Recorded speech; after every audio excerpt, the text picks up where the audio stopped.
Good morning, ladies and gentlemen. Your boy is feeling fresh, is feeling good. We're live at 11. What?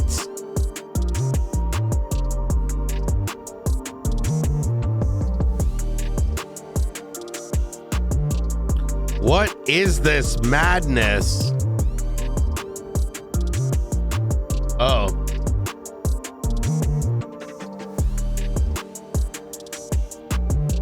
There you go. Fixed. Thank you, homie.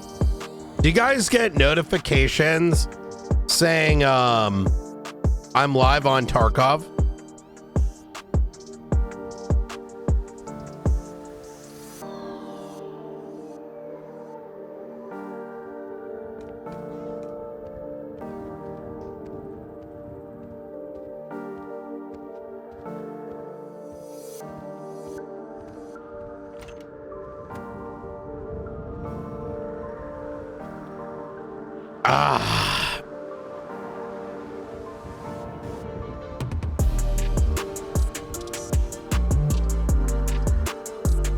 Oh, really?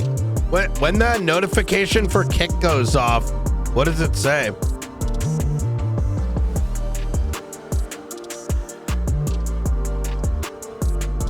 Yo, bro, we're not even live for like, we just got it started and we already got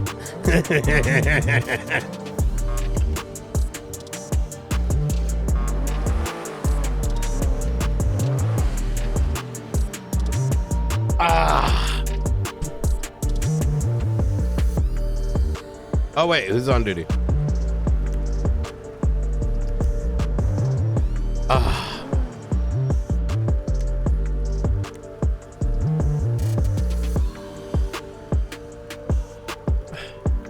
What the fuck is this profile pic? Did you see that?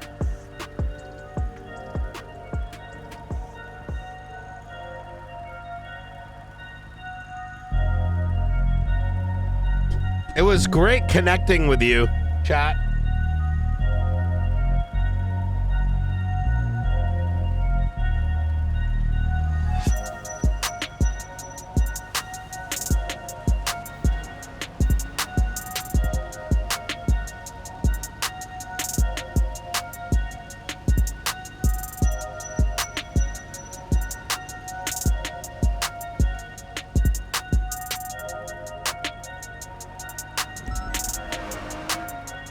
What are we gonna look at here?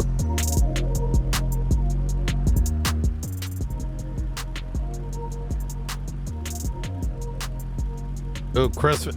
Wait, I haven't seen Dawn all week. She's probably on Christmas break. I just realized that.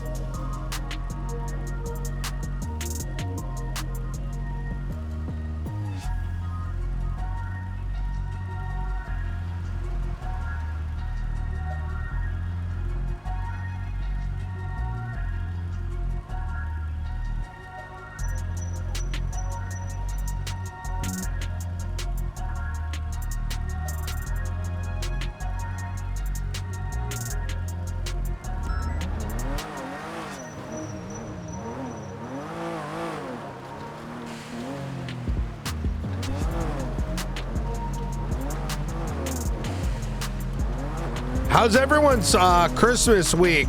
I'm sure some people are still making their way back. Bro, yesterday was crazy. Wait, there's so much shit we need to do. Holy fuck. There's so much we have to do. I don't even know where to begin and where to end. Oh my God, Ruth is around.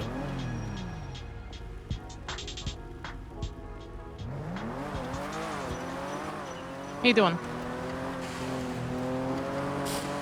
Hello?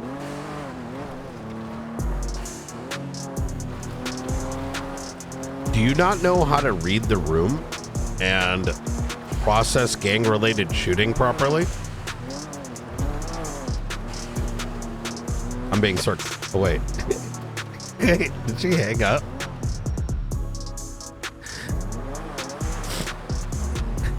Yeah. Wait, did she think I was being serious? Wait.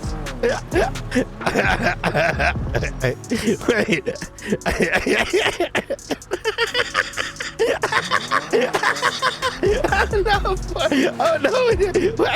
Yo, I was only joking. I was being sarcastic.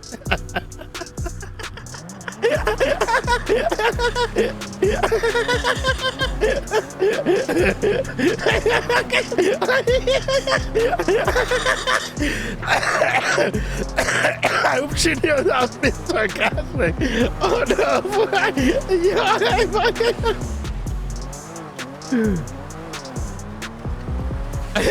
Oh no! You took too long to answer. Oh, she already put the phone down. Oh, okay. Oh, thank God. Oh, she thought the phone was broken. Oh my God. All right. I was like, oh no. I was like, oh no. Okay. Oh fuck. How do you delete the text message? Now I can't. Now I have to run it back.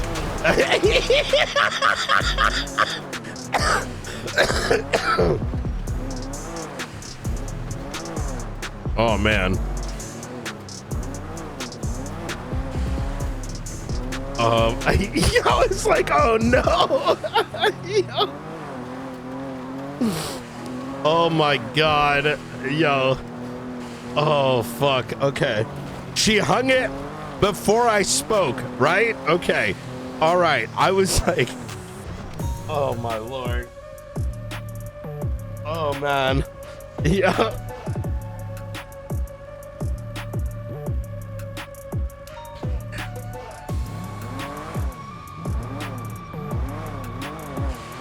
Oh man. Oh. Now you have to over-explain? No, I don't, because I'll be like, I started with saying good job. I got this. Look, I'll save it by saying, yeah, because I started by saying good job right when you hung up. Listen, we can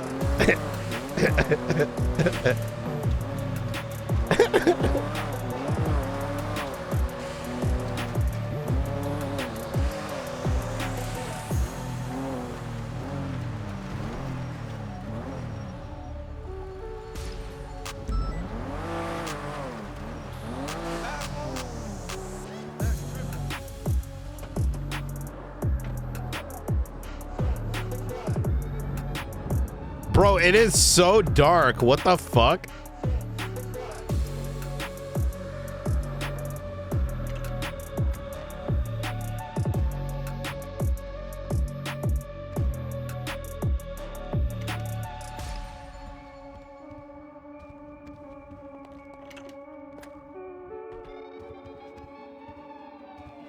Oh my God, our shit's still here.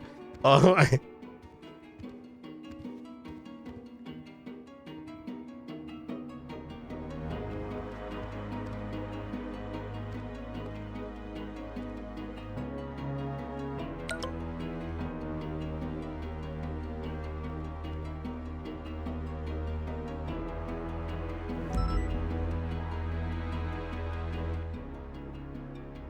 Hello?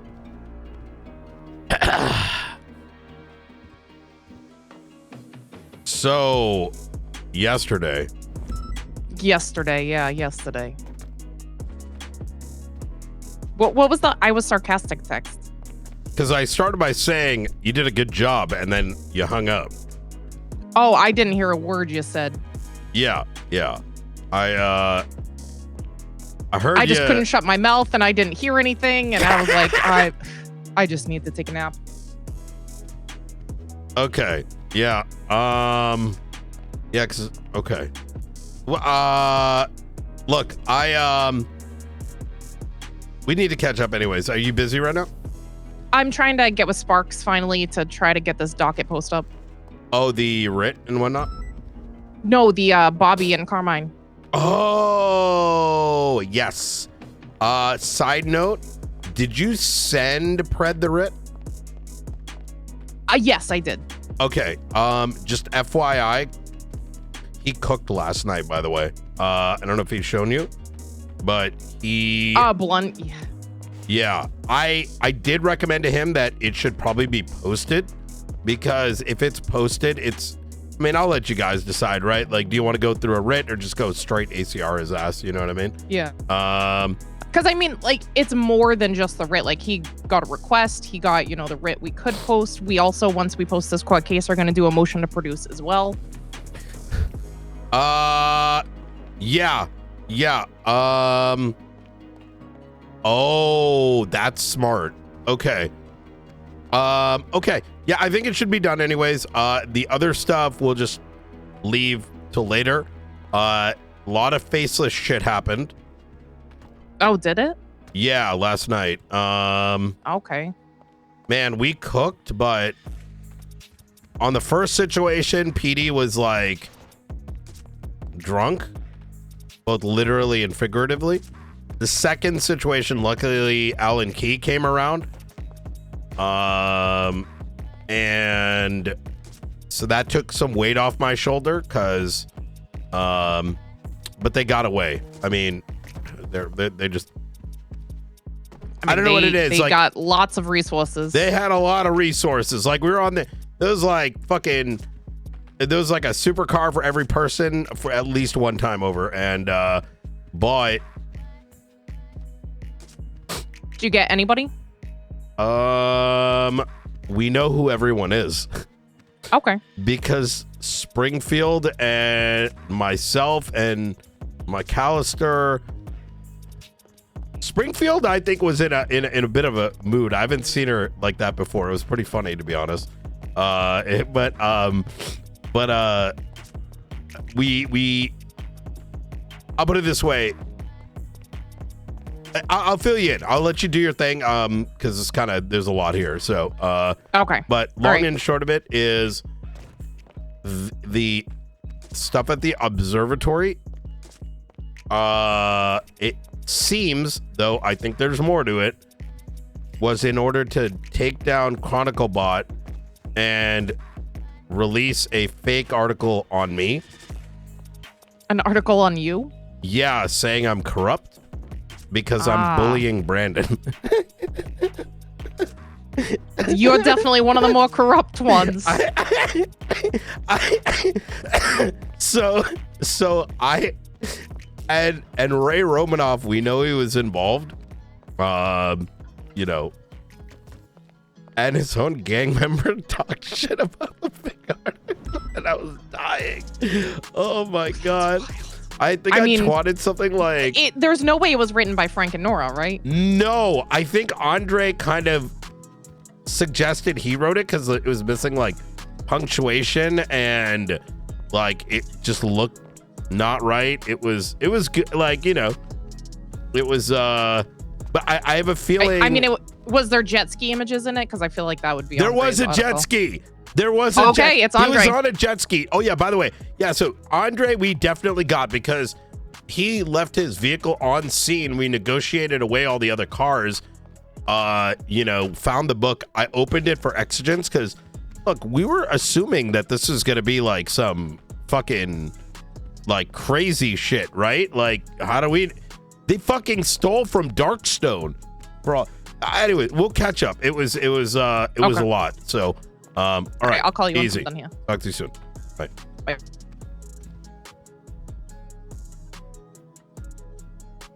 So Brian, as much as Brian wants to think it'd be cool to be like, yo, I love that they did the article, by the way. I think that was so good.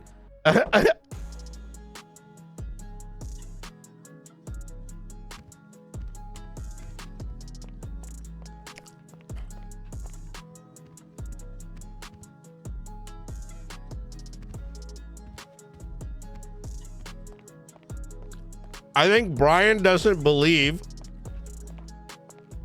that they're trying to distract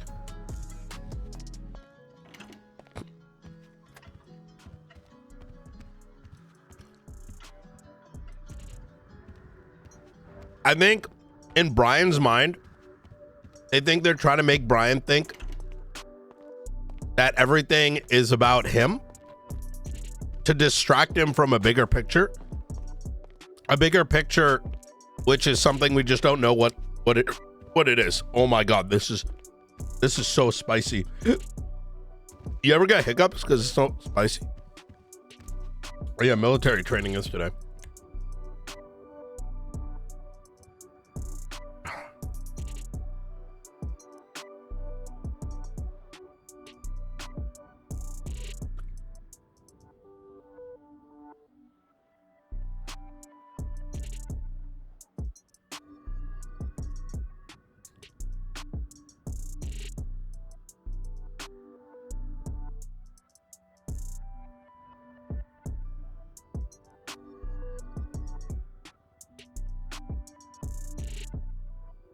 What?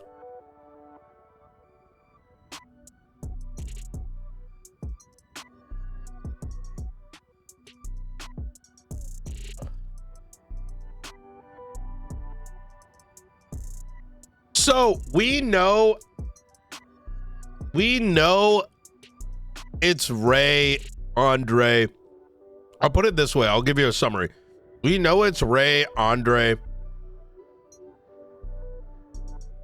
Frederick White,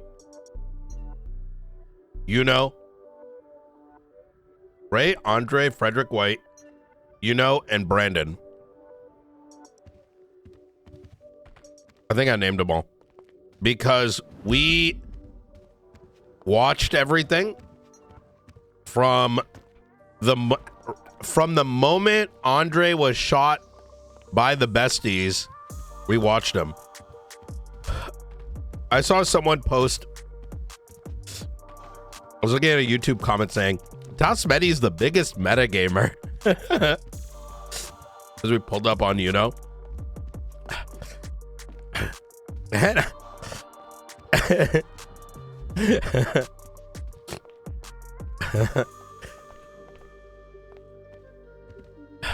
How dare he use his brain?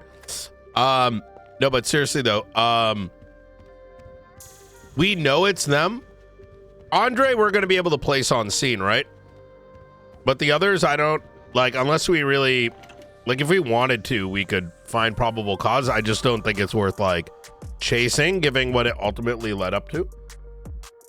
We could, but we have a lot of other priorities. You know what I mean? It's not like a bomb went off. I think it's going to be worth kind of taking a look, but no, we started because we didn't know any of this was going on. We just went to go see what the fuck happened to Andre. We saw Andre, you know, Ray and Brandon together in Andre's vehicle,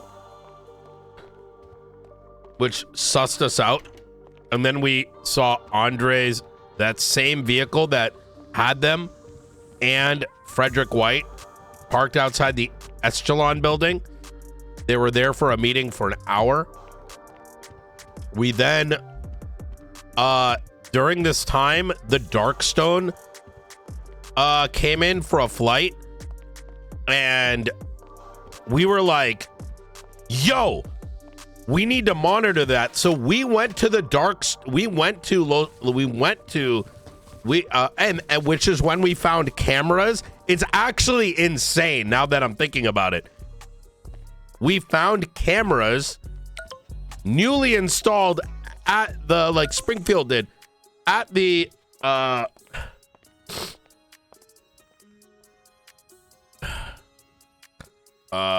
to what? At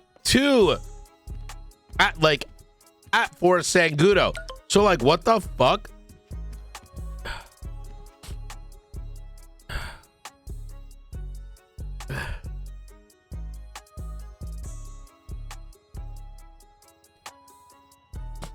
One day he'll focus on his job.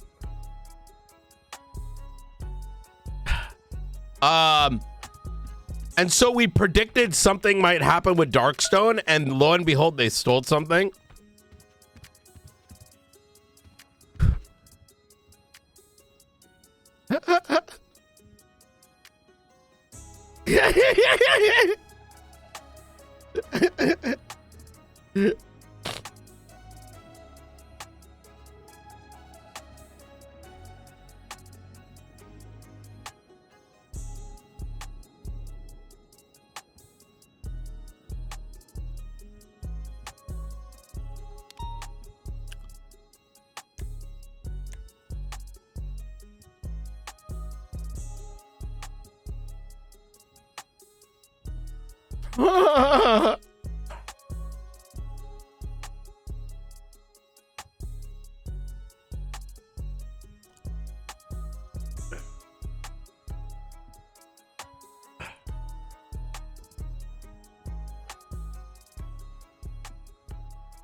Surely at some point, do you think he's okay?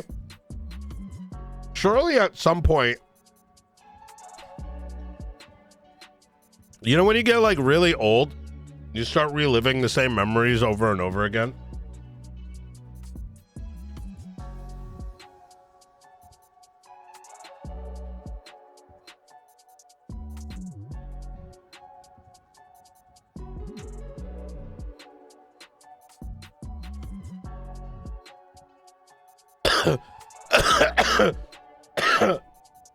Yeah, but it was good, man. It was good. I really enjoyed the fuck out of that.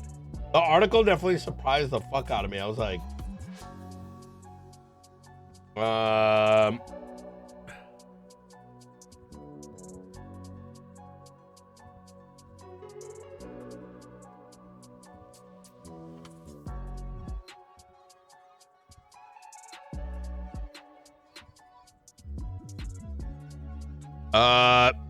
hold on, let me ask. Do I need to come down?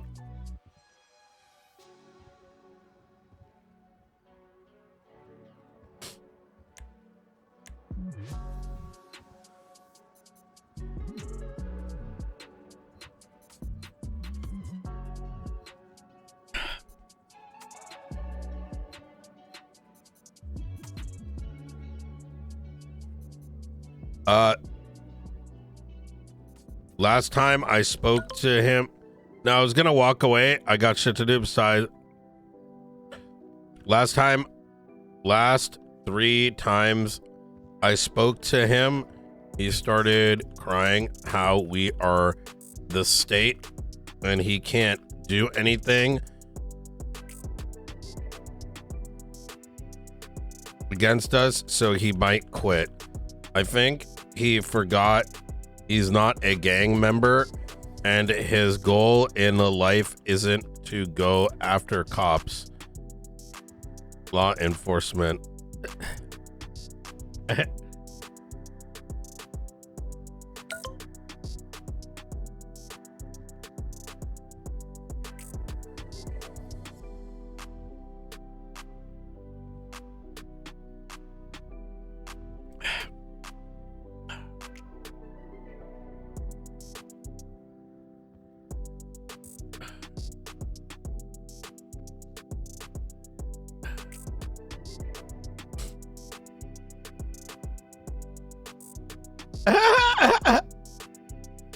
I would remind him. Wait, hold on. I would remind him of the documents he owes.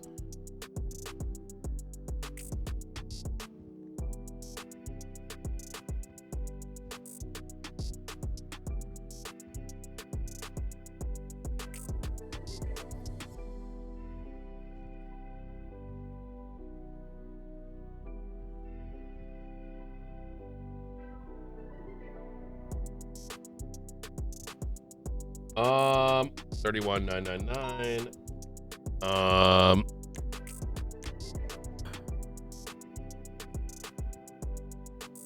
Again on Dragon Ball Z, Marsha! Next time on Dragon Ball Z, Raw! in the next episode of Dragon Ball Z. Ah!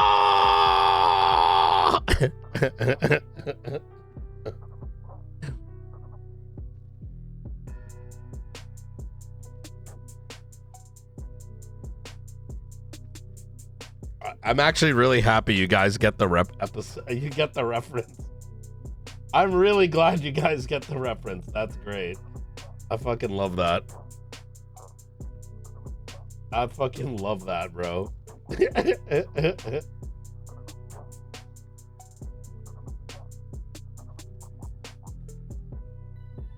That makes me really happy.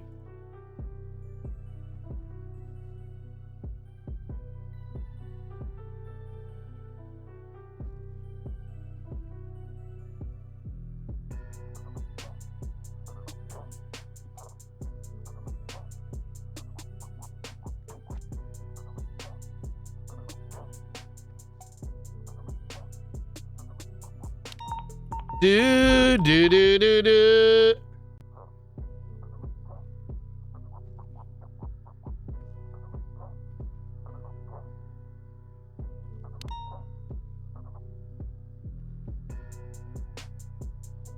Yuri Popov's in the hospital.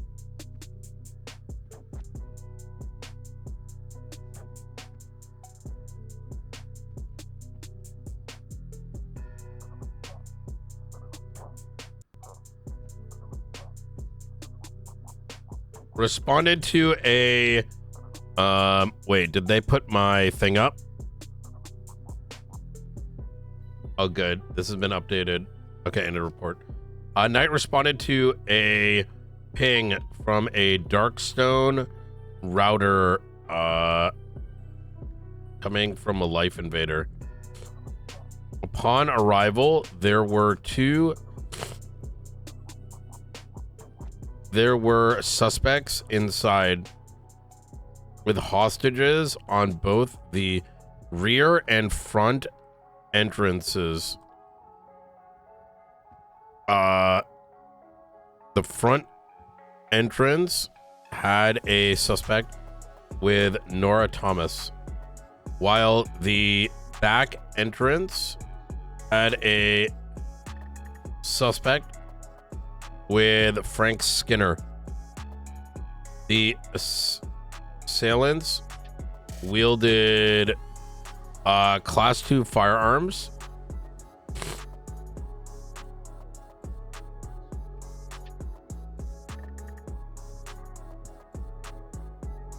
One hostage taker in the front, one in the back, two that were initially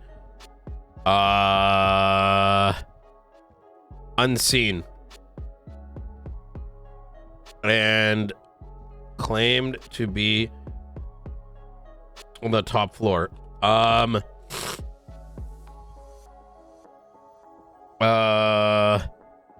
Backup request based on a previous situation in which Darkstone had its equipment taken. Believed this was related. Inside, this was in conjunction with Darkstone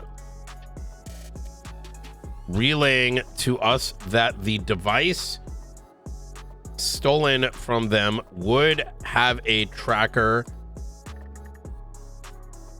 attached to it. The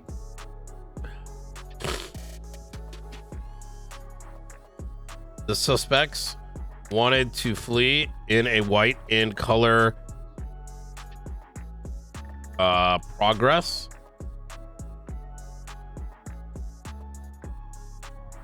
No, by I don't remember which car it was. Vehicle.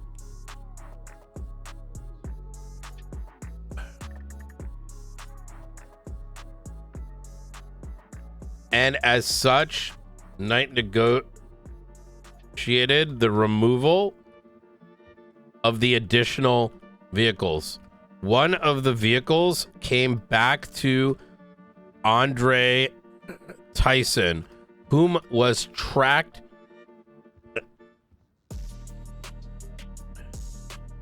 who had been tracked for the prior few hours related to this situation. Given this, the vehicle being on the crime scene and the unknown relationship and the potential for this situation to lead to citywide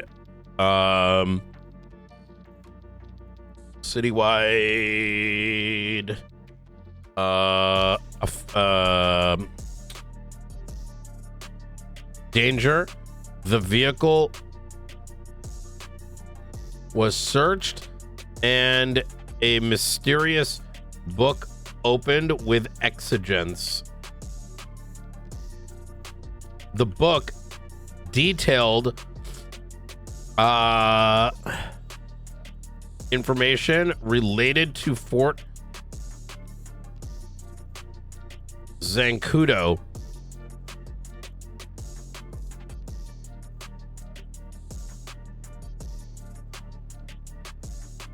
Would have been used in the theft of the device being used inside.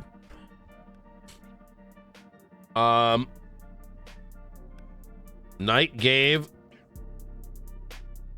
Alan Key control of the pursuit while marshals were instructed to make their way inside Life Invader after the suspects left to assess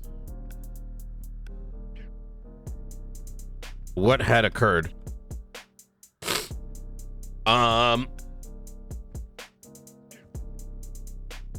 After roughly 20 minutes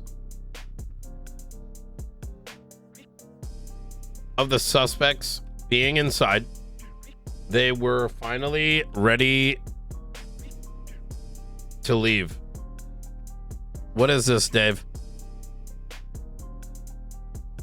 Oh.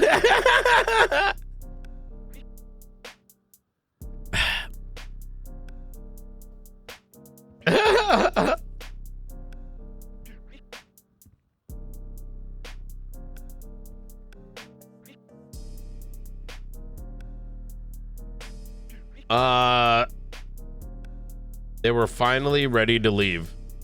The two suspects that had previously been upstairs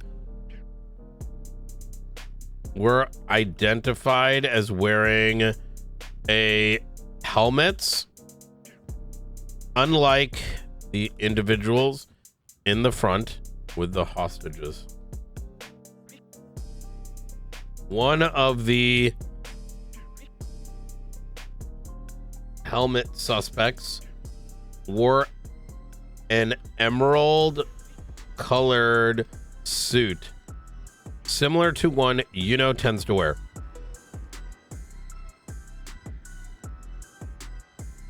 Nino was also previously tracked for the past few hours.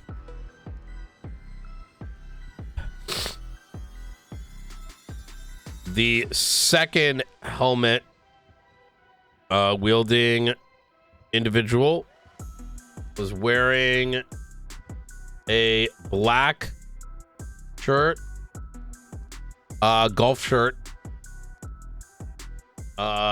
with white trim. Oh my God, I gotta save. Both of these individuals made primary targets. Other two suspects were secondary.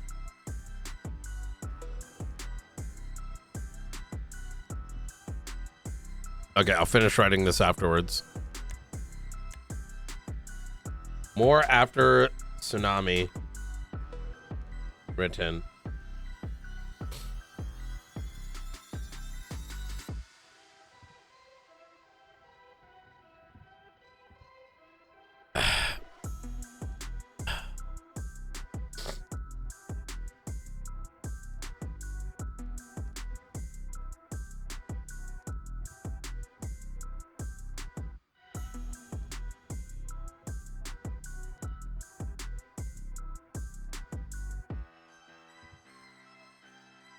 Do, do, do, do, do, do, do, do, do, do.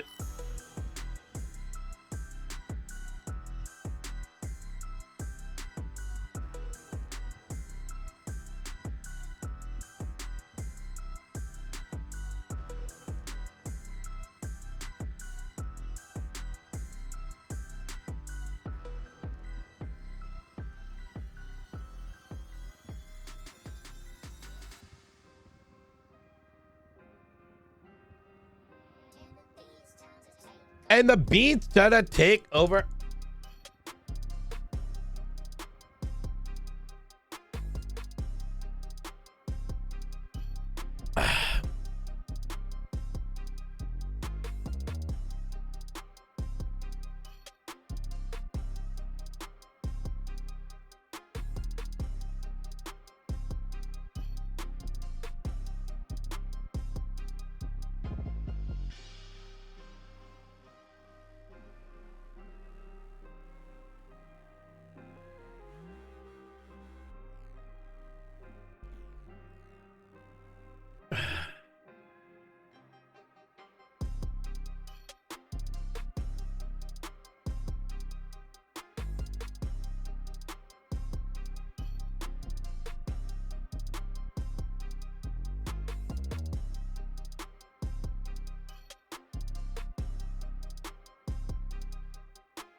Do, do, do, do, do.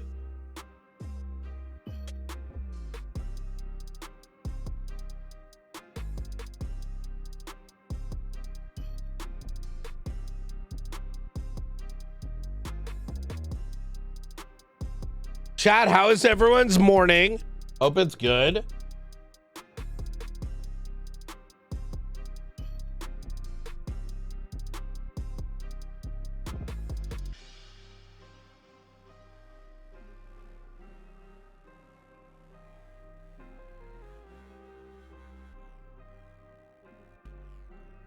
I want to get all this bullshit out of the way first, and then we can start like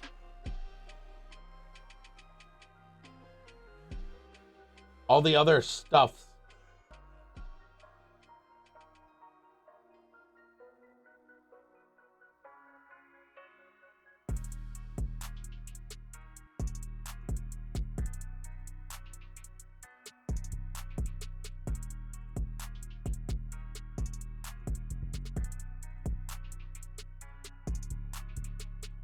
You had a great week? Hell yeah, man. Hell yeah, bro. Fuck yeah, dude. Fuck yeah, dude.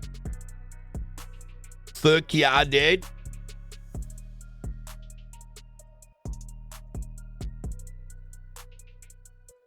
Man, it's been jam-packed with like shit going on, hasn't it? Which is a good thing, I think.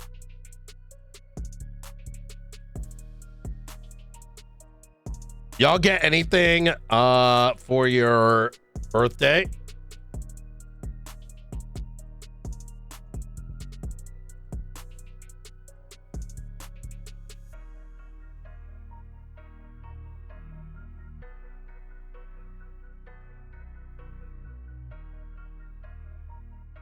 Christmas, whatever it may be. I did mean that. I did mean Christmas, and then I hoped you wouldn't realize. I'm like multitasking right now. I'm getting my I'm sure y'all can guess. Where my crafting is going.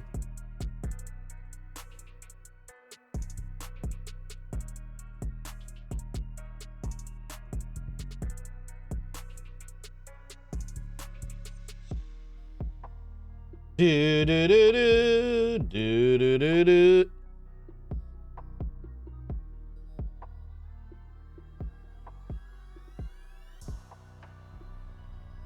Whoa, whoa, whoa.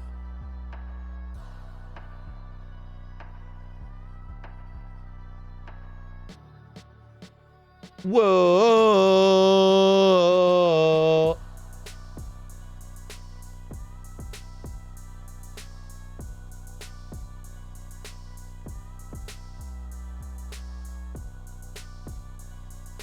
Whoa.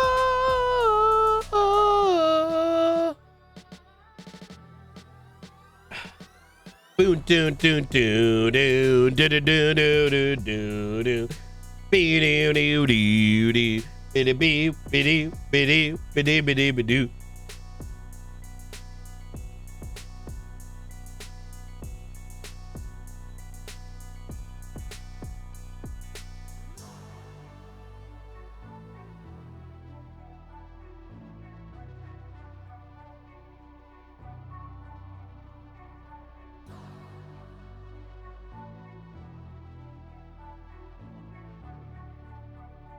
Whoa.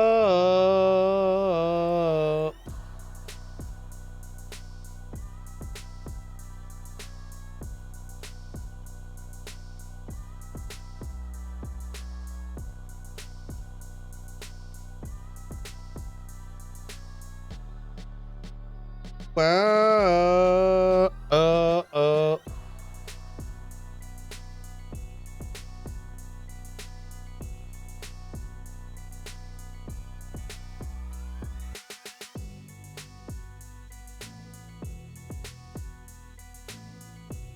Oh my god, fucking relays are 60K now. That's fucking insane.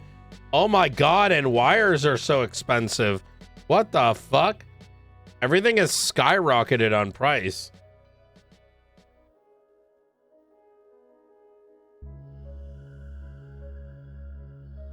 Yeah, today we're all that stuff is gonna be set up, which I'm pretty excited about, to be honest.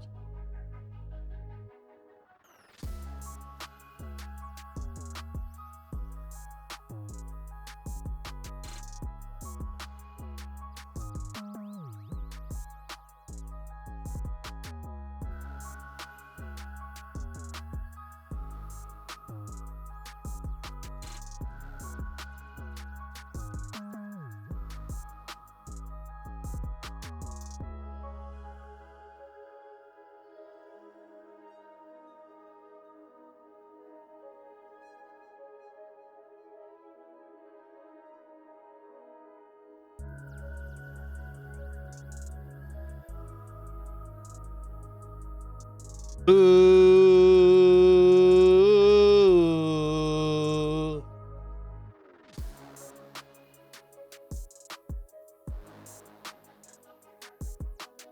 Ooh.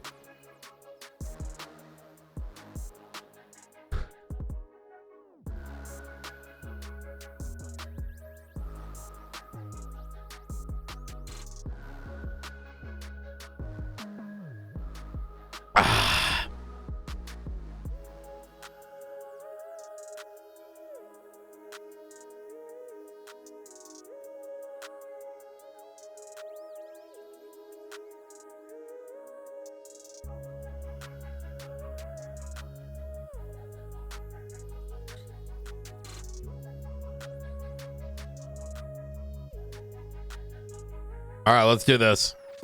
Let's get all the bullshit out of the way like early this morning, because I want to like patrol and shit.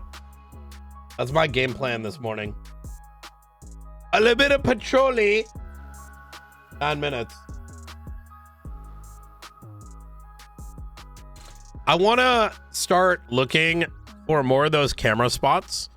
I also want to like take a look at the stuff that Nora put together. I think that shit's fucking chill as fuck.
Let's go.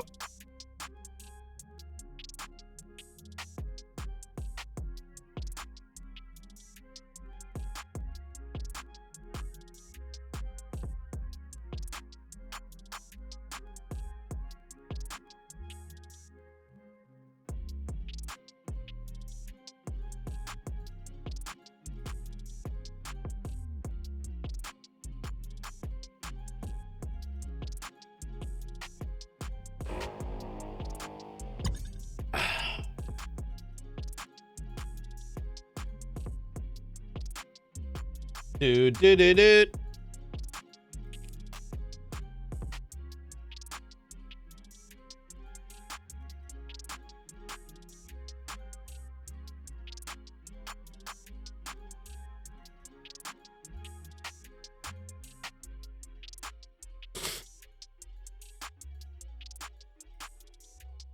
Oh my God, this thing was so good. It's so crazy how good AI has gotten.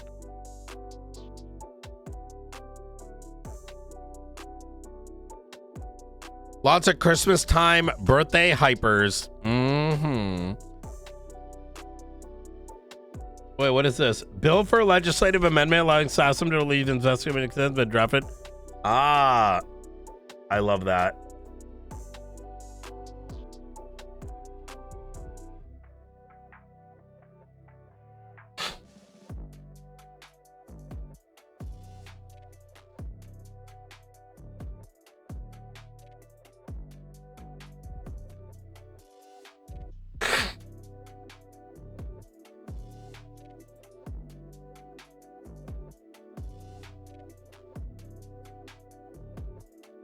Take a look at that right afterwards.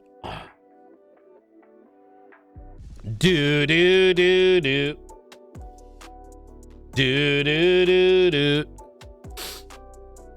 It's crazy how good AI has gotten. I was saying this the other day, man. Like, if you think about it, right?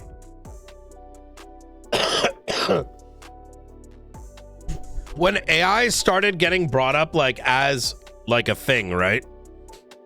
Where fucking it was like ChatGPT came out and it was really fucking good. And then after ChatGPT, like then the year afterwards, the shit got even more insane. Right?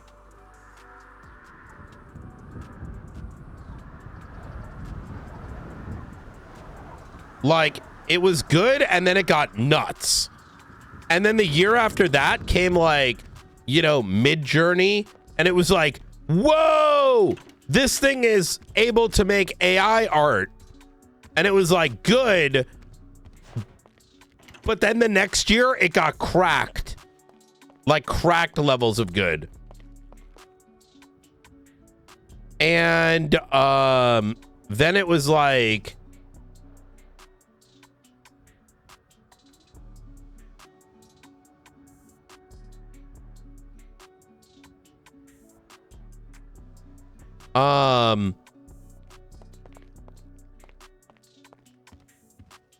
right?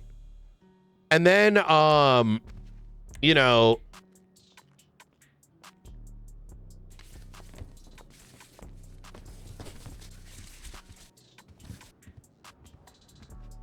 and it couldn't do text, and then the year after that it did text.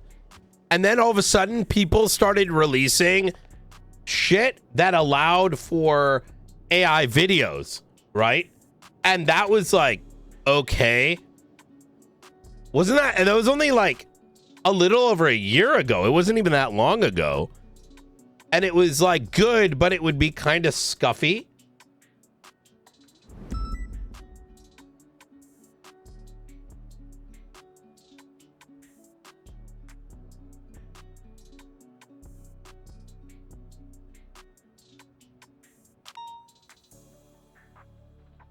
And then all of a sudden it was, you know, fucking. Now look at AI video. It's like so absolutely unfucking real.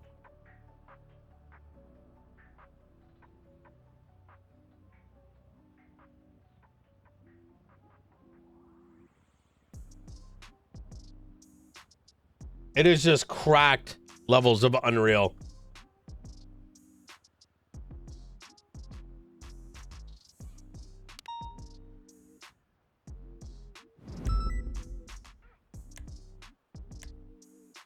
Do do do do do do.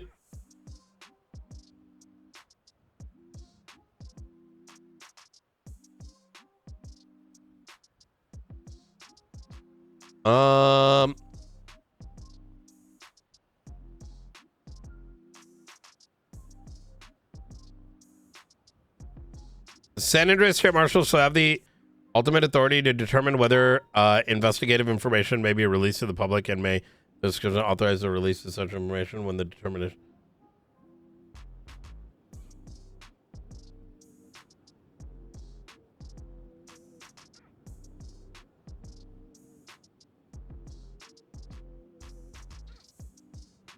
Okay, this is good.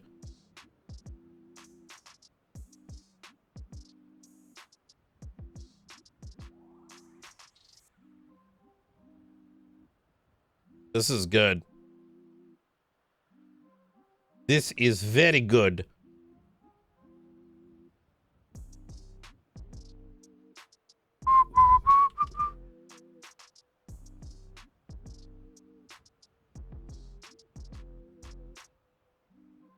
We as a society are not ready. Things are gonna get real bad real fast.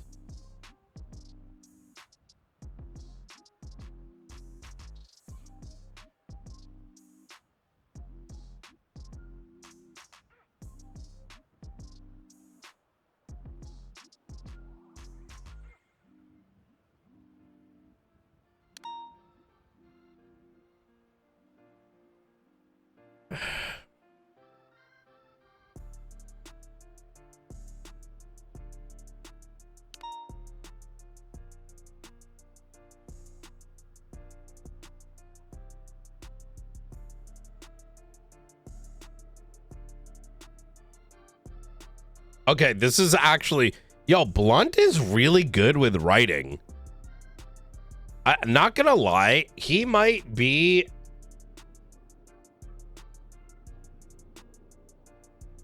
I'm actually surprised there was so much friction when I played Nino, because like, even to the point where some of you guys were like, oh my God, why are you even giving him a chance, dude?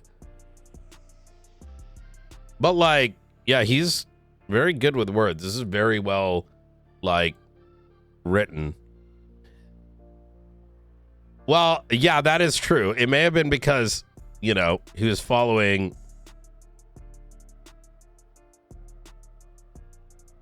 His inputs were from Gunnar Kane.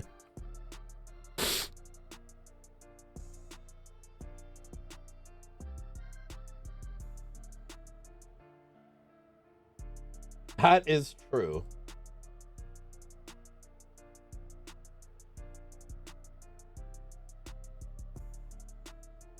Do do do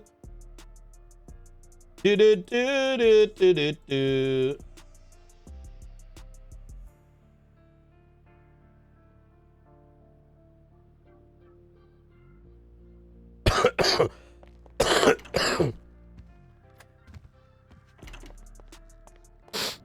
Oh yeah.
Where was the thing?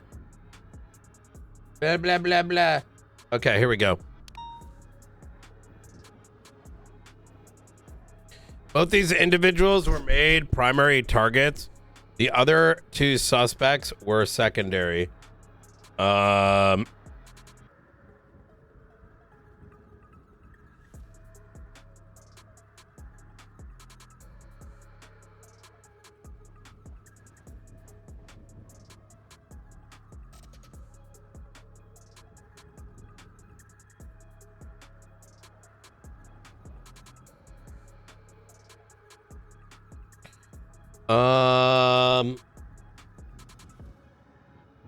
During negotiations, there was confusion as to whether the individual in the front would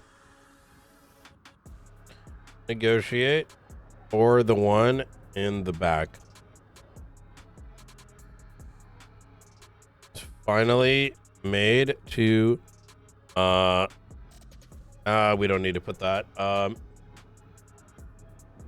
It was demanded that Frank Skinner be able to watch it happen,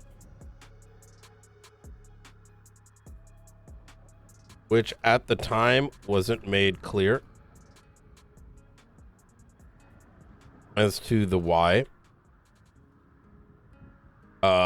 Knight declined something they could do, given it would take Frank away from their sight and put them in danger.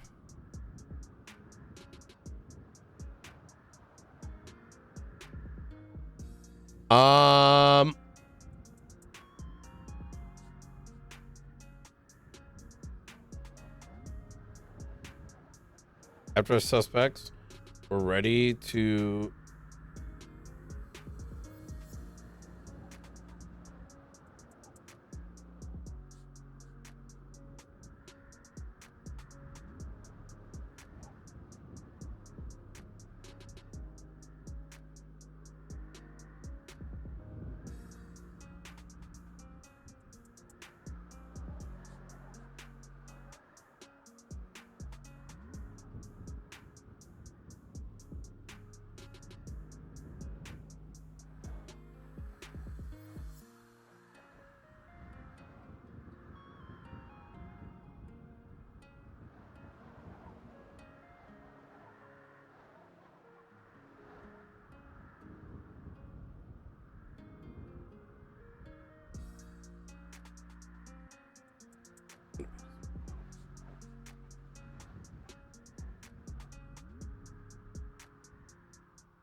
What the fuck was this car? Two-door sports.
Okay, we're done.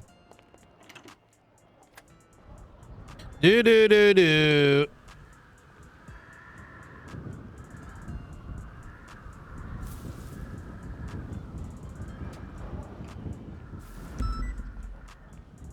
Oh wait, I gotta look at my photos.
Ooh, adding now.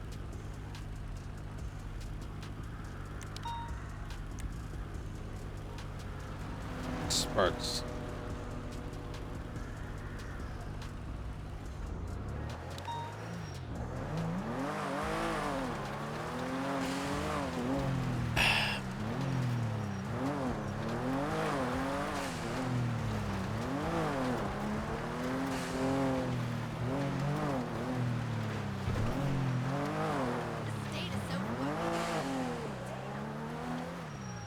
Do do do do do do do do do do.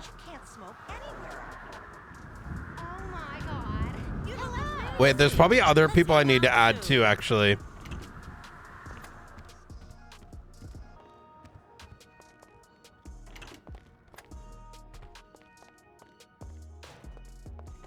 I did get a good night's sleeping. I also saw your comment about me not waking up, probably not gonna wake up on time. Yeah, I mean, I'm now recovered, I think.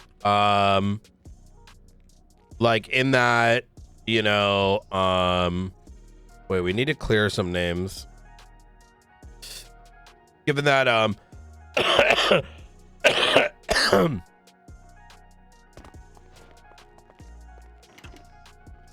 all sent. Added. Given that, I mean, I was sick, right? So, you know, it's just getting up is harder now that I'm not fully recovered, but I'm significantly more recovered. And so, you know, able to wake up on time, got right up, ready to go. I want to yoink Ruth when I can. Oh, did she not? Wait, let me see if she's coming back on duty. Coming back on duty? Question mark.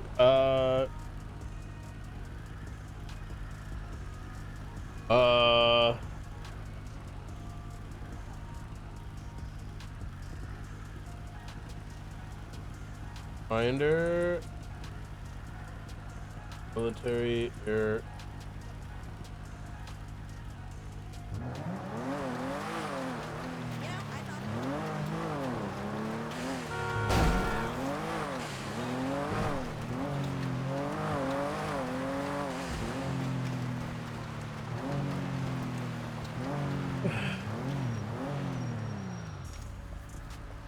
You're able to for a bit. It may worth got a lot of juicy stuff for you. Okay.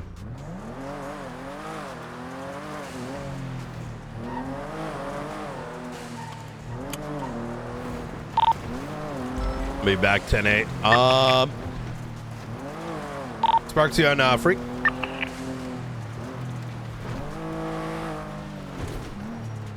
Let me give her a call. I'm trying to convince. Ruth is sick, so I'm trying to. Yes, sir. Hey, do you have a physical key? I do. Yeah, Springfield gave me one. Whether it works or not, I don't know. Ooh. All right. Let me know how that goes. Yes, sir. There is military training today. If you want to witness that, up to you. What do you call it? So Benji's raid warrant is ready to go. as sir. is man, the other guy, Nate Karuma's. I may, depending on circumstances, have us do all the vehicles today, and because Nate's only got vehicles, and just get rid of all, just do all their vehicles today. I'll keep everyone appraised. Just kind of heads up if you are around, that will be happening. And then Benji's actual raid is likely. I want to talk to Ruby about it, since it should probably be in like the second part of the shift, but the thing I need to figure out, and this is kind of such a gray area because people are used to, I'm going to put it this way, culturally people remember the things that benefit criminals and assume that's the case, you know what I mean, like how things used to be versus what is legislated. And I'm awaiting clarity from the state on a couple things, but I am contemplating doing a kicking in of the doors to do an inventory, but then more of a show of force to handle the transport. I know what you mean. Yep. Yeah. Which, depending on the amount of units and how much is there and what we actually need to transport, if we need to transport anything, that would be necessary because we can still keep the property locked down. So I don't see it being an issue. Exactly that. Without knowing what's inside, I don't know what the fuck to expect. But at the same time, and that's kind of been my advocacy, is like, you know, just a singular property can take an hour and a half, 2 hours. Absolutely, right? 100%. 7 can quite literally take all day, and it doesn't make any sense to keep the entire PD hostage. So I almost want to do like a cursory check, maybe get all the paperwork, inventory stuff done. I don't know. There is no perfect solution to it, and to be honest, I'm also come from the mindset of like, you know, once you're getting raided, it's already GG WP, and anything beyond that, we just don't have the. It's not healthy. So we'll see what comes No, I would out. agree. Yeah, So, no, I would be willing to agree. Plus, we can. Are we able to individually unlock certain properties, or unrelinquish them, or is it required? Oh, yeah, then that would be fine. It's these properties had nothing in them. You know, this goes back into your custody. The others, obviously, we're going to keep locked down for other purposes. Well, he's gone until for the next like week or so. So that's the other bit. And you know, he's MIA. Listen, I'm gonna be real with you. I may just like, we already got a night raid. I may just like YOLO dolo it, and if he gets fucked, he gets fucked. And it's just. I mean that is what it is, right? I mean, he doesn't really have a gang. He might have a couple friends, and maybe the faceless jump in and try to stop certain things because that feels like the thing that they might do. But I don't know. You know the organization better than I do. So. The thing is, you can never really know, right? And I don't think this is one of those things where like I'm gonna be like, yo, let me bend over backwards for criminals so that they can have their moment, because you know. Correct. So. Other criminals. Unfortunately, they broke the law. At some point, the sword of justice has to come for them. That's exactly it. So okay, perfect. Easy. What time is the? Yes, sir. Go ahead. It's going to be at 5 p.m. Eastern. I will be available. Yeah, I'm happy to observe. All right. Hell yeah. All right, perfect. Expect in the next 20 minutes or less for these docket posts to go up. Okay. Oh, which one? Both of them. The Pred ones? Oh, no, sir. No, sir. The one that Marshall, Ruth, and I were working on. Carmine. Oh, Bobby and Charles. Carmine. Oh, Yes, yeah. Easy. Yes, sir. All right. Awesome. Yep. She said she did. She said she didn't even want to deal with the letter. She said she just wants to file the motion on the docket. So at least we have some nice letterhead now. So I guess hell yeah. All right. Sounds good to me. All right. Anything else, Director? Nope. That should be all for now. All right. Understood. I'll be available for the next hour or so if you need anything. All right. Sounds good. You take care. You too, sir. Bye.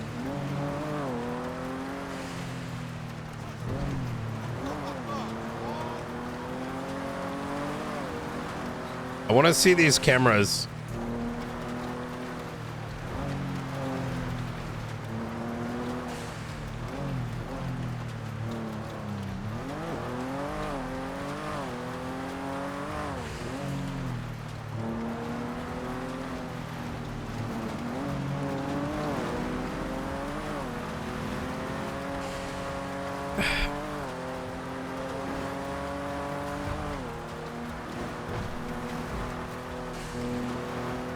Loo, boo doo doo doo. Loo, doo doo doo doo.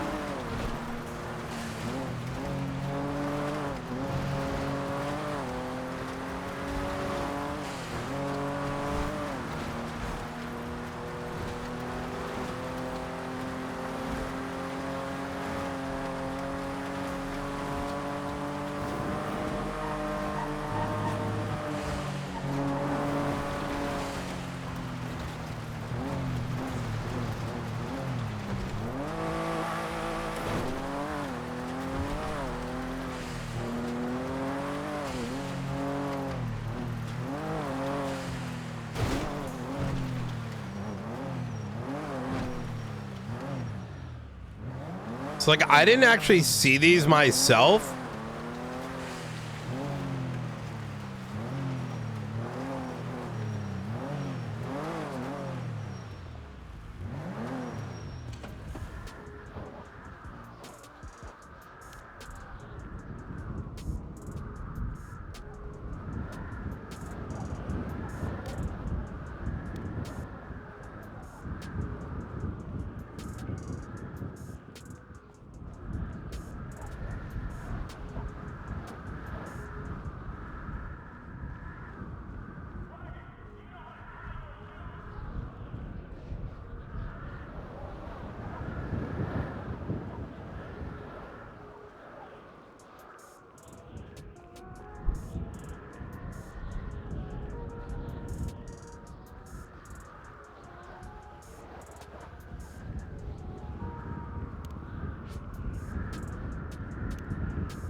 Wait, are the cameras gone? Because, like, if they saw it, I feel like it would have stood out, and I don't see shit.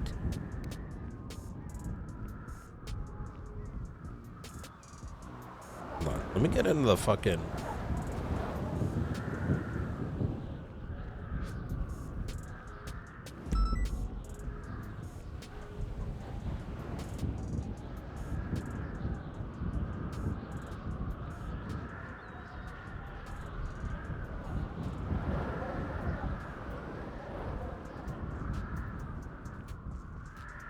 I don't see shit.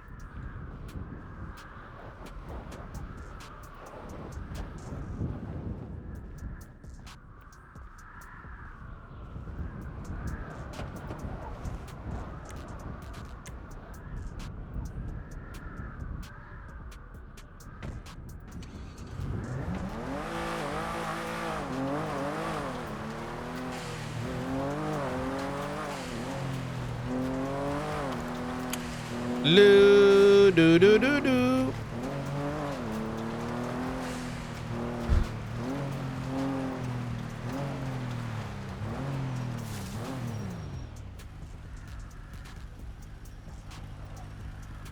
What the fuck is this?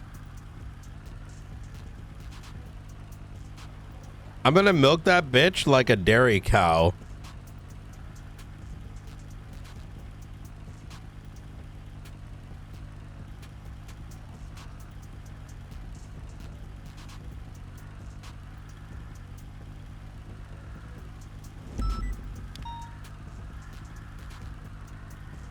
John abstained.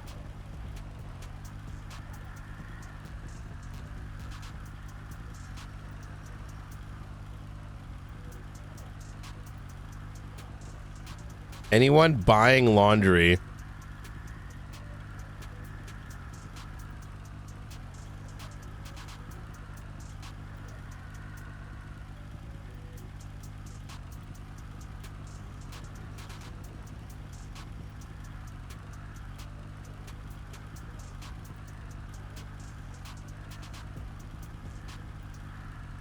Wait! Looking to trade a Grove house for another house off Grove. Oh my God. What if I buy the house on... What if we trade the Barrio property?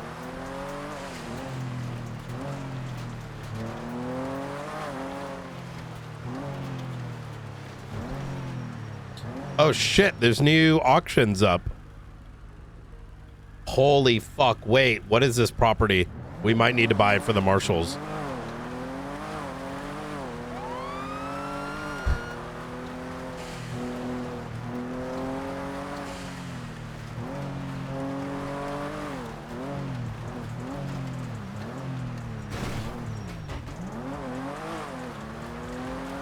An actual warehouse.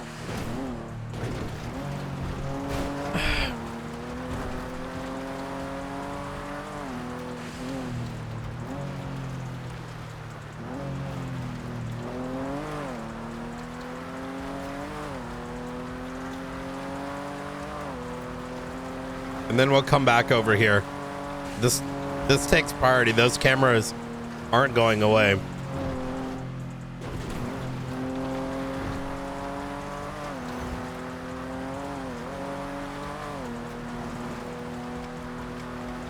Well, I call it the black site.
Oh my God!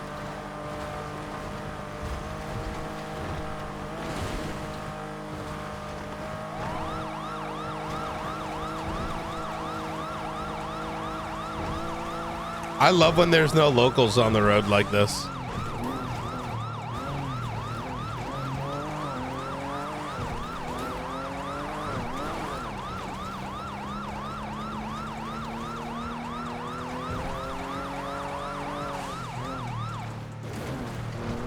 Oh no, this is abattoir. Wait, this property sucks ass. Oh, it's this one.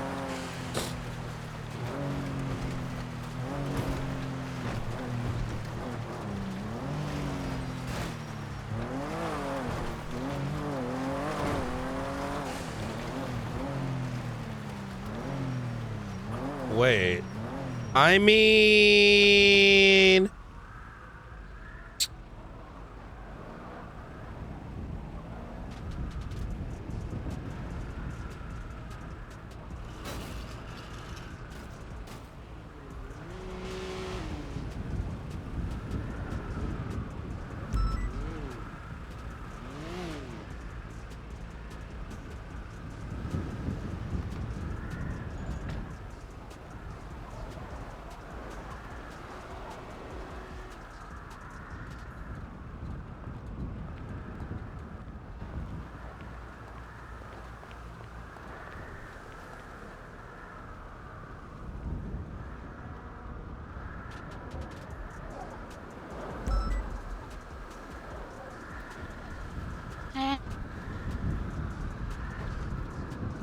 hi. Hi. Is everything all right? Yeah.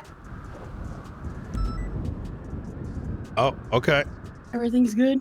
Mm-hmm. What are you doing here? I'm looking at a property.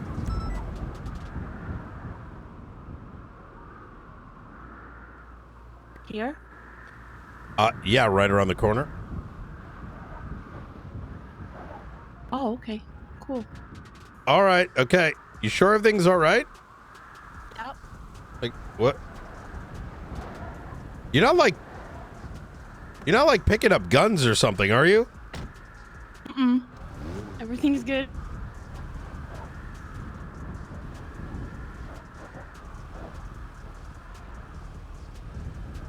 All right, you stay safe. Okay. Yeah, you too.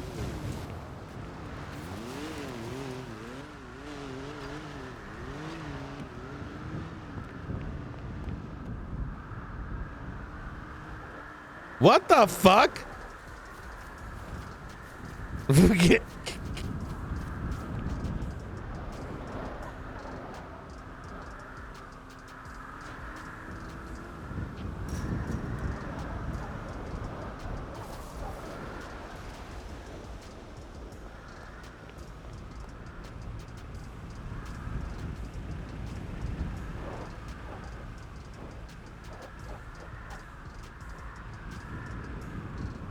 I didn't like this property, but this property is kind of nice.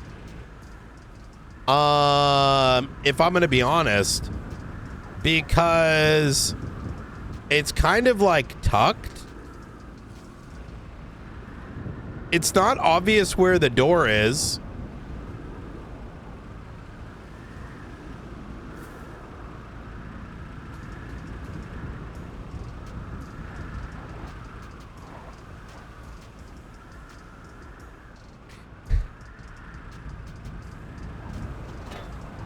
Wait.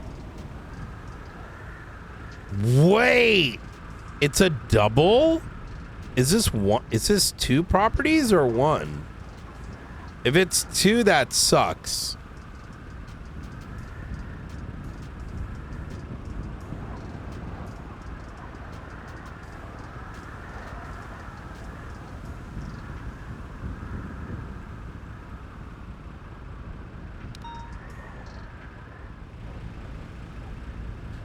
Oh my god, why isn't it doing that thing where it like tells you?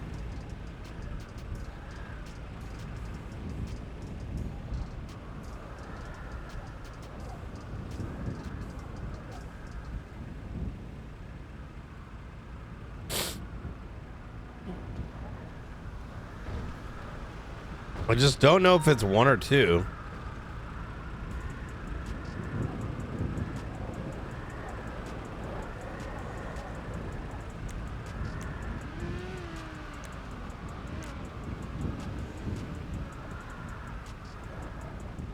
Wait a minute. Oh my god. She might have been picking up moonshine, but either way, when I said I'm just looking at properties, she might think I'm like raiding this place.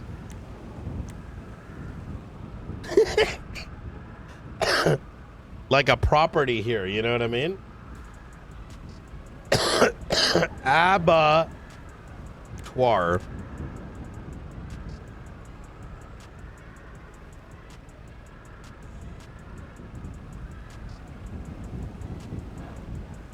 Oh my god, fuck me.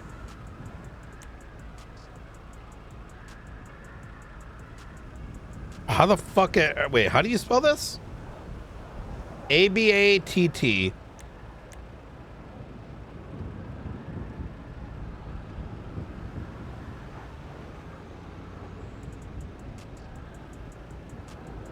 Ruby York?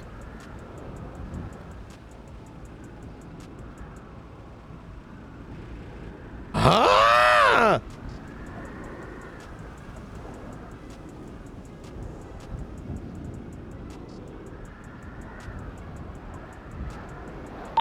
.576 BCSO 1.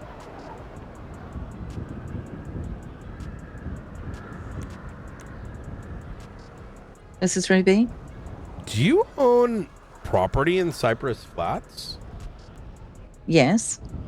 Oh my god. It's the PD building. I might buy the other one. Wait, so which one is yours? The old Cypress 404 street team building that we raided probably a year and a half ago. Oh,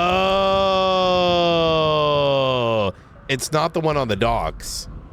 It's on Abattoir, down by Buccaneer. It's right under the freeway. There is another one next door. I don't know if it's for sale, though. Is it the blue one? Yeah, blue and white. Yeah. And then that is next to where the Raiders or the Chaos Legion is. Not that I've seen.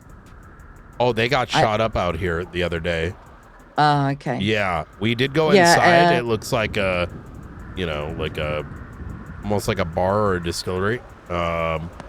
Yeah, ours was repossessed by the state quite some time ago, and it was allocated to us by the mayor. It is being renovated right now because it was full of cocaine and marijuana. What the fuck? Yeah. Okay. All right. Yeah. All right. Holy shit. All right. Perfect. Yeah, so that's going to be training and investigations and like a big think tank room, because a lot of the rooms here at MRPD are, you know, you can hear a whisper through the wall. Yeah. Yeah. That is very interesting. Yeah, it's in my name because other people forget to pay bills. Yeah. That's pretty much why. That makes sense. Okay. All right. Yeah, I'm just like sort of thinking through my head. Chaos Legion and then Maximilian Angel. Yeah. Okay. All right. Easy. Got a separate question for you. Okay. When do you believe the next time we'll have numbers around what, like when do you think we're gonna have? I gotta raid Benji, and did I tell you this already? Yeah, I thought it was happening Christmas, but no one was around. Yeah, no one was around, and I'm still getting like, I'm gonna put it in like as best I can. I'm trying to get guidance because the current, let's say, belief by, I want to get guidance on how to handle this because, you know, my opinion is, listen, if people come through and like clap us, I ain't unlocking all that shit unless the state tells me. Yeah. And however, there is a opinion by, I'm being vague here, entities that don't actually partake in these things that are very adamant in, we get shot, we unlock everything, which doesn't make any sense because we'll never raid anything at that rate, especially with the volume we have. So I want to get some clarities and then kind of move. So that's what's been holding it back. That, and I've been in touch with Benji's like out-of-state lawyers to figure some shit out. Yeah. Because he's out for a week. I may do all the vehicles today if I got the green light. Then do a inventory check, right? Where I bring like a limited footprint because I don't want to keep cops sitting around for what's could be like an entire day. And then actually do a migration of everything, right? Where it's like we take everything and move it. So you know how you've got the training today at 5 Eastern? That really is the best time. You're getting the end of shift 1 people like Ventura, and you're getting the beginning of shift 2 like Key and RGB and Bilby. So that's kind of a sweet time, you know, the 5-6. Yeah, I tend to agree. Spot. I think if like tomorrow I'm able to get inventory, and then Monday I do the actual, you know, move all the shit. Yeah. And this is presuming there even is anything, but I'm thinking worst case scenario before even approaching it. Yeah, and then like if you ever do anything in the morning, you've got your stubble and your king, you know, and then there's a bit of a gap. I feel that's just my perspective. You know, I'm not trying to be negative towards anyone. Sorry, say that one more time. So if you're trying to do something early in the morning, you're going to get your people like your king and your stubbles. You're going to get a good crowd, and then I feel like in the, you know, sort of until later in the day, you're not going to get the people that you need for, you know, a high-end raid. I wholeheartedly agree. I think the reason why for shift 2 is it's like Benji's time, but also a lot of the marshals that worked in are around that. Like a lot of the people on both, on all departments were around during the shift 2 one, so it kind of makes sense to keep it there. There's more investment, right? Because if people aren't invested, they are just going to be like, oh, whatever. You know what I mean? So, okay. I'll be around today just to kind of watch the training. I did remind RGB to be there today. Okay. But I'm sure we can organize something to get some help for Benji, whatever day you're thinking of. Easy. Okay. I will keep you appraised as soon as I hear back. I'll probably just send you an email as a reminder so I don't forget it. All right. All right. Perfect. Sounds Easy. good. All right. Appreciate it. All right. Thanks. Bye.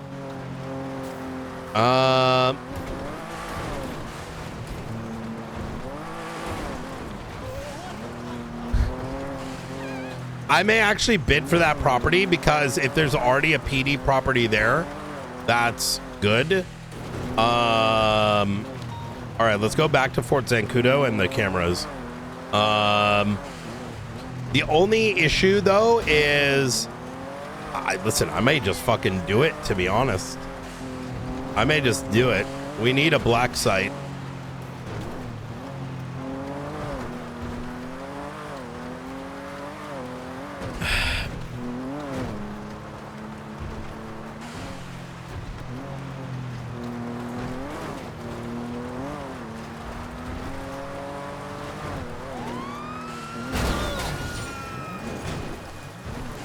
Yo, I thought the locals not reacting to shit disappeared.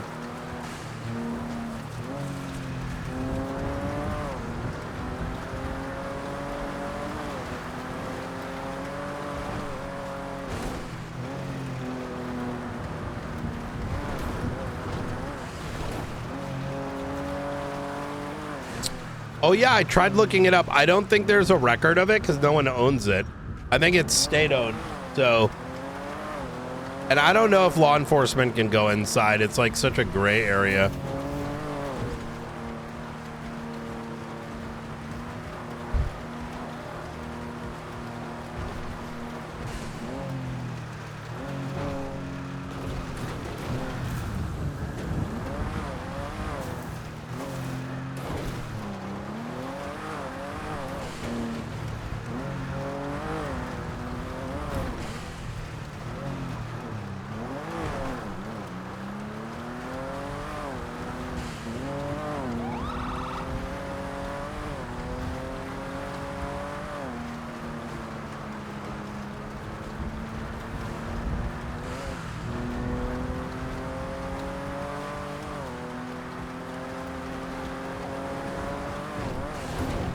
Oh my God.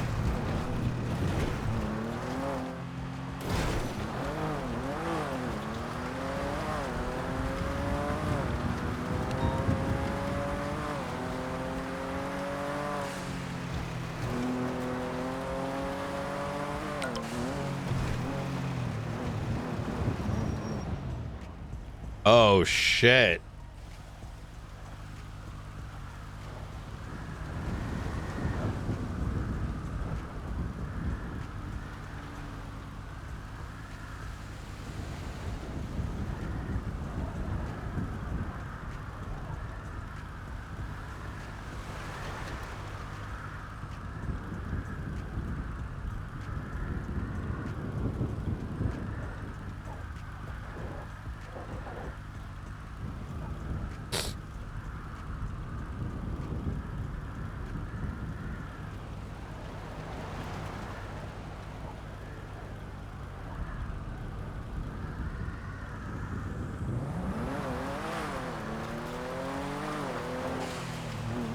Oh, shit.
Here is too high and it could risk an explosion.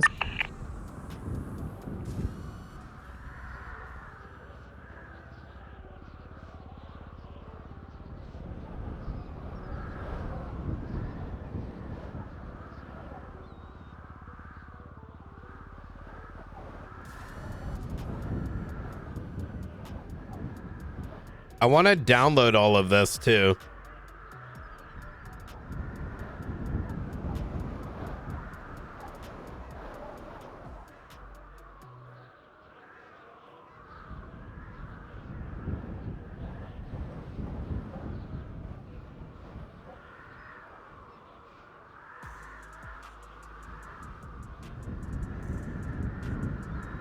Oh my God.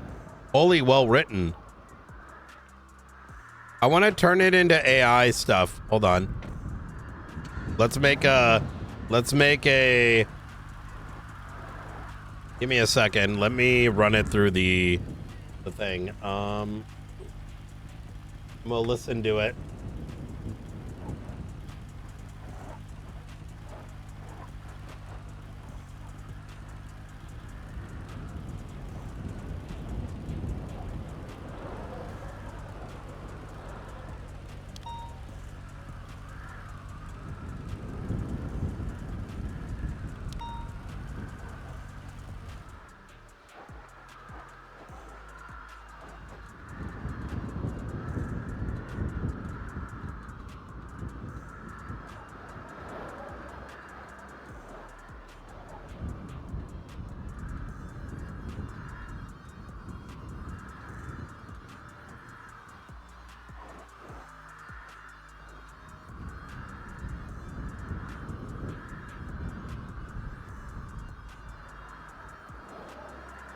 Oh my God.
Okay, I'm generating them.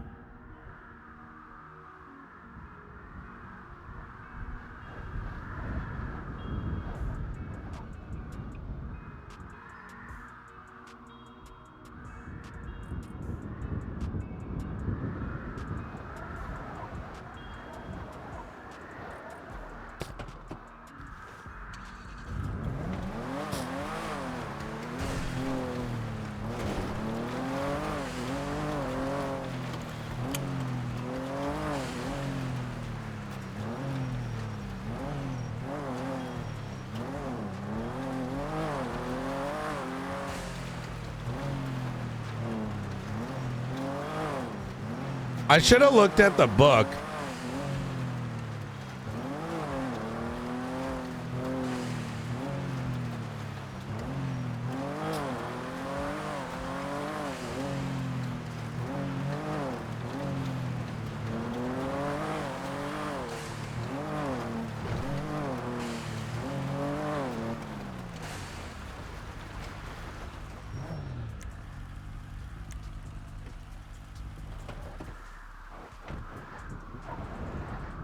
Oh my God.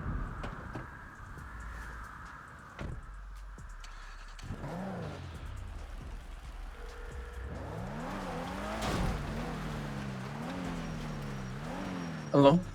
Hey, are you available for a 4 across repair over at Fort Zancudo? I don't know if let's see, at Zancudo, let me check. And a engine replacement? Okay, let me check and see. I need to talk to somebody real quick. Let me check on that. I'll give you a call back. Okay, sounds good. Right. Right. Take care.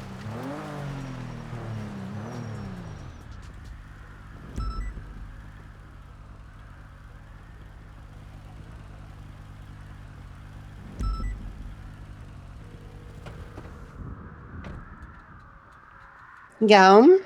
This is Director Brian Knight, San Hey, Andreas Brian. State Marshals. How you doing? I Doing understand. well. How are you doing? Well, I understand that you are trying to trade your property, and I am in interest in one. You're interested. So you have a property you want to trade? Yes, possibly. Where's it at? It's gonna be the barrio. Is it like in Barrio? Yep, it's in the proper barrio. You can see everything that they're doing there. You know, it's a Is it like a house or is opportunity- it like the actual like apartments in Barrio? No, it's like a condo, but you know, yeah. I can't lie. I already have 2 offers for people that have Barrio places like that. Right. However, I am presuming you are selling it as you're trying to migrate away from Grove Street. Would that be Yes, accurate? I am. And what better way to say fuck you than have the marshals move into Grove? As funny as it'd be, I don't think I can screw myself over taking a Barrio house though. I see. At the moment, there's 4 bedrooms in that place, and I know a Barrio house can barely fit one. It's actually huge. I'm not gonna lie. You How know, huge? like I think it's bigger than your house. How many square feet is it? Oh, I need to get it transferred back to me. I don't remember. Like, Because mine's 900. I think it's probably more than that. Really? Yeah. Yeah, like, I mean, if you it's- can let me know. Yeah, it's an exceptional, like you can it definitely fit, like easily fit 2 floors. And it is like 2.5 car lengths wide, 2.5 deep. That might be bigger than mine. Yeah, Mine's yeah. 3 floors. All right. Well, And it's like 3 cars long, but like 1.5 across. okay. So it sounds All pretty right. close. If you can let me know what like the square footage is on it, Okay. I might be interested. All right. Easy. Sounds good to me. All right. All right. Appreciate you. Easy. Anytime. You take care. See ya. Bye. Where the fuck are these cameras, bruh?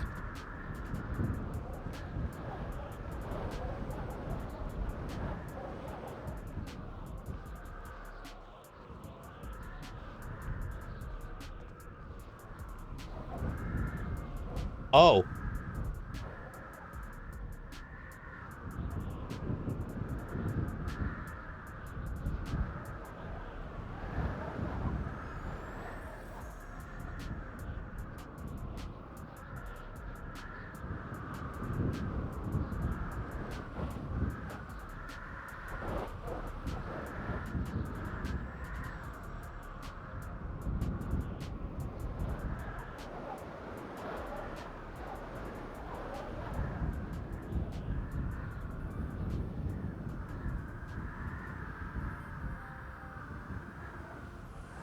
Welcome back to the deep dive. Today we have just finished poring over just a staggering volume of source material. We've got reports, interrogations, some truly bizarre statements, and they're all centered on one man. Captain Carmine Costello of the Los Santos Police Department. Exactly.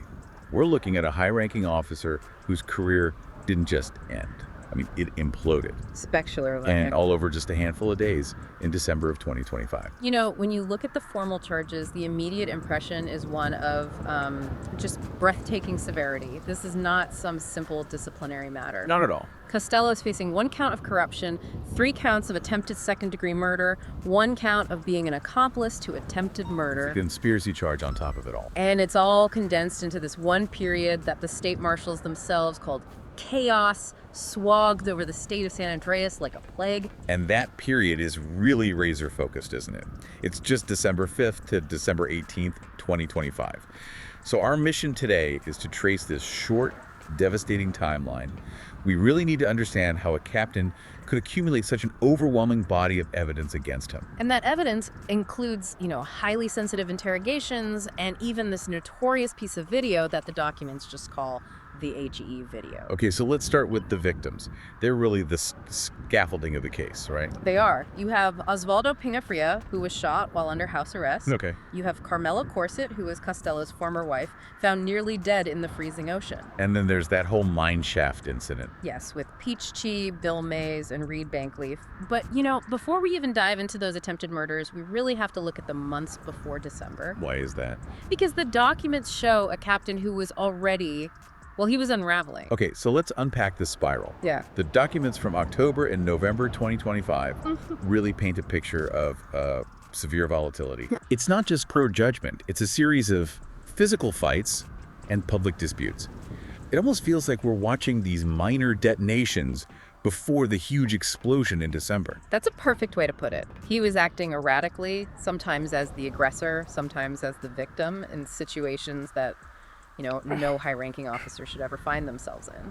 And we see that physical side of it right out of the gate, don't we? We do. October 7th, a seemingly routine traffic stop. And Costello gets attacked. Yes.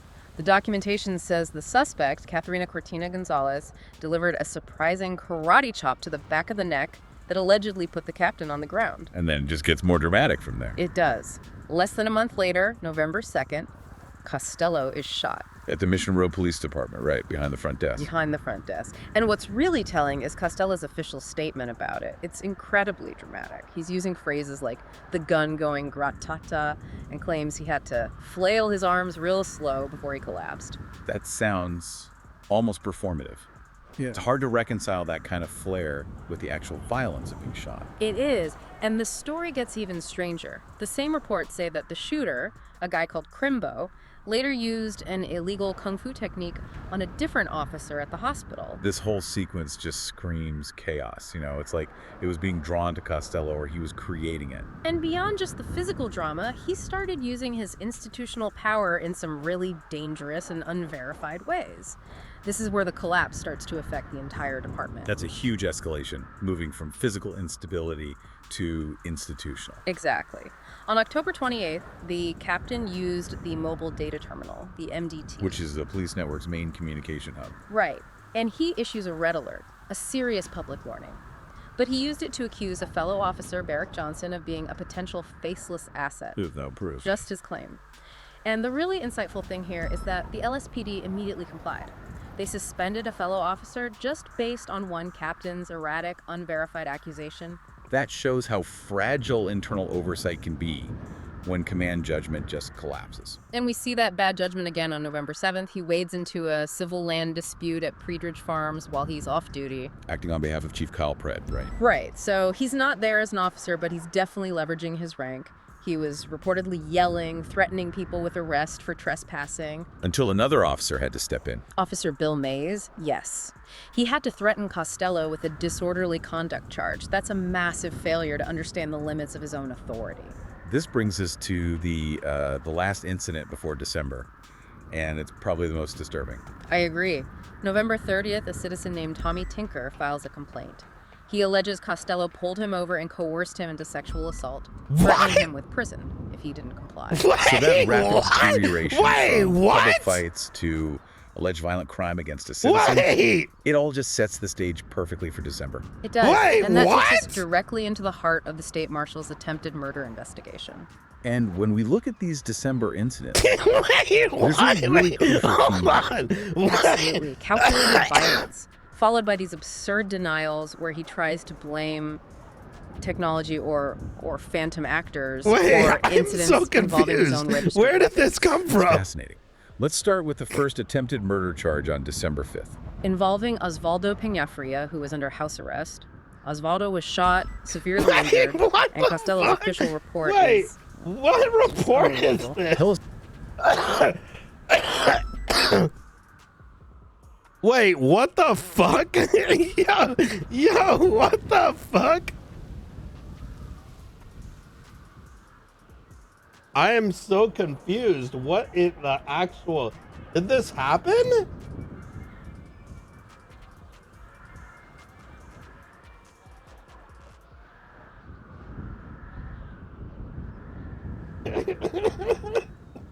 Wait. Oh,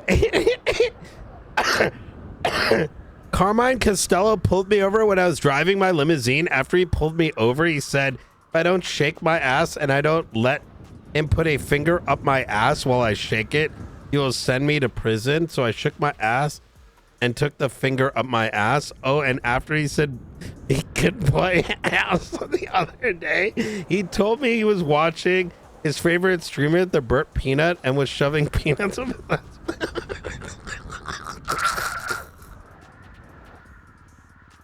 What the fuck? Yo, what the fuck? Tell us about that defense, because if you're trying to build a narrative of innocence, What this seems like maybe the worst way to do it. He claimed he and Osvaldo were just sitting together when a police department bot, a PD bot, emitted a blinding light into their eyes, causing Costello to pass out. Wait, a robot did it. A robot. He says when he woke up, his firearm was gone, Osvaldo was shot, and the PD bot had fled. He is literally blaming the shooting on a rogue robot. That is just extraordinary. That sounds like a bad sci-fi movie. But the marshals didn't buy the robot uprising defense, did they?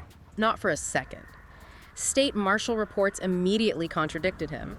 They confirmed that both Osvaldo, the victim, and the PD bot itself alleged that Costello was the shooter. And the forensics. Forensics confirmed the weapons used, a heavy pistol and a heavy rifle, were Costello's issued weapons. So what was his response when the evidence and the robot he was in charge of contradicted him? He demanded the PD bot be immediately opened, fired, and destroyed. He tried to eliminate the one electronic witness he couldn't control. That just perfectly captures his desperation, doesn't it? Deflect blame, and if that fails, just destroy the evidence. And the danger then shifted to a much more personal level on December 14th. The alleged attempted murder of Carmela Corset, his former wife. Yes, she was found hypothermic near the Pacific Ocean after supposedly being dropped off a bridge. Her statement must have been pretty damning. It's deeply disturbing. It speaks to a personal vendetta. She says she confronted Costello because he and Chief Pred had broken a promise to vote for her in some local election. So this is retaliation. She claims he locked her in his car, drove to the Miriam Turner overpass, and before he pushed her off, he performed a creepy ritual while singing. The ritual to sing, that's not an act of rage. That sounds calculated, vindictive. Exactly. What the fuck? So now we have 2 attempted murders directly linked to him in less than 10 days. But the final acts seem to revolve around internal dissent, the attempt to hold him accountable. And that appears to have been the trigger for the conspiracy charges. This is the critical transition point. The attack on Carmelo was personal, but the danger shifted when Costello realized his institutional power was under a real threat. And that threat came in the form of an administrative complaint review, an ACR. Right. It's a formal process where officers or citizens collect signatures to challenge a high-ranking official. And the person spearheading this was Sean Beckett, who Costello had already falsely cited for littering. That ACR clearly enraged the captain. We have the phone transcript from December 16th, and it's chilling. Costello called Sean Beckett and warned him, if you know what's good for you, you're going to drop this, Sean. And then he ends with that dark threat. God, forgive me for what I'm about to do, Sean. And that threat was followed by immediate action. On the very same day, Costello's ex-wife, Carmela Corset, one of his own victims, stabbed Sean Beckett at the Mirror Park Dam. That is an incredible twist. And what's extraordinary is that Sean Beckett had suggested staging a fake injury for a video, a plan she allegedly agreed to, but then she stabbed him for real. She later claimed Sean attacked her. So she used the situation to prove some kind of point. It seems so. Carmela allegedly told Beckett that violence is the way to get promotions in the LSPD, and chillingly that she was planning to kill Chief Pred. This suggests a conspiratorial environment where violence is just a tool for career advancement. Which brings us to the mineshaft incident on December 18th. Okay. This is the core of the conspiracy charge and the alleged third attempted murder. Right. Peach Chi, Bill Mays, and Reed Dankley were all found injured down near a large fire deep in a mine shaft. Peach Chi's statement is the most crucial piece of testimony here. She was inside with Costello and another officer, Bobby Charles. What did she say she saw? She testified she saw Costello drop some pills, then felt a piercing pain, a stab wound, and suddenly saw smoke and fire before she lost consciousness. It sounds like a chaotic ambush or a joint operation that just went completely sideways. And the physical evidence left behind. It corroborates that chaos. Bill Mays was found with Peach Chi's blood on his knife, suggesting he was involved somehow. And Reed Dancleave had a marksman rifle that was described as hot tea. So it had been fired recently. Exactly. And critically, Bobby Charles's M1911 pistol was recovered, but it had been discarded in water nearby. A clear attempt to dispose of evidence. What about Costello himself? He was found later, wandering shirtless and suffering from hypothermia. The only slight ambiguity is that his gunshot residue test, his GSR, came back negative. So he hadn't fired a weapon, or maybe the elements washed it away. Could be either. But if we connect this chaos to the bigger picture, we move right into the corruption charges. As all this was happening, Costello was losing his grip in public. On December 16th, during a civil trial about documents called the Carmine Files, he brandished his service weapon in the courtroom. Can you imagine? He pulls his firearm in court, claiming he's aiming at an entity named Storm. Just a profound detachment from reality. And then the information war went public. And technological. On December 20th, a PD bot screen displayed the contents of those Carmine files for everyone to see. And what did this public indictment say? The bot explicitly displayed messages detailing the mine shaft incident. Dessecond 18 Carmine and Bobby in the mines, and stabbed Peach took bags of jewelry. Wow, so the bot is directly linking Costello and Bobby Charles to the stabbing and robbery. Yes, What and in the a truly bizarre fuck twist, the bot also is stated that this? Chief Kyle Pred had pushed it off a crane, linking this whole technological mess back to the very top of the LSPD. Aside from the rogue robot, the most damning evidence must have come from the whistleblower. Officer Bill Mays, the same officer who was at the mine shaft and had warned Costello before. He provided devastating new allegations to the marshals. Yeah, we need to be critical here. Bill Mays had just been fired by Chief Pred, right? Yeah. So how reliable is a source who's been dismissed, especially when he's alleging a conspiracy involving his former bosses? That is absolutely the right question to ask, and the marshals had to consider his motive. But Mays' allegations were specific enough that they took them very seriously and noted them in their final report. And the content is just shocking. It is. Mays alleged that Costello had previously ocean dumped multiple people, including someone named Sergio, and that he routinely waterboarded people in the holding cells. But the core corruption claim Is that Costello and Bobby Charles were running a system to sell evidence and drugs directly out of the LSPD evidence lockers. And he also confirmed the existence of this alleged shadowy group. Yes, Mays claimed Costello is a member of the League of Evil, or LOE. Whether that's a formal organization or just a name for corrupt officers, the marshals clearly felt the allegations were credible enough to act on. So what does this all mean for Costello's legal standing? What state the marshals hell has concluded been this going phase by on? requesting the immediate suspension of both Captain Costello and Officer Bobby Charles.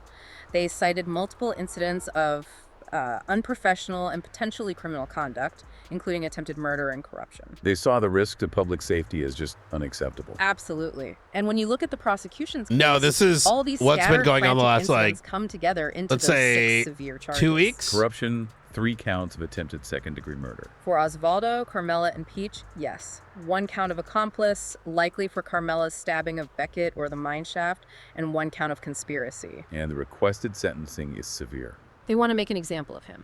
7 years in prison, a $1.5 million fine, and a permanent ban from any San Andreas government position reviewable only after a year. They're looking to make the fall of Captain Carmine Costello definitive. You know, this whole deep dive really shows us how quickly a powerful person, especially one who feels challenged by internal dissent like that ACR, can spiral into a severe, multifaceted criminal campaign just to maintain Brother, what the It went from fuck? a petty traffic citation to multiple attempted murders in less than 2 weeks. It's unbelievable. And this raises an important question for you, the listener. We've seen the overwhelming evidence for the attempted murders and the violent misconduct. But given what the key witness, Bill Mays, alleged that Costello and Bobby Charles were selling evidence and drugs from the lockers, well, the question shifts. It's no longer just, did he do it? Exactly. It becomes, how deep does this corruption go, and who else benefited financially or politically from the alleged League of Evil? The charges against Costello might only be the visible damage atop a very dirty systemic iceberg.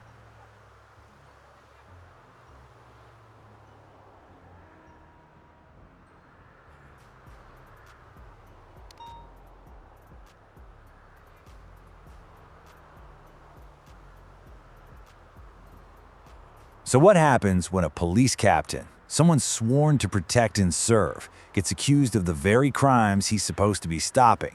Today, we're going to dig into the official story behind the shocking downfall of Captain Carmine Costello. We're going to piece this all together using only the legal documents and police reports to really understand how a decorated officer ended up here facing charges for corruption and even attempted murder. And here it is. This is the official indictment filed by the state of San Andreas. And yeah, this is not just some minor infraction. We're talking multiple counts of attempted murder, conspiracy, and corruption. I mean, these charges paint a picture of a man who wasn't just bending the rules, he was completely shattering them. And all from a position of incredible power inside the LSPD. And this, right here, is really the heart of the whole story, isn't it? On one hand, you have the seal of the Los Santos Police Department. It's a symbol of order, of public trust. And on the other, you've got the man who wore that seal, Captain Costello, now accused of betraying every single thing it stands for in the most violent ways you can imagine. But, you know, to really get how we ended up with attempted murder charges, we have to look at the man behind the badge first. Because way before this indictment, the official record shows a really clear pattern of bizarre, unprofessional conduct. It paints a picture of an officer who was just spiraling completely out of control. Okay, check this out. This is a direct quote from a formal citizen complaint. It's just a raw, disturbing accusation of sexual harassment and a massive abuse of power, and it's being leveled against a sitting police captain. And believe me, according to the case files, this was not an isolated incident. And then there's this really bizarre entry from the files. Report 33578 says Captain Costello actually triggered a department-wide emergency alert, claiming he was taken out by a single karate chop during a traffic stop. Now, on its own, that's just strange, right? But as part of a pattern, it's deeply concerning. Here's where things escalate from just bizarre to straight-up paranoid. Costello actually used the official police computer system to put out a department-wide alert accusing one of his own officers of being a faceless asset, basically calling them a secret enemy inside the department. Can you imagine? It was a huge public accusation against a colleague designed to sow chaos and distrust. This next incident, which was documented in another officer's report, just highlights how erratic his behavior was, even when he was off duty. So, during some heated land dispute, Costello apparently became so disorderly that another cop threatened to arrest him. He did eventually comply, but not before, as the report so dryly puts it, pooping his pants in front of everyone. So, with that whole history of erratic behavior as a backdrop, let's turn to the 3 violent crimes that make up the absolute core of the state's case against him. These are so fun to watch, man. These are the incidents that took this whole thing from an internal discipline problem to a major felony prosecution. Okay, the first felony charge comes from the shooting of a man named Oswaldo Pingafria. Now, Costello's official story is, well, it's something else. He claims a police robot went haywire, hypnotized him, and then forced him to shoot. But the evidence? It tells a much simpler story. The victim said Costello shot him, and the gun was traced directly back to the captain. End of story. The next incident is just as disturbing. It kicks off with a 911 call. A woman is found literally crawling out of the ocean, suffering from severe hypothermia. That woman, Carmela Corset, tells investigators this unbelievable story, that Captain Costello drove her to a bridge, performed some kind of bizarre ritual, and then threw her into the freezing water, leaving her for dead. Now, the third incident is by far the most complex one.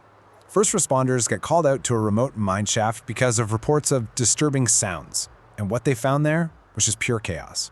You had multiple people down, a huge fire burning inside the mine, and this tangled web of conflicting stories about what in the world actually happened. So let's try to make sense of this mess. Investigators on the scene found Officer Peach Chi with a stab wound. Nearby, they find Bill Mays with a bloody knife. And surprise, surprise, it's a DNA match to Peach. Then you've got another guy, Reed Dankleaf, holding a rifle that had just been fired, and a gun registered to Costello's known associate, Bobby Charles, was also found right there. It was just this violent, confusing puzzle that connected all of Costello's people together. For a long time, all these things were just a collection of really strange reports and very serious allegations. But the case against Captain Costello finally started coming together, and it was driven by a determined citizen and a public leak that just blew the whole investigation wide open. And this brings up a really critical question, doesn't it? What happens when an ordinary citizen, a guy like Sean Beckett, tries to file a formal complaint against a man as powerful and as unpredictable as Captain Costello? Well, according to the official record, this is what happens. Costello called Sean Beckett directly. And in a recorded call, which was documented by state marshals, Costello gave him a series of warnings that ended with this one chilling line. "God forgive me for what I'm about to do, Sean." It was a direct threat, and it became a crucial piece of evidence. The whole thing just exploded into public view when some anonymous source leaked a dossier of allegations that became known as the Carmine Files. All of a sudden, what were once just internal reports and quiet rumors became a massive public firestorm, and that put incredible pressure on law enforcement to finally do something. And these leaked files, they were just filled with these shocking, though I should say unverified allegations. They accused Costello of everything from ocean dumping bodies to waterboarding suspects, selling evidence, and even being a member of some bizarre group called the League of Evil. Now, whether it was true or not, these claims absolutely fueled the public outcry. So, after this huge investigation that pulled together all these different threads, the bizarre behavior, the violent felonies, the citizen complaints, the public outrage, the state finally brought its case. So now, let's look at the sentence that the prosecution recommended. 7 years. The prosecution is asking for 7 years in prison. Now, for a police captain, that's not just jail time. That is a complete and total fall from grace. It is a severe punishment for the ultimate betrayal of public trust. And on top of the prison sentence, prosecutors are also seeking a $1.5 million fine. So the penalty isn't just designed to lock him up, but to hit him with a crippling financial consequence for everything he did. And so, the case of Captain Costello really leaves us with a fundamental question. When the system that's designed to protect all of us is corrupted from the inside, who holds the powerful accountable? In this instance, the official record seems to suggest an answer.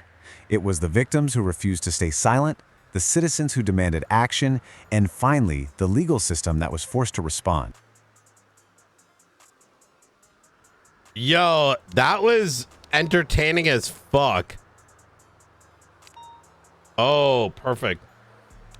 Going to check the next one.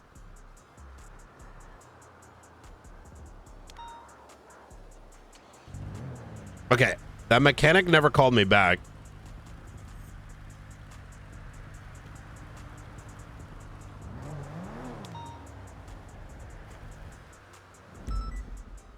See if Kian's around.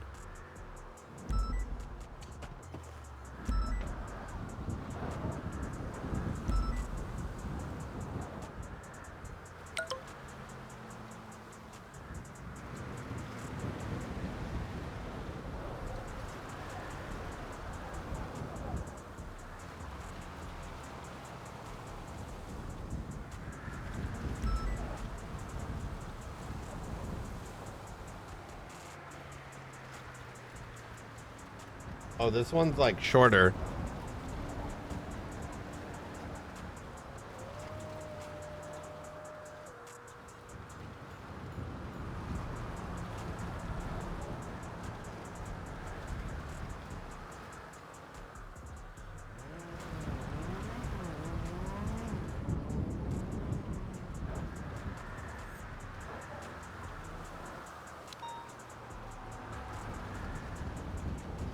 What is this video?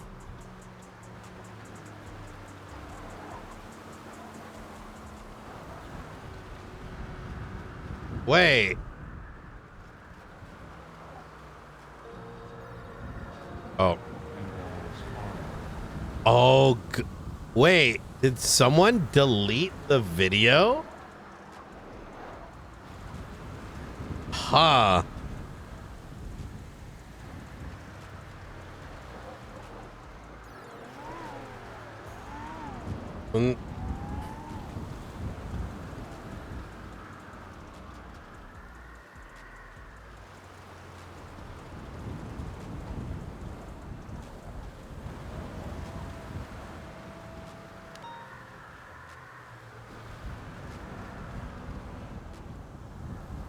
Bro.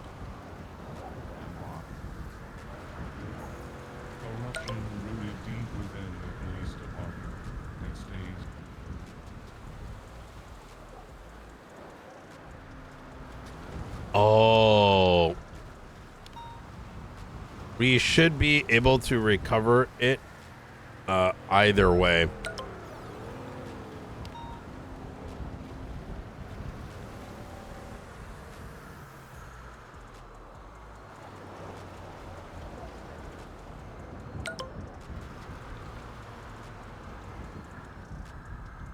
I think we should be able to get a carbon copy as well.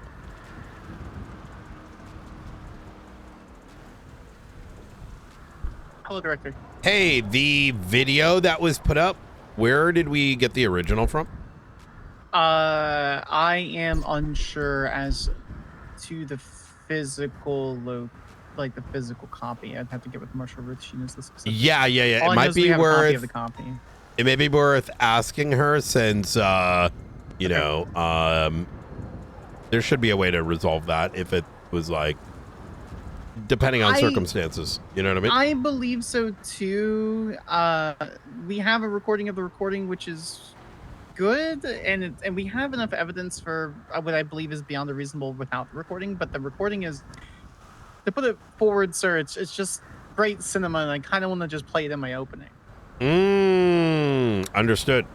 Right. So I'll get with Marshall Ruth and see if we can get a physical copy for. Yeah. I think getting clarity if we had a copy, was it destroyed? Did some gremlins get into the, you know, Yes, figuring that correct. out, I think would be good. Yes, so but- we know how to handle it, you know, Yes, sir. if Yep, those questions come up and it gets weird, you know what I mean? So it's gonna get weird. I think in this situation. yeah. I think Regardless. preemptively getting that resolved is probably a good thing. You know what I mean? Perfect. I'll get with Ruth immediately. All right. Easy. All right. Anything else, sir? Anything about the docket post or any I saw the Carmine one. The Carmine one is really good. How did we get to 7 years versus the? Were there any hut charges in there or? It's mostly just teeth on the charges because of the corruption. Understood. Yeah, our intention, so when I spoke to Ruth this morning, our intention is to plea deal this out to remove the corruption and get him into rehab because Ruth thinks that he's addicted to drugs. So she doesn't think that he's actually acting in his normal accordance. And so if we can get him into rehab, she wants to drop the corruption charge and see if that is just based on his drugs or not. Like his Understood. With Xanax. Okay. Charles, I don't think we're dropping any of those. Makes sense. All right. Easy. Okay, All right. Perfect. All right. Thank you so much, sir. If there's anything else, let me know. I'll be around for a little Will bit. do. You stay safe. Bye. You too, sir. I need to get to a mechanic.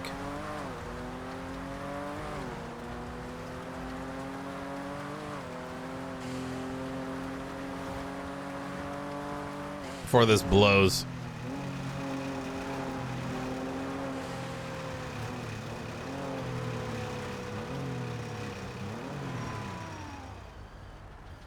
And video and okay. I have it being made right now. Oh fuck.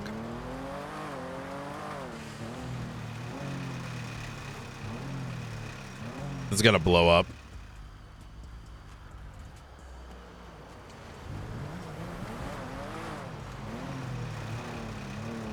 How's it going?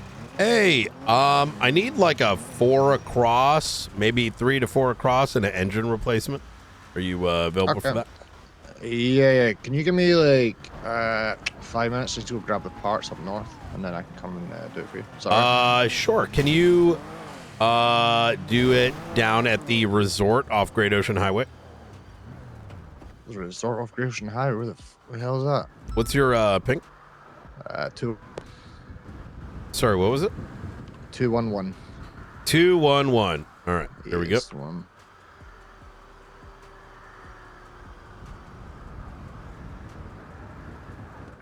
Yeah. Cool, I got you. Sorry, what do you need? You need a 3 or a 4 or? I think an a 4 across plus an engine replacement. Right, okay. I'm sitting at Perfect. 60%. I'll show you. Yeah, okay, I've got 4 across. Awesome. Let's go. Yeah, no worries. I'll just go grab stuff and then I'll be there. All right. Beautiful. Thank you very much. All right. No worries. Take care. You stay safe. Bye.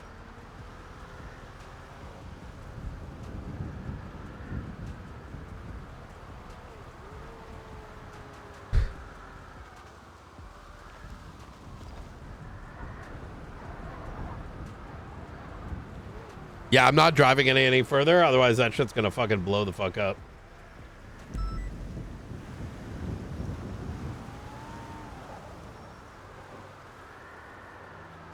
Oh wait, let's watch this. Best friends keep high.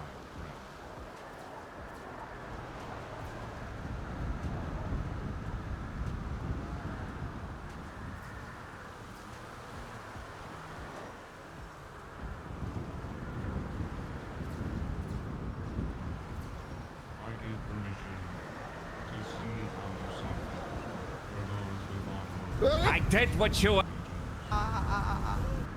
Be kidding me.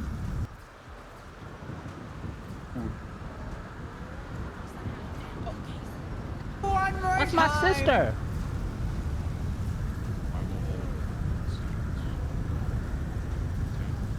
Do you believe me? Do I believe you? Yes, do you believe me, Peach? You gotta be kidding me. I told you I didn't do it. Do you believe me? No! I know you flippin' did! Well, in that case, Bobby, I can't believe Bill did this. What are you talking about? Bill's even here. Come on! Oh my god!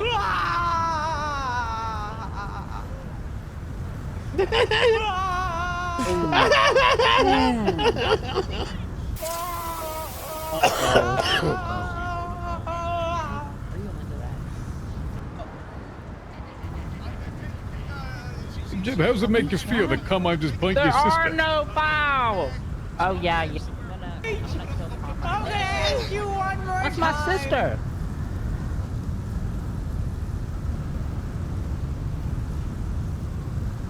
Do you believe me? Do I believe you? Yes, do you believe me, Peach? You gotta be kidding me. You gotta be kidding me. I told you I didn't do it. Do you believe me? No! I did what you asked. Now you need to deliver. Well, in that case, show them who you truly are. Tell me about those carbine files, Bill. Is it me with the green Come Come on! on! Give you a knife? Could you stand How could you, Bill? How could you stand Peach, Bill? How could you stand Peach?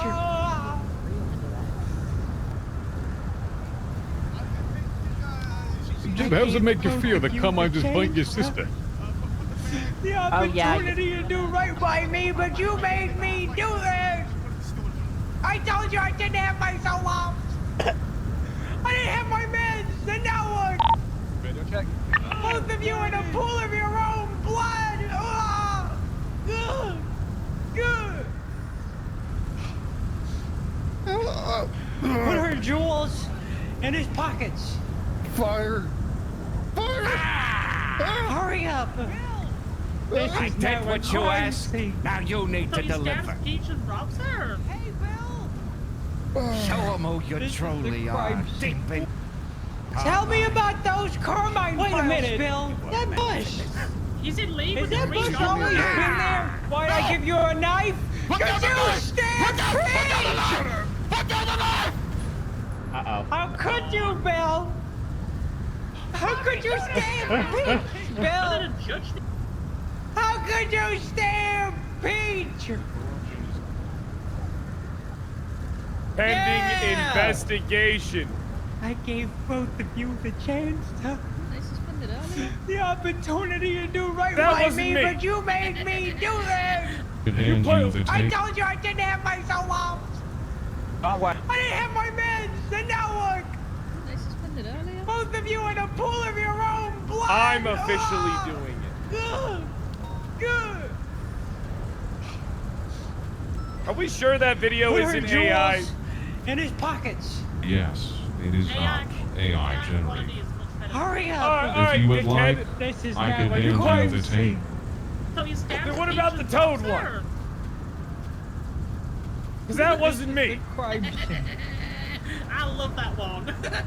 Wait a minute! What about the Toad one then, Oh, dickhead? I have 2 videos open. I was like, what the fuck? Yeah, that ain't me at all. Well, If I yeah. was gonna dress up as any of them, it'd be Luigi.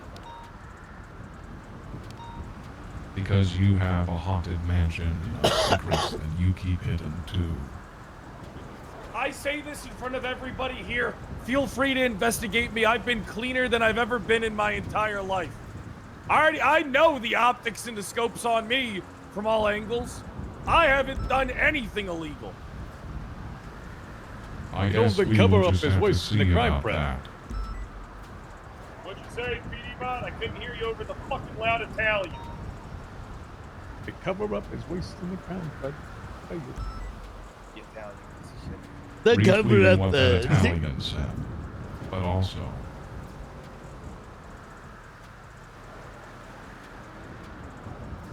we'll just have to see about that, Fred.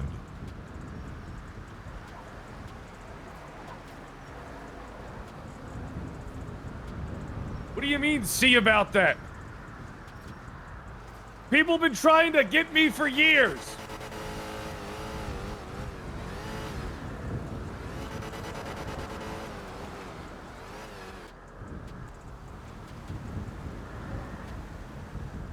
Before that, that's... You did it! You Your did it! hands I are own you! Admit you did it! You made him.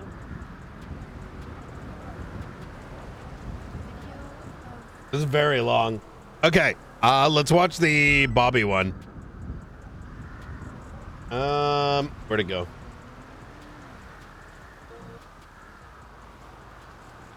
Notebook.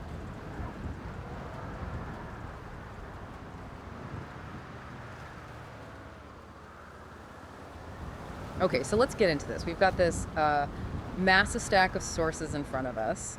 And, I mean, this thing reads like something out of a paperback, not a police file. We're talking court filings, incident reports, interrogations. It's a lot. And it all centers on this one case that frankly could shake the LSPD to its core. The people versus Sergeant Bobby Charles. Sitting command member. That's the key. Exactly. So our mission here really is to just piece this all together, to figure out what the sources say allegedly went down in a mine shaft on December 18th, 2025. And the charges are, I mean, they're staggering. You've got corruption, attempted second-degree murder, Accomplice to attempted murder, evidence tampering. It's a long list. criminal possession of a firearm, conspiracy. The prosecution is asking for the absolute max here. 5 years, $1 million fine, and Charles can never hold a government job again. And you can see why. The People's Statement basically says this isn't just one guy going rogue. They think he used his badge, his connections, everything to commit these crimes and then try to bury them. A systemic failure. That's the term they use. Mm-hmm.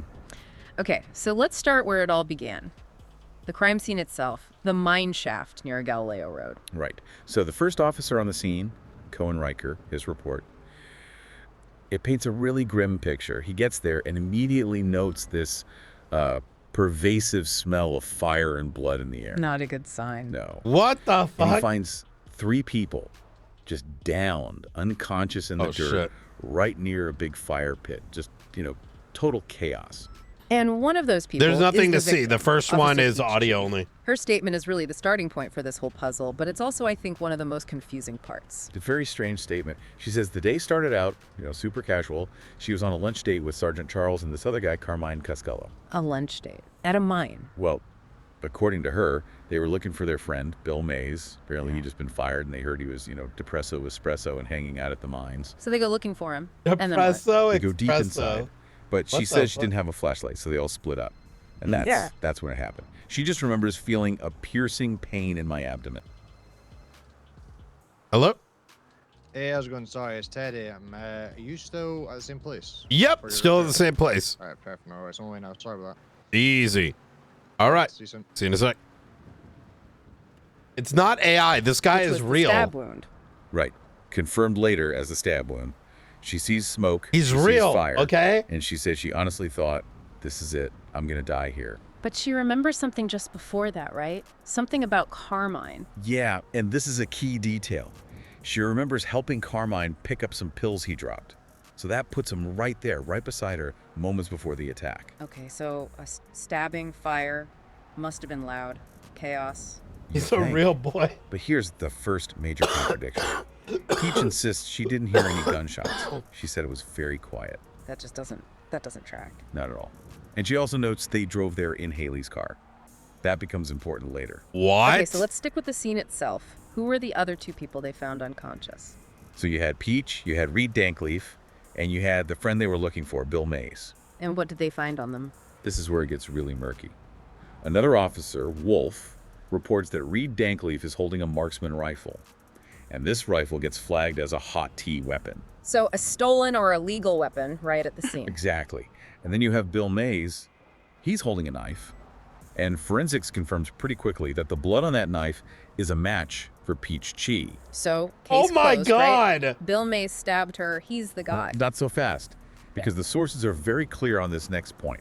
They tested Bill Mays for gunshot residue, and he came back GSR negative. So for anyone listening, what does that mean in simple terms? It means he hadn't fired a gun recently.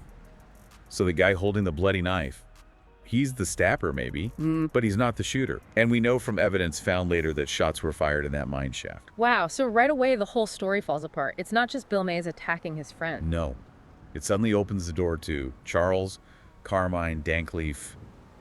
Anyone else who was there unconscious could have been involved. It's way more complex. Which leads us right to the evidence that actually points the finger at Sergeant Charles. This is really the moment the whole investigation pivots from a simple assault to a full-blown corruption case.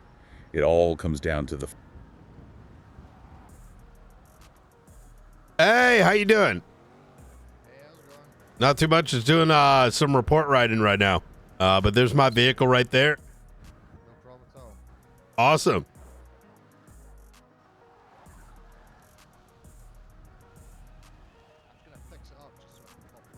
Easy. Thank you. Thank you.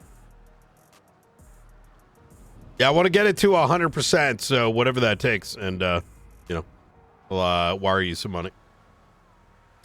Firearms. The first one being the M1911 handgun. Yes. That was the handgun they recovered from Bill Mays' hand at the scene. And it turns out that gun is registered too. Sergeant Bobby Charles. But it gets worse. Not only is it his gun, but in this system, it's listed as unregistered. And Charles never reported it stolen or missing. Oh my God. An off the books, personal weapon belonging to a police sergeant ends up in the hand of a suspect at an attempted murder scene that sergeant was also at. That's a huge red flag. Yep. A massive one. That's the basis for the criminal possession charge. But there was a second gun. Yes. And this is what triggers the evidence tampering charge. A completely different firearm. Sorry about that. What did you say? Sorry, I was just saying, do you mind if I just hop in and pop the boot? Oh, yeah, on yeah. it? Go Just- right I've ahead. just done it. Yeah, Yes, yeah. okay. Feel free. Perfect. No.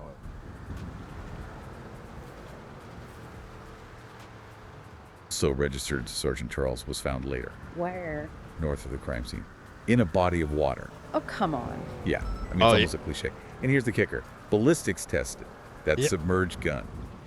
And it was a perfect match for the bullet AI definitely casings and fucked up with projectiles this. they recovered from inside the mine shaft. So, let me get this straight. One of his guns is found on a suspect at the scene, and the other one, the one actually used for the shooting part of the attack, is found ditched in the water. That's it. It suggests this wasn't just panic. Easy. It Easy, suggests easy. a calculated Go for effort to get rid of evidence and obstruct the investigation from the very beginning. And that alleged cover-up didn't stop with just hiding a gun, did it? The sources point to some serious procedural issues at the hospital. Oh, absolutely.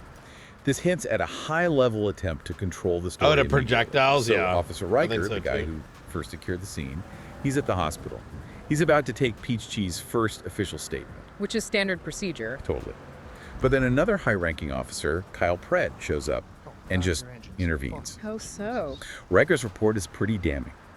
He says Pred walks in, declares himself as chief here, which is a whole other issue, and orders a different officer, Haley Maxwell, to take the statement instead. Why? Did he give a reason?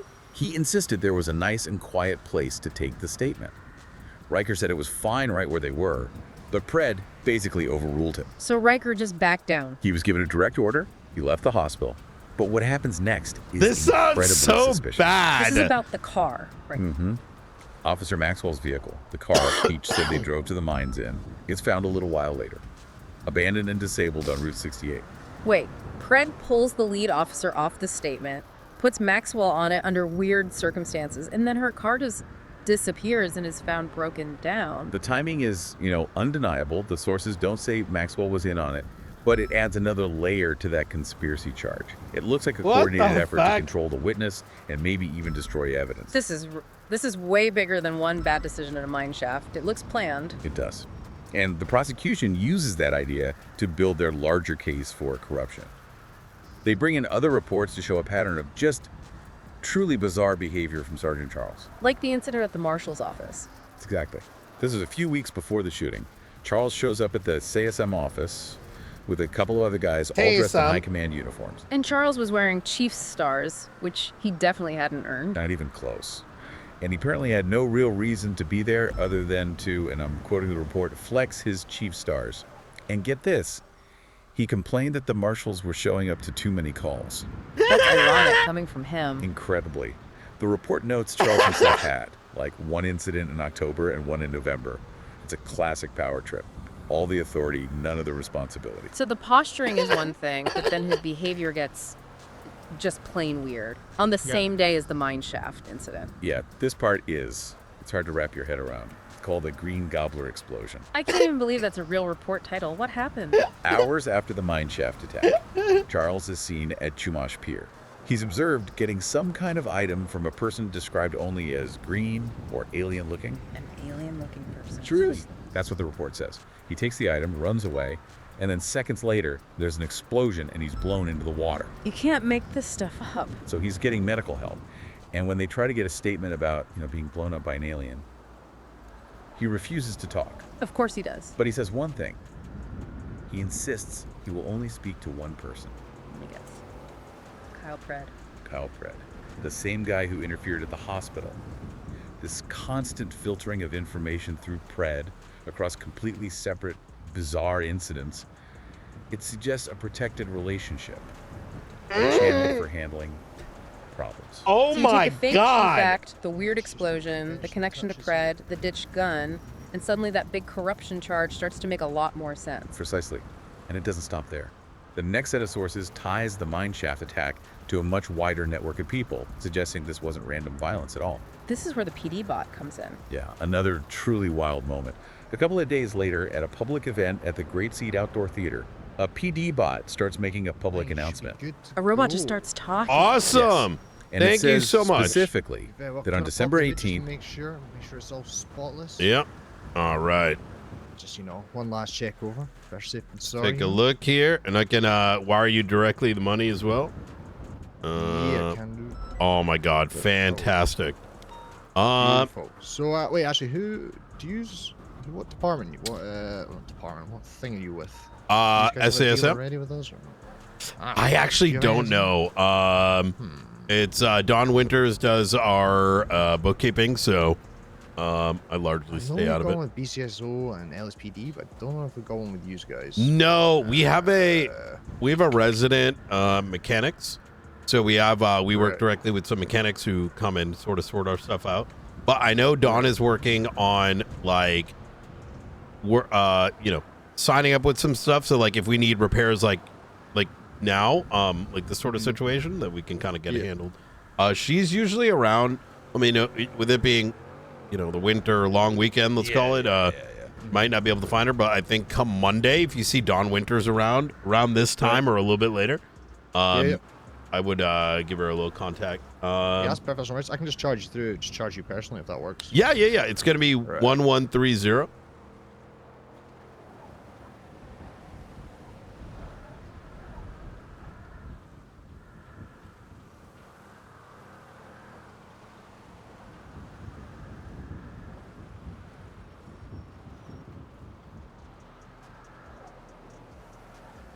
Okay, so it's 1130, is that right? That is correct.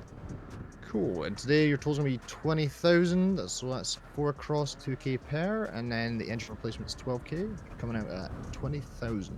Ooh, perfect. All right. Perfect. You should get the bill there. Beautiful. Thank you so much. Perfect. Hey. Perfect. All right. Pleasure doing business with you. If you need anything Likewise. else, just give us a call, all right? Will do. You have a Stay fantastic safe day. out there. You too. Carmine and Bobby in the mines stabbed Peach, took bags of jewelry. Wait, jewelry? That's the first mention of a robbery. So a police robot just leaked key evidence in a public theater. It seems so. And the context is what's really key. The bot was showing a video called The Carmine Files. And who happens to be in the audience? Kyle Pred. Kyle Pred. And he doesn't just watch. He interrupts the video and is quoted saying, "I'm glad I pushed you off that crane." What does that even mean? What? He's threatening the robot. It implies a history there, an aggressive one, like he's trying to shut down the source of the leak. Unbelievable. And this Carmine, the guy on the lunch date, he's already on. Yo, I don't know anything big about time. this, so this is so Prosecution included entertaining his to phone me. Subpoenas. They were already investigating him for corruption and violence. He was implicated in a shooting on December 5th that left a guy named Osvaldo paralyzed. And there was another incident too. He was allegedly involved in throwing someone named Carmela off a bridge on December 14th, just days before the mine shot. So he has a pattern of extreme violence leading right up to this. But what's the link back to the LSPD, back to Pred? Here it is. In the report on the Osvaldo shooting, Carmine himself claimed that right after it happened, he got a phone call from someone he identified as Pred. So Pred is talking to a major violent criminal immediately after a shooting. Weeks before, that same criminal is involved in an attempted murder with another one of Pred's associates, Bobby Charles. Now you see the web. It raises a huge question for the court. Is the mine shaft attack an isolated crime? Or is it just one piece of a much larger, ongoing criminal enterprise being protected from within the LSPD? Which brings us to what happened when they finally arrested Charles. He didn't exactly hide. He walked right into the marshal's lobby to protest, as he put it. He protested his suspension. Yeah, and then he basically dared them to arrest him. He said, and this is a quote, "If you have enough PC to suspend me, then why aren't I in cuffs?" So they put him in cuffs. They obliged. He was processed, immediately asked for a lawyer, and refused any interrogation, which is his right. He was later released, pending the formal charges, but with a verbal suspension notice. So when you put it all together, you have strong physical evidence, the DNA, the ballistics from the ditched gun, and you combine that with a clear pattern of institutional interference, the bizarre behavior, and these deep links between Charles, Pred, and a violent criminal like Carmine. It's exactly how a single incident blows up into a massive investigation. It starts in a mine shaft, but it quickly spreads to touch on all these other violent crimes, misconduct, and huge conflicts inside the LSPD command. It's a deep, deep rabbit hole. It really is. I mean, the sources give us a pretty compelling story based on the physical evidence, but it's what we can't see that might be more important. The conflict between Riker and Pred, Charles only talking to Pred. Yeah. It all suggests the full truth is still hidden. And there are still pieces of the investigation that are sealed, right? Yes, and this is the final thought for you to really mull over. Key interrogations with Carmine, with Peach, with Reed Dankley are all under protective order, for the court's eyes only. So the real question isn't just, was Sergeant Charles a rogue cop? It's whether his actions were just a tiny fragment of a much bigger systemic problem. A problem that, right now, those protective orders might still be concealing.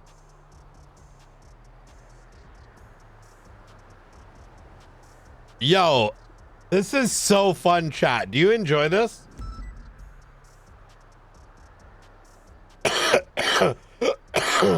These are so fun to All watch. right, let's get right into it. We're going It's to break so down this immersive really for me. complex case of corruption, and it's happening right inside the Los Santos Police Department. You see this seal, right? It's supposed to be a symbol of trust, of integrity, a promise to the people of Los Santos that they'll be protected. It stands for safety, for justice, all the things you expect from your police force. But what happens when the enemy isn't on the streets, but on the inside? Well, in this explainer, we're going to unpack the absolutely shocking case against one of their own officers, Sergeant Bobby Charles. Okay, so where do we even begin with a story What like a this? fire We're actually not start. going to start at the crime scene. Instead, let's look at the indictment itself. These are the official charges that sent shockwaves through the entire department. And wow, just look at this list. This is a lot. It's not just one thing. You've got corruption, conspiracy, evidence tampering, and then boom, attempted murder. This isn't just a simple mistake. This paints a picture of a serious, calculated betrayal. And listen to how the prosecution puts it. This quote is so telling. They're making it clear from the get-go. This isn't just about any cop. This is a command member, a sergeant, who's accused of going rogue and, get this, covering up the attempted murder of a fellow officer. The stakes are incredibly high. So, to really understand how we got here, we have to go back to the beginning. Let's head to the crime scene itself. The date is December 18th, 2025, and things are about to get very, very chaotic inside a mine shaft. Can you imagine being a first responder rolling up to this? The official reports say the mine shaft was just filled with the smell of fire and blood. It's dark, there's a fire burning, and there are bodies. Multiple people unconscious on the ground. Just total chaos. And right away you can see why investigators were so confused. They find 3 people on the ground. You've got Officer Peachtree, who's been stabbed. Then there's a guy named Bill Mays, and he's literally got a bloody knife in his hand. And next to him, another guy, Reed Dankleaf, with a completely different gun. So, who did what to whom? Okay, so you have this absolute mess of a crime scene. Investigators now have the tough job of untangling this web of clues to figure out what on earth actually went down in that mine shaft. And the victim's own words are just chilling. Officer Peachtree said she was just standing there in the complete pitch black silence. And then, out of nowhere, this piercing pain hits her in the stomach. That's a terrifying account. This is where the evidence gets really tricky. You've got Bill Mays, right? He has the knife, and the blood on it matches the victim. Seems open and shut. But his gunshot residue test is negative. He didn't fire a gun. Then you have Reed Dankleaf, who has a rifle that's linked to another crime, but that's not the stabbing weapon. It's a real puzzle. So, the evidence is pointing everywhere and nowhere at the same time. But the investigators knew something crucial was missing from the scene. The big piece of the puzzle. See, they found bullet casings in the mine, so a shooting definitely happened. But where was the gun? It wasn't on Mays, and it wasn't the rifle Dankleaf had. So where is the smoking gun? So they widen the search, looking around the area, and that's when they find it. North of the scene, ditched in the water, is an M1911 handgun. And this discovery, it changes everything. They rush it to ballistics, and bingo, it's a match. The gun from the water is the one that fired the shots inside that mine shaft. This is the weapon they've been looking for. So they run the serial number, and here comes the twist that nobody saw coming. The gun doesn't belong to a criminal. It's registered to an LSPD sergeant, Sergeant Bobby Charles. Yo, okay, this is so once you find a crazy. cop's gun at a crime scene, the investigation kicks into a whole new gear. They start digging into Sergeant Charles's background. Was this a one-time crazy mistake? Or was it part of a bigger pattern? And they find some weird stuff. Apparently, just a few weeks before the mineshaft incident, Charles walked into a marshal station wearing chief stars, calling himself the chief of police. You know, maybe it was a joke at the time, but looking back, it kind of shows a real disregard for the rules and the chain of command. And then this drops. It's a report from an internal law enforcement source, just called PDBot in the files. And it's an absolute bombshell. It straight up says Bobby Charles and an associate named Carmine were in the mines, that they stabbed Peach, and that they took bags of jewelry. It connects all the dots. And it gets even deeper. There are allegations that the chief of police himself, Kyle Pred, showed up at the hospital and basically tried to take over the investigation. He allegedly overruled the officer on scene and insisted on taking the victim's statement himself, somewhere nice and quiet. That does not look good. So, when you put it all together, you've got the gun, you've got the weird past behavior, you've got this informant's report, and you've got possible interference from the top. This is the mountain of evidence the prosecution is building against a man who swore an oath to protect the city. So, what's on the line here? If he's convicted, prosecutors are asking for 5 years in prison. That's a long time. And it's not just the prison time. They're also asking for a $1 million fine. $1 million! That number alone tells you just how seriously they are taking this case. You know, at the end of the day, this case is about more than just Sergeant Charles. It really makes you think, right? It forces the people of Los Santos to ask a really tough question. When the line between the criminals and the cops starts to disappear, who's left to trust?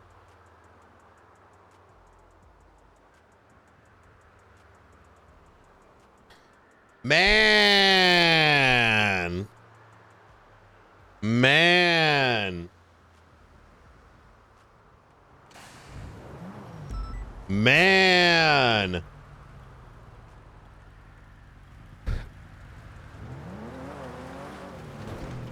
That was fun to watch. Not gonna lie.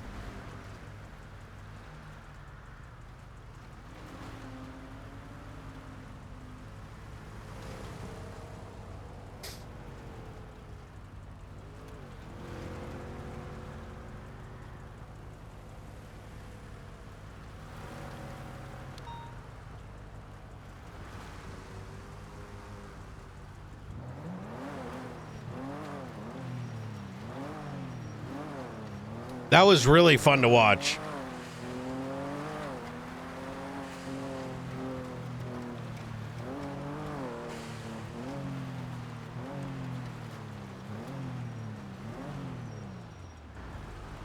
Okay. 495 back on station. I just got done going through all both docket posts. I didn't realize fucking half this shit was going down. Is this for the Carmine situation? Carmine and Bobby, yeah. Apparently Carmine, like based on one of these reports, Carmine made Tommy Tinker shake his ass and then finger his asshole. Yeah, remember he came in and you to the lobby and you told me, hey, get a statement? That was him. I didn't realize all that went down. Yeah, it was bad. Bad, director. How you gonna make a man shake his ass in the middle of the road, man?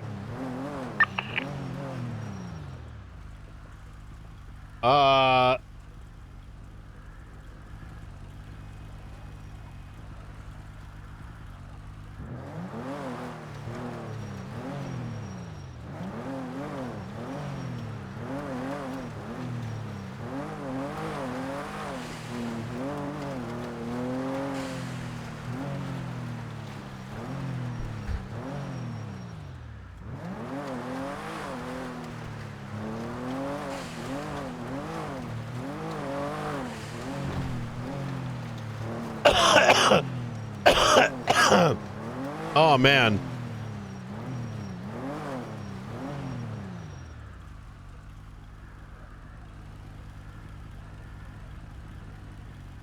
Oh my God, Tinker's around.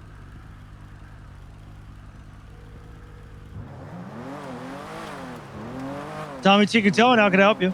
Hey, I just went through the report about you. I'm sorry to hear what happened. I'm sorry? Who's this? This is Director Knight, San Andreas hey. State Marshals. Hey, how are you doing? Yeah, What report, sir? I want you to stay strong. What are you... Hold on, what are you talking about? You gaslighting me right now, Knight? You fucking with me like old days? I never fucked with you, Tommy. Oh, okay. What's the report say? What do you mean? I'm confused. Hello? You know, about the finger and the ass shake. The finger and what? And the ass shake. The finger in the ass cheek? I'm confused. Were you ever What? made to shake your ass and finger your asshole? I do that in private. Why is that in a report? You made a statement. 495 from 099. I made a statement? What does my statement say? I must have been intoxicated. Yeah. Oh no. Okay, I gotta go. No.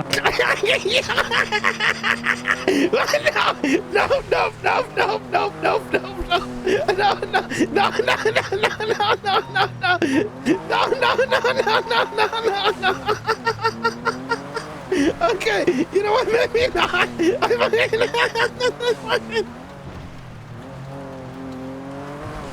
Oh my god. The implication of that. Nope. That's so unhealthy.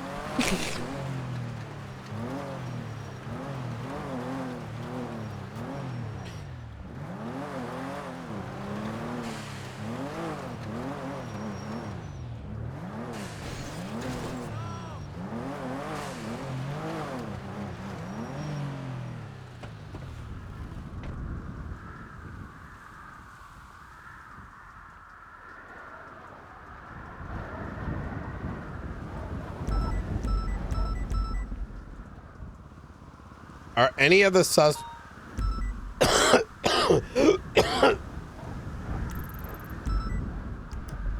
who's on duty right now? Oh, it's just Cole.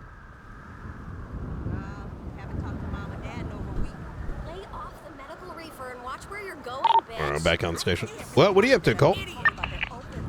I was just catching up with the reports, and I had a question about one of them. Yeah, go for it. It looks like there was the most recent incident last night with Darkstone. Yes. So yesterday we tracked a number of suspects back to the Echelon building. Andre Tyson, Brandon Valentino. Fuck, I have to write that bit up. Brandon was wearing a green sweatshirt and a Ushanka. Andre Tyson had his vehicle. He was shot by the besties. Ray Romanoff and Sykes. They get into a vehicle. I continue to follow them. And they had no fucking idea. Like, it was a very... I didn't really look like myself. I had a bald cap on and, just this very just strange garb that would make people say like, oh, this is just some dumb fuck doing dumb fuck shit. And we then tracked them to the Echelon building where they were there for an hour. And during that time, Darkstone came to do training. And we got concerned because they're like, what the fuck are they even doing? They were just like there. And we noticed cameras that were freshly put up. And I went back to Zancudo. I don't see them anymore. But I think Springfield may have photographed them. Her and McAllister watched as these non-Darkstone people came and just almost allowed themselves to get their shit stolen out of a trunk. We were told, listen, I'm gonna be real, Darkstone be ops to a degree. But we didn't even know that it was stolen until they told us. But they said there'd be a tracker. Now, we were able to link Frederick White's vehicle once again, which was previously at the Estrelon next to Andre's car, that went northbound Polito. So we believe that Brandon and White had this thing. Then about 40 minutes later, estimated, thank you for 2 months. A ping went off at Life Invader, and those same individuals we suspect broke into the Chronicle bot in order to release a scuffed article about me. So leaving the entire place destroyed. Yeah. So my theory is, listen, Faceless is like your boy's like PR team in a way. You know what I mean? They're making like I like, you know what I'm saying? Like I kind of feel like this. Like, listen, I appreciate it in a way, but. Oh, okay. But it sounds like think, the usual suspects. Yeah, like, I mean, if you think about it, the 2 months of Brandon Valentino leading to me being stabbed, and now all this to release an article about me, here's my suspicion. I think that they are genuinely convinced, like, I have an ego, right? Which I do to a degree, but like the kind where it's like pred level, you know, where I can only think about myself. And so this is a hypothesis, right? Because why would they do all this just to do those two things? I think that because they believe that, they are presuming I will get distracted thinking that this thing was about me by feeding into that. But I actually think that it wasn't just taking down the Chronicle bot and trying to release a thing. I think that something bigger is happening, and they are like obfuscating, like they're like masking their actual intention. The Chronicle bot releasing asset information? Yes. And they didn't want to stop that, you know? I think that was a big goal. I think the release of my article was a smaller goal, but I think that there's a bigger goal behind all of this, right? And have you got a chance to talk to Skinner? I did. We got his statement, but we didn't have a follow-up conversation. Wouldn't that defeat the purpose if Frank is still alive and has all the information in his head? I think because the Chronicle bot functioned as a deterrent, because what it allowed was if Frank and Nora, you know, or Bella get hurt, it releases things, so therefore Faceless can't hurt them, manipulate them. But now with it down, they're now going to be vulnerable. So the bot is down officially. It's not functioning right the now. entire data center in there was blown up. Oh shit. That puts them back on the map as targets for sure. Exactly. And that's kind of where I, you know, where I'm sort of like contemplating all this, right? Is I don't know what happens next. Like, listen, I trust Frank and Nora, right? But they're dead. Like, you know what I mean? Like, wouldn't say they're dead, but like they are going to be vulnerable in many ways now. Any way we can protect them, or is just cooked? I mean, it's kind of cooked. Like, I mean, I don't know. I guess it's we have to see, really. The thing is, like, at this stage, they may be afraid of pushing forward, right? So, I mean, I guess it's gonna, only time will tell, really. I will say, though, that I think a big effort that we should perhaps do is these cameras help lead us. I think the Faceless install cameras to get insight as to what's going on. Like, so we should try to locate cameras and make that a part of our like regular patrol, is like look for cameras with routers or misplaced cameras. And I don't mean like the news cameras, but I mean like the CCTV ones. I don't know if you've seen those before. Do you know what I'm talking about? I've heard you explain them, that they have, it's a distinctive, they have antennas attached to them, different than the news ones. Yes. If you go to Eclipse Boulevard, there is a comic book store. Look, if you're looking at the door, to the right of it is going to be a long pole with a singular camera on it with a router in the back. I would take a look at that just to get an idea as to what it kind of looks like.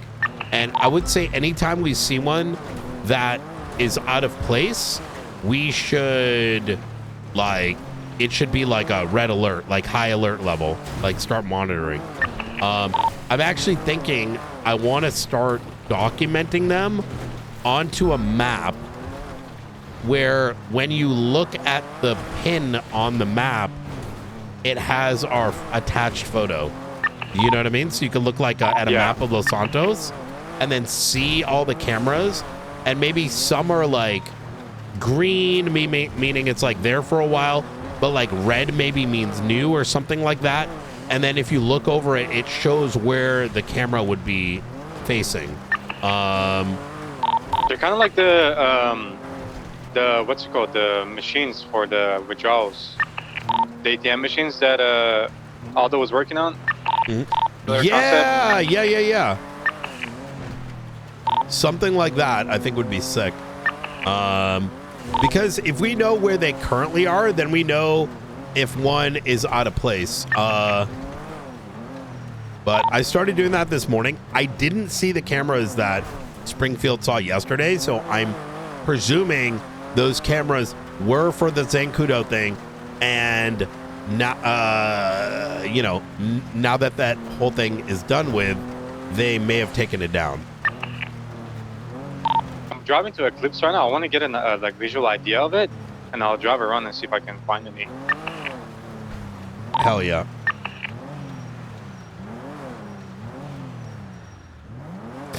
Yeah, I'm gonna be doing the same. At least to get like a mental note until we start to do that.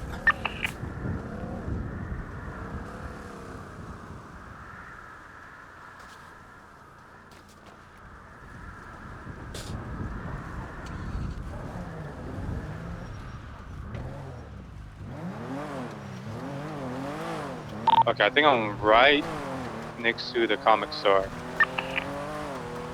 Yeah, look for on the right of the door. You should see like a long pole with a camera on it. Oh, I see it. I see it. Yeah. Do you notice the little router on the back? This is really high tech.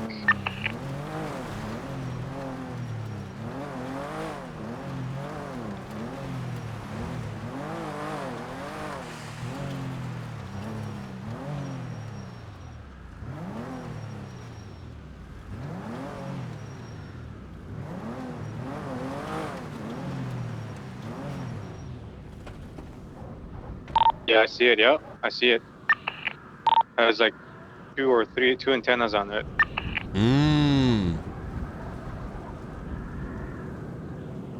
Yeah, there's a couple of those that are sort of constant at.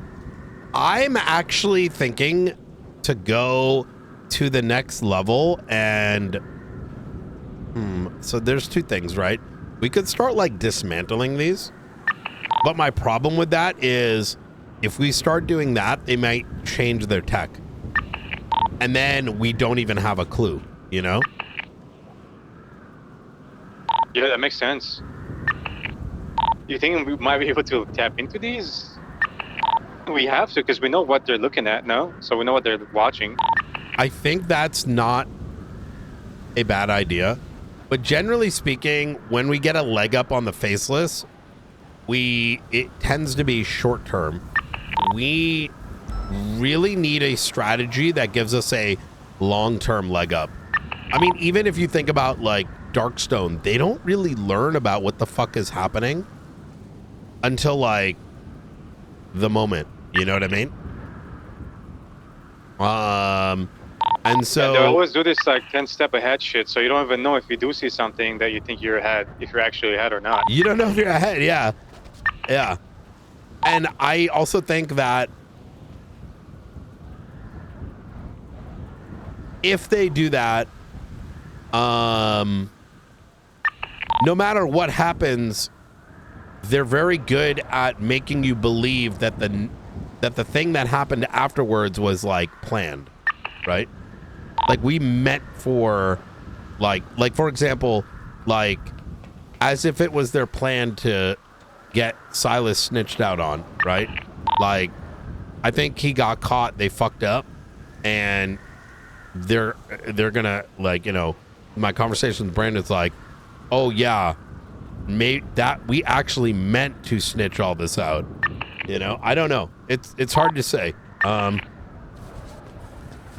actually looks like there's a couple looking at this Chinese restaurant.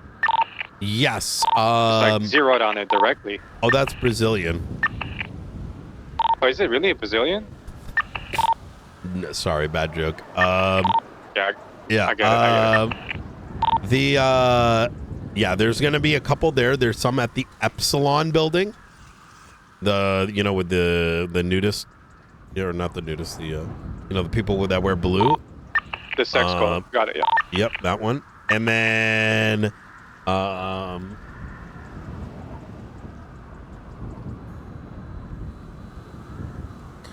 there's some new ones up at the antenna by the Vinewood sign.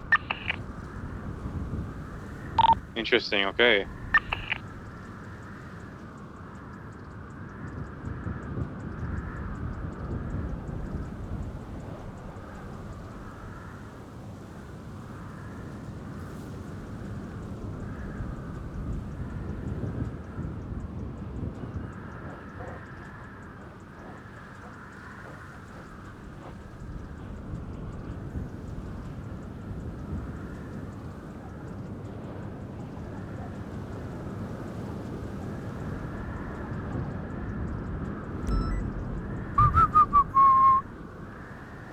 Do do do do do do do do do do do do do do.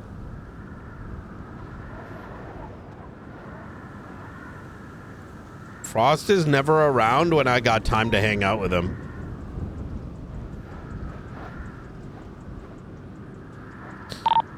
I'm taking a look at like major areas. I don't see anything at the power plant.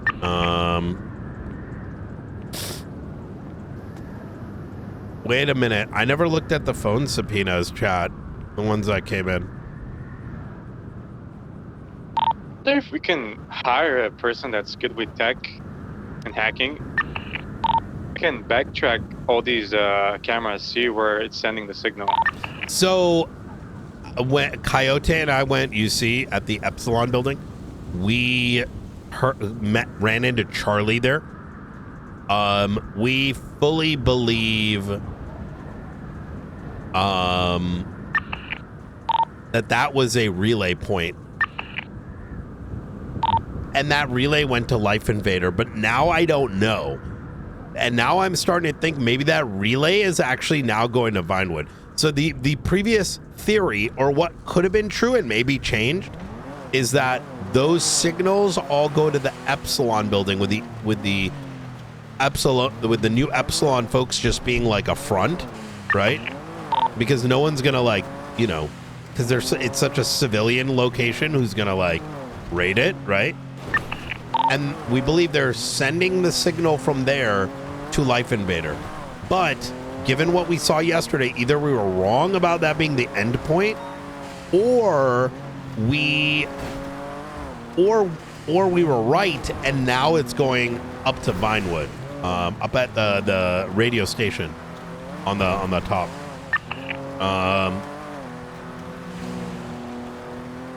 Okay, I mean, it could be also a VPN structured system where it's sending it to different places and back, so it's going to be hard to track it. Yeah, no, 100%. What up? Hey, what's going on, guys? What's up? What's up? How you doing? Pretty good. Oh. What? You can zero down on these cameras on that specific model. Oh, just drive boy. around and we're not hitting it. just Don't worry. make We're not marks on robbing the it. map, right? That's where they crazy. are, what direction they're looking. What happened? Hey! Am I missing something? You doing some like furry shit right now? Oh hell no! Big time, big time. Hell no! This is just my Jesus mask. Christ! All right, y'all enjoy yourselves. Sorry, I had to get off radio. I just saw this 3 people in their pajamas and a guy dressed up as a dog. I don't want to know what they're up to. You might want to drive the opposite way of that one. Yep, I'm dipping.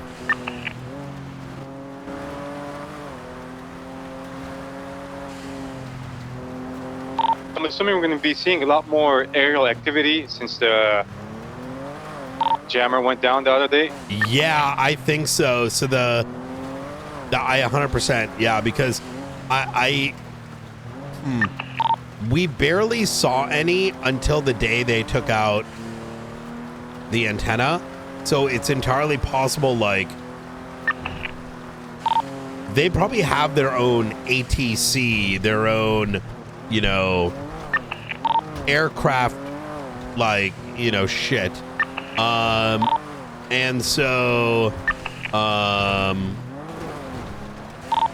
which was, I think you're right. I think,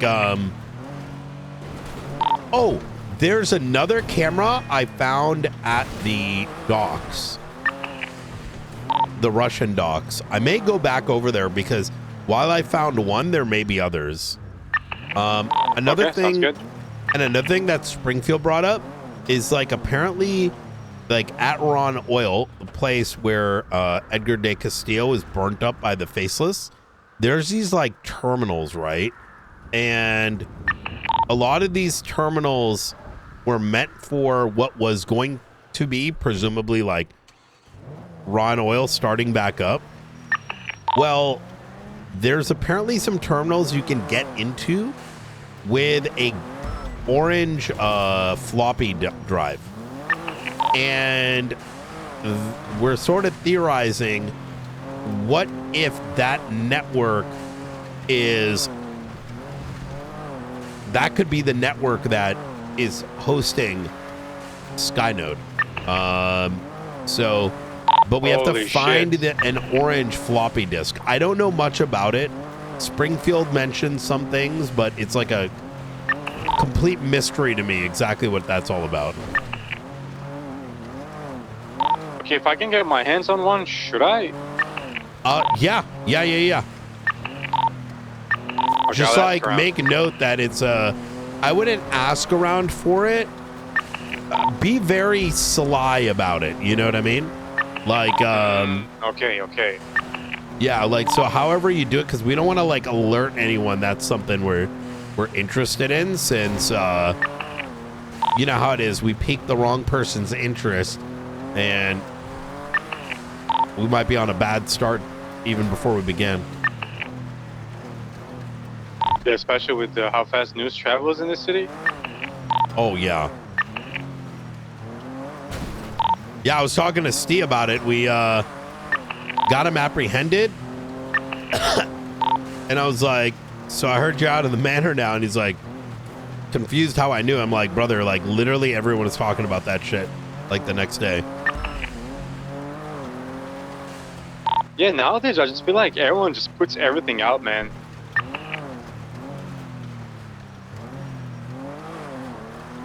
I think it's the people that leave the gangs or separate, they just go out and just, like, air everything out, you know? Mm-hmm.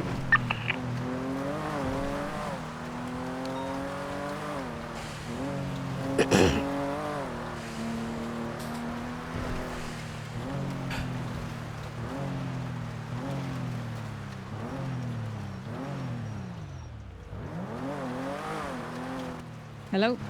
Hey, what's going on, Maeve? Not much. How about you? Pretty good. Just dealing with sort of catching up on some of the patrol stuff I wanted to do around, like, Faceless stuff. I'm head down to the docks as well, just so I can... Yeah. Hey, we're actually, Life Invader got attacked yesterday. Life Invader? Yeah, it was like a whole thing where we tracked Faceless assets. They stole some shit from Darkstone, like a router, and then hacked the Chronicle bot, took it over, released an article about me. It was pretty scuffed, and that could be a good front though. That oil business. It's kind of funny, actually. It's not operating. It's running the biggest fucking Skynode system ever. long and short of it is we noticed that Skynode's likely back up. We are also under the belief that they've been installing these specialized cameras in high areas of interest, which we already kind of believed was the case. But we noticed some at Fort Zancudo for yesterday's situation. So myself and Cole are just like, ones? not the round ones, like special ones. Do you need help? Yeah, sure. You want to hop on 18? Yeah, sure. All right. I'll just tell Brandy that I'm breaking off the thing that we were doing. Affirm. All right. She's on some C-Boost or something. Sounds like 18 is more fun. All right. Yeah, I'm not. You know me. I don't know how to say it. There's so much shit going on lately that, you know, if you ever are interested, just let us know. I mean, we always need hands. So, yeah. All right. Hell yeah. Yeah. Hop on over. Just. All right. I'll make my way there now. Easy. See you in a bit. Bye. All right. Babe is hopping on 18 to assist. 10-4. I'm checking the airport right now. Hey. Oh, sorry. I didn't mean to call you. I meant to call Brandy. Yeah. No worries. All right. Bye. Hello? My day's going all right. Who's that? I'm doing like a quick check first on some of these locations. You know, let's go there. Let's do it. Wait. On roof of yellow building, corner of San Andreas. By Bay City. I think it's going to be by the beach, no? Is it? Yeah. Is it by Maze Bank? No, one's right around the Maze Bank arena. Not the arena, the Maze Bank. Let's observe and see who's in the area. Maybe it's just a Maze Bank alarm, in which case, like, fuck it, but... I can respond as a normal patrol unit if you want. Ooh, yeah. We'll be in area as well, just in case it's unusual. I was just in Vinewood, and I had a light blue Sultan pull up to me with like another convoy of cars, I think besties, and they said, Maeve, you don't want to be in the area right now. Where? Vinewood, near Roosters. Oh, this is just I think this is just a roof runner. Makes sense. Maybe he tripped the wire. Some shit up there.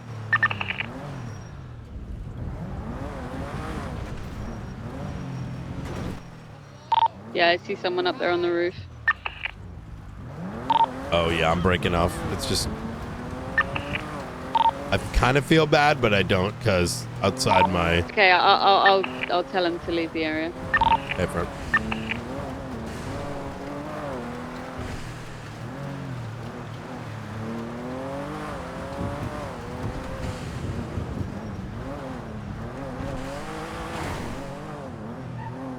Check around here too, by Life Invader.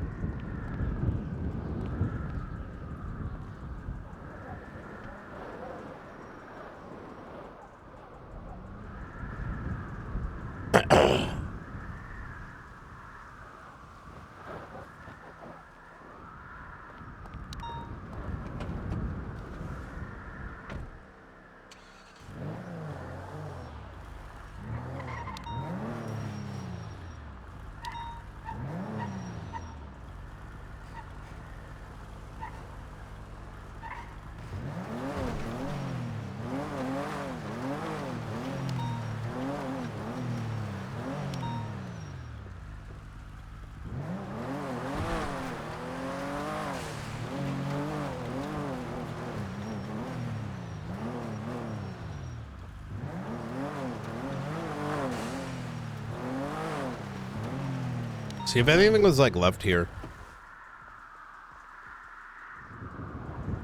president is down? What do you mean?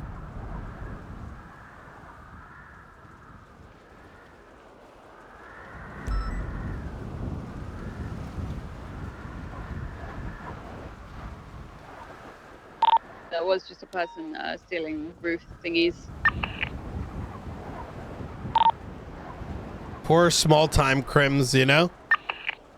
Yeah, I gave him a good telling off. Good.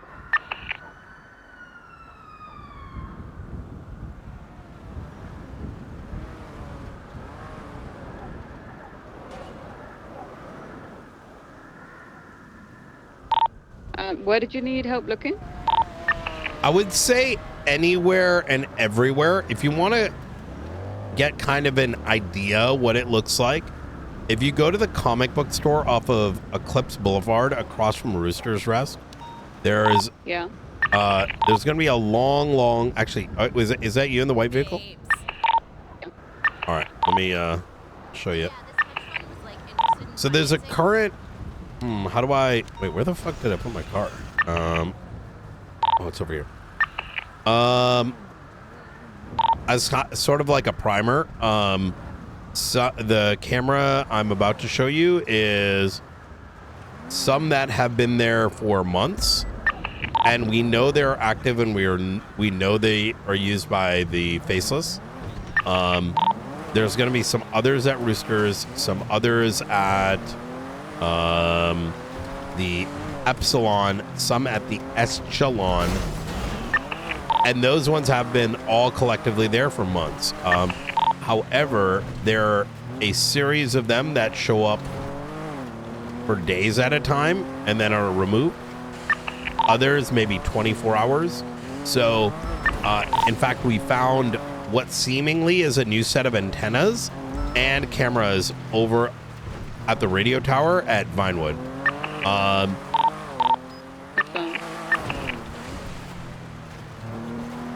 So we're kind of getting an idea what exists today, so that as a part of our routine patrol, or in the event we, come across another one in the future, that might point us to some shit going down. Kind of like yesterday. Like it's actually insane. Like, not only did we figure out some shit was going down, track them to the Epsilon building, but we also knew that the Dark Zone was getting hit without, without anyone telling us. Like, we just unraveled it all. It was pretty sick. Is it this one right here? Yeah.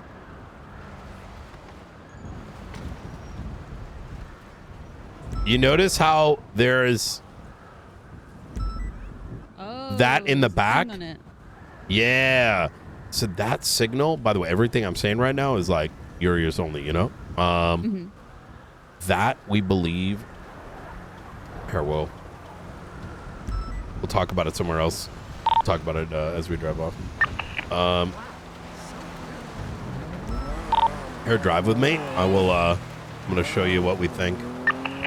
We suspect that gets relayed to the Epsilon building. When we drive up, you'll notice that there's a big tower on top with some special equipment sitting up there. And then we believe that it used to relay to Life Invader. But now we're thinking it recently started relaying up to Vinewood. So you see that set of antennas up there? That is installed by Charlie. Okay.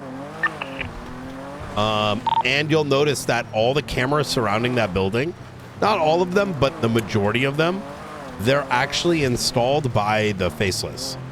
And we got confirmation from various people outside of the fact that they weren't previously there.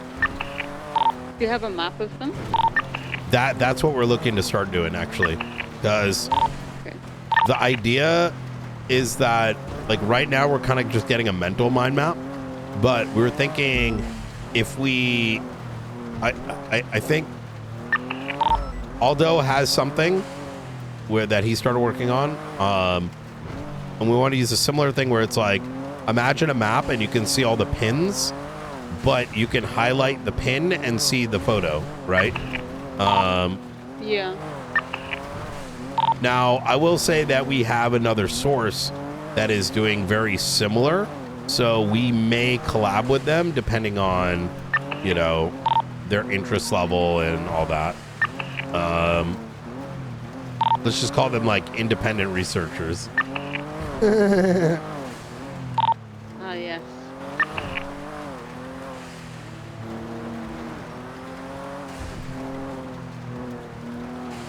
Or maybe Clark and Lois Lane.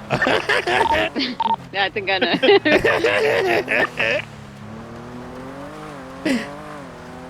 Gunner's around. I saw his lemon list today. Who I was is? gonna call him and wish him Merry Christmas. Gunner Kane. Oh, is he? I should call him. I've yet to speak to him. He changed his number on me. Never calls me. Let me call him and tell him Merry Christmas from the Marshals. Yeah, go for it.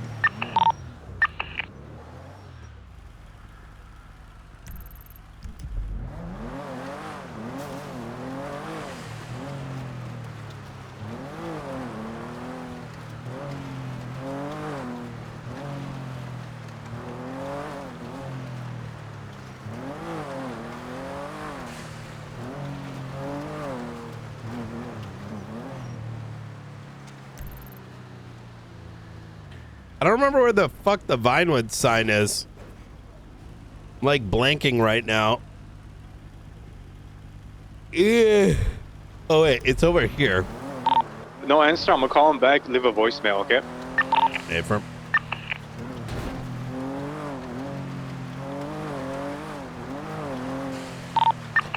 One of the newer cameras is radio tower at the Vinewood sign. But then I saw another one down at the Russian docks by the JetSam, like, administration building. 10-9. The JetSam administration building. I saw one placed over there, and it's definitely one of theirs. But I never took like a deeper look around, so there could be even more.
I put a new report up called Faceless Cameras. I'm gonna do it so it's like I'm gonna put a format in there so it's like GPS location and photos. Four. If I'm just gonna be in my head for 2 seconds.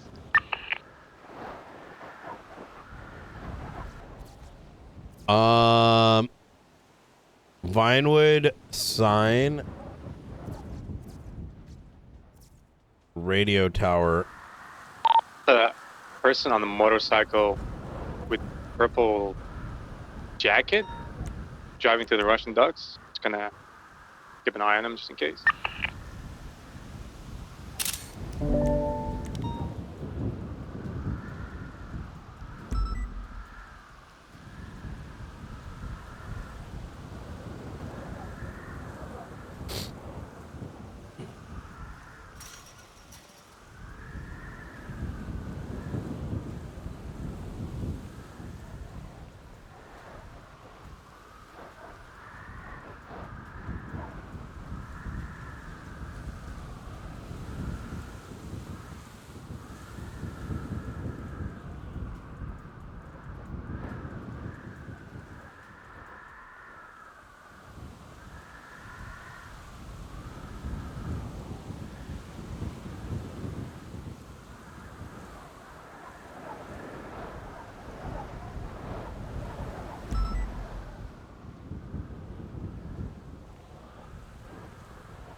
Oh my God. I thought that was someone in a blue suit.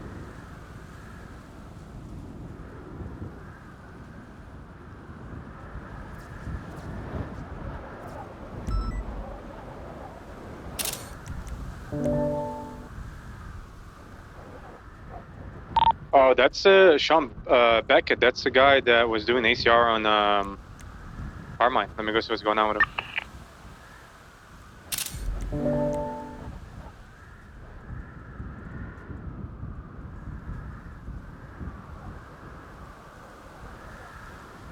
Wait, you guys didn't get an alert? Okay, hold on 1 second. Everyone, I am live. Sorry, been live for 4 hours.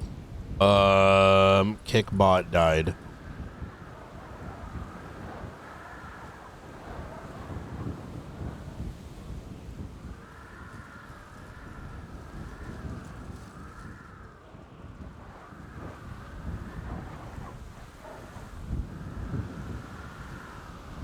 Wait, oh no, I'm so sorry, guys. Wait, what the fuck? There's so many cameras here.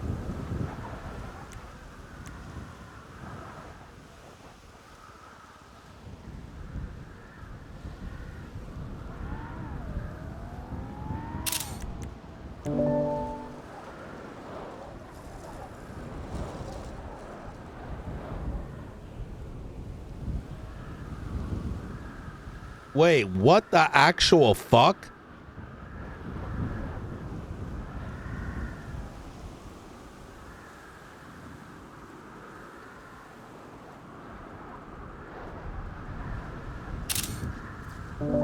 Wait, let me get a better one.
Yo, this is gonna be actually a shitload of fun.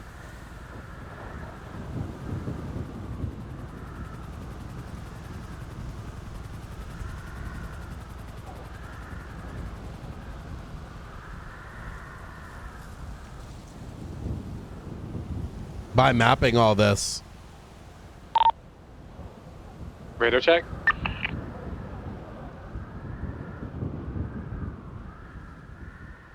Ten two. 10-2. I think there's a person that's down up in Sandy, and I don't think anyone's responding to it. I think I'm gonna go check up on them. Yeah, go for it. And I believe there's like someone shooting up the CMC with a shotgun, apparently.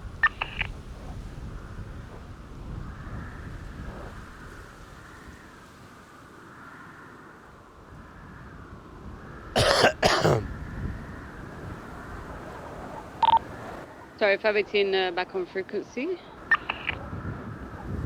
Alright, we'll come back. I'm heading up to Sandy. There's a 47 call. Someone, I think, stabbing. And then I just got the latest now one, something about a drive by in by CMC.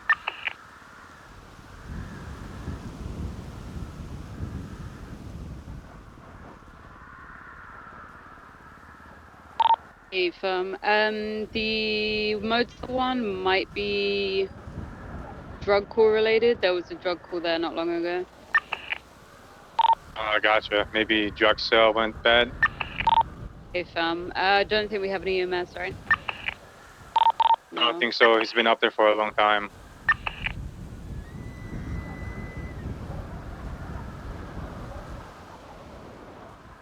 I think I'm first aid certified.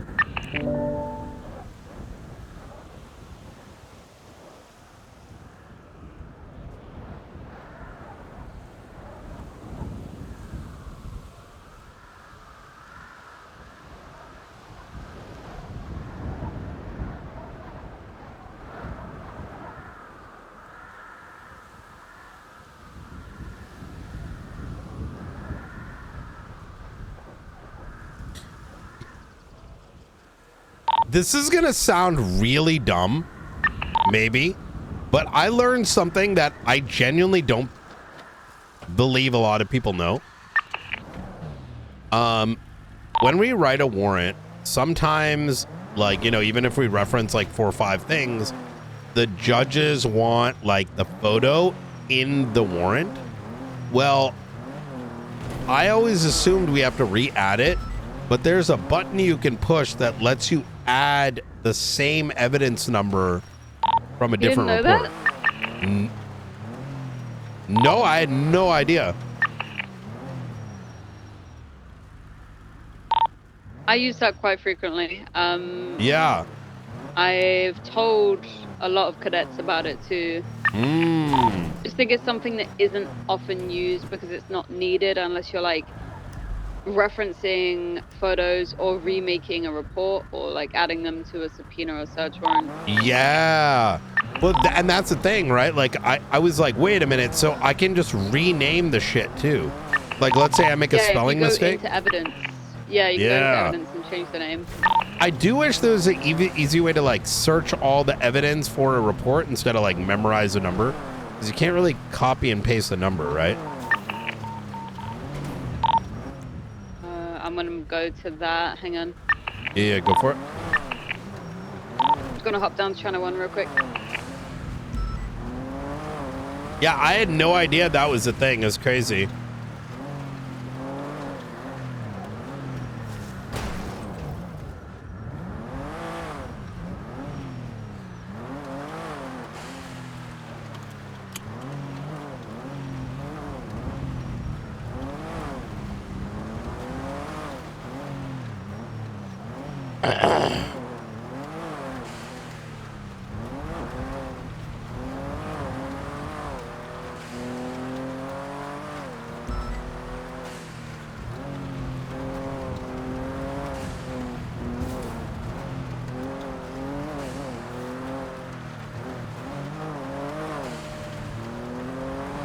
Some dirt box for their tech.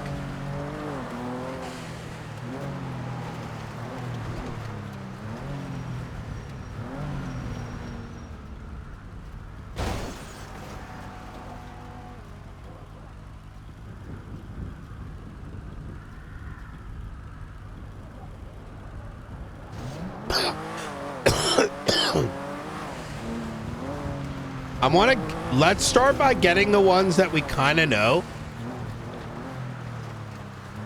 as well.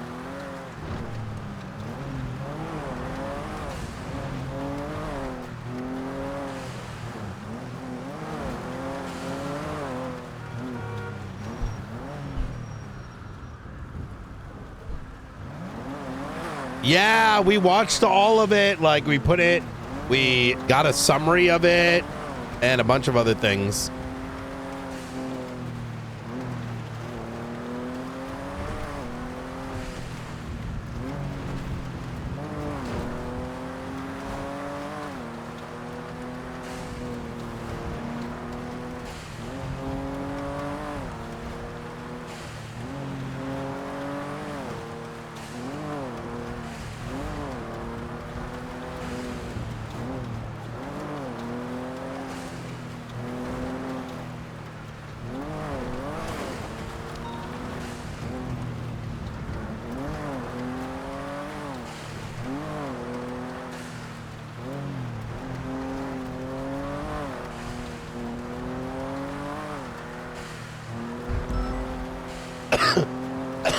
Wait.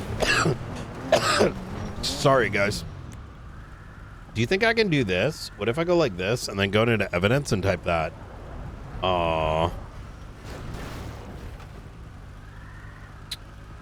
You can go in there and rename it.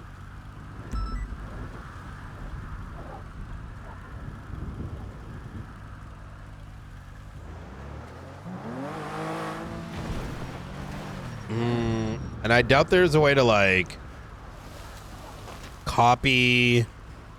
You can only copy the photo, but you can't. I wish the number was separated so that we could copy the number in. I would love for a handful of us to be part of the team that helps point out MDT stuff. In my opinion, the thing that we got a lot of love in 4.0 for PD stuff, but I think there's a lot more that could be used. And there's a lot of like life cycle stuff that I think would up the level of quality of police work. And yeah, there's a lot of like little areas that could use some massive improvements. But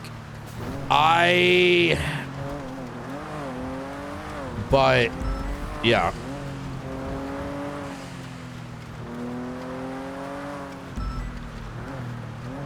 Like forensics and like, can I tell you what my perfect world idea is?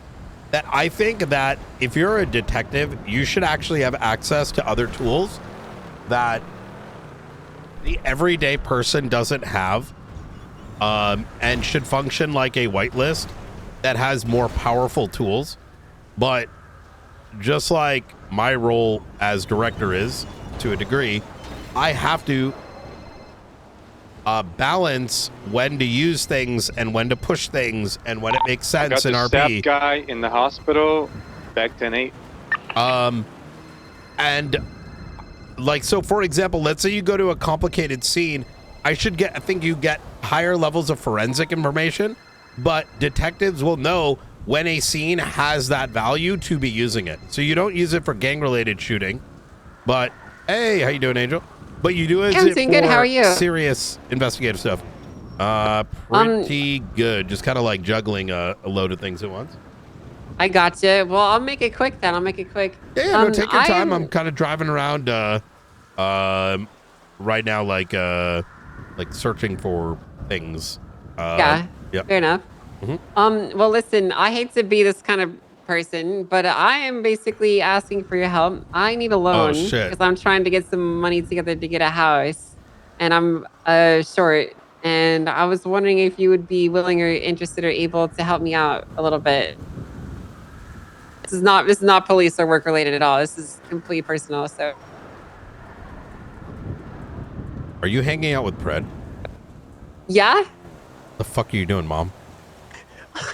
I mean, we just wanted to get a vacation house, you know? Oh my God. By camel toe. Listen, look, Listen, I don't know your what is he father and I- making you do? Nothing. He He's not is making not me do my dad. anything. We retconned that 2 generations ago. Okay, sorry about that. I think I met this really nice guy. I think met he's this really your nice guy at a bar, grandson Brian. at this point. That's not possible. It is. That's not possible. I can't even see how that would be the case. But I'm trying to be a grouchy old lady up in the Mirror Park area, you know? Trying to buy one of those houses. You want to buy a house in Mirror Park? Yeah. Oh, okay. Well, I'm gonna listen, Brian. Once wait, but I you're get gonna this be position, I'm gonna lose. DOJ. Don't they have like $200 million in assets? Well, I actually got a report about that. I was going over. They have like a plane and a helicopter and a bunch of houses and stuff. The helicopter I'm aware of. I only recently, and I haven't dove into it myself very deeply, but I was told they get paid $500,000 a week or some shit. Yeah. I was actually going to talk to you about this last time, but I didn't want to bore you with the details. The justices have given themselves $500,000 a week passive pay that they just get for existing. They don't have to take cases or anything to get it. And then they also, it's a lot. And then they also, I think it's either $50,000 or $100,000 per judge passive pay. I'm going to be doing a full audit of the account because it sounds like there's been a lot of slush fund behavior going on over the last few months. I was actually going to ask for you guys' help with that when it came down to it, because I know you guys have some tools for dissecting financial stuff. Yeah, Springfield is probably best for that. She has her own like custom shit. The problem is, rather plainly, is caseload. You know what I mean? We've got. Yeah, I got you. This week we have 15 properties to raid and 95 cars. And that sounds like a whole lot of work. Yeah. It sounds like you got your hands full. Yeah. Well, luckily it won't be another week or so before I even have to do this audit. So. Oh, hell yeah. I wouldn't stress it too much, but it's something in the near future I would appreciate some assistance with when you guys are free and when Springfield is not so busy. Yeah. So I'm guessing that's a no on the loan? I don't have that cash, unfortunately. You know, That's okay. Right. Never had the privilege to. You know, I guess I could take out of the Marshall budget. I mean, we do have tens of millions of dollars. No. That's and I am the happen. state, so no. Maybe finally someone will you know what? Fuck it. You know, everyone says I'm corrupt. Fuck it. You know what I mean? I know. I'm gonna put $100 million down and see who has the balls to impeach me. No, that's a terrible idea. Brian and the Marshalls are gonna fall apart and everything's gonna go to shit. Yeah, no. Plus, it's boring. You know what I mean? That is boring. Yeah. All right. Well, it's no biggie. I was just wondering if you had any. I also want to sit down and kind of go over because it seems like things are kind of inevitable at this point. So I'd like to pencil in a time after Monday to go over specifics of things that I'm going to be doing and things that you would like to see. Because we're going to be moving from the just talking about it to now actually making it happen step. Hell yeah, absolutely. So just try and make some free time for me next week for that. All right. Sounds good. So it'll be like an ongoing process. So. Hell yeah. All right. Well, thank you, Brian. I appreciate you. Absolutely. You stay safe. Talk to you soon. Bye.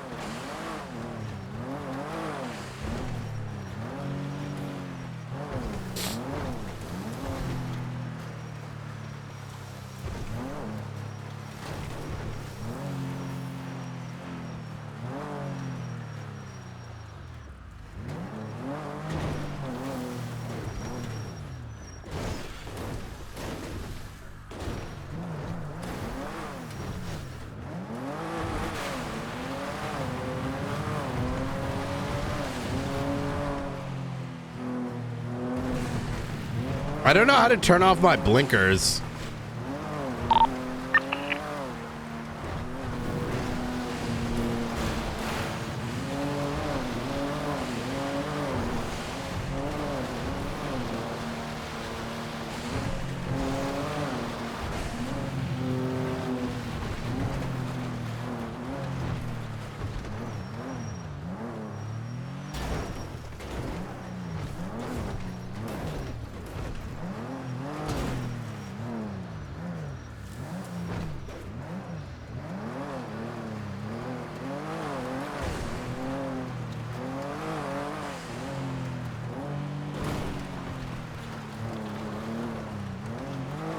It's in the...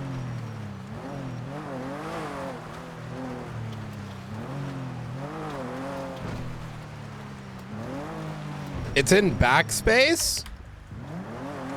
Oh! I love you guys. I always forget about these buttons. I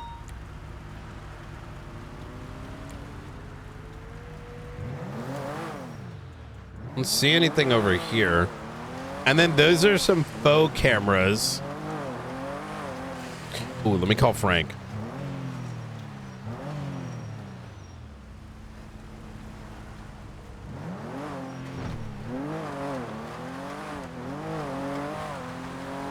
Hello? Hey, how are you doing, Frank? Yeah, I'm okay. How are you doing, Brian? Well, you know, it's not too bad. How can I help you? Well, I'm less concerned about me and more about you, to be honest. Would you like to meet up at the nudist colony? Kind of want to go over a couple things with you. If you got time. Can do. I just want to. You can give me like 10 minutes. I'm pretty certain Nora will be around as well soon. Yeah. Take your time. Yeah. Take your time. Maybe top of the hour if that works for you.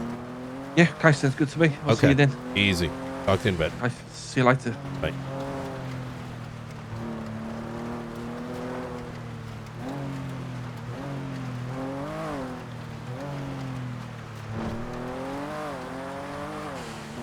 I'm going to be meeting up with Frank and Nora in about 40 minutes. I kind of wanted to like reapproach everything that happened yesterday. Might help frame like what the fuck's been happening. For do like welfare checks and stuff. You want? I think this should be good. I mean, they truthfully they like to run into the line of fire and can't really stop that, you know what I mean? So, but I think what would be good is like while I am presuming everything like their Chronicle bot and all that is, you know, now disabled, I'm presuming that, so I kind of want to like know for certain, you know? Yeah, that makes sense.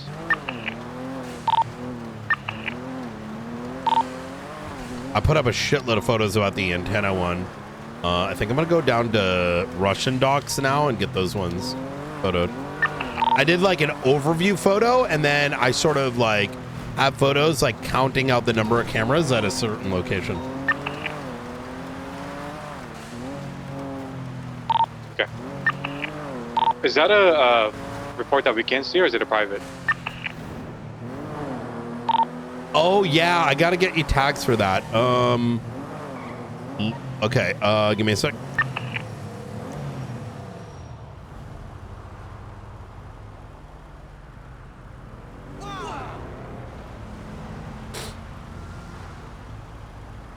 I mean, I don't have to have it if it's weird, you know. I don't think you can. Everything is weird for 95% of marshals. You know what I mean? This is true. This is true. I don't actually know many marshals that aren't in some way conflicted, right?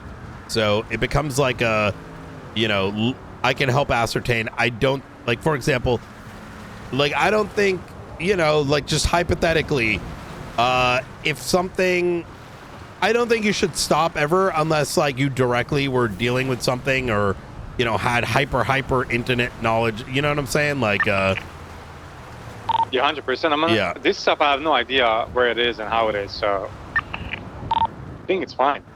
Listen, I'm gonna put it this way too. Like, we live in a time where everyone knows everything that's happening. Like 95% of the city. Like, you know what I mean? Like, so. You're not wrong. Yeah. You're not wrong. Like, the conflict stuff is always a little weird because here's the thing, right? Like, he plays Hassan. So if we were like looking into Edgar and his gang, sure, he should step. But overall faces stuff, he shouldn't, because otherwise there would be no RP on the server. You know, and not to mention, most people nowadays watch YouTube channels. Probably could be reading their meta chats, like watch clips. That's like pretty normal for folks. So the whole thing about conflict is kind of like becomes a moot point. Because some of this isn't to say that you should avoid certain types of shit, because sometimes you should avoid certain types of shit.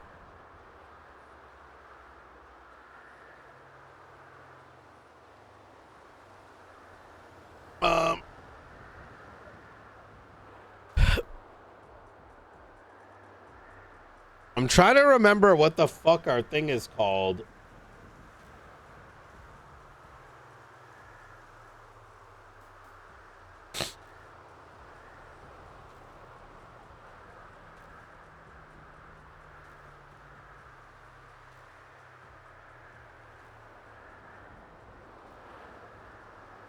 What's your state ID?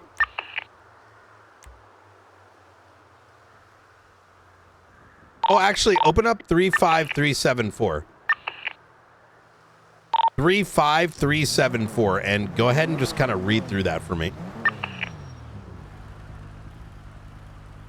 Okay, I got it open. I'll check it through.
Put a bunch of things up on sale. Okay.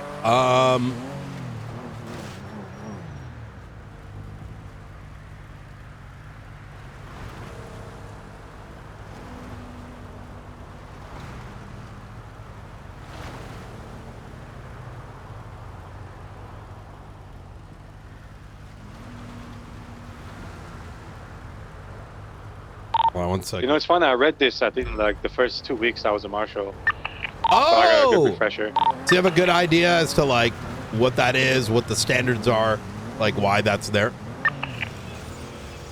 I believe so. I mean, I think the first day you asked me, you know, would you leak anything? Yeah. And the answer is never. Yep. All right. And I think for someone like me, it's even more important, you know? Keep it 100%.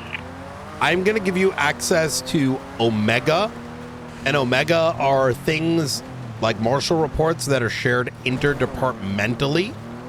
I'm also going to give you access to Theta. Theta is everything faceless related.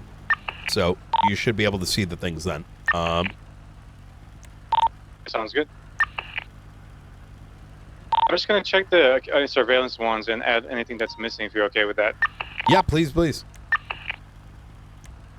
We've been talking about loosening up our restrictions, actually, and making, now that we're in a good spot.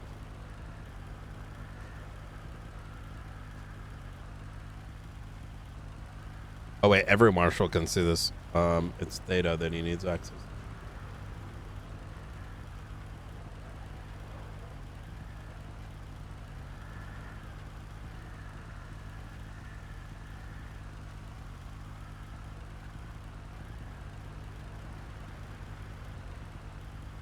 There's so many Coles. What the fuck?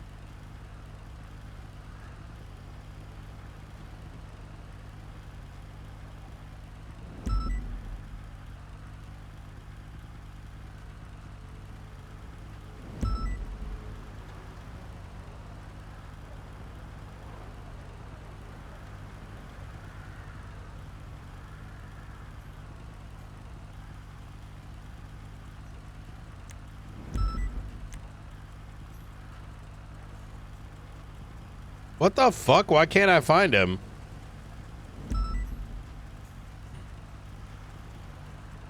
Police? Weird. Okay, save.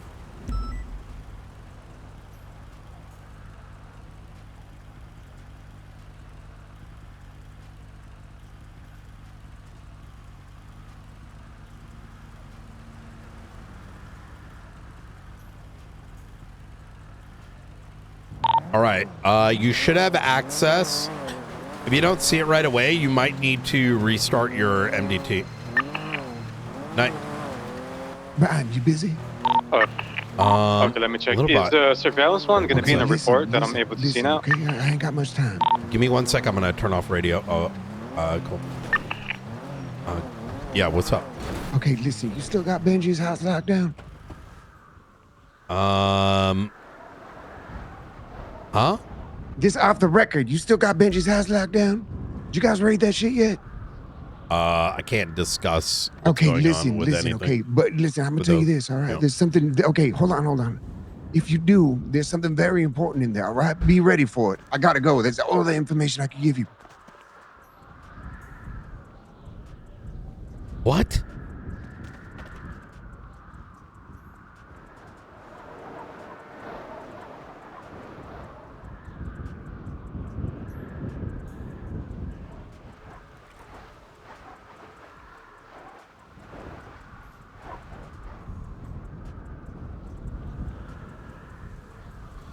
I just got a really strange unknown number saying that there's something really important in Benji's house.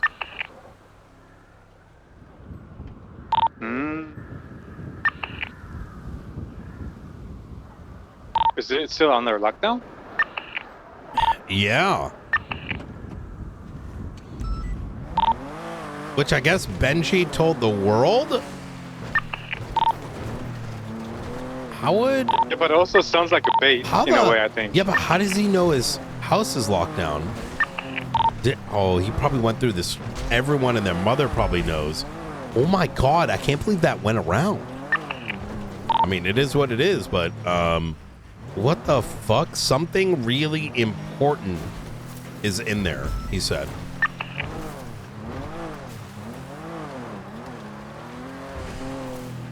Okay. And whenever we raid that, if we are planning to raid it, we should probably go in ready, just in case if it's true.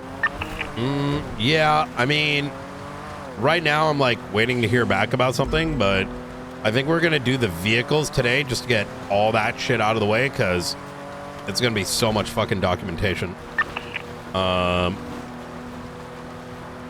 Before.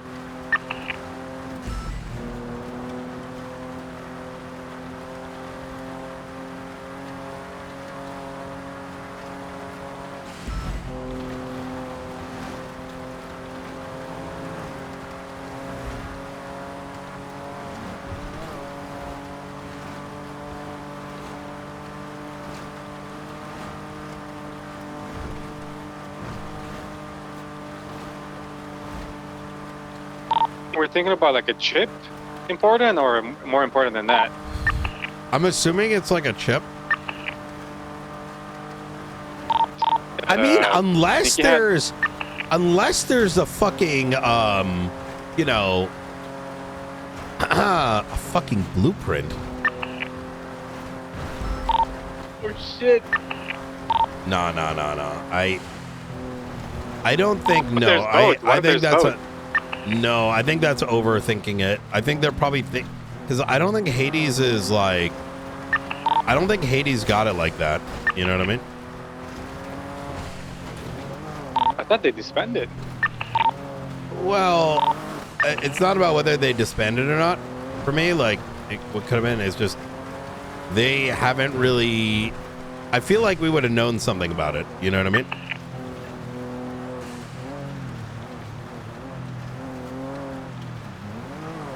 Yeah, that's interesting. Yeah. You should call I Benji think, and ask him. No, that's cooked, dude. Hey, what do you have in the house, man? No. The coordination of a raid that big is already chaotic in itself, you know what I mean?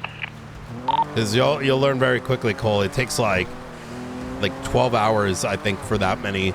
I don't know how we're gonna do the entire raid in one day if like there's shit in there. Because even just going through a singular property with our tools, you have to like peek everything, and you know, like it's kind of shit. Break the walls down. Like genuinely, it might end up being like half the house is one day, half the other. Like that's why I'm kind of like might even just like fucking like just raid that shit like in peace. So, but like back in the day, you would have like a singular storage, right? So you can like go in there, you know, you kind of know what it is or whatever.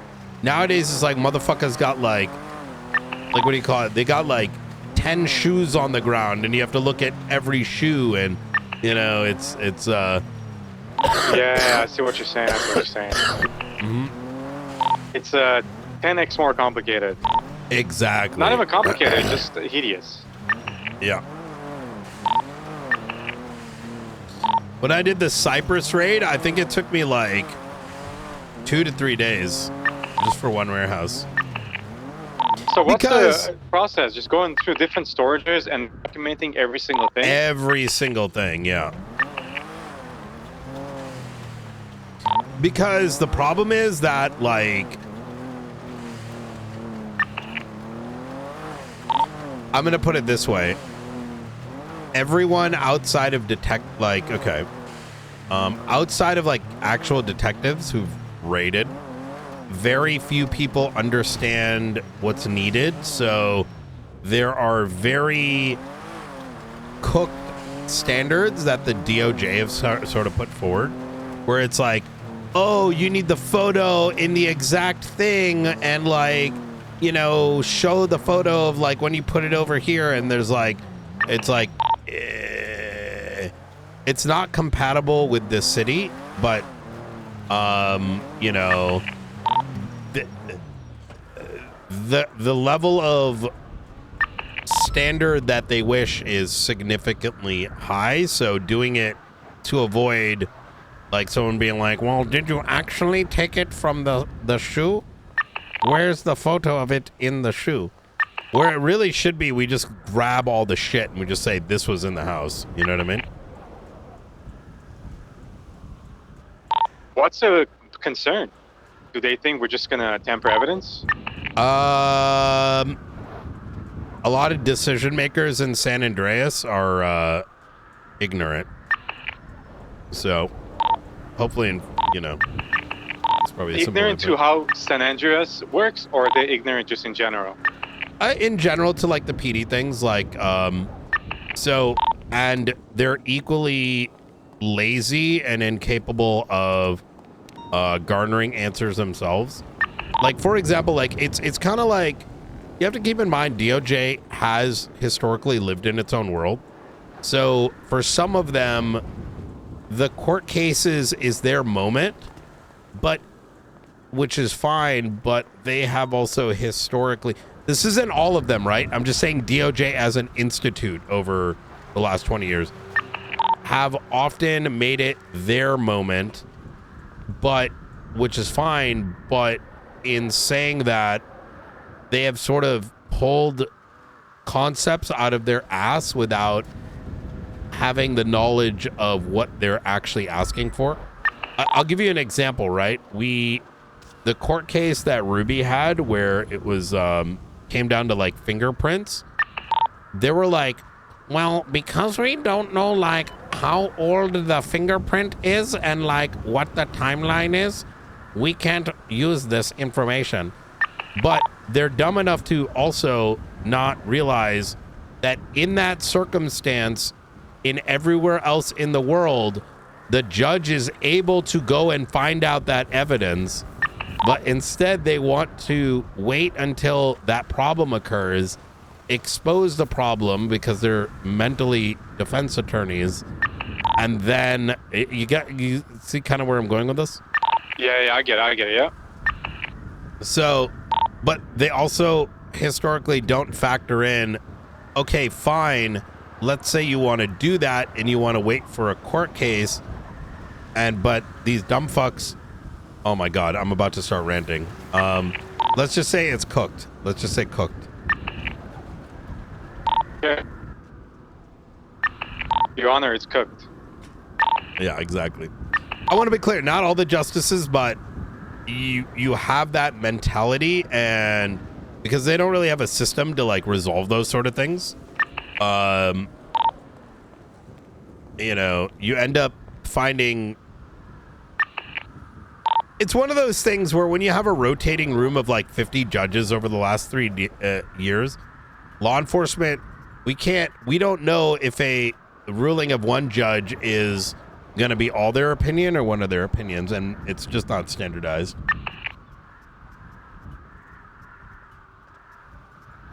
Imagine the road makes it a lot more difficult. Mm-hmm.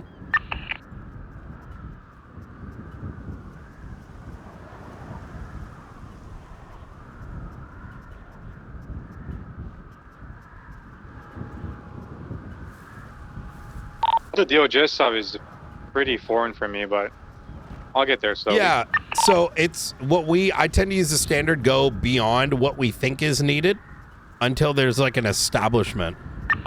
There's also no laws around like evidentiary standards, which truthfully is a failing of, once again, the DOJ. Now, I'm not pointing at all the justices and saying they fucked up, because you replace them with another set of justices. They themselves may not know to do this, but there are things like evidentiary standards that should be something that they themselves are seeking out and clarifying. But historically, the only people that have been sort of doing that shit has been law enforcement. But even they don't, I don't know, it's cooked. Quite frankly, I think the feds should come in with a think tank and like get all that stuff sorted, because I don't think most people in San Andreas are capable of doing it, because, you know, it's, you know, it's not exactly something people would watch on TV. So I think if they had some sort of an experience, personal hands-on experience, they would rule differently. Well, like I said, you know, while I understand the ruling, like, and I'm only using that as a case, is, you know, the concept of reasonable goes out the window in San Andreas, because for some people, reasonable is like what you would imagine in New York. Other people, it's reasonable in San Andreas. It's kind of like that's why they ultimately becomes a DOJ wheel. It's like a logical fallacy to believe that there would be, you know, the same logic applied when everyone's got a different sense of things. So either side could be too extreme. Yeah, and that's why you need like evidentiary standards. And but for this specific case, this is all is needed. Yeah, much. Is that what you're trying to say? Correct. And like, you know, in even that particular court case, like, if it came out that they did not have knowledge or required X, Y, and Z, there are avenues that the DOJ has. Look, there's another thing too, right? A lot of people are in a mindset from like 2 generations ago and still don't understand what our legislation system is and what they are empowered to do. So say, for example, a judge went through a case such as that, and there was, because this is not is something missing, it's more of a, once again, an evidentiary, it's a thing where in other states there would have been a continuance or the judge themselves like demand some evidence, or it would be showing up a pre-trial. There's you know, it's, yeah, anyways, I'm gonna skip this because this is a complicated conversation, but hopefully that gave you some insight. Yeah, 100%. This conversation is because I learned a lot. in a way. How do I? Yeah, what I'm pretty much saying is, I mean, it's been the case since like mid 2.0. Is, there are going to be certain things like, and I'm using. Can I add something to that, and you can tell me yes, no, or maybe? Yeah, go for it. So what you're suggesting is is if you give one of these judges or whoever, someone in DOJ, a sledgehammer, and send them in to raid a house or property, they would have a whole different ruling once they understand it better. Exactly. Because the thing is, some of these a sledgehammer in San Andreas does very specific things. And if you are ignorant as to what a sledgehammer is in San Andreas, you don't make a ruling just based on your ignorance. Rather, that is something even in New York, a judge would get clarity on without being like, well, I don't know what a fucking sledgehammer is, so therefore not guilty. But I don't think they know that because, you know, San Andreas University is not exactly a, you know, a thing, you know what I mean? It seems like it's like, hey, educated guess, throw it to the wall, see if it sticks. If it doesn't, oh well. Yeah, it's not entirely their fault either. I think there could be like an understanding of like, you know, I don't know. That's why I think these are like things that need to be resolved at a different level.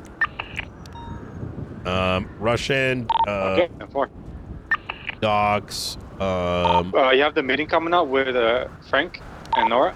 Yeah, in a little bit here. And then after that, we have the training today, correct? Is it still? Yeah, happening? affirm. It's going to be in an hour and 10 minutes. All right. Okay, this is the...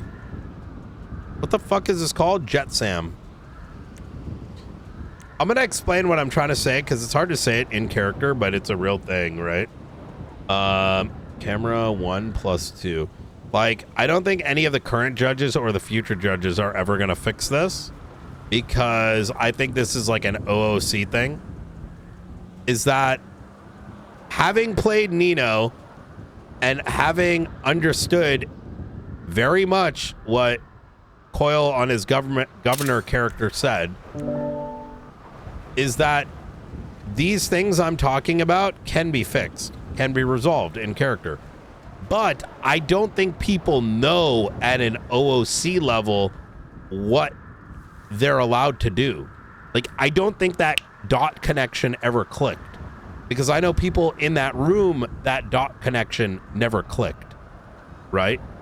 But I also think that people don't want to do it.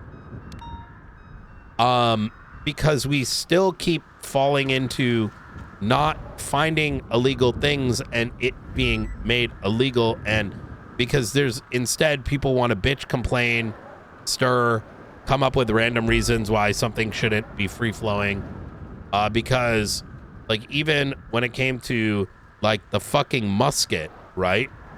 Oh my god, I wanted to put a gun in my mouth. Like some are saying class 1, some are saying class 2, and then some are like, you have retard chatters who are like, but it shoots so far, and oh, but it's so good, and the power level, and it's like, bruh, quite literally, it just can be ruled the moment you fucking charge someone. But the thing is, if let's say, you know, but like no one wants to do the work. Like I'm gonna keep it a buck. And I'm not saying that out of any other way other than I played Nino. I know what it's like being the mayor. I've helped make legislation as a cop. It's just fact is I think people just don't want to do that because there's more content, understandably, to bitch, complain, cry, etc. And because when there's utter turmoil and whatever in that ecosystem, you can just make decisions based on what is a popular choice rather than a legal choice. I also don't think some of those principles are necessarily understood. Like, for example, and I bring up the fingerprint thing as an example because when you take into the powers that are granted on the judiciary and the things that they can do, I can't say whether it's being scared, not knowing what, or it's ignorance. But like, you don't just, if you don't know something, a defense is never going to know that you don't know something about the world, right?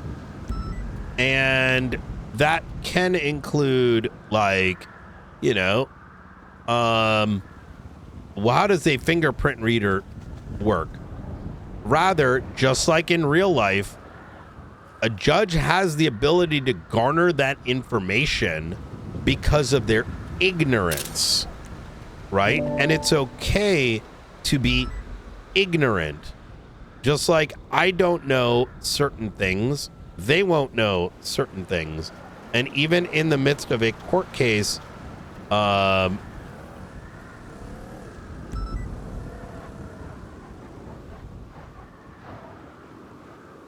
you can garner that, right? I forgot what it's called in IRL.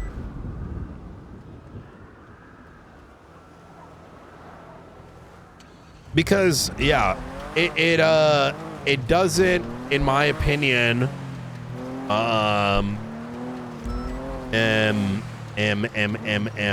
fit on a roleplay server, right? If you need a,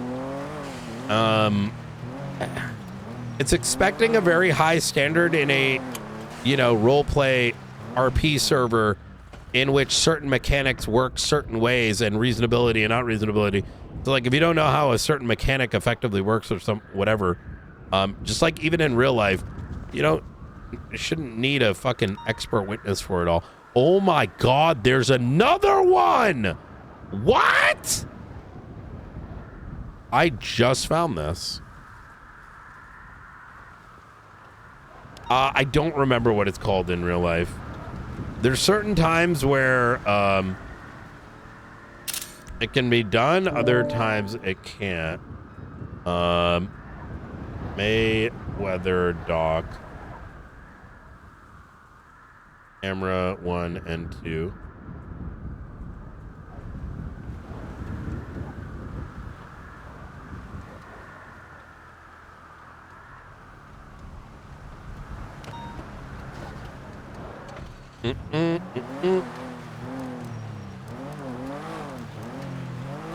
Did you know in real life too, judges can ask questions?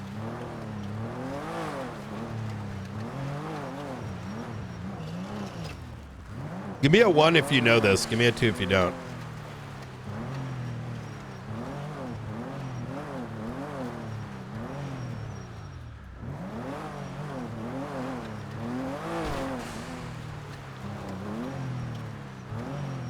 Yeah, so it's strange that even those little things.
1 second, chat.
Dude.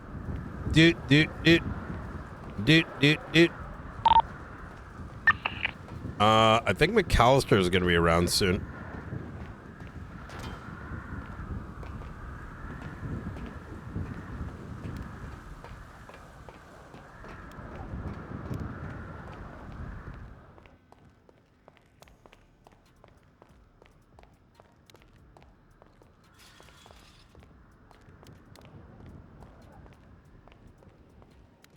This is a very relaxing exercise. So I found even more cameras at the Mayweather dock. So there's going to be 4 that are at Jet Sam by Russian docks. And then another one coming up to the entrance of Mayweather.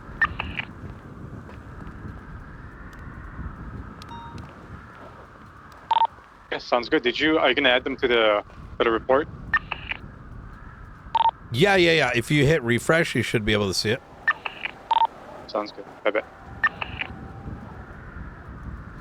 I will check them out. Oh shit, I gotta meet up with Frank. All right, so I think what we're gonna do is the following. My original idea.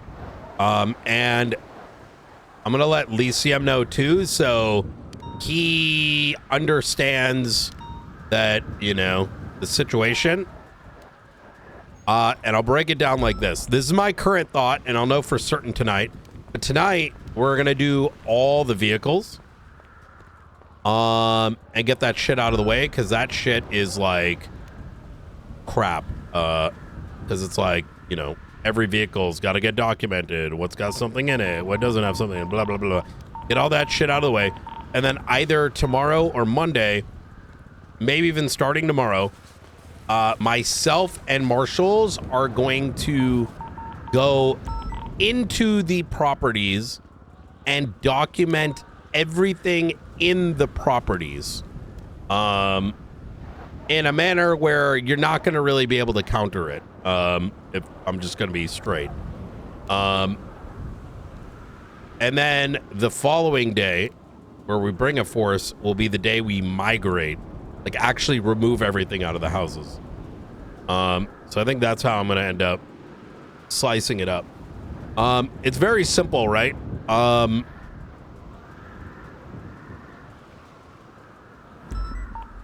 If we don't, the amount of time to do a documentation per property is, I don't know, estimate 2 to 3 hours per property. And I'm not going to open the door for, you know, at any point, one of those things, someone can just come in and shoot the cops while there's 25 cops waiting for 12 hours straight. That's not good content for anybody, I think. And it would just be some mechanic limitation, right? For lack of a better way of putting it. However, I think when we get the, you know, the transports going, I mean, you know, if someone wants to, you know, the opportunity will be then. That way it doesn't like keep the cops bogged down. It doesn't create like a situation where pretty much everyone like fucking G quits raids. I think that's probably the best way to go about it. Obviously, some people may not like that because they want crims to just get a free W, which that would be. I mean, part and parcel, right? 6 properties, you come in, shoot the cops once. Now, you would never be able to raid those properties with that paradigm. So I think that probably makes the most amount of sense. Yeah, right amount of cinema too. Like I said, listen, in 5.0, there needs to be a button to move all the vehicles to a PD garage. And I think we need to talk to the DOJ that the standard for a raid is literally take everything from the house, put it in a box, and that's it. But I think until that standard is met, we have to do it this way.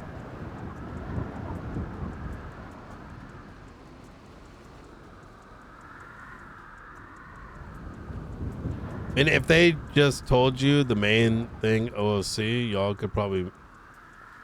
I have no idea what you're saying, ZK.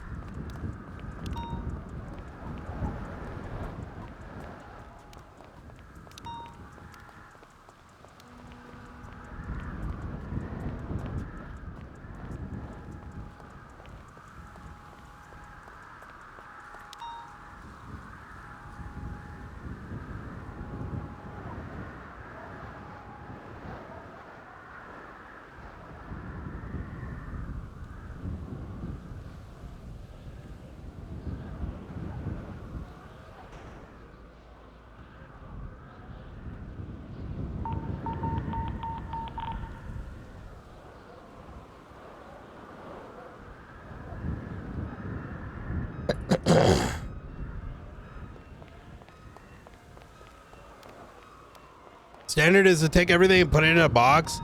Yeah, but we got to document everything, Hicks.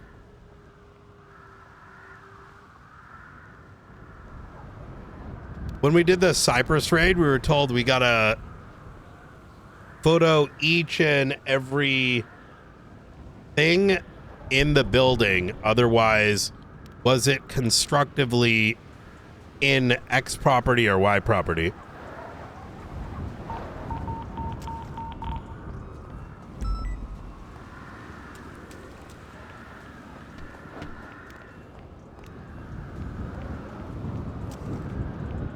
Do you think we could just yoink it all? Listen, I trust you, Hicks. I trust you.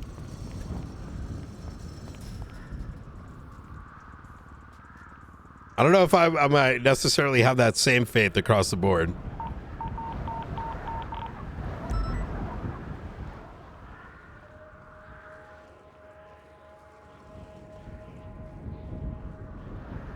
I execute search warrants as part of my job, not a peace officer, and we have to return shit to the specific place. We found it when it's returned, unless the owner just tells us to give it to them and fuck off. Annoying as fuck when it comes down to documentation. Hey, Frank, you ready? Well, yeah, I'm just letting you know we've arrived up here. So. All right, easy. I'll be right on up. Okay, see you soon. Take care. Bye. I think that issue is more rooted in sweaty lawyers. No, I agree.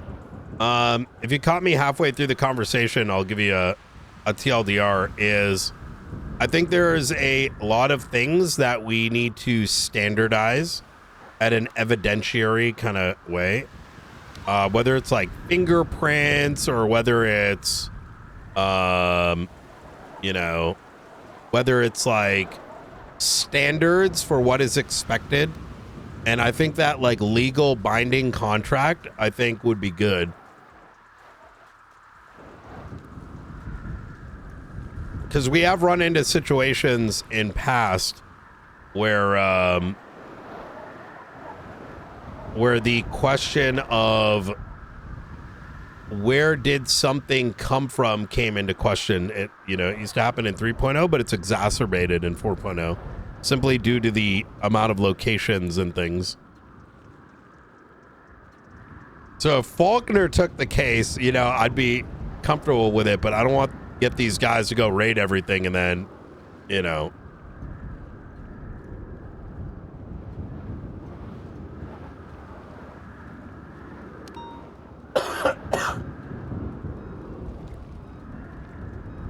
And then the whole raid ends up being on the principle of like, hey, did this particular thing get removed from this particular place?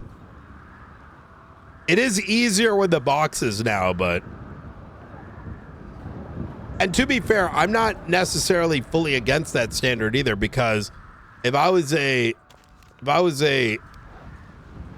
had my house raided and I had 7 properties, like, who's to say we didn't contaminate it when moving things?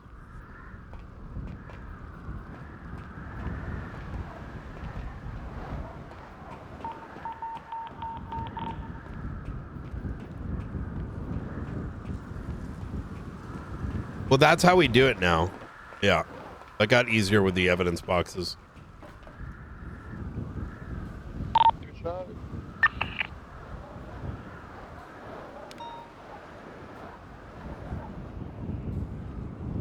Ten two.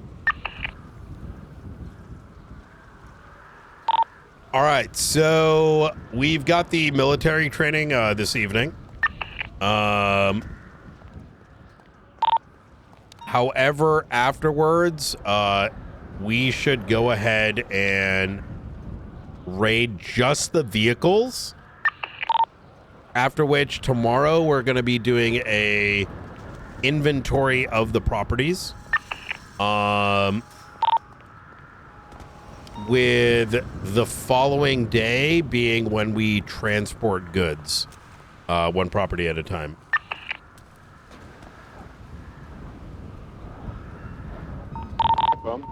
Yeah.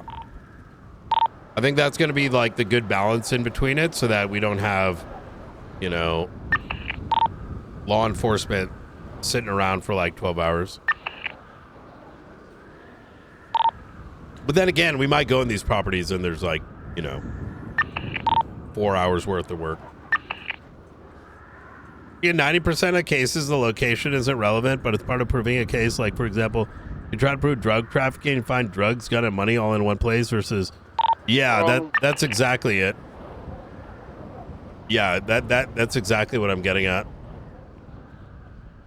The bigger... Out of curiosity, how long is the helicopter training set to go for today? Ooh, I have no idea, brother. I'm assuming it's going to be about 2 hours. Yeah, I'm just wondering because I can't be around like go forever today, you know? I think in 90% of cases, the location isn't relevant, but it's part of proving a case. Like, for example, if you're trying to prove drug trafficking, you find drugs, gun, and money in all the property versus finding...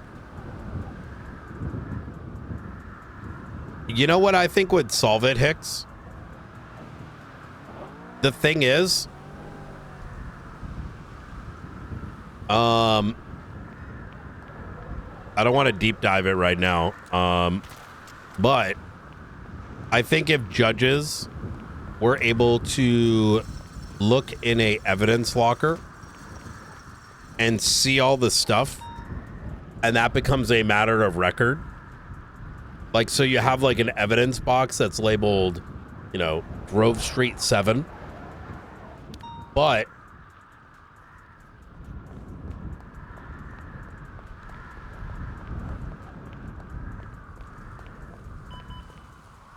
and then whatever's in there is in there. Now, obviously, that functionality doesn't exist, right? But in absence of that are the photos. Like, if everything all gets put into one box, then because, like, where's it? Yeah, no, that's a... Yeah, possibly.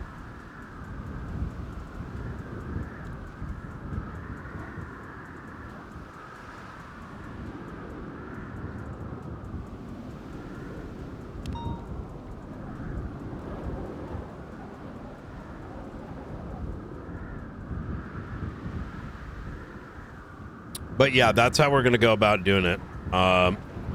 Give Elysium a heads up too, just so he's aware.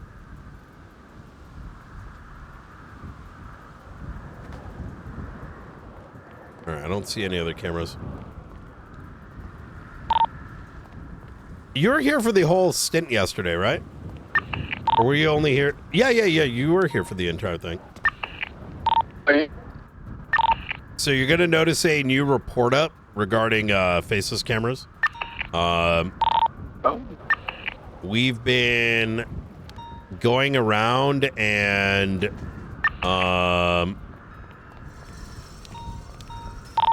documenting them. Because, the ones at Fort Zancudo, if you've got a moment, could you take a look to see if those cameras are still there? I tried looking for it, but I didn't see it for some reason. Yeah, I didn't really understand as to what Springfield was talking about yesterday either. I mean, I took a look around, but I didn't see what she was saying about, like, they're literally everywhere, you know? The cameras? Oh. I thought that's what she meant. Hopefully she took she was saying to you yesterday. Well, we know that the cameras were... She definitely saw cameras because the book that we saw in the glove box...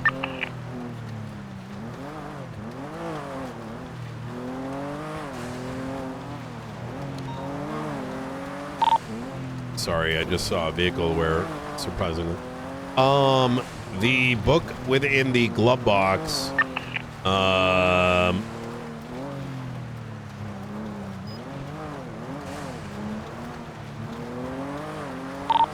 noted, I think, 6 cameras. It's going to be in evidence. The one that Andre had.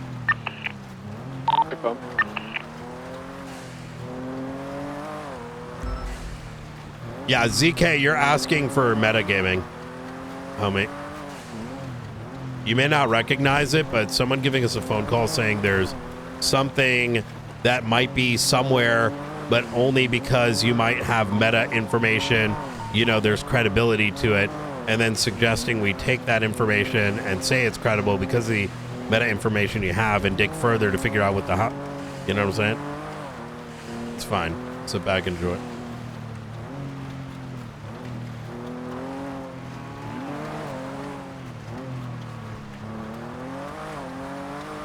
Yeah, our detectives aren't allowed to watch YouTube videos. And the 76 is Zancudo as well. I'm just gonna see if there's any cameras around. I'm gonna be up at the old nudist colony. I don't think naked people are up there anymore, but there's a nice little section in there I'm gonna go in. Are we doing the training at Zancudo? Yeah, Fort Zancudo. 40 minutes. Okay, I'm gonna make sure there's no cameras out there watching us. That's not ours.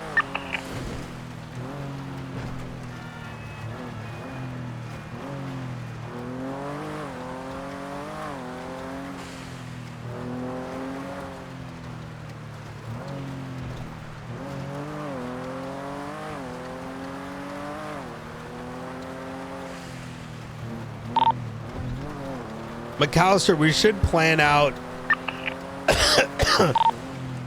at some stage. I would get a list of all the vehicles, and I think we tackle the vehicles with a small footprint, like maybe like 4 people at most. You know what I mean? Just because those vehicles are gonna be, it's gonna take a minute. You know what I mean? No, the only problem is that we don't know where specific vehicles are. We just know where, you know, they're parked in general. Wait, what do you mean? When you're trying to figure out as to where all the vehicles are parked, you just get a list of where all of his vehicles are. You don't know where each individual vehicle is until you go up and you check that garage specifically.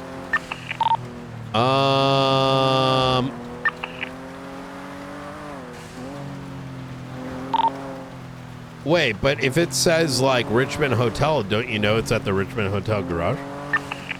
So obviously you know that he has a vehicle at the Richmond Hotel, but he could have 5 vehicles there or 1 vehicle there. Oh,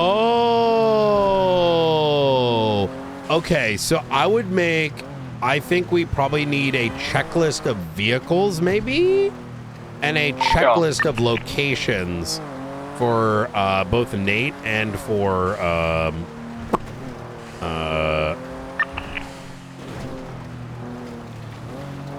Benji, Ray, Romanov, Brandon, Benji. Yes. And so that way we can checklist through it in case there's something that we miss. Man, that's shitty. So you really? Yeah. Been like that the whole time, from what I've heard. I spent the last like hour thinking through how the fuck we do this, and let's just say I've been, you know, speaking to our prosecutors in the state to trying to find a way to do this with the amount of people.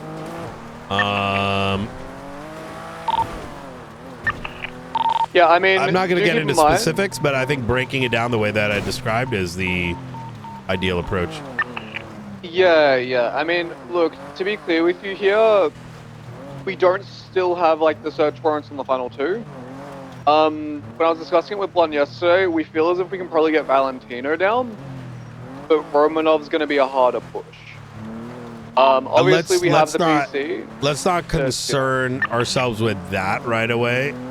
I say we just only because like there's so much to do and so little resources that if we concern ourselves too much with Valentino and Ray right now, you know, we're not gonna get the others done. Yeah, and honestly, Benji's kind of the big fish considering the amount of properties he has. I'd say Brandon as well. Yeah. If Ray ends up coming, I will say that definitely continue down that route, but I don't want to get too much into what could and may not happen. I do agree with the general notion though that Brandon's easy given the fingerprints, relation on the scene, the phone calls. Ray becomes more challenging because he doesn't have those forensics, right? He does have forensics, he does have phone calls placing him. He also has the plane, but obviously the plane, like, I can draw a lot of PC from the plane. Oh, wait a minute. Yeah, no. We have plenty. Yeah, I forgot about the plane. Yeah, that, no, we can easily cross that line. Because the points of articulation place, like, you know,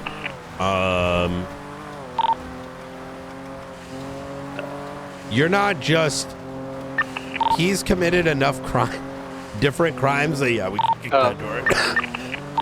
No, I mean, like, I was saying that to Blonde yesterday, because when I wrote the subpoena, I specifically wrote that Romanov had, you know, a plane that had taken off from LSA, and it was kind of odd, and, you know, I know why Romanov would be giving away his multi-million-dollar plane to people, and, you know, would take a very experienced pilot to, Let me, you know. no. Like, it's simpler than that, and I don't know if this came out in the reports, but one of the buzzards quite literally went in the water at LSIA, and if that's not in the reports, we can rebuff them. They should be between Dawn and my statement. Yeah, the buzzard went to LSIA and then ended up in the water, went off radar. And then in the time it would have taken to go from the water to LSIA, reasonably, then came Ray's vehicle. Or sorry, helicopter. Not helicopter, plane. We went there, like, in our vehicles. There was no vehicles that were coming and going, so there was no possibility that he would have gotten dropped off there. There was no other means of transportation. Okay. And then it was taken out. He is the only one that can take it out. That's how those valets operate.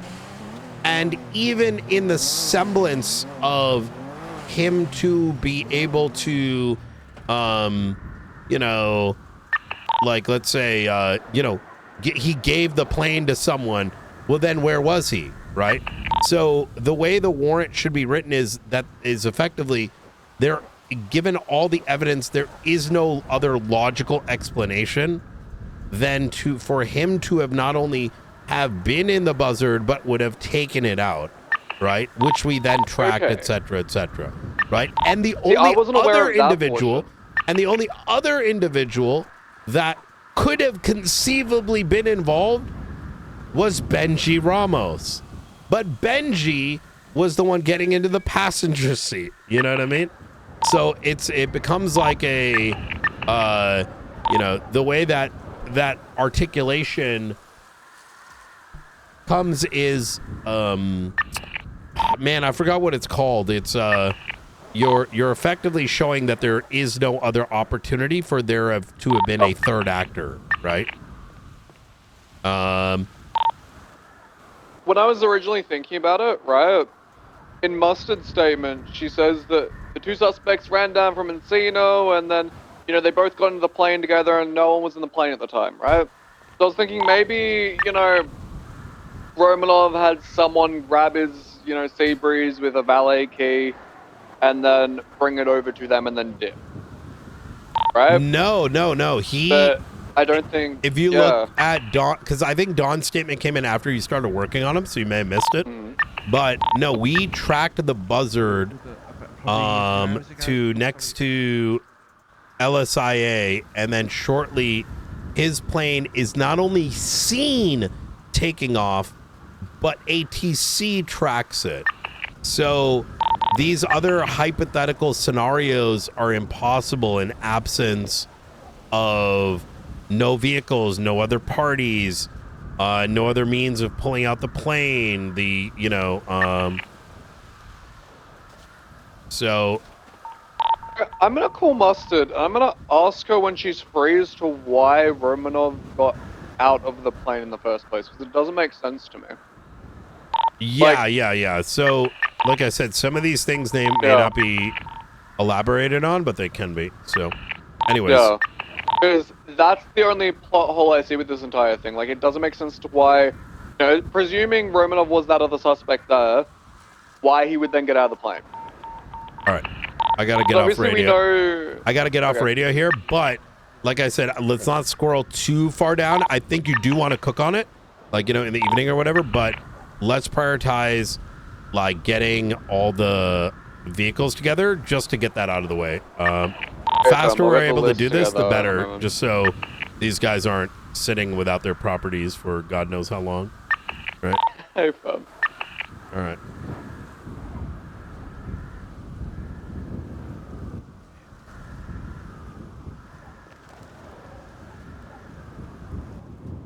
To let you know, Brian, we're standing a bit further back from the fire today. So. Oh, good. You doing okay? Yeah, just managing. A lot of people are on vacation, and we just have, like, so much shit that's happened. So... Yeah.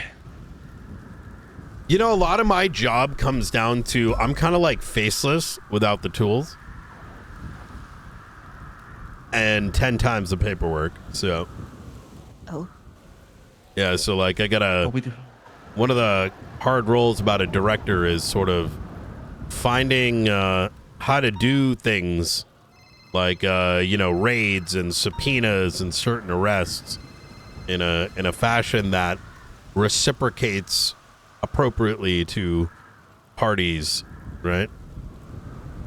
Which, in other words, means how do I piss off everyone at least a little bit so that they all walk away with something in their hands but not fully satisfied, right? That's when you did it right, if everyone's just pissed off just a little bit, right? It's something I'm having to wrap my head around, because I've been honest, I've always tried to be somebody that please people, I guess, since I moved to this city, and I've learned if I'm doing that, then I'm not doing the newspaper right. So, yep. Nora has a saying: everybody likes the newspaper until they are in it. And usually it's true. I guess I was in it yesterday. No, you weren't. Don't say that because you'll. Don't. What do you mean? I saw the article.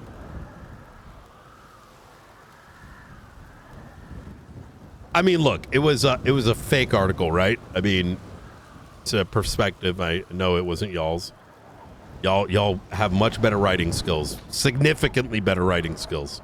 As one of our friends said, when they read the first paragraph, well, hey, at least Brandon Valentino might have actually written this one. So. Yeah.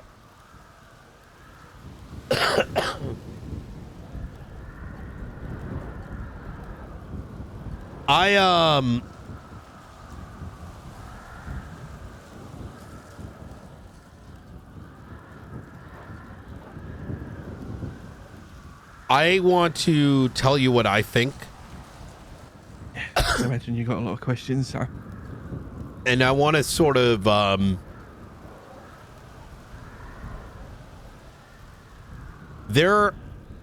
I take a step back and I say, you know, they spent 6 weeks tormenting the city, kidnapping, putting their own lives at risk, just so Brandon could stab me.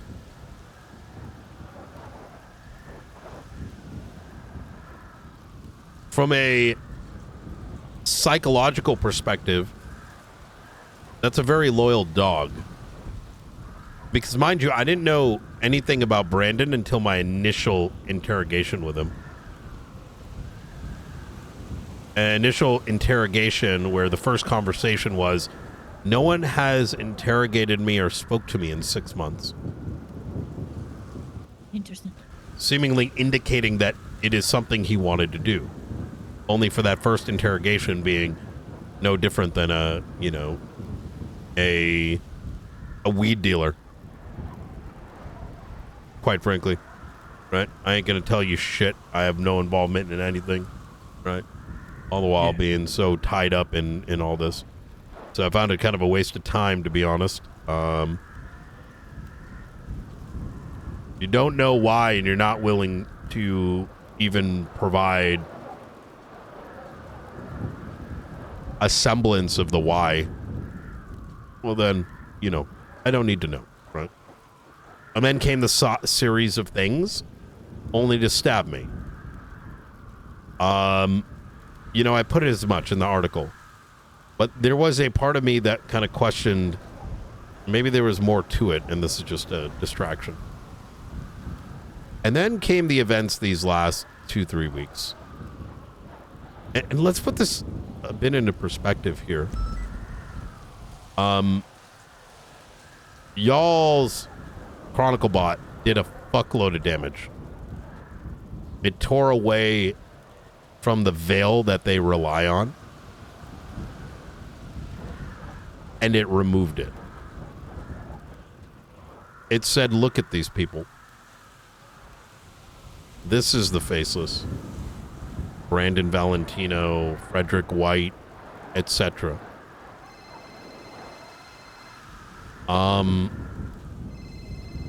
Shit. Take it if you need to. It's okay. Night. Hey, not behind this dickhead. Hey. Did you understand what I'm saying? No, but it's fine. It's fine. I think I get the message. Okay. Only time will tell. Okay, okay, good. All right, that's it. You'll understand it someday. Okay. Till then, I gotta go, because if my brother finds out I'm snitching, he gonna cut my dick off. No, listen, we're on the same team nowadays in some I know. weird way. Yeah, isn't that strange? Look.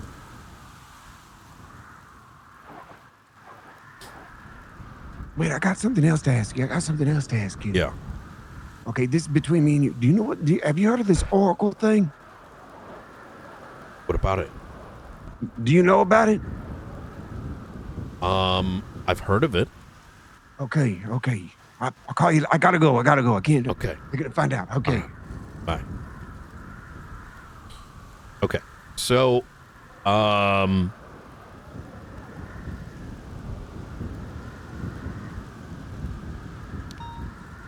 the Chronicle bot removed the veil.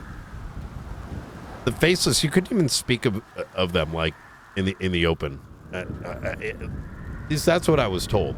Yeah, like I said last time, I think that's the biggest thing we've achieved as a newspaper so far with regards to the faceless. I think we've achieved other things just with like the culture of the news in general and how we do things. But yeah, in terms of the faceless, I think that's the biggest thing we've achieved. Yeah. And it's as if it scared the shit out of them because it's kind of... You ever watch The Wizard of Oz? Yes. A long time ago.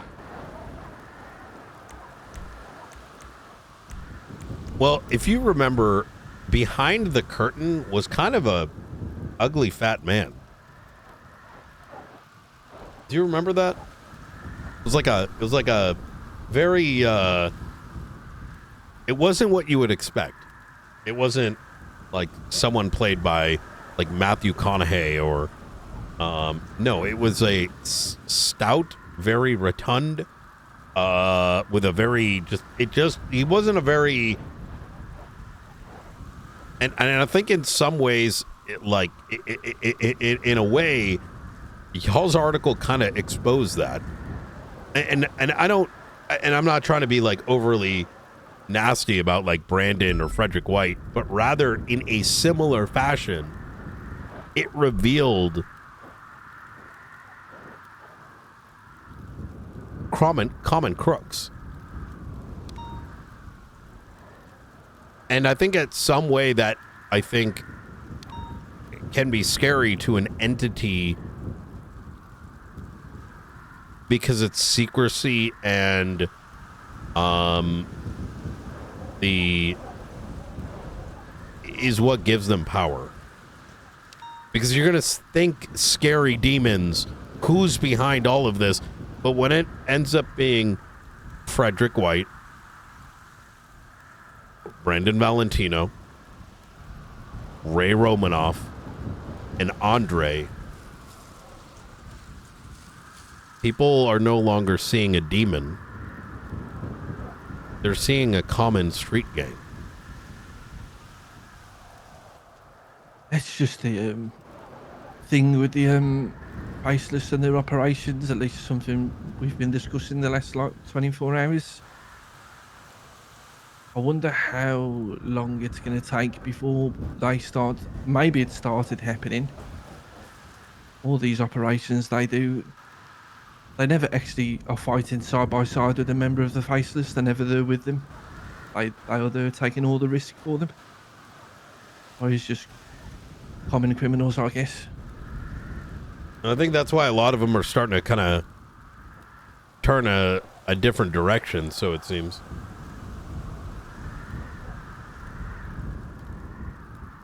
Can I tell you something that's a little bit scarier? Yeah, go for it. Yeah. And you might not want to hear this. And I don't want to downplay what y'all did. I think I know what you're going to say. Go for it. The moment they released that article about me, I couldn't help but think, was the damage done by y'all's articles and the obsessive need to... I think some of this is a distraction. And I say this in that there has been a common thread of Brandon. Charlie doesn't talk to me, right? Mr. Blue doesn't talk to me. Brandon is their conduit. And Brandon, while outside his criminality, is kind of a nice guy, but he's not exactly... he's a street level gangster, right? And his mind has him I think genuinely believe that I'm very ego driven, and don't get me wrong, I have an ego. I think a lot of us do in San Andreas, but it's never really driven me. But that release of the article and even the stabbing, it to me reads as, what if I was a gang member and Brandon was another gang member, these actions may hit a certain nerve, but that nerve doesn't exist in a law enforcement officer. You kind of get what I'm saying? And in a strange way, and maybe this is overthinking it, quite frankly, as I'm saying it out loud, but I'm wondering if this is their way of making him think their shit was about me, about y'all, and distracts us away from a much scarier threat. Mm-hmm. Because when is the last time we've heard anything about this nerve agent or the bombs? Because as much as, propaganda might do a lot of damage, or a couple raids here and there, they're fucking risking they risk fucking everything. Yeah. Sorry, 2 seconds. Okay.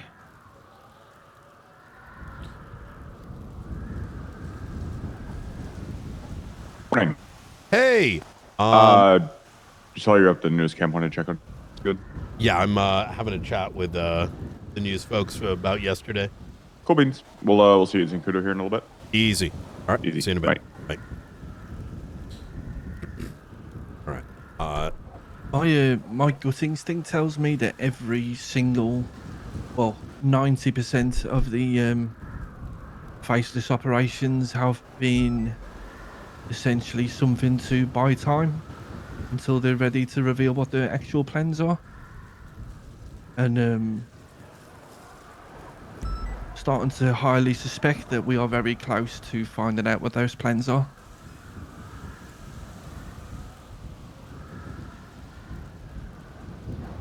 I would agree. I hope y'all didn't take that the wrong way. I do think y'all have done a lot of damage. I do think that has put a lot of fear into their hearts. But the collection of what has happened the last 2 months, it screams that something bigger may have been happening in the in-between. This is the conclusion we keep getting to as well. Yeah. Sad thing is, I think it does feel like people are starting to stand up, but everybody's doing it for their own reasons, and until that they reveal who's behind the curtain, as you put it, then I think that might even be the only thing that puts people on the same page.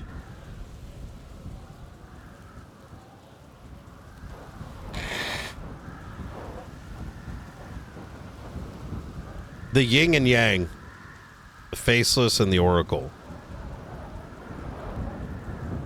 It almost seems like we're starting to come ahead to a circumstance where the oracle may begin to lean in a direction that may cause us to start questioning what the oracle's intent is. I had a very odd conversation, and I'm sharing this with you directly as I myself don't know what to make of it, but in future maybe y'all may make some sense of it. Is it with a Blake Cole by any chance? Yeah. Yeah. Blake Cole and a lot of these entities speak so like enigmatically, where it's like you think you know what they're saying, but they could mean something else, or maybe they don't even know what the fuck they're saying to begin with. But there seemingly were implications by them that they have interest in arming.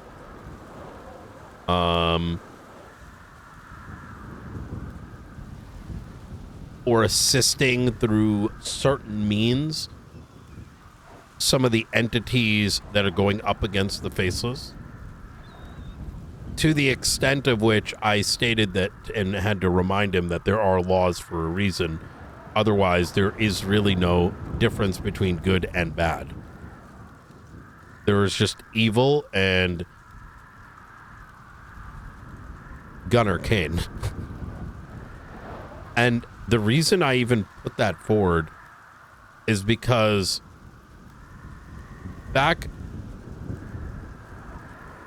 2 months ago, right, with the whole thing that y'all even got wrapped up in, I actually brought this up to Cole, and I didn't walk away. There was a part of me that wondered if Cole is the one that put Gunner up to some of those decisions, because I don't know if Gunner would have necessarily had the confidence to start putting a militia together on his own accord. And I by no means, look, the Oracle assisting against the Faceless, hey, helps. But once you start to cross certain lines, there is that possibility we end up with something that we never expected, right? Propping up another entity.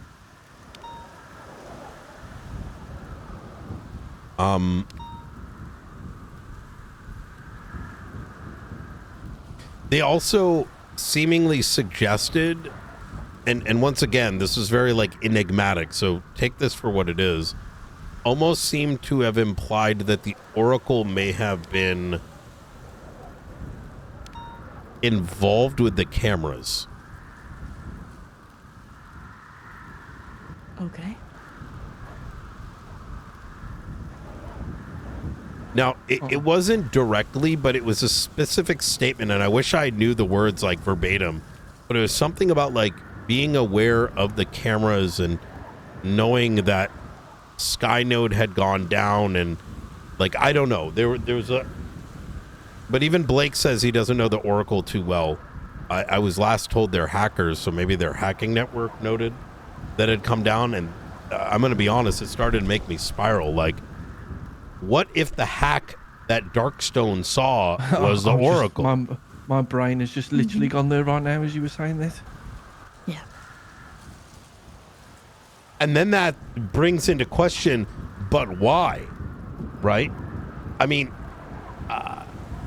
don't get me wrong here. Maybe the Oracle's been I'm just going to be very open about this. I don't know how much the Oracle has helped the Marshals. And I mean my iteration of the Marshals. And maybe they have quite a bit, and I just don't know. I mean, I've seen them once or twice. I'm running off the presumption that they're an ally, but I'm always someone that needs to see action before I really put my, faith in something. Yeah. And not knowing someone, I don't know what their fucking motives are. I guess this might be the glass half off. Like I said to you the other day, we've got to be wary of everybody. I guess if I was looking at it glass half full, maybe. Considering the jammer, it looks like somewhat accidentally stopped Skynode. Maybe they were trying to learn what was in that jammer that was stopping Skynode.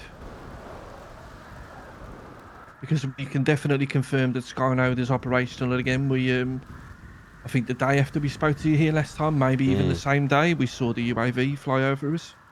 Oh, really? Yeah, I managed to get a picture of it.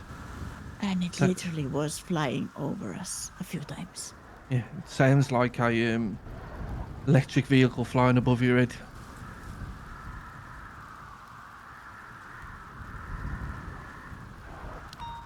And we had been getting constant reports of people seeing it over the city before that jammer went up, and then it stopped. Yeah, no more reports.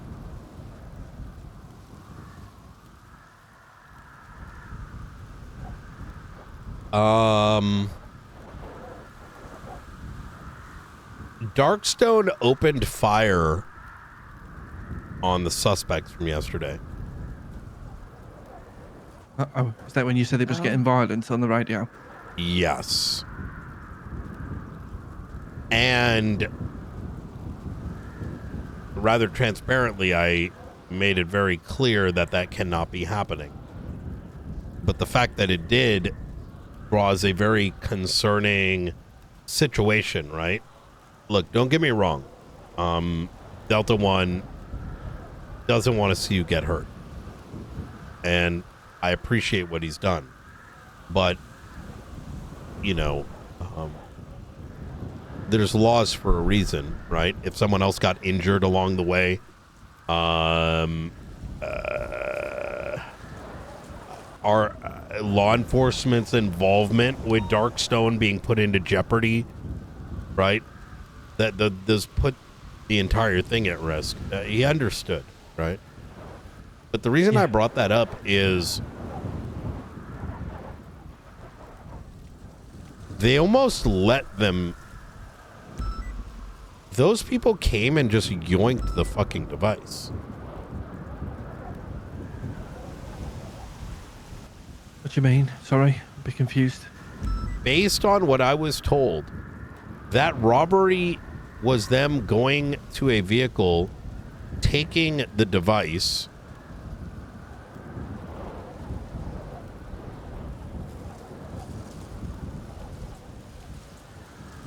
and then just getting in a car and driving off.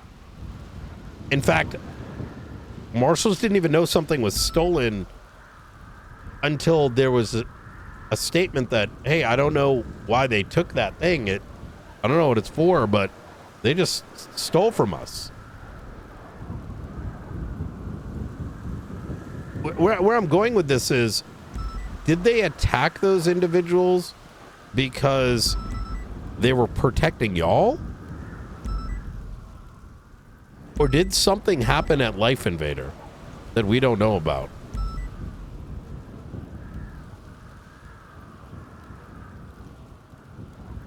Was Delta one of the people that shot at them?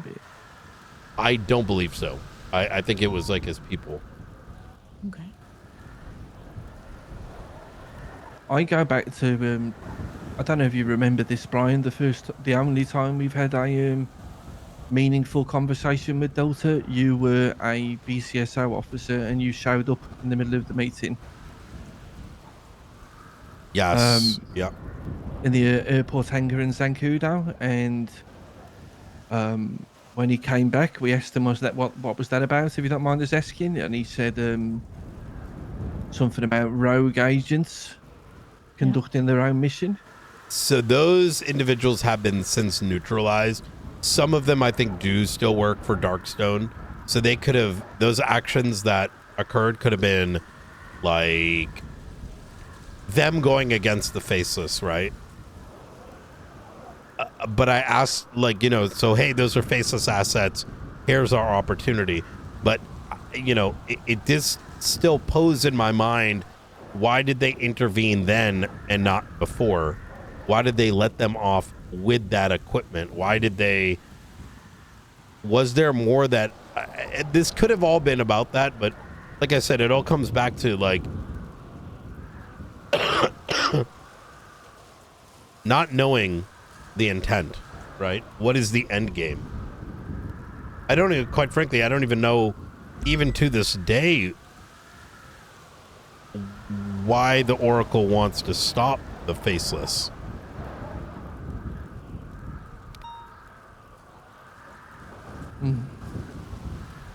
Let me pose a hypothetical, right? And I know we've kind of veered way the fuck off track, and my apologies for that. Okay, this investigation has a habit of doing it to you, so... Yeah. In down the rabbit hole. Is like... How do we know this is not just like one power struggle and we've just put our finger on the scale to off-put the balance? But this doesn't necessitate the justification for anything the Faceless have done. They've shown time and time again they have zero regard for life, but you know, I don't know. It just, everything to me reads like we're missing something. Something pretty big. Yeah. I 100%. good things think that something we keep circling around with Darkstown, specifically Delta One, is there's no evidence, as we looked at it the other day. There's no real evidence to say he's up to anything with bad intentions, to some extent. But I think I brought this up to you the other day. What concerns me, and look, with everything that's gone on with the DOJ in this city, and I could understand someone's belief in the justice system eroding. But it feels to me like every time Darkstown have had their hands on somebody that works or has worked to help the faceless, those people are either dead or are MIA. Yeah. We know of 3 of them. Asher Murphy, Ryan Kane, and Victor Blackwell. As far as we know, well, we know Ryan Kane, it appears he's dead, considering the arm that showed up in our office. But yeah, the more concerning thing about all of that is the fact that Charlie keeps saying he was the one that killed him.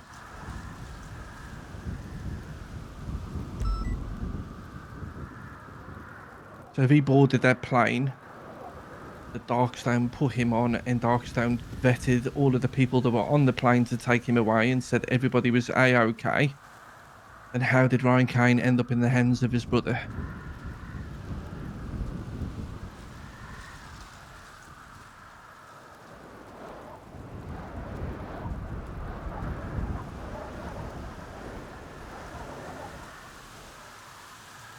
Huh. There's so much about Asher Murphy that I simply know nothing about. I'll tell you something very interesting, Brian. Something me and Nora have not really told anybody else.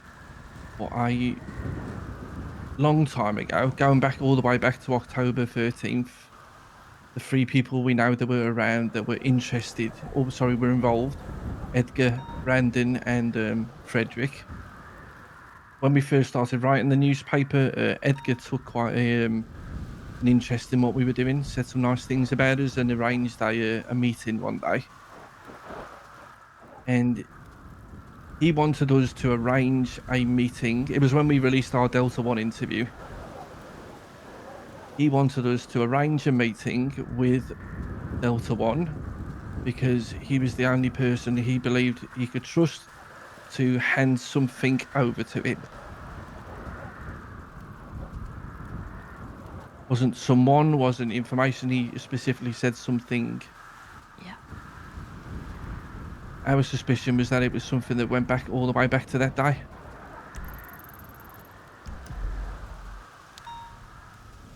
Just need to send a text real quick. Unfortunately, the only people really that could tell us what happened are Edgar's in the ICU, and Frederick and Brandon seem to be probably the most loyal faceless assets from what we've seen so far. I hate to makes sense. I have to wrap up here in about 5 minutes. It's been a very schedule packed day. I just want to kind of give you a bit of a heads up. I'd love to continue this conversation though, but please continue. Oh yeah, I was just we always wondered what Edgar wanted to hand over to Delta One. We even debated whether to set him up and fake somebody being Delta One, but just things happened, and all the stuff with Edgar and New Babylon happened. Never got round to happening. But Edgar has something in his possession that he thinks is important enough that he wanted to give to Delta One. Did he ever manage to do so? No, not as far as we're aware, no. He wasn't in a hurry either. Edgar... Sorry. No, please go ahead. No, I was just gonna say that it looked like it was something really important, but no one maybe knew he had it. And our fear with him as well was whether it was just a set up to get back into the good graces of the faceless. Was also a fear. If he could be the person to take down Delta One, then maybe it might be a way back in.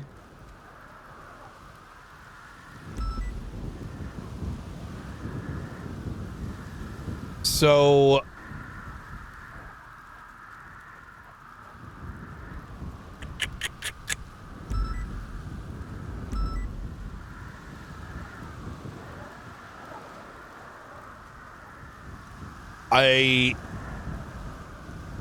there's a lot of things that Edgar promised me as well.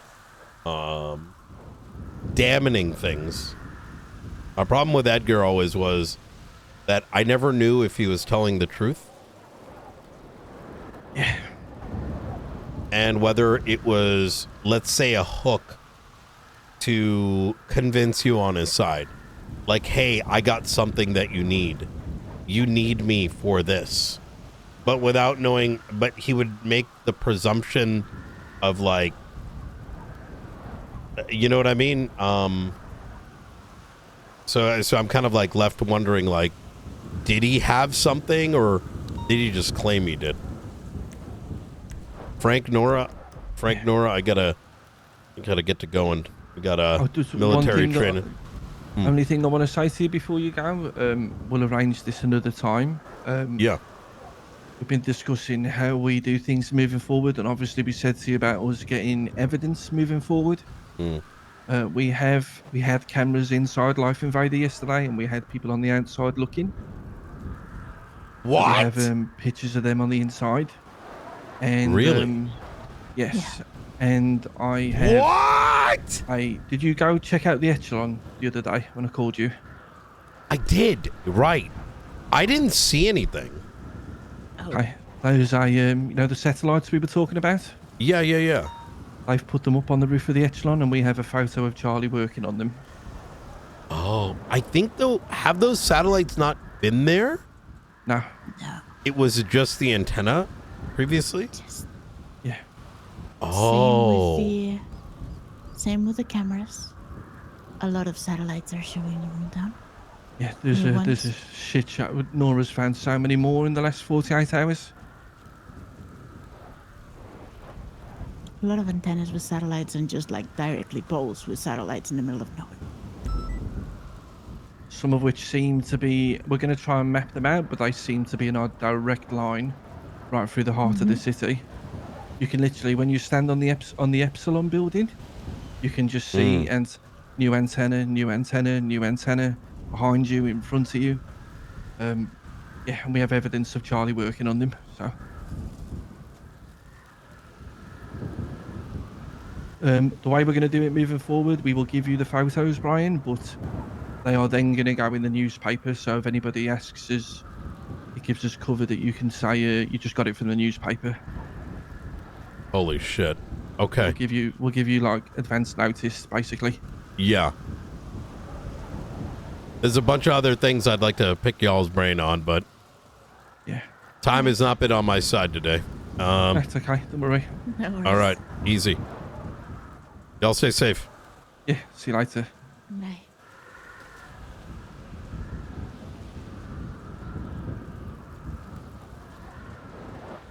What the fuck? The fucking satellites were up there?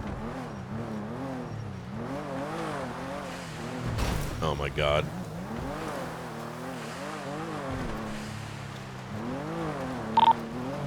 I'm on my way down right now.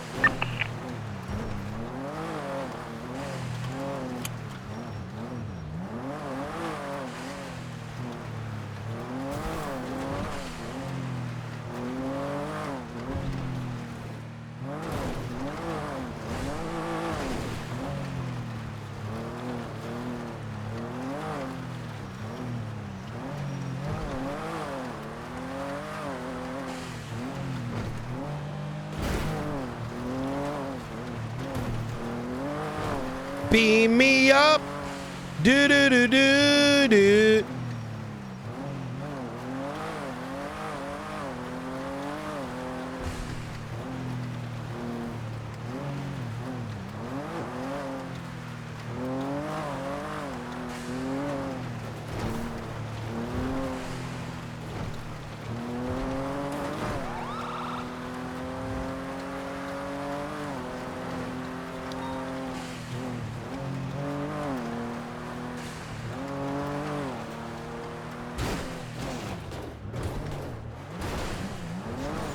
Bro, imagine I died right here.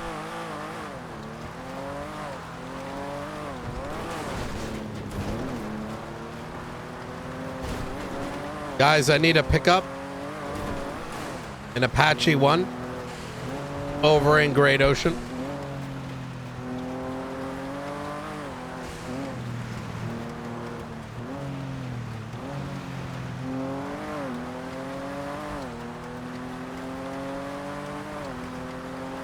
There's like so many questions I've got for Frank and Nora that like started to sprawl up as this training was getting set up. I think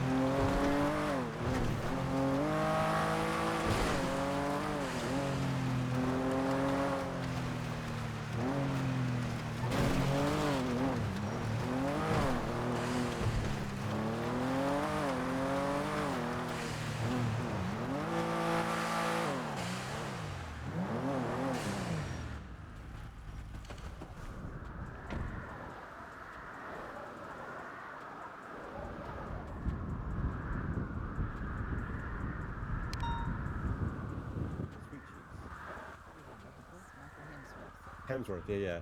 You and him sound the same. What the fuck? Only when spoken to. Those ones only when spoken to. Ooh, okay. Yeah. Sorry. all right. How we looking? How are you? Hi, Brian. Pretty good. Not too bad. Good to hear, good to hear. I have the helicopters on the airstrip right there ready for you guys for some training. Are you bringing the ones that I gave to you, or should we just use the ones I have? I think using the prototypes isn't a bad idea. That way folks have a understanding of the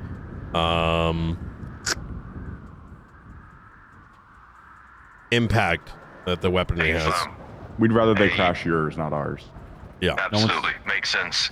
All of these helicopters are fitted with... Well, is that an LSPD member doing that? Yeah, I don't think that person should No fly one from the a Black BCSO will Hawk. be crashing any of your prototypes today, Dr. One. Don't worry about Yeah, I that. don't That's think this RGB. person... That's Oh. RGB. But that is... It's ruining the rotors. Like, you have to replace those now. Yeah. And now it's smoking. Interesting. Yeah. Nobody from the BCSO will crash any of your helicopters today. Who is this I guy? don't really feel comfortable in letting that guy who just came in fly one of the helicopters too. Unfortunately, that was... Yeah, that's. I did tell RGB he had a minute to get here, so sorry about the landing. Yep. But he made it. All right. Good to see you, RGB. Howdy. Hey. Okay, Director, I mean, if you want to take it away with what you kind of figured out the other day with you and Blonde here, by all means go ahead, and then we can Yeah, talk about absolutely. the training course. So I want to start this by kind of getting the boring dad talk out of the way.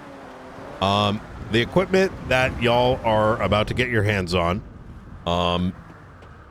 this is something authorized by the state through us. The usage of this equipment must be used only under very strict guidelines. You'll see the SOP document getting posted up. Blunt, if you don't mind throwing that up. After this session, read through it. It is mandatory. This equipment, if used improperly out of SOPs without the proper notifications, will result in immediate certification removal. Keep in mind that while Delta One is here and we might have the faceless and their bullshit that we got to deal with it, that's not going to be the only case these things are used for. Might have the Swedes attacking us, this, that, and the third, but the level of force and the equipment that the SOPs allow us to take out is very, very closely monitored by the state. So, is that any questions around that, or do I got to be a little bit more direct? Y'all fuck around with this stuff, I'm going to be forced to having to take that cert away. Keep it in the back of your mind. This is serious shit. All right. And, Sounds good. all right. Everyone? Fuck yeah. Yes, sir. All right. Yes, sir, Director. Yep. All right. Fantastic. There's going to be two helicopters that we have in our possession today. The state is going to be helping fund the purchase of many others. You will see two pieces of two helicopter equipment today. One is going to be the, what do we call them? Their Delta One. Do we go by their valet name or the other ones?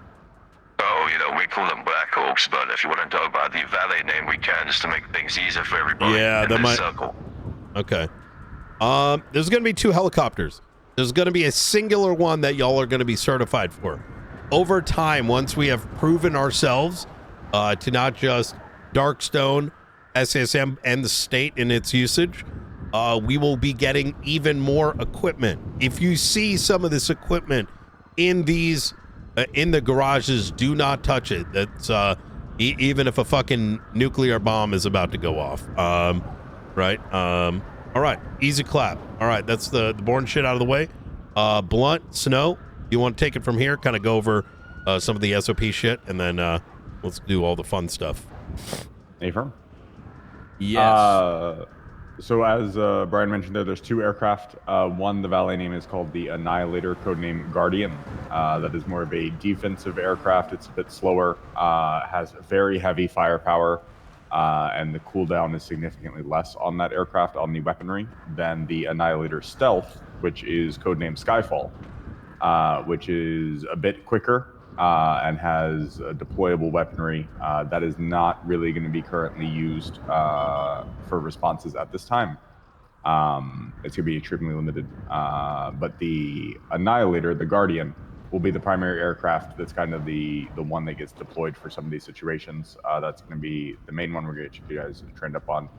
But we'll also touch into the Skyfall aircraft for when that is authorized later down the line. Yeah. That aircraft, the weaponry on that does have a much more significant cooldown than the Guardian. All right. Fuck yeah. Any questions on that? Yep. All right. Good fucking shit. Snow, sure Snow's got a bunch to say as well. I know he spent a lot of time on those SOPs, which I appreciate there, Snow. Yeah, that's okay. They are going to look a lot more pretty than they do now. Bean's just got to do that. So, forgive me for how I'm not a computer document guy. Sorry. But what we're going to be going through with a lot of this stuff, we're going to go pretty in depth with a lot of it. We'll be going through core aviation skills. There'll be pre-flight and post-flight procedures, advanced flight handling, aircraft physics, ATC comms, navigation and mapping, emergency responses, and emergency situations with the aircraft. Then we'll move into militarized aircraft training, away from the basics and into more advanced things. So we'll be looking at tactical scenarios, combat flight training. In the future, but not yet, advanced weapon system training with missile capability. But again, as Brian said, that's something that we will look at in the future. That is right. We really need to worry about at the moment. Mm-hmm. I'm glad you brought that up. We had discussed at one point having DEFCON levels. This is something that we've discussed with other government legislative authorities. For example, raise the hands if you know the color codes in the United States. Okay. So I know the names. I don't know the color codes. Yeah. So I think UK has probably got something very similar. The idea is that the higher level of threat, there's a different color code for it, with red being like the most critical, or it might be black actually. Either way, the idea is red. Is it red? Okay. Yeah. Is there a black? Isn't there like one, like if there's like a fucking nuke coming from Russia or something? It's code white, and it's very rarely ever even mentioned. Okay. Blue, green, yellow, orange, red. Yeah. The idea behind it is, as the threat assessment gets worse, like let's say there was an all-out fucking nuclear war, there'd be one level. But if there's a couple buzzards in the air, there'd be another. These things will determine what level of force that we are authorized to deploy. So it might be one helicopter for a low-level one. On a high-level one, it might be a shitload of helicopters with fucking heat-seeking missiles. Those are things that we don't need to worry about today, because we're only going to have a few low-level helicopters to start, but it's something that will come in time, and SOPs and announcements alongside it. Go ahead, Snow. Do you want me to go through the proposal that I put forward, or do you want to just wait until that's finalized? No, we can do that stuff afterwards. I'd say anything that gets people behind the wheel tonight, or the stick. Okay, all good. I don't have a huge amount else to say other than checking out the aircraft and going through stuff, really. All right, fuck it. Delta One, how many aircraft do we have to test? Is it just one of each? So, right now, there's about, I believe, 6 on the airstrip. That's not including ours to test out dogfights. Now, when it comes to dogfights, we obviously don't have... Obviously, we all know the faceless like to use... Sorry, those face fucks like to use those little bugs. Unfortunately, we do not have that.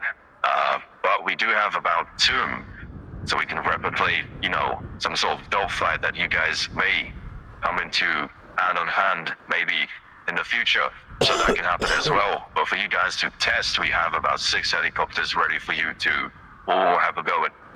That is 3 Annihilator Stealths and 3 Annihilators, also known as Black Hawks. All right, awesome. Fantastic. Okay, what I'm going to do now is go on the airstrip, make sure everything is ready for you guys. I'll give a call to Brian Knight, so you guys can then proceed to the airstrip. So, ETA, I'll say 3 minutes, okay? Fantastic. Okay. All right, awesome. Can I ask a question as well? Yeah, absolutely. Which people here are actually going to be flying? Let me pull up the list here. Just want to gauge with. It should be the list that you and Bean gave me, Snow. In addition to Blunt, who's coming from our crew today. Marshals, raise your hand if you're getting trained to be on the cockpit. Radich is already an expert, so. Okay, perfect. I just want to, if I need to train people. Oh, Kovacic. Oh, yeah. Kovacic. Yep. Roger that. In fact, as you can see, Kovacic was actually dressed up from training over in Tarkov. The Shanka's a big deal this past couple days during Christmas. Yeah, I expect you're wearing a beanie. That's appropriate, Brian. Yeah. Does that cost a lot on the flea market or no? You need it or you need vodka?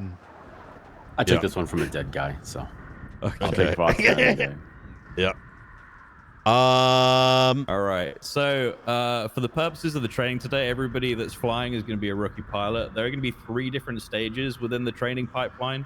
It's rookie pilot into fully qualified, then into advanced. Advanced isn't really something we need to worry about right now because, again, that's kind of that kind of correlates with the more advanced equipment that we may get access to further down the line. So, we'll focus on the basics and flying the damn things, and then we'll think about weapons after that. Okay.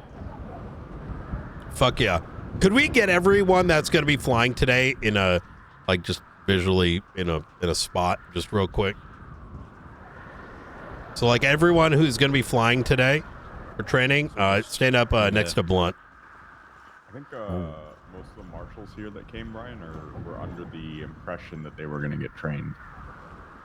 Oh yeah, then we can jump them on board. Yeah, I think Easy. everybody here came. Yeah. Any of the marshals that are going to be training today, let's get y'all over here as well. I think it's literally everybody. Ruby, are you getting trained or are you just observing? Not today. Okay, everybody here. Okay. Ruby. Hey, should I go or is someone have to wait for a different time? You're good.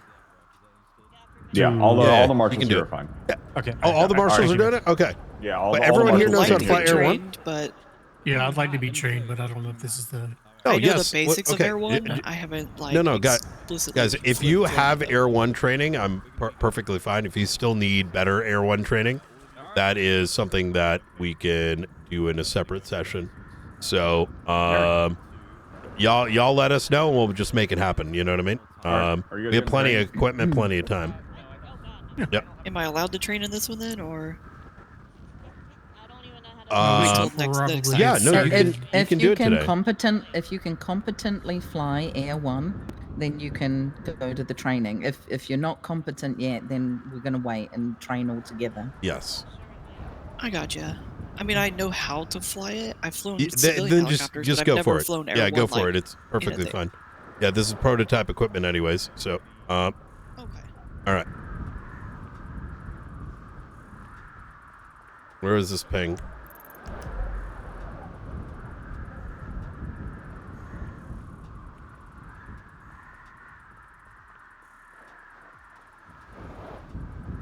Where the hell did he ping me?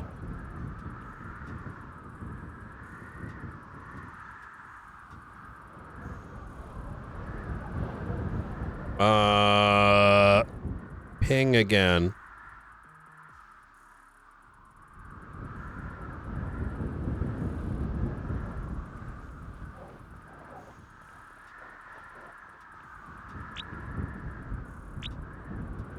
Where the hell did he ping me? Oh, he's way over there.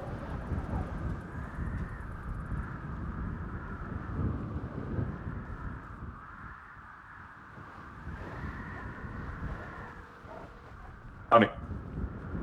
Hey, I think it's perfectly fine for anyone of the marshals to get the training if they so desire, but they need to just pull them aside and just make sure that they have basic Air 1 training. I know, like Cole is good, like Chris There's only is 4 good. of us. 5. Me, Cole, McAllister, Springfield, Luca. Okay, that's what I thought. When you said everybody, I was like, I'm pretty sure some of them people don't. just came to watch. I don't know why they're like, whatever. It's fine. Yeah, no. No. I think them being in these helicopters is good because they're going to need to be passengers anyways. Yeah, exactly. So that's why. But okay, good. Okay, because I was surprised. I'm like, wait a minute. Some of these people don't like flying, so I got confused. All right, easy. All right, sounds good. Can you have them put their names up on the email chain just so we have the list of it? Yeah, absolutely. All right, easy. All right, take care.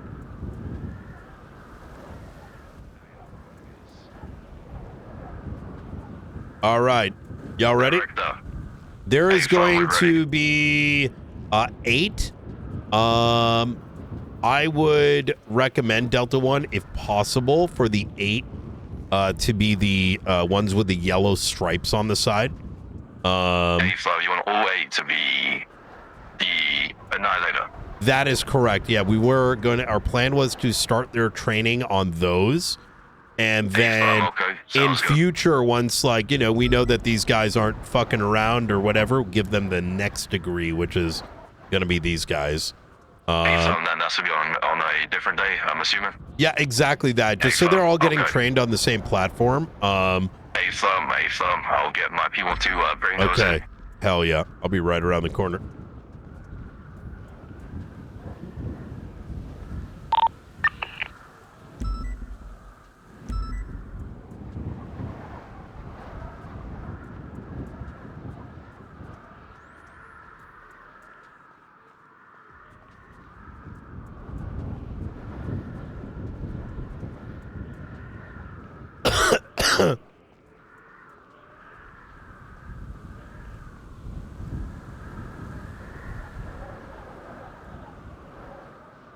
Yo, this is gonna be interesting.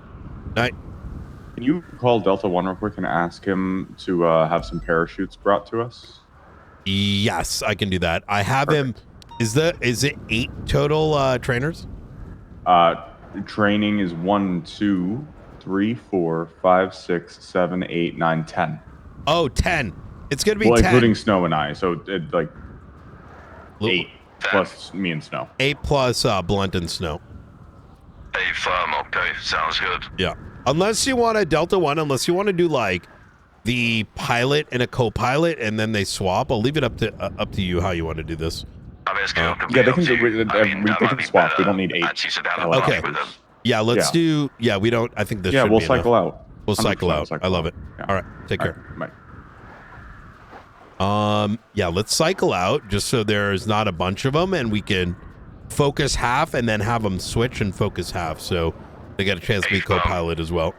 So here's what we could find, by the way, back at HQ. Now, these buzzards are similar to what they use. These are not actually having any unfortunate, missiles attached to it. So won't be a full replication, but it's better than nothing. Okay. I'm thinking, and I'm just talking out loud here, what if after they get a feel for it, we take some of these buzzards, which are faster, and we have the trainees coordinate attempting to take them down, right? Yeah, exactly. That's why these are here. Oh, absolutely. So after this, hell yeah. After you guys get sorted out, we can do some dogfights, and you can try chase these buzzards, and try to give a real good feel on those face fucks and how they do it. Okay, I fucking love it. Would you be able to, do you have any spare parachutes for everyone inside? A-firm, it's in the surgeon, and go grab them. Okay. How many do you need? There's about 20 I have. Yeah, 20 should be good. I think everyone getting one. A-firm, sounds good. All right, I'll go grab easy. them now. All right, you want me to bring them down or? Yeah, bring everybody down. Okay, easy. We are ready. A-firm.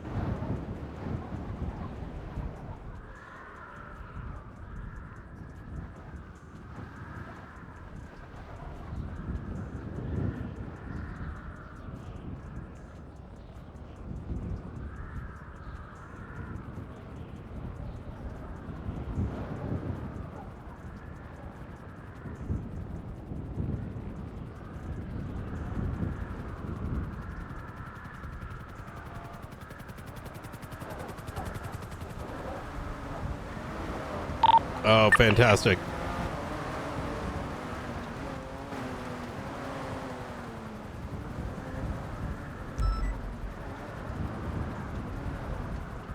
They're so pretty.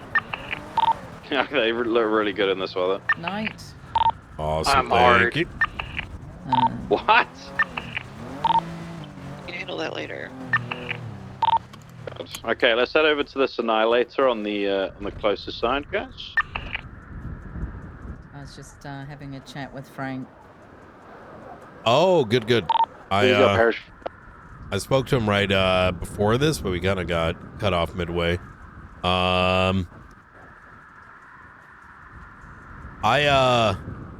should chat on that.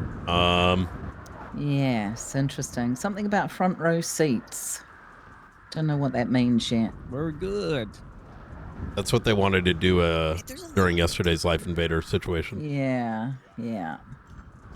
You can go now, Marshall. I can't hear if you're talking, by the way. You talking? Come on, Monsieur.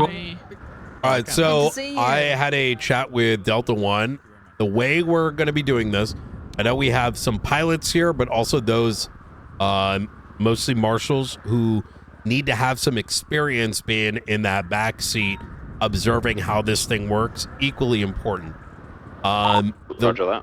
The way we're going to be sort of splitting this up, it sounds like there are 10 pilots. Well, that's perfect, because sometimes as a pilot, you might need to be a co-pilot, knowing what it is that the co-pilot experiences. So as such, when we split up here, we'll have pilot and co-pilot, and then we'll swap at some stage, so we don't take 10 vehicles up in the air. Delta One will explain how the dogfighting is gonna work, but and those, if we have extras, and you're not a pilot, just take the co-seat. So that kind of makes sense. We'll all right, easy. All right, let's take a look at the aircraft. Let's go and have a look at this thing. We'll do a quick walk around.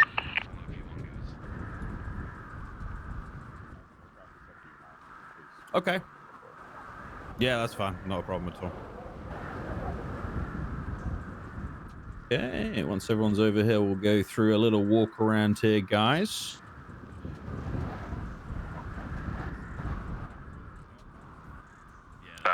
What's your name there? Sorry, sir. Jackie Snow, sir. If you want, you can read off the last page. That gives off the insight on this annihilator. We're at the last page. Gives a brief rundown on what exactly this is.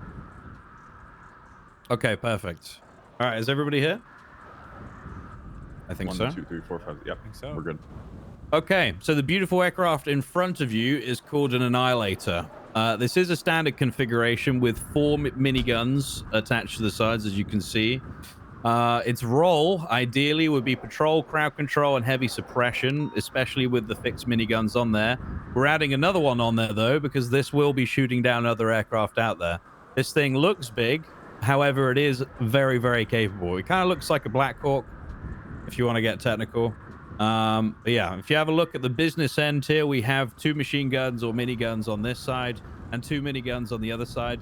These are not loaded with high explosive rounds, but they do have special tech in them. Thank you very much, Darkstone, that allows us to continuously fire with no cooldown time. So bear that in mind. Ammunition shouldn't be a concern for you guys. With the amount that's stored on board this aircraft, I very much doubt you guys would ever get through the entire thing. Thankfully, once these are returned to the hangar, they get reloaded, serviced by our, techs and hangar people over there. So you never have to worry about reloading this thing. All you really need to worry about if you're flying this, and especially if you're in the back, is making sure that it's got fuel. I'd say it has around, I think it's around 10 to 15 minutes, if I remember correctly, of flight time. So you do need to make sure that you guys are timing your refuels with each other. And also when you have those refuels, we'll talk more about this soon as well, is protecting other aircraft when they're on the ground refueling, especially when there's pilots and co-pilots exposed on the ground, etc. So that cover is very important. As you can see in the back of the aircraft, we've got is it 2 seats or am I seeing 3 here? It's a 6-seater total. Jesus Christ. Yeah, 6 seats in total here. Okay, so I believe every single person other than the pilot can shoot their own gun out of this thing, which makes it pretty dangerous aircraft to be in the sky. However, it does have its weaknesses, as do every aircraft. If you have a look at the back of the aircraft, guys, what is it that you see? Somebody answer, please. Exposed tail rotor. Exposed tail rotor. Thank you, RGB. Exactly. Which means that this thing is susceptible to going down in a fiery ball of W-Tech in an explosion, which obviously we don't want. So ideally, keeping this end well away from it getting shot is pretty much what we're going to be aiming to do here. Obviously, I know that's very difficult with Air 1. You have to position the aircraft so your co-pilots and gunners can shoot out the side. This thing, however, you can face your target directly and shoot it down directly with little to no issue. What you need to bear in mind with this aircraft is the range that it has, and obviously that is something we'll be looking at with each aircraft that we train. Any questions so far? Is this the one that's codenamed Guardian? Affirm. Yes. Is that right, Blunt? Yeah. Okay. Yep. This one is codenamed Guardian. As you can see, it does have patriotism and immigration authority written on the side of it. Well, that's good. Yep. We are all about patriotism here. Am I correct? That's right. That's right. Damn yeah. right. Sir. That's right. Excellent. God damn it. Keeping our borders safe is exactly what we're going to be doing with these things. There is one big thing. There is one big thing that I'm not too sure Snow mentioned. The landing gear does not go up like the Black Hawks, so that's what really decreases your speed as well. That is true. The top speed of this thing is around 140. We'll double check that today, but I believe that is correct. Maybe slightly slower. As I said, it's a big fucking aircraft. This thing's heavy. The Annihilators, however, the Stealth Annihilators, which we'll be looking at later on further down the line, are considerably faster. But once you guys master this aircraft, you'll be able to do anything in the Annihilator stealth. Any other questions so far? Good. Okay, let's fly these fucking things. I don't like standing around talking too much. Is there anything else you want me to go through, Brian? No, that sounds fantastic. Blunt, anything? Nope, I'm good. All right. Excellent. Easy clap. Okay, all right. Pilots to your stations, please. Co-pilots and anybody getting in these things. I don't know if you want to get in initially. I know every pilot here that's going to be flying is experienced, so you shouldn't worry too much. Yeah. I'm going to be communicating with you guys via radio going forward, okay? Yeah. Let's get maybe the pilots in first, and then anyone who's going in just for experience go afterwards, just so to make sure all the helis are loaded. Should we go ahead and hop inside, or do you want us standing next to it first? Let's have only the pilots get in. I just woke and up. if there isn't enough, just pilots go in as Yeah. co-pilot, and then the rest of us will go in afterwards. We should be good. We got 8 aircraft here now. Easy. Everyone getting training should have their own aircraft to pilot. Ooh, fuck we definitely got enough. Should we jimmy it to get it going, or are we waiting for keys? You should get keys coming to you. If you need to jimmy it, though, that's okay. I found keys in mine. Darkstone members are coming around and giving keys out, so we should be okay there. Okay, so we're going to be, keep the engines off for now. We're going to be doing something in sync here, guys, so I'm going to be sort of testing your ability. If you guys are really the best of the best in the police department and the marshals, I want you to show that. So we're going to be taking off together. We're going to be moving to the west together. We'll be doing a circle around the west side of the airfield and coming straight back east along this airfield. Again, staying in the formation that you're in currently. I don't expect you guys to be going full speed. I expect precision and handling. Is that understood? Yeah, repeat the route in case somebody wasn't listening. You're going to be going up, let's say, to around 200 feet indicated on your altimeter. You're going to be traveling west down the runway. As soon as you hit the fence, the lead aircraft will be beginning the turn to turn back east to come along the runway. And again, this is just to test the precision and giving you guys a little bit to get to grips with the aircraft. It's really not difficult to fly. You're going to be okay. You want us to turn north to come back east or turn south to come back east? I'll let the lead pilot determine that. There's one true. Are you being I apologize, I was trying to There's no organize one. getting my keys. Oh, there is? Yeah. Okay. I missed some Yeah, of there's the one chopper not occupied right now. All right. Oh, yeah, let's do this. You want to fly, Mike? No, go ahead. If you want to. You sure? Okay. I think it's pretty much going to be follow the leader. All right. Sweet. Yeah, pretty much. Who's in the lead aircraft currently? Either myself or Springfield. We're like parallel. Ventura's on the left, Springfield's on the right. All right, Ventura, it's going to be you first. Okay, you'll be lead aircraft. And again, we're staying in this. Yep. But basically, we're following the leader here. Ventura, you know the route. Take us on it. We're going to be going back east down the runway, and then I might change it as we get to the far eastern side, okay? Please. All right. I need keys, please. Thank you so much. All right, everybody ready? Do me a favor, can you radio if everybody's in on fuel? I can quickly get my can out. Oh, yeah. Okay. All right, everybody spool up your engines, check your fuel, please. If you have low fuel, shout now and we'll get you refilled. Just hop in, Cole. Hop in with somebody. Spool up, watch those rotors. Don't want to see any accidents happen here, guys. Does anybody need fuel? I got like less than half a tank. Yeah, okay, Opal needs fuel. Darkstone's coming to you. Yeah, both sides need a little bit of water so I don't pass out later. Hi, sir, winner. Every pilot is proficient in parachuting, correct? That's something we need to go through. Happy to do jump school in the future if we need it. I think we could do that separate, to be honest. Oh, let me go grab one, actually. I forgot mine. Yeah, just so you're safe.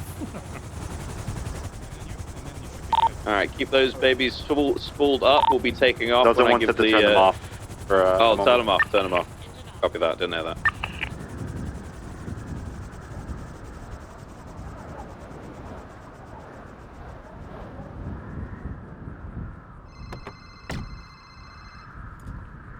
Hey, grab one more, please. I got you. Thank you.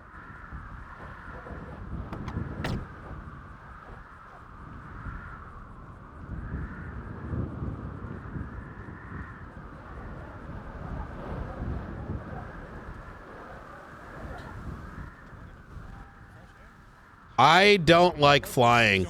I have way too much ADHD to fly. I also don't like GTA flying.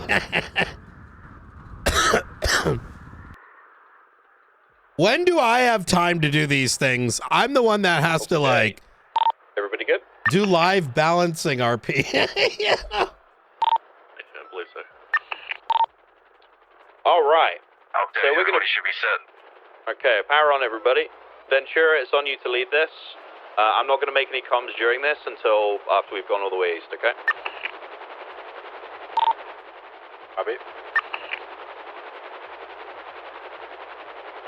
You good, soldier? Follow the leader, guys. Apologize. I apologize. Shouldn't be firing any weapons, guys. Should not be firing anything. That was on me. I apologize. It's all good. Learning experience. Stay back with this bird that didn't lift. It's a very sensitive trigger on the aircraft, so just be extremely careful with it. Heads up, by the way. Looks like we've got some news people watching us. Yeah, that's probably a good thing, to be honest. But even more important to not make any mistakes. Alright, all the way to the big hangar. I'm going to call it the AirX hangar because that's literally what it is. I don't care who owns it. I miss those days. same traffic. All right. End of the runway. Start banking west, please, Ventura. Back to the runway. Yo, this is sick. We had an incident over here on the runway with that one bird. I'm not sure who's in it, but A-firm Granger's down. Let we me got one down. What happens? I don't. I'll let them fill you in. Okay. He fell out of the aircraft, sir. Yeah, he fell out. Okay. Valuable lesson here today, guys. I'm only going to say this once because it's weird, okay? No matter who tells you, however many times, however loudly, never press F when you're flying any kind of aircraft, okay? F muscle is not cinematic, guys. I agree. It's Oh bad. my god, that's so funny. Okay, while we're waiting for Was them that to get Cole? set, we're going to be doing a weapons test over the ocean. So Ventura, again, you're leading the pack. I'm going to break off of the pack here because I want to see you guys flying all together. Let's go a mile off the coast, so we're out of the county. Yeah, Get free discretion over there. Again, stay on Ventura. We'll let you guys know when you're far enough away. Let's see, you should be able to go full speed now, Ventura, with everybody following you. I think it's going to be going up to around 120. Oh, maybe not. Maybe 110. As you can see as well, guys, you as you're using I'm a lot of assuming power in it's this Cole. aircraft, you're I'm gaining a lot of surprised. He's normally. It's not the fastest thing in the world, but it can take some hits, so that's about far enough, Ventura. It might have been. Oh, it's Fenwell, I All think. right. So, obviously, be very careful of crossfire here, everybody. Very careful. Ventura, you're going to be facing west when you do this weapons test. Everybody needs to be the same. Everyone get next to and same altitude as Ventura. He's the lowest one on the far northern side. Ignore my aircraft. I'm staying pretty high up. So keep eyes on you. Hey, Snow, just be advised, there's no EMS, so I'm just going to be flying Granger to the hospital after he fell out. Roger that. Do we not have any on-site? No. You medic can stuff? use on-site medics here. Oh, A-firm. Yep. Yeah, don't you have some very good medical equipment in the back of their truck there. Okay, I can see all of you lined up. I want you, obviously I've already said that the trigger is very, very sensitive. For this particular bit, I'd like you guys to just hold it down until I tell you to stop. Everyone understood? Yes, sir. Alright, weapons free. As you can see, the aircraft has zero problems handling the weapons that are on it. You can hold fire there. With the weaponry, you've got about 10 seconds of sustained gunfire before it needs a slight cooldown, and then you're good to re-engage the guns again. Yeah. That's an RP thing, right? Is it? Is it? Is there like a? We have no idea where our rounds are going because he's Is that like a? Delta 1, when we were training the other day, said that there's about 10 seconds on these, and then there's a slight cooldown. Oh, good. He's right here. Okay, good. Sorry, we're just confirming the cooldown thing. That's my mistake. I told you guys there was no cooldown. There actually is. That's my bad. That's a self-induced, so it doesn't blow up thing, right? Correct. Yeah. Okay. If we're using those longer than you guys just fired, the barrels will melt, etc., etc. I'm sure you guys understand how guns work. So basically, what I'd like you to be doing is firing these things burst fire. So you can go ahead and do that again. Show me what you guys think burst fire is. Weapons free. Good. So using short bursts from the miniguns in order to achieve maximum damage on the target without losing any capability with your aircraft or damaging your guns, okay? Excellent. You can aim at the water if you guys want. There aren't hopefully any whales out here to hit, so you should be okay. Excellent. Alright, hold fire. Okay. Ventura, I'd like everybody to form on your aircraft and head back to the airfield, please. Or back towards the airfield. Everybody should have around 75% fuel, is that correct, everyone? A-firm. Alright. Ventura, you're going to be leading this group, this epic squadron of helicopters, through the swamps all the way, Are we allowed to do that, Brian? Are we good to go through the swamps all the way to the Alamo Sea and then back out through Ratton Canyon? We can, as long as we're not opening fire, since Yeah, no weapons.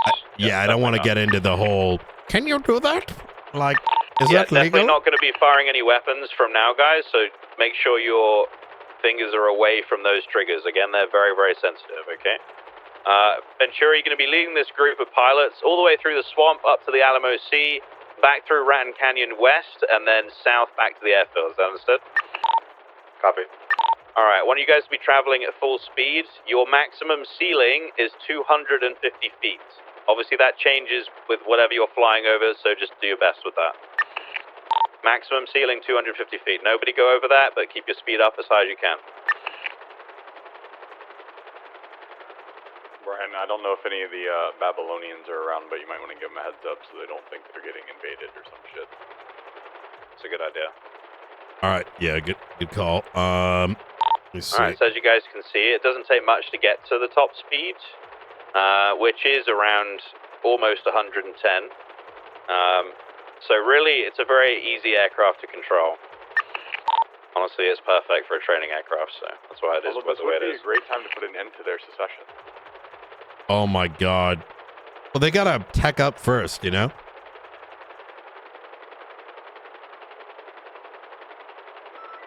So, while we're flying, we'll talk about a couple of things. You can fly under that bridge if you would like. If you're brave enough, that's fine. What we're going to be doing, when you guys, if we ever take these things out, ideally, if there's two out, for example, I always want those aircraft to remain side by side as much as they possibly can. It's essentially like having a wingman if you're flying a fixed aircraft. It's what we used to teach with our missile-capable aircraft a long time ago. I didn't like people going out alone, largely because if you go out alone and you don't have cover, you could get shot down and you're out there alone and potentially dead.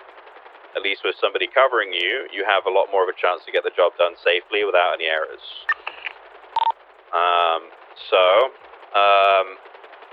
Also, I think, to be quite honest with you, if there's two helicopters flying at you shooting and they're both flying pretty much in sync, that's pretty fucking intimidating because it shows whoever's coming at you that you're experienced and you know what you're doing.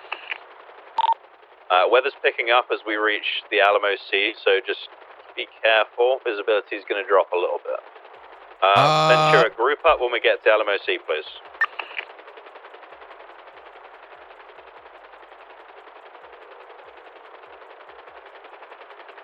Actually, just keep going past Babylon so they don't think we're doing something nuts. Yeah. Alright, start pitching west towards Ratton Canyon. You can group up around the bridge that you go under to get into it. Those of you passing Babylon, what the fuck is that? What is that? Is that a big track? You don't Yeah, I don't know what it like it is. It's kind of crazy. I don't see anything. It was near New Babylon, like a big circuit. No, I don't looking see thing. anything, no. Oh, neither do I. Tapped nose. Alright, once you guys are grouped up, you can start heading through. Starting to get a little low on fuel. It should be around 50% for all of you. So like you can see you guys pick up the speed here. Pick up the speed, get through this quickly, please.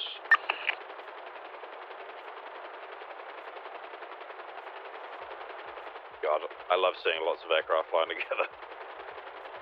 It looks so sick. Yeah. Do we have to go to refuel when we get back to... Yes, going for refuel when we get back to the airfield, yeah. You guys gotta get through this quickly. I don't want to see any of these helicopters dropping to the ground.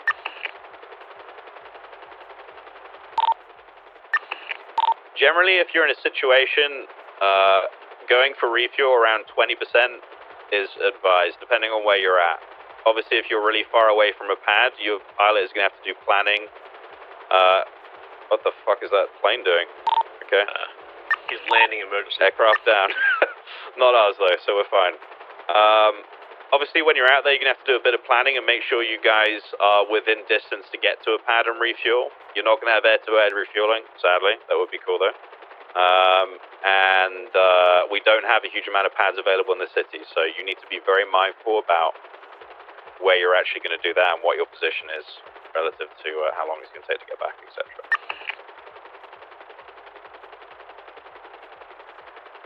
RGB did ask about flares. Again, that is a possibility in the future. So, hold tight on that for now. We won't go into it, but does everybody understand what flares do in an aircraft? Evasive missiles. Correct. How do they? Do you know the actual science around it? Generally, most missiles are locked onto a heat-seeking, so what it does, disrupt the guidance system. Excellent. Yes, that is exactly what it is. Again, I'm not going to go into missile stuff now, but it does change things quite immensely. Yeah. I think we might want to stand on the airstrip and have Darkstone refuel them. We can have Darkstone refuel, sorry, I keep forgetting that. Just land on the eastern side of the airfield, like close to the pads, and we can get everybody refueled. But good so far. Anybody have any questions? Anything to do with the guns or anything to do with how the aircraft's handled? I got a refuel check on these helicopters. I can't wait to kill some terrorists, sir. That's good. Good work. So smart, so brave. However, wait 1 second. Brian, do you want me to go through the fact that these are also to preserve life rather than just take it? I'm not training them to be killers. I'm training them to know when to fire and when not to. Yeah. Ultimately, these are defensive aircraft. These are defensive, but there is going to be a time. So I think both things are important, right? Yeah. This is one of the main reasons I wanted to start with this. Is by majority, the attacks that we've dealt with could have been handled defensively. Say the attack on the observatory, right? Had we these protecting, let's say, Fort Zancudo, it's more than capable of being within range, right? Or let's say the observatory. So that as a starting base is good. However, there will be times where we do need to attack. And so having that knowledge is a good thing. So good. Okay. So it's all around rules of engagement for me. And identifying targets is so goddamn important. I know it's going to be pretty obvious because we're going up against attack aircraft, so it'll be pretty clear what we're going up. You know what we should be looking out for. 100%. There's always a possibility that someone sees a Frogger and goes, "That's an attack chopper, mate," and shoots them down. I think identifying is absolutely critical because even how do I put this? What might be a oopsie ha ha he he may mean these things get like indefinitely grounded, right? And not because of anything else other than you know how it is, man. Like someone comes and says injunction, military equipment, right? Yeah. Or I don't want there to be any possibility of that happening. So yeah, if the pilot is the only one around that's capable of giving the call, then that's one thing. But most of the time, it'd be better if the pilot and the person making the weapons free call were two separate people. That is exactly what well, not exactly that, but we've got sort of an idea for that, especially with missiles in the future. Yeah, Peter's head popped. I'd like. Copy that. We can hold for now. Just discussing one thing with Brian and Blunt. Jesus, I can't speak English. What was I saying? Sorry, I got completely distracted. And weapons free clearance. Yeah, so that I would like very much for it to always come from the marshals. One for clarity, well, not necessarily clarity. CYA. But also cinematic. Yeah. I'm giving you fire authorization to fire on this aircraft that we've deemed to be a threat in our airspace, and we want it gone now. As of right now, Brian is the only one that can give that, and good. Between the three of us here, the code word authorization for that is Hellfire. So he grants Hellfire. Ooh. Good on the missiles. Okay. Yeah. Okay. So basically, what we're going to be doing was training the pilots to. Anyone else need a refuel? Identify the target. Request for the request for firing authorization once that target has been 100% identified, which, let's be honest, with the aircraft you guys have been dealing with is not going to be very difficult.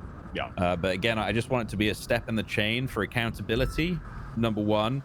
And two, well, really, it's just accountability, really. And again, I'm probably going to ask them, say, if you take one of these out, I want a report for every time one goes out. Is that unreasonable? No, not at all. Okay. So in that should include whatever action you took, even if it's nothing. I want to know where you flew. I want to know, how much fuel you used. If you used any ammo, I want to know roughly how much. Obviously, kind of tricky, but roughly how much. I want to know what you were looking for. I want to know what the steps were to declare that these need to come out. Maybe not necessarily in too much detail, but it needs the basics there so that you guys can look at these documents. Or let's say the federal government wants to look at a specific situation, you guys will be able to see immediately, and they should be doing this as soon as they land, a report that details why they took it out, when, how, what for, etc. Again, all to do with accountability, and you guys making sure that you have all of your ducks in line in case something, God forbid, goes wrong and we need to look into things. There's now a tag, SASM armed aircraft, that can be thrown onto any of those reports. Perfect. Great. Okay. All right. Is everybody good? Yep. 100%. All right. I'm simultaneously planning our raids today, so. Ooh. Yep. Okay. Those We're are gonna ask for details. So that sounds interesting. Yeah, where it's gonna be light one today, and then maybe a big one tomorrow. Kind of depends on numbers and shit. But okay. Yep. You guys have enough. I mean, you have a lot of a lot of support. No. This is not a martial only thing. This is like 3 gang leaders. So, yeah. Oh my God! I just realized. Yeah, we're raiding 3 gang leaders. Yeah. I don't want to bring up a bad word, but is this Rico? No, it's gang leaders that now Chupa di Madre of the Faceless, Okay. Jesus Christ, I still get that word. It hurts to say that. It really does. Yeah. Okay. Is he back yet? All right. Sweet. Pilots. Is there any of you here that doesn't understand when these things come out? Please be honest. If anyone has any questions about when these are deployed and what for, I need those now. Even hypotheticals like, hey, what if this happened? Can I pull it then? This is the time to ask those kind of questions. Oh, that's good. All right, but what kind of scenarios are you thinking before you're even going to ask for the approval?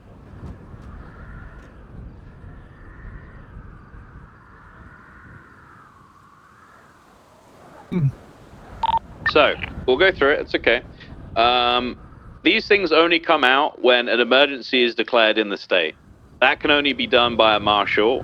Is it correct that mayors can do that as well, marshals, or is it just marshals? Not as of right now, but I believe they're amending that to allow the mayors to do it if we're not available. For the DEFCON stuff? Okay. Yeah. All right, excellent. No. That latter part will never happen. Yeah. Oh, okay. Yeah, so Mayors declare a state of emergency. Oh wait, state of emergency or the usage of the equipment? The state of emergency, not usage. Oh, affirm. Yeah. The former, but not the latter. Yep. Yeah, we maintain So, these aircraft are only ever coming out when a state of emergency is declared. Currently, until anything changes, that is only going to be a marshal or a mayor, but the usage of these can only be cleared by, somebody answer.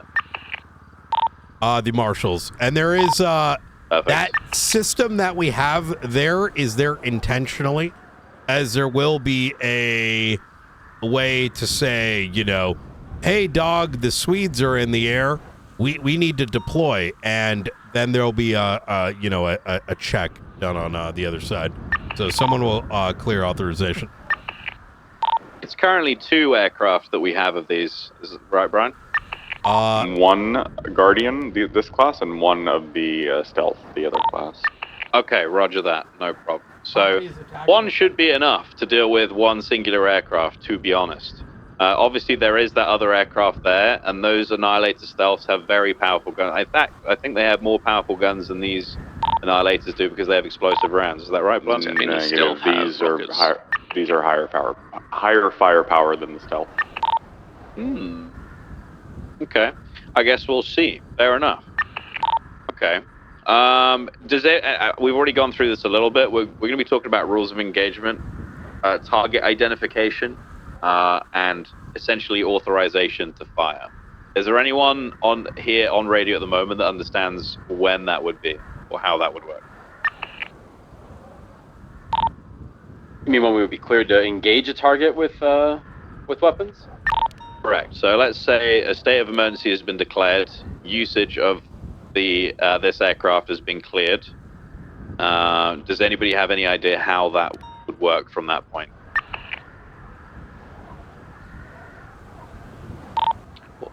I mean, the first step is to coordinate with the ground forces or whoever's fighting against that aircraft and figure out what it looks like, if they know what type of aircraft it is, what kind of weapons it's using, whether it's, small arms, mounted weapons, propelled weapons like rockets, missiles. Is it dropping bomb? And some helicopters can obviously drop, like dummy munitions and stuff. And then work from there to identify it, make sure that the airspace is clear, and engage that target. I understand as well.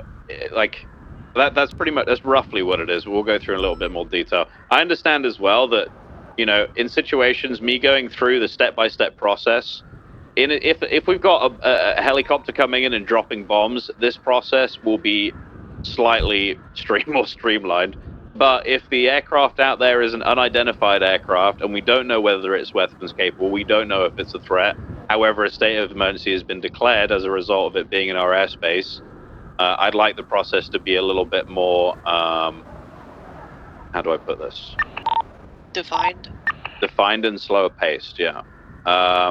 So the aircraft has been identified on radar. You'll dispatch the location.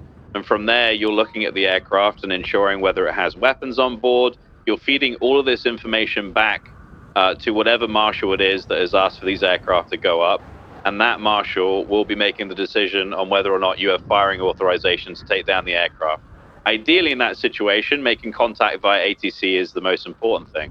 So hailing them, talking about their tail number or unidentified aircraft flying over whatever location, I need you to respond on radio, identify, and then land at the nearest airfield, which would be whatever airfield that you as the pilot deems necessary in that situation. Ideally, it would be the aircraft or the airfield that'll be closest to you. Engaged in lethal So action. let's say it's something over Chiliad, you would probably ask it to come and land at Fort Zancudo. You also have to bear in mind that you may need ground units to get there in time as well to ensure that vehicle, I think you have that's that ground coverage in case Whether or something not goes it's wrong, hostile. and you may not be needed to do anything in the aircraft anyway, if it lands and complies. I mean, yeah, that's fair. Let's go through the other kind of situation where these come out where things would be a little bit more hectic and you would have much less time to do any kind of firing authorization. Let's say a helicopter has come out into our airspace and is dropping bombs on Mission Row PD. I would say the marshals would probably be giving you firing authorization before you even get off the ground. Am I right in saying that, Brian? Yeah, there will be instances where we're responding surely to scenarios where lethal force has already been used by those aircraft, at which point the firing authorization would be pre-cleared before you even pull the helicopter. Just to kind of underline this is very important procedure. This is us protecting y'all from losing your capability to touch an aircraft in the future. These are very serious things, hence the pedanticness. Just in case that hasn't come across. Yep. Yeah, I was asked to get properly nerdy with this, and I am. However, if I'm being too nerdy and you want me to explain something a little differently or slightly better than I have done, please say so. Yeah. I understand. I am a loser. I love aircraft. I get it. Things may not be necessarily easy to understand. Hey, I'm digging this, personally. Excellent. Are there any questions so far? I know this is a lot of information, so please don't hesitate to ask any questions.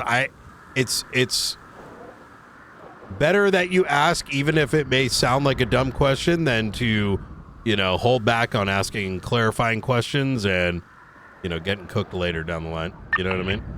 Yeah. This will not be the only session that we do with this. We'll definitely be doing more, especially with the pilots, just maybe one-to-ones and stuff like that if we need to, maybe small groups, just so we can get more information out there as well. want to make sure you guys' ATC comms are appropriate, as well as the kind of verbiage for how we're requesting for firing authorization and that kind of thing. I'd really like that to be a standard you guys stick to. Speaking of standards, I definitely want to make sure we're all wearing appropriate uniform for this. So I might add something where I require you guys to wear something specific. Delta to look setting at up specific ground ways, targets but right now. only We'll do air when to flying ground, these kinds and of then they're aircraft. going to get in the buzzers, Beautiful. and we'll do air to air. For it. Sorry, on the previous topic, I don't know if this is a strategy we want to employ, but it's one I've deployed in the past. Is when we declare the state of emergency, because we have an active hostile aircraft, I've also had the justices issue a emergency ground stop and close the airspace to all civilian aircraft. That way we know anything in the air is a potential hostile target. I'll put it this way. Our plan is on that email system that we've got is that there is a checklist, right? So you would check 1, check 2, check 3, deploy. You know what I mean? So no one can miss out on it. It's like a log. So, and then All over, right, guys. over time, if there are I'm sorry. things, you're good. Over time, if there are things on that list that need to change because legislation or whatever it may be, it can always be updated. Did you hear what I said on radio about the checklist, by any chance? Yes. All Yeah, right, yeah, easy. yeah. I think they'll simplify things because people aren't going to remember it. So Yeah, I know. It'll be very clear for them, especially when we go through proper training and stuff with them. I'd really like to get a lot more of these sessions done, especially throughout. Not necessarily this week, but in the new year, we get 100%. regular training to make sure people are up to standard.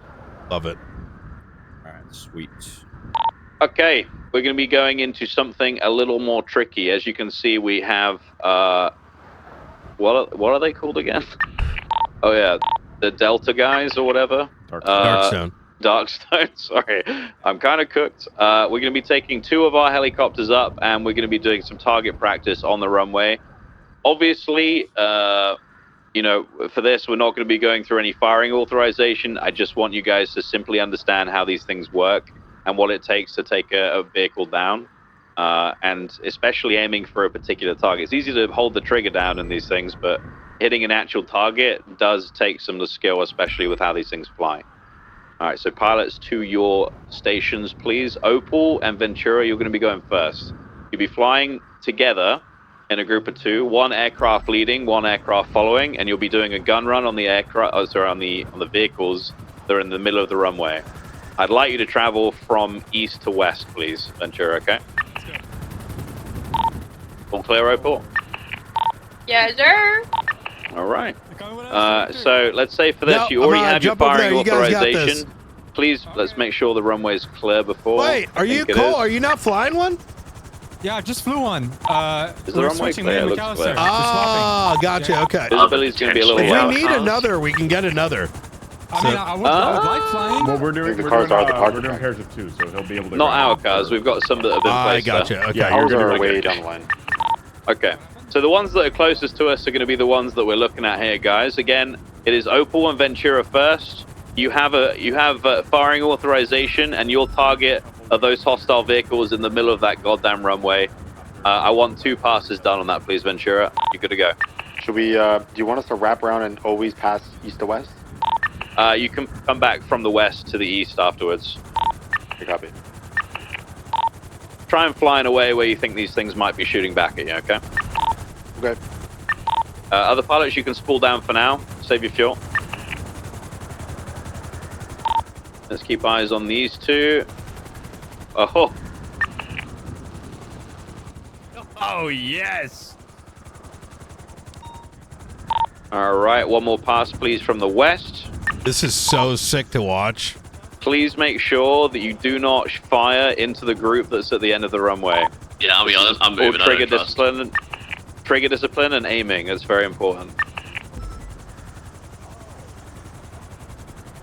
Oh, that looks sick coming out of the fucking out of the storm like that. There's the second one. All right, weather's changing again. Be careful up there, guys. All right, well done, Opal and Ventura. Good first pass. Blunt, who's next to you in that helicopter?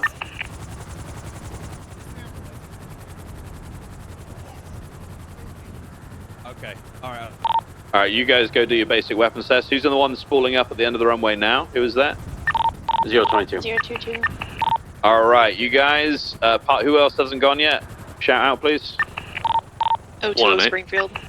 All right, Springfield and 022 start from the east, do the gun run to the west, loop back on the far western side, come back east, same gun run on the vehicles, okay? Again, this is just getting you guys used to the aircraft, where they shoot, how they shoot, and obviously we don't have traces, so that does make your jobs a little more difficult. You're clear on the gun run.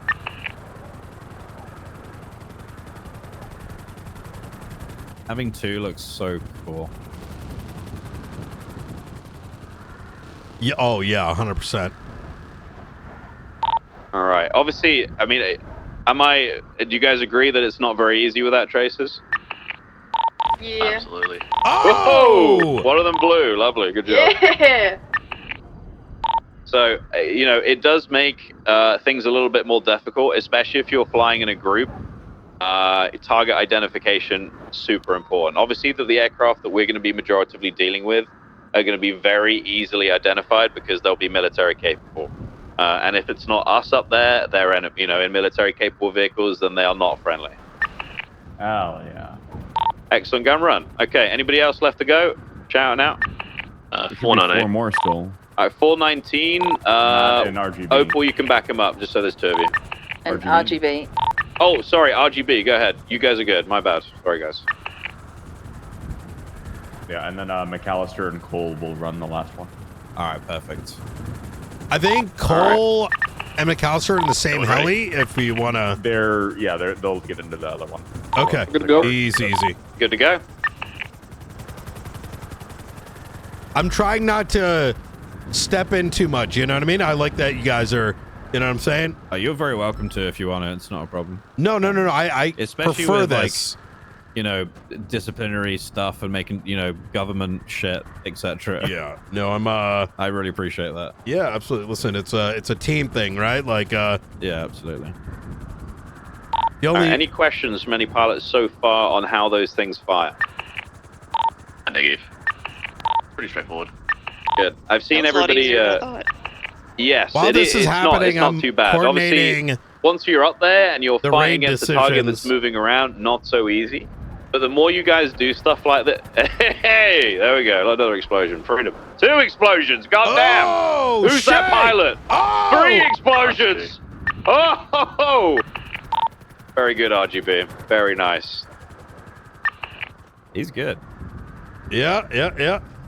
He kind of worried me when he flew in like a lunatic at the start, but that was a nice McAllister flight. and Cole, you guys are up. Yeah. ready. Is there anything left? I don't know what's still is. take the You lead, guys have guys. blown up all of them, I think. And they are all blown up, yeah. I'll shoot in the ones in the middle that are already blown up. Yeah, and use them as target practice regardless. All right, good to go, guys. Go for it.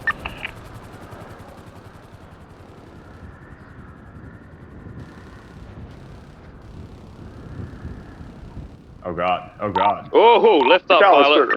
pilot. Yeah, so you remember it's about keeping your altitude, maintaining that altitude, but also giving you that dip on with the front nose to look at your targets. Or as you can see what RGB did, that would be exactly what I'd expect from a pilot in, let's say, the American military. That was pretty damn awesome. He was lining himself up and keeping himself at the right altitude and dropping enough rounds to just blow up the aircraft and dip out. It was very nice. Thank you.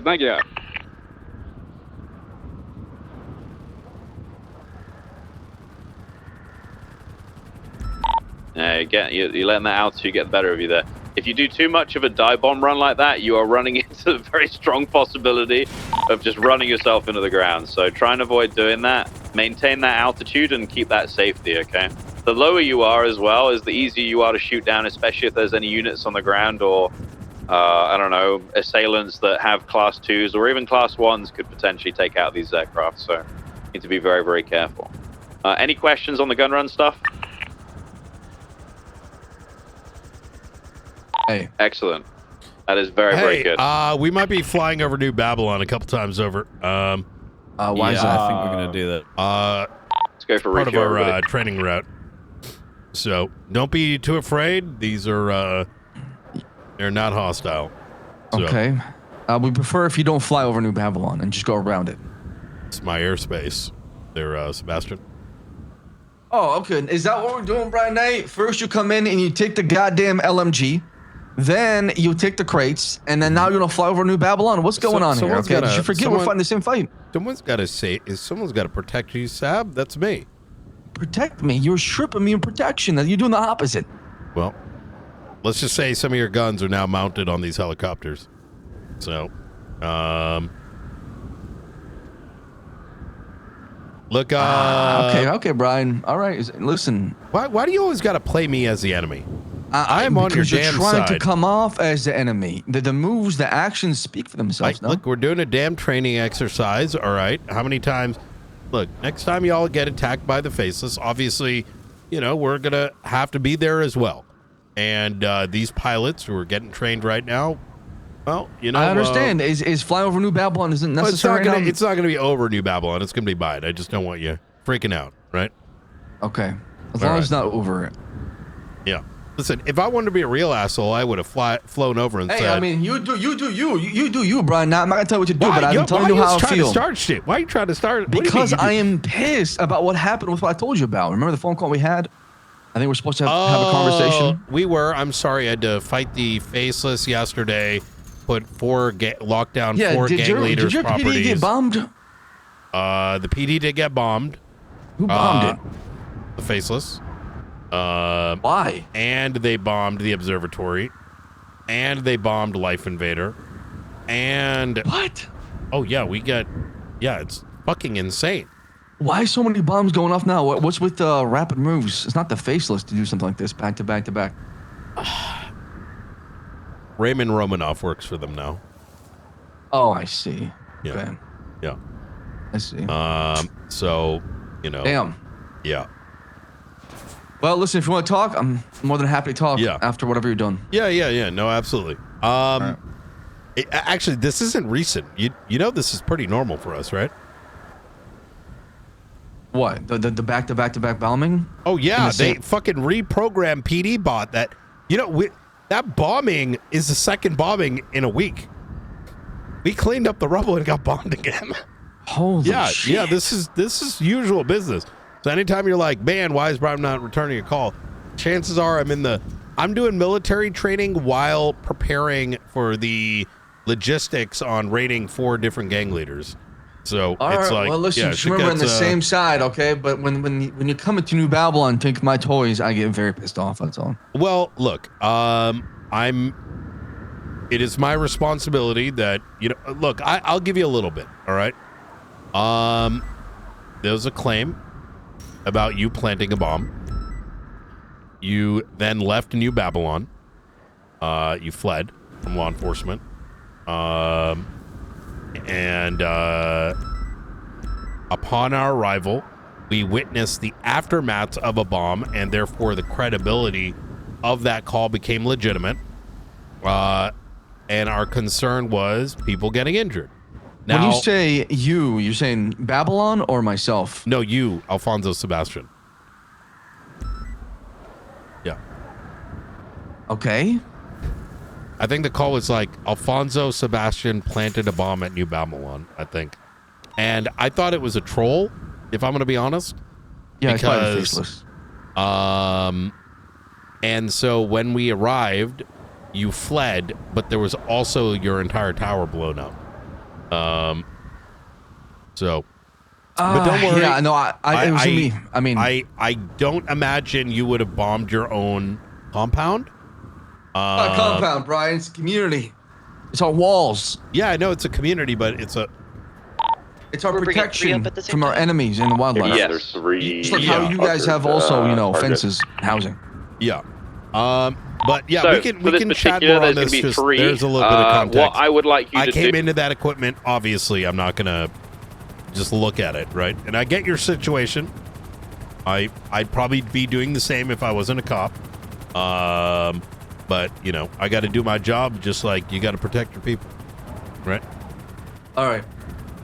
I mean, yeah, just like I said, as long as you show respect, you get it back. You show disrespect, you get that. Well, that's why I'm giving you the courtesy, right? I don't want you guys thinking it's the faceless coming by. It's just anti-faceless equipment. So, all right, we'll see what happens. Hey, good luck to you. You remember Sanguine? Of course. Obviously, I was, I'm looking at watching 10 times the firepower right now. So, oh man. yeah. So I these was face fucks seeing are gonna all get it, the, you know, all the shit on TV. And Feel the free news to grab me and- by the shoulder if we need to go. Can you just send me Delta One's number? Real Well, quick? Ursula filmed. Yeah. You know, that's what I I watched. got to get going. All right, bye, Brian. All right, talk to you soon. Good luck to you. Hope you don't die during this training. Or call them and just ask, like, where are they? What are we doing to engage here? Yeah, absolutely. I just got off the phone with Alfonso. I forgot about the whole bomb incident. Oh, he's still Hey, I think we're ready to move into the dogfight phase. Is that right, Bill? Likewise, so the bus is ready. We're going right back to where you guys are. Okay, you're coming our way? All right, easy. All right, see you in a bit. Bye. Right, don't open fire on them yet. Stay on your patrol pattern, and we'll let you know when they're hostile, okay? All right, 10-4. Yeah, I called him and he's like, "Why'd you take all our weapons?" And you guys are good to head up in the I buses was like, whenever you "Oh would like. yeah." We have but our he's good. pilots They're good out there now. patrolling. Right. They're going to be on the western side of the airfield currently. Kind of group up at the western end of the airfield, and then we'll loop back around. Ideally over the ocean, yeah. Rockets aren't cleared to fire on yet, so we'll just chill out for a moment. Radar indicates that the enemy aircraft are going to be somewhere over the ocean at the west side of the island, okay? Probably somewhere in line with the military base, I'd imagine. All right, 10-4. Again, all aircraft deemed hostile with hostiles on board. This is a good setup we got here. We'll just continue west and see if we can find those targets. Just everybody's aware so we don't get in case a actual faceless comes in. These do not have any missiles. Okay. Oh, we know. Understood.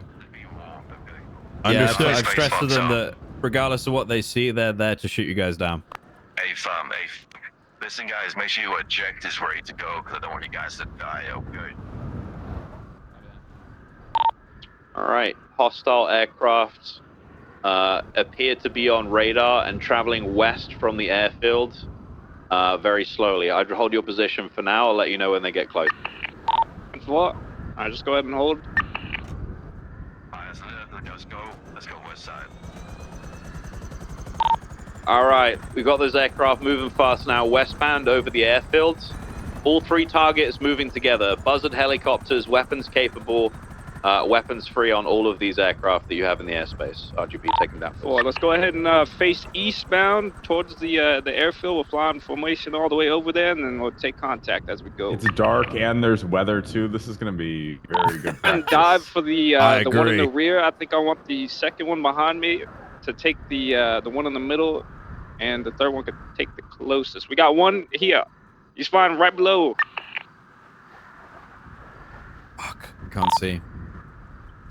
Somehow I changed radio station. 020 back on frequency.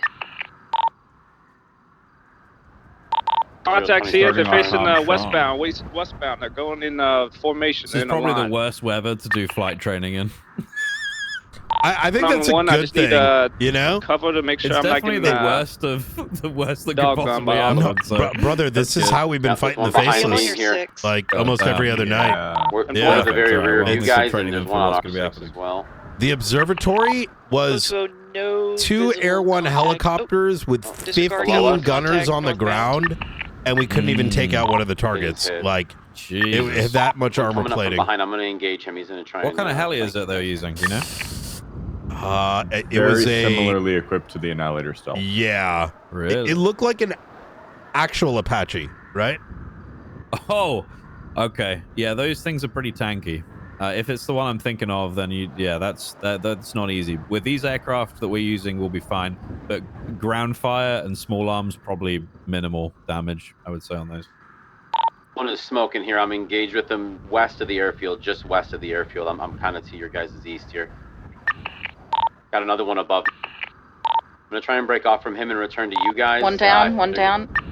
Hey, firm. Ooh. RGB's going for him. I was trying to get The grouped other up one on that. is yeah, we're grouping up on him. Yeah. Okay, I believe one of your people got one of the buses, which is good, but just warning, visibility is terrible. Absolutely terrible right now, so bear that in mind, okay? His what? The visibility is very bad. Very bad right now. Oh, understood. Understood. A firm, so we might not get the benefit of this training as much as we would like to. Because right now it's completely pitch black. I think in a way it's good because it's the worst condition, right? But I do agree with you that this is going to be like an ongoing thing. You know what I mean? A-firm. Okay, I'll just let you guys know, okay? I'll see you soon. Oh, yeah. Take care. I can see we're back towards the airfield now. He's making a dive. I'm at 700. They're about 500. Maintaining 500 now. Still behind clear, him. which is what they're doing now is crossing perfect. the main path to the runway now. To going south. Yep. They're calling out their positioning. They're calling out the enemy positioning where they're traveling to. RGB's been calling out what he wants people to do. Is this Kovacic from back in the day? Kovacic? Turning towards me. Turning back up. That is correct. Damn, he's so old. That's back hilarious. east now towards the main runway. Yeah. Cutting between units 1 and 2. I'm gonna stay on this one that's in front of me. Second target is on 020. We're in a spiral. They're in a death spiral. My God. 020 gaining altitude. Excellent. I love listening. that the comms are there. You know? Yeah. I lost visual on mine. Last seen southbound, 40% fuel. They're calling out fuel as well. This is perfect. Yeah, last seen southbound over the runway. Now towards the swamp somewhere. I believe I have eyes on another one going westbound now off the runway, right in front Yeah, I'm of that. dogfighting one right now towards the west. Yeah, I'm underneath you here. I see him. I was saying a second ago, Brian, is that... Down. Oh, they got him.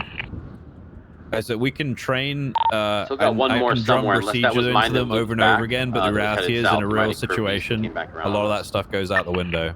So what I like to 100%. focus on is making sure that, most can confirm importantly, at least the 2 down, comms are correct? clear and they actually understand how to Yeah, use at least the fucking 2 down. things. If they have the we're basic looking for one understanding, they can more. achieve anything in the field. It's not I'm rocket gonna try science. and drop Literally altitude. not rocket here. science. Go low. Yeah.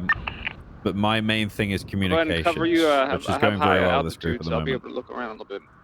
Yeah, I'm right around 450. I'm gonna stay around 400 here as I go. over Training the is a good airfield. time to like get the basics in so that some percentage of that is there during a live situation. Yeah. Like I said, I really want to carry on doing this stuff. And I'd like to keep the trainings to around this time as well, if that's okay. I think it seems to be good for everybody. Yeah. Area, I last saw the one that That's I why was we gonna I think we put the training stuff together is so that there's a singular place. Everyone's expected to keep up with updates to the SOPs. That we way, still got if ATC shit on here.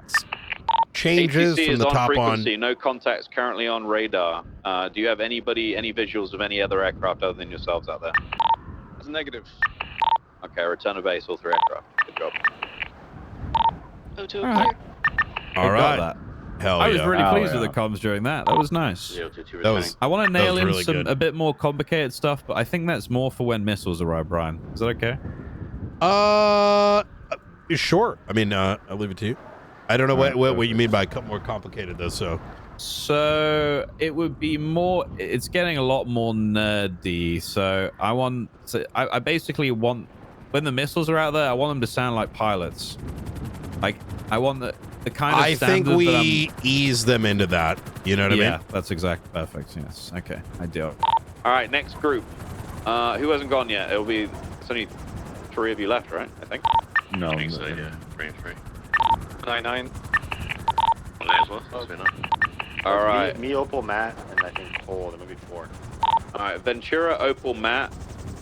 You guys are next. Hold tight for now. Save your fuel, but you'll be doing the same thing when I let you know. Be going out to the west, patrolling around the airfield a little bit, waiting for. I'm gonna jump in with one of them. Radar. Those of you that just went up, do you have any questions about what you just did? Feedback, but I want to go questions first. Negative from 020.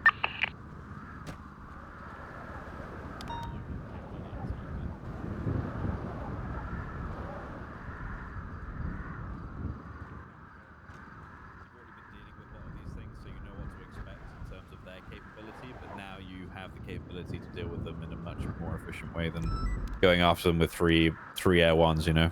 Those things are weak as shit. But now we'll have something where you actually be able to contest them and make sure that they know that we aren't fucking around. That was good. I really liked the comms during that. Ruby, are you co-pilot? She was co-pilot. I that's cool. I was yelling out things to him. Yes, like that's perfect. Keeping really an like eye to on see that. fuel, saying where I saw things, because like he was Perfect. concentrated. Yep, absolutely. I'd say that's invaluable to a pilot, all of that stuff. So that's really, really good. Thank you for doing that. Excellent. Now, we think between the first one being shot down and the last one being shot down, did it dip in the water? Are we right in believing that happened? Do we know? Soldier, come in. Does anyone know? What happened to your helicopter when you got shot down? Oh, it went down right into the. It went right into the water. Hey, Okay, my one all engine right. exploded. Okay, Yeah, no, mine actually didn't we even thought explode. so. Yeah. We thought so. We just wanted to make sure, so we kept looking for a third one just in case. And then I said, hopefully we still have ATC. Yep, you do. I'm trying to give you the air, really, because I don't actually know what's going on because I can't see. So I'm kind of going based off of what you guys are saying. Really, really bad. It is rough. Yeah, but that's okay. Train you guys in a difficult environment. Stop, right? So I'm gonna jump in with Ventura on the next one. What'd you say? Exactly. Sorry, soldier. When this weather lets up, you guys will have no issues at all. Guaranteed. All right, we got the next aircraft coming in. Ventura, Opal, and Martin, you guys can head out on your patrol. Please keep an eye on that fuel, though. Wait, should we jump in with them so we can get an idea too? It might be good. Oh, it's freaking awesome. We're coming with you in the helis. Do not take off just yet. We're going to fill up.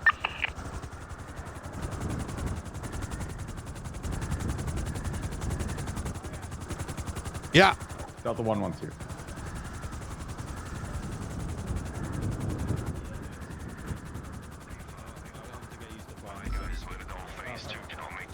RGB, you want to go jump in the back of someone's? All right, we're all going to get in with you guys. What's going on, Delta 1? I've asked Darkstone to not make it easy. I'll be honest for with you. I kind of gave it a little bit on they'll that. be trying to dodge, and again, it'll give you guys a good understanding of how these things work. I'll get in the co-pilot seat.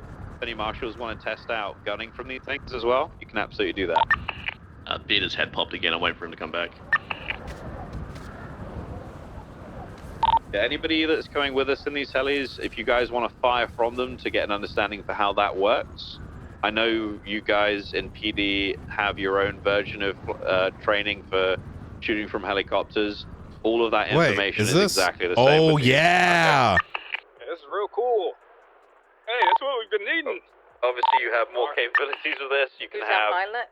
I think it's 4 people that you can shoot from the back. Let's go.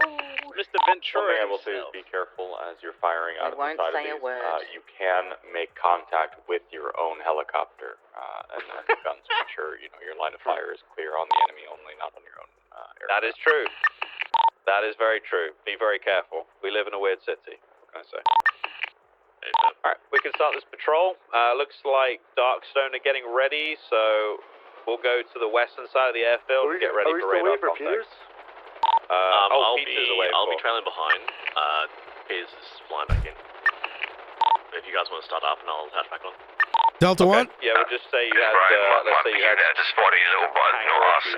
and then you just My unit had just spotted little bud, that is not us, that is not us. Wait, who's not us? Ventura, you're running this group. My unit just said there's a little bud in the sky, no idea where, that is not us. A firm, A firm. Given every single aircraft. Let that be known, okay. Understood. Is it over San Andreas right now? Okay, where did you see it? South of the hangar. I see it right now. I see South it right of the now. hangar? It's hovering above us right now. Break. We have a actual faceless buzzard directly to our south.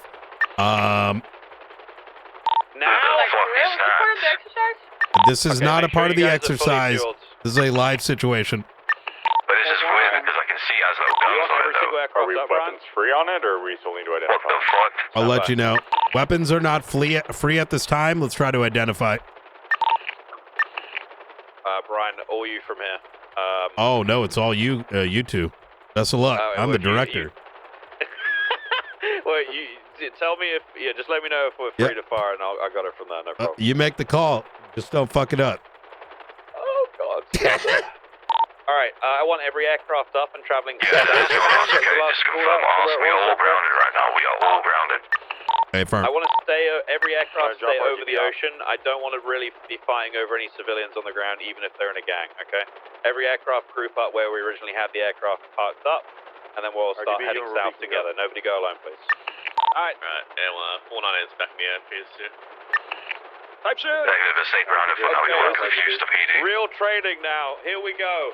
All right, everybody. This is what we trained for in the last half an hour. All right, Delta 1. Just confirmation, all Darkstone assets in Buzzards are currently grounded. So if it's in the air, it is not them.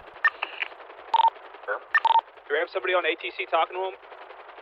Negative. Hey, firm, we are grounded you right guys now. We should be able are to do that grounded. from your aircraft. Hey, as well, firm. but I'm going to hang up here, Delta 1, make and start contact passing and just get comms more over. information. Stand by. All right? Okay, we'll stay grounded. Hey, firm. All right. Hey, firm. Take care. Let's group up to the west end of the airfield.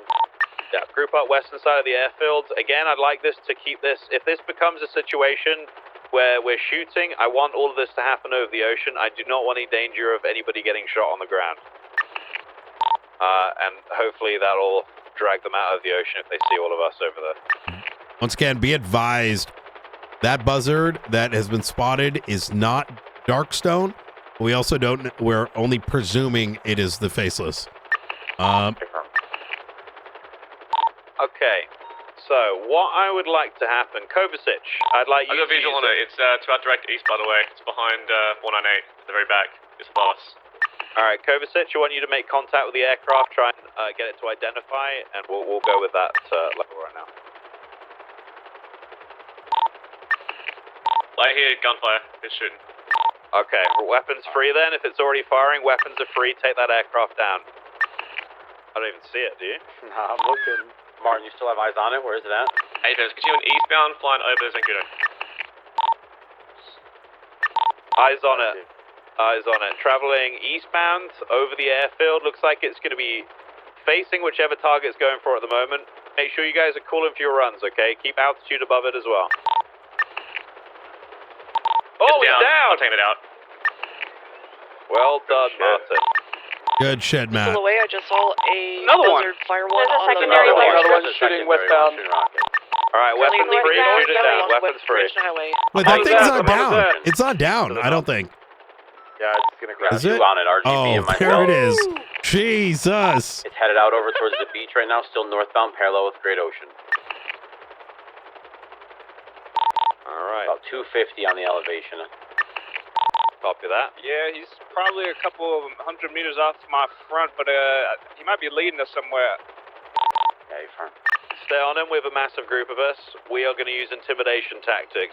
This is our fucking airspace. They can have Send it. no control Is this anymore. part of this, or like? I have no idea what the fuck this is. Recover the downed Yeah, aircraft. check your fuel. I'm already down to my last 10. I've got I didn't people get to taking refuel. care of it, but no, this is not a part of the exercise. Back to the airfield. Okay, I mean, yeah, do you that guys want somebody on the, like, we just shot that helicopter down, the ground team needs to go recover whoever the fuck is flying. I can continue to Yeah. Go for it. Okay, Make the calls necessary. I'm currently up in the air. Between you and Snow, y'all figure it out, all right? I got Italian food to eat. One's going to stay around Zancudo. I'll let you guys know. Chat. Oh, see, I know because I messaged Sab and I said y'all should come in and like. northeast bound, honestly. Okay, let's get back to the But airfield for now. Regroup over at I want Zancudo. these Regroup guys at to Zancudo. figure it out in the moment because. This visibility is fucking awful, and honestly, we're safer over the military. Hey, Delta base One, with we the group. took one out. Do you, what you see? Good. No joke. It was just one I saw. It was just one I saw. A bit more. Okay, easy. So it should be good. We're still grounded, but that was just one that I saw. So Understood. All right, good fucking shit. Jesus Christ. Okay. All Good right. shit. Hey, live training wasn't Hey. even an exercise. Good Never job. know what's Martin, gonna that was happen. you that shot him down, right? Hey, firm, you want us to go to our helicopters or stay grounded? Matt, was that you that shot him down? Yeah, I can confirm a shot down. I think Very we're gonna good. come back here in a moment here, and then we can go from there. Hey, firm, we'll stay grounded for now. Matt, do you know exactly where you shot it down? We need to recover. When I shot it down, it was tailing Right there, to the right below us. southwest, pretty where Ruby is. We got where it. I started hitting. It's in the water on the southern side of the airstrip, far western side in the water. Because the thing Very is, close like, to the civilian freeway. I want you to so keep watch in out for mind, anybody chat, looking right? up. I have to do I a think what million we're gonna things do at to once make sure our and like comms weren't bad during consistently that, but I think to make prioritize. them even better. So the whenever we more go others up, are especially if able there's to more than pick one up aircraft, I want there to be a and make squadron leader. That person decisions dictates what you guys are doing as a without group, where you're going, me, how the you're better. doing it, if you're And doing what better staggered time to learn refuels, that than now? you know, Or have to reporting do the it than information now. to the other pilots about firing authorization, etc. For that, it means that the squadron leader would be the only person that's communicating via ATC or with the marshals on the ground that are giving said firing authorization. Is that understood?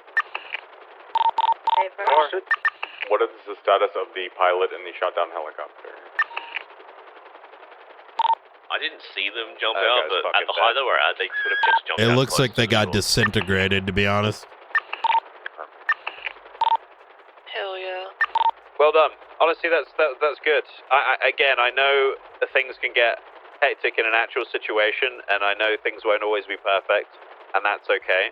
But what I have seen in everything we've done so far is that everybody has the basics down, which is perfect. I am going to be running more sessions. Obviously, the communication for that will be in our email chain. And during those sessions, we're going to tighten up some of our air traffic control verbiage, firing authorization, and general maneuver stuff. But the more flight time I get for you guys in these things, the better you'll be. Even though already I'm seeing a pretty high standard from a lot of you, so it's good so far. Very good, guys. I can only be Any around questions? 16 hours a day. Yeah. Not really. Excellent. If folks, oh yeah, they can go again if anyone needs the shooting training. Which Would anybody like to do any buzzard training again? I still want the original group of 3 that was getting ready to go. Let's go back to do that? yeah, I that's think a good we idea. are clear of the skies for now, thankfully. Hey, we're just probably gonna have to hit a quick refill. Yeah, everybody refuel, then we'll go again.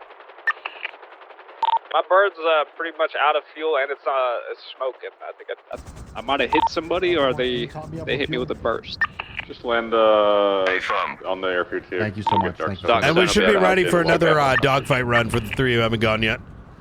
It's over about the helipad where we are ready to go whenever you guys are. All right. Jesus, that was a close one. Hey, in future, Where did that guy come from? Here, come over here. You two, Snow. Oh, yes, sir.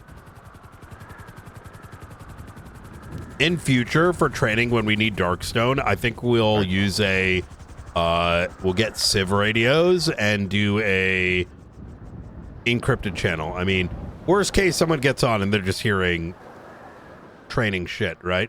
But that way we can get Darkstone on it as well. I think that might help with coordination. Could just use Radio 0. Everybody can access that. Oh, yeah, but is that easy to fat finger? Just go into. Well, I mean, no civilians would be that low of a frequency ever. Understood. Okay. Because we have what? How many encrypted? Is it 20? I can't remember. So unless they specifically type in 20. 0, I don't see them accidentally. Oh, perfect. Okay, good. All right, yeah. Easy. I figured I'd throw that out there. Brian, can you let Darkstone know that So, the helicopter's we'll all go done? west then, yeah. Same thing. Say that one more time. Please don't make it easy. We need Darkstone to repair and refuel the helicopter. I need them stressed. Hey, firm. Delta 1, they're gonna need your. I think he's running over. I don't know where he went. I don't think. Delta 1. If someone sees Darkstone, Hey, we need a yeah, refuel they need and a repair. refuels and repairs down this way. If you. Over here. Yo, we should get. Do you have any flares? So if someone needs us, they just throw the flare by their heli. That make Actually, I got Darkstone heading down there. All right. Here's what I need y'all to do. Me and Delta 1, we're gonna put some flares on the ground. All right. Grab one of these flares and just set it off by your heli. If you need a fix and refuel, grab like maybe 2 just for later as well. It's probably a good idea, right?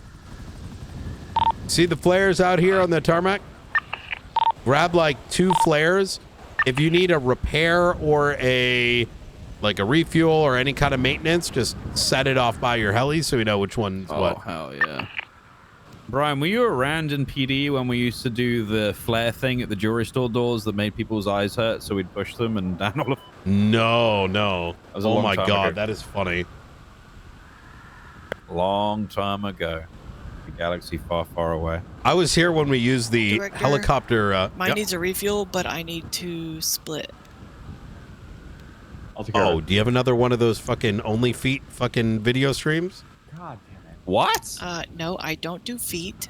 I Okay, just do my whatever the tits. fuck you were doing in the office the other day. Only what? What are you guys It's up not to? only tits.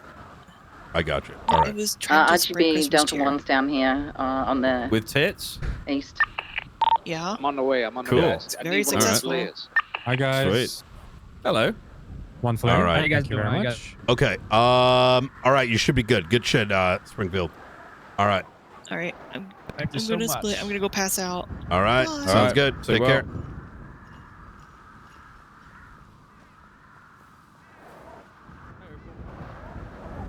You can have this one.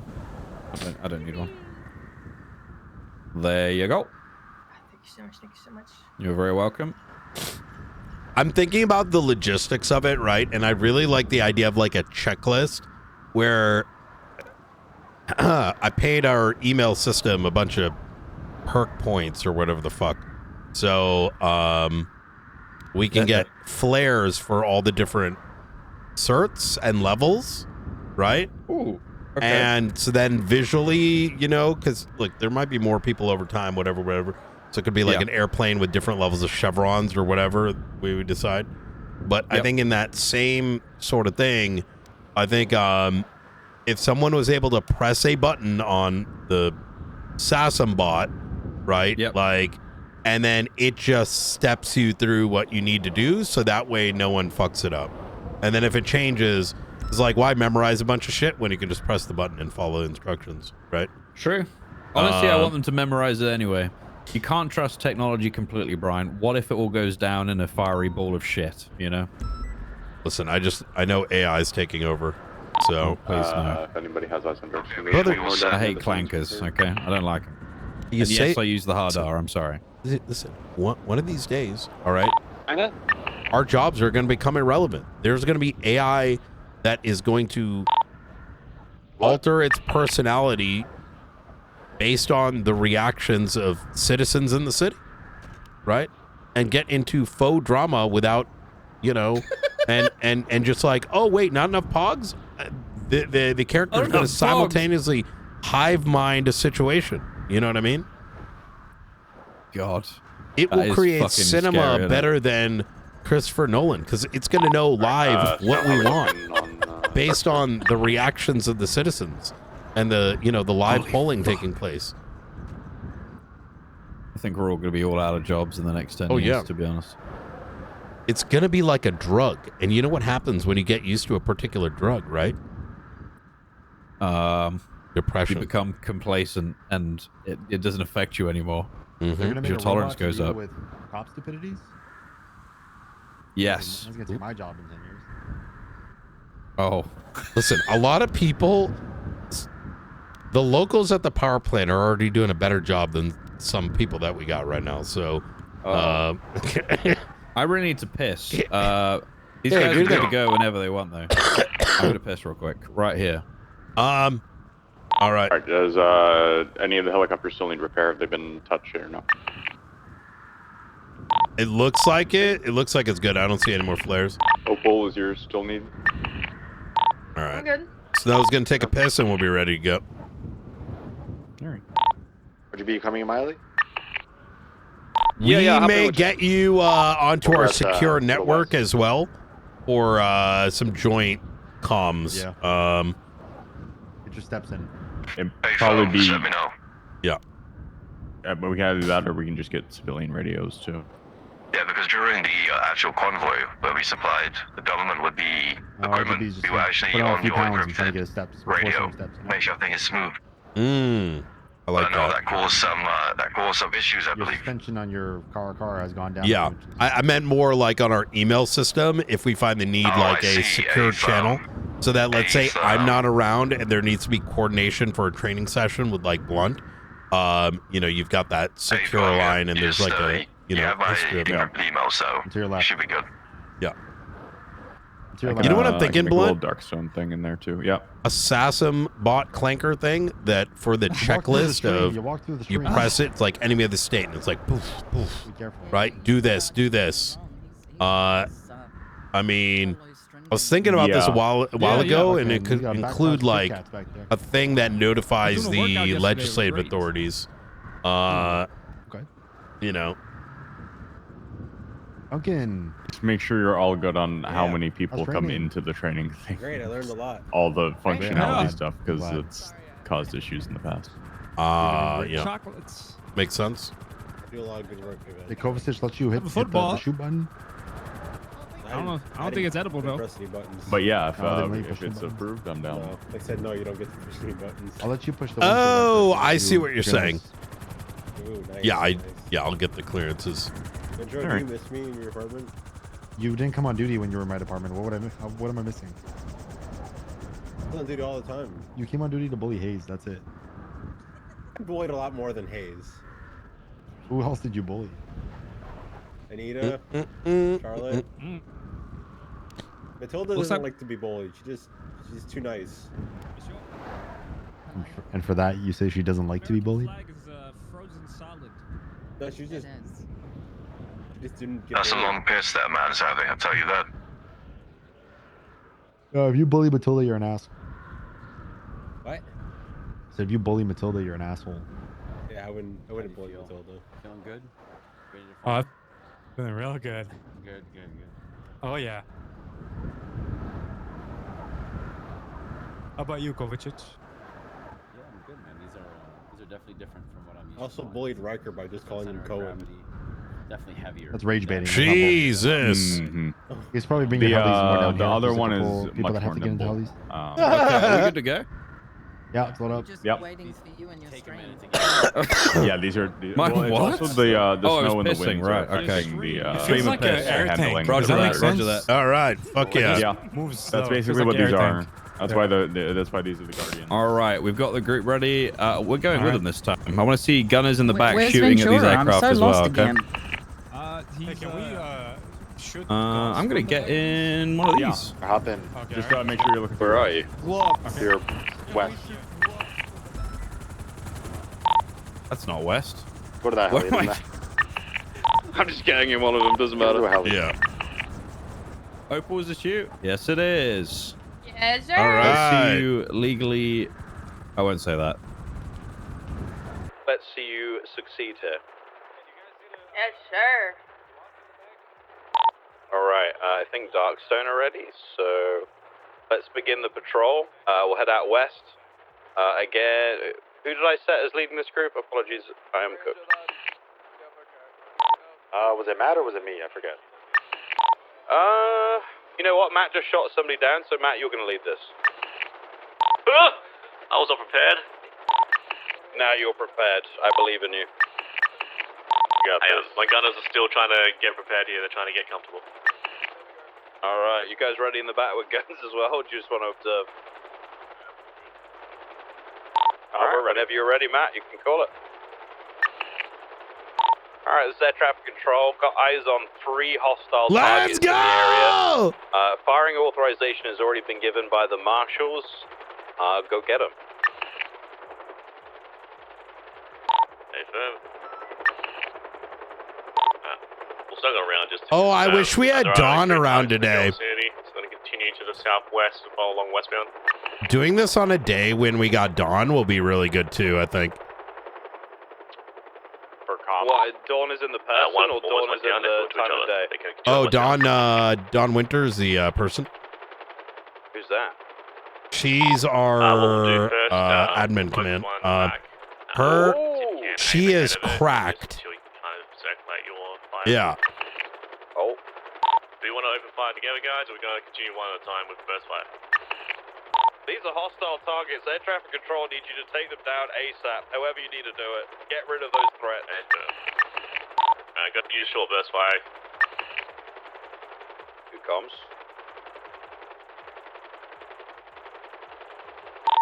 one on your 6. Fuck him up, Opal! One down. Ooh! Can we have them go eastbound, as well as southbound? You guys want to clear fire? It's so Hang on, hard southwest. to see at night. It is. Do it westbound.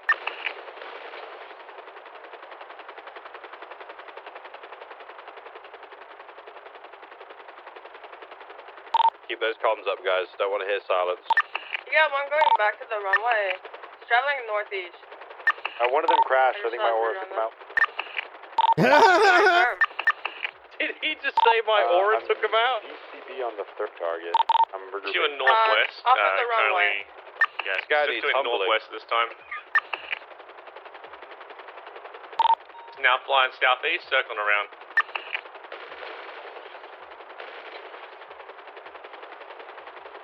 Opal, are you looking through your eyes or else? No, should I be? I'm gonna continue east so I Might be don't easier. get into your line of fire, guys. Up to you.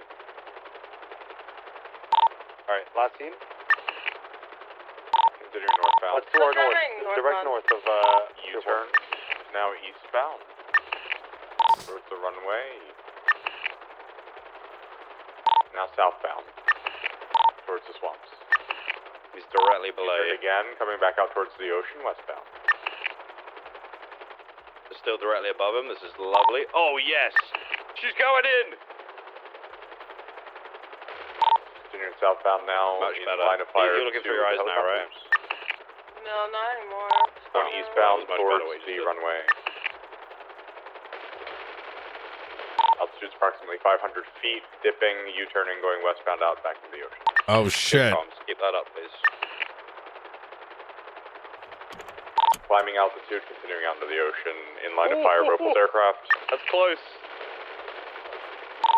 Continuing northbound, looping eastbound now. Good back trigger towards- discipline as well. I feel good. Nearly collided with it, is dipped under our aircraft westbound out towards. Ooh, that thing fucking maneuvers. Altitude's 500. I'm gonna try shooting. Flies, that's for sure. I told him not to make it easy.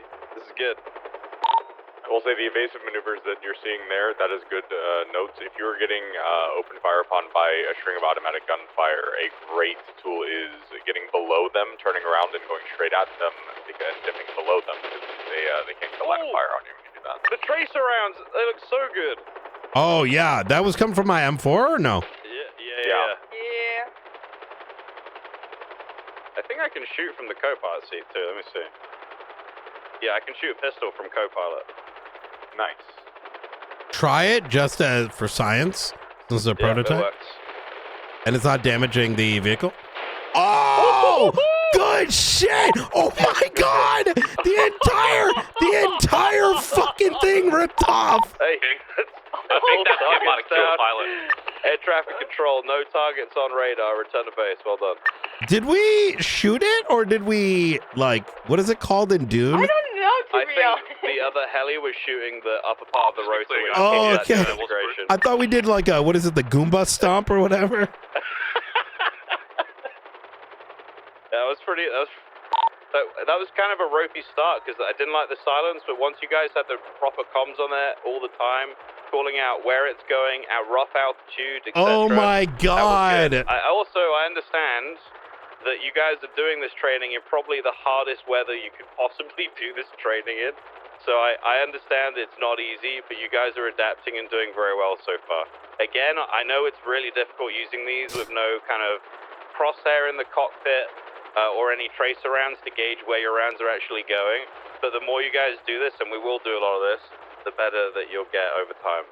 And also with the frequency that we've seen these face the situations happening, you guys will just gradually get better over time anyway. And as you guys are working together as a group, obviously it won't always be the same group of people that you're working with. I know we're all together right now, but I'm pretty sure all of us are from different time zones. That's right? I think predominantly shift 1 and 2, yeah. I'm shift 0, thank you very much. There you go, shift 3 of that. Shift 3 gang. Excellent. I don't know why I'm using the radio. So,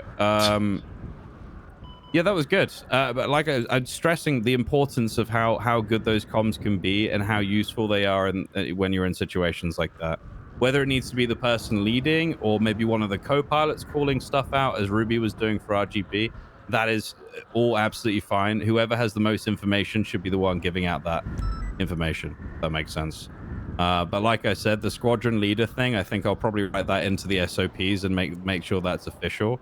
Just make sure that whenever you guys up, you're always deeming one person in charge of whatever movements you're doing. So like a squad leader on the ground in the armed forces, you have a squadron leader up in the sky, and they're dictating what you're doing, how you're doing it, when you're doing it, and also why, really, as well. Something I haven't talked about yet is something that's really fucking boring, and I'm sorry for bringing this up, but I'm going to. Paperwork, ladies and gentlemen. There is paperwork associated with this kind of certification.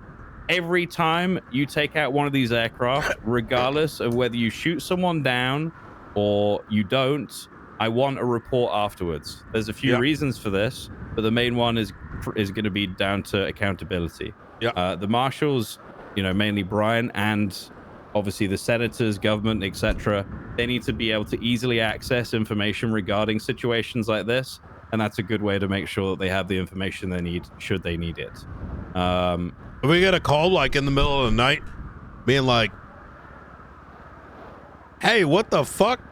The besties just got shot down by a fucking whatever, right? I have an aneurysm. That might not even be the reality, right? So we pulled that shit up, and turns out some other thing happened. It's a protection too, right?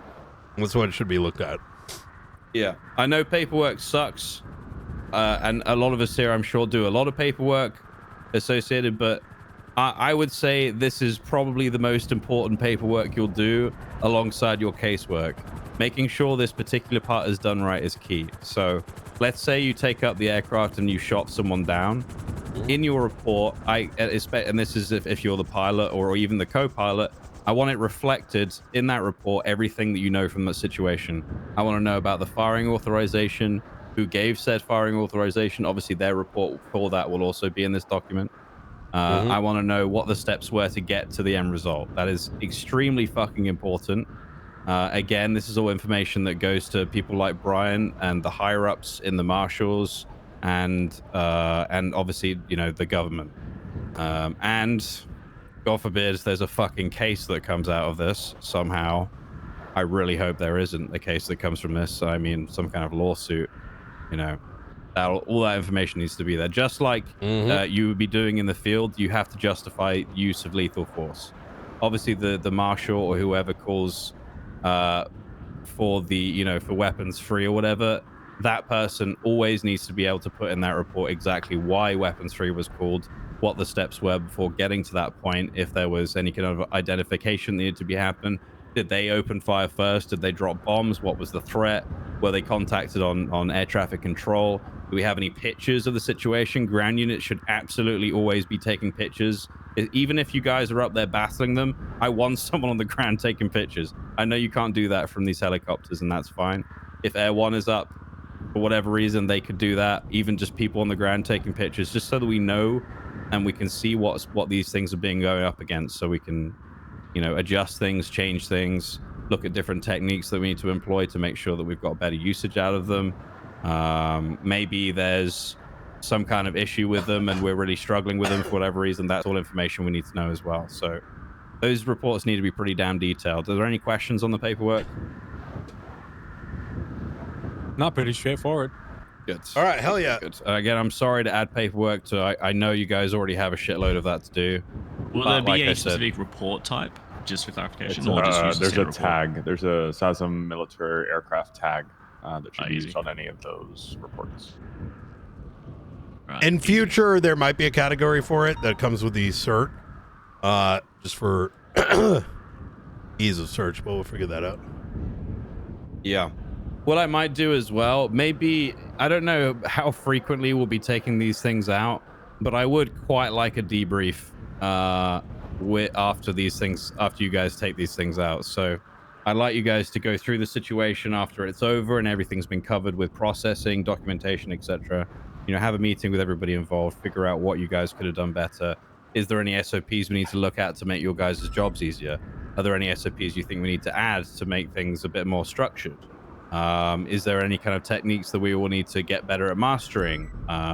Is there anything with comms that could have been better? All of these things is important things, and ultimately will make all of us better in the long run. So feedback important. Even if you guys need to give feedback to me, Blunt, or Brian, say, hey, you guys are shit at flying or doing any of this stuff, I would like to know that. I'm not a pussy. So feedback is welcome, as I expect all of you guys to be able to accept the same kind of feedback from anybody here. Okay?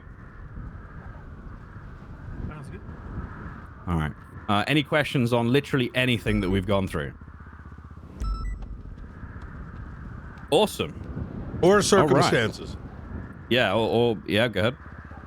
Did we go through where they're parked? Say again? Did we go through where they're parked? One of each of the aircraft, so one of this and one of the other model, are parked at LSIA currently under Brian's state ID. Yep. That may Would change in we the future. potentially get a second one then if we're going to potentially try to have 2 in the air at a time, or would we just use both? We've got what we've got for now. Yeah. Like Brian said, They'll probably be moved to the observatory in future. We're just waiting for the garage installation. The hangar, yeah. Nice. Like Brian said, there's going to be a lot of maybe more opportunities for different things or different aircraft for us to get hold of in the future. So that I would imagine would become more of a prominent thing during that. For now, I'd imagine it is going to be probably a solo mission. I would also ask at least one Air 1 to, with gunners and a co-pilot to come with you as well as support. But for now, it's just the one, and that's okay. We can make do with that. I know people, if there may be situations where people are rushing to get in this thing. If authorization is given, I expect everyone to act like adults with that. If I hear any arguments about, I didn't get a go yet, I don't give a fuck, okay? You guys are adults. You need to make sure you guys deal with that appropriately and make sure that everybody has an opportunity here. There's a lot of people, and I don't want anybody to be not necessarily left out, but not have the experience that I want everybody to have, okay? Oh yeah. I just think it's I think it's important that if you have experience, you should be co-piloting and helping. I agree. Yeah. Yeah. Absolutely. And I don't care who's flying, who's co-piloting, doesn't matter. As long as it's from this group here, then there should be no issues. I don't want a situation where you guys are lacking co-pilots. I mean, Brian, chime in here if I'm saying anything stupid. But I prefer if it wasn't anybody outside of this circle coming with you in the helicopter. I agree. I want to paint it like this. We're starting with these helis with the hope to not only get more, but get better equipment. And that extends beyond even the APCs. However, right now we're proving to the state that we as regular law enforcement officers can professionally handle and get trained in military equipment. So this is like a call for a collective accountability and collective partnering, right? Let's say Matt gets into one of these and you're available and you're trained. It behooves you to go in as co-pilot because that's ensuring his success. That's ensuring his success and vice versa, right? Yeah. At the end of the day, is that the pilot is the pilot, and yes, the pilot is the one shooting the guns, but ultimately doing it alone is not going to work. It always has to be hell a team. yeah.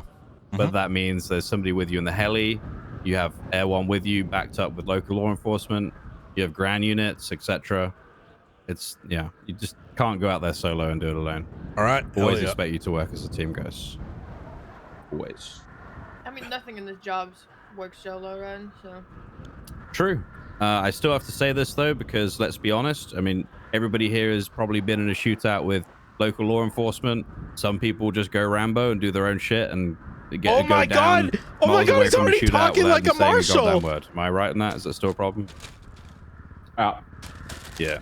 So that's probably never going to change. That's been a problem since I've been part of the police department in the city. So it's never going to change. Oh my God! Wait. But what we can do is make sure that those that understand how to conduct themselves in a tense situation are working together effectively and showing everybody else how it's done. And that's what I'd like you guys to be here as well. All right. By the way, none of this is an indication that we are going to war anytime soon, just in case those rumors come up. See, I wasn't thinking it, but now that you said it, I'm thinking it. Yeah.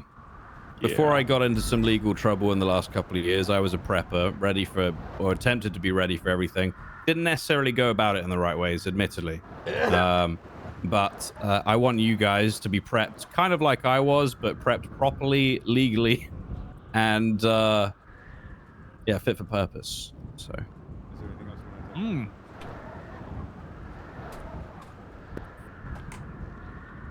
you yell, son? I can't hear what you're saying. Oh, shit. I don't know that either. Are we going to let Darkstone know to start cleaning up? I say so, yeah. Unless you want to see them doing anything else, Blunt. I think we're good for now. I think this is good for today. Yeah. Does anybody have... please be honest with me, because I really want to help you guys and set you up for success.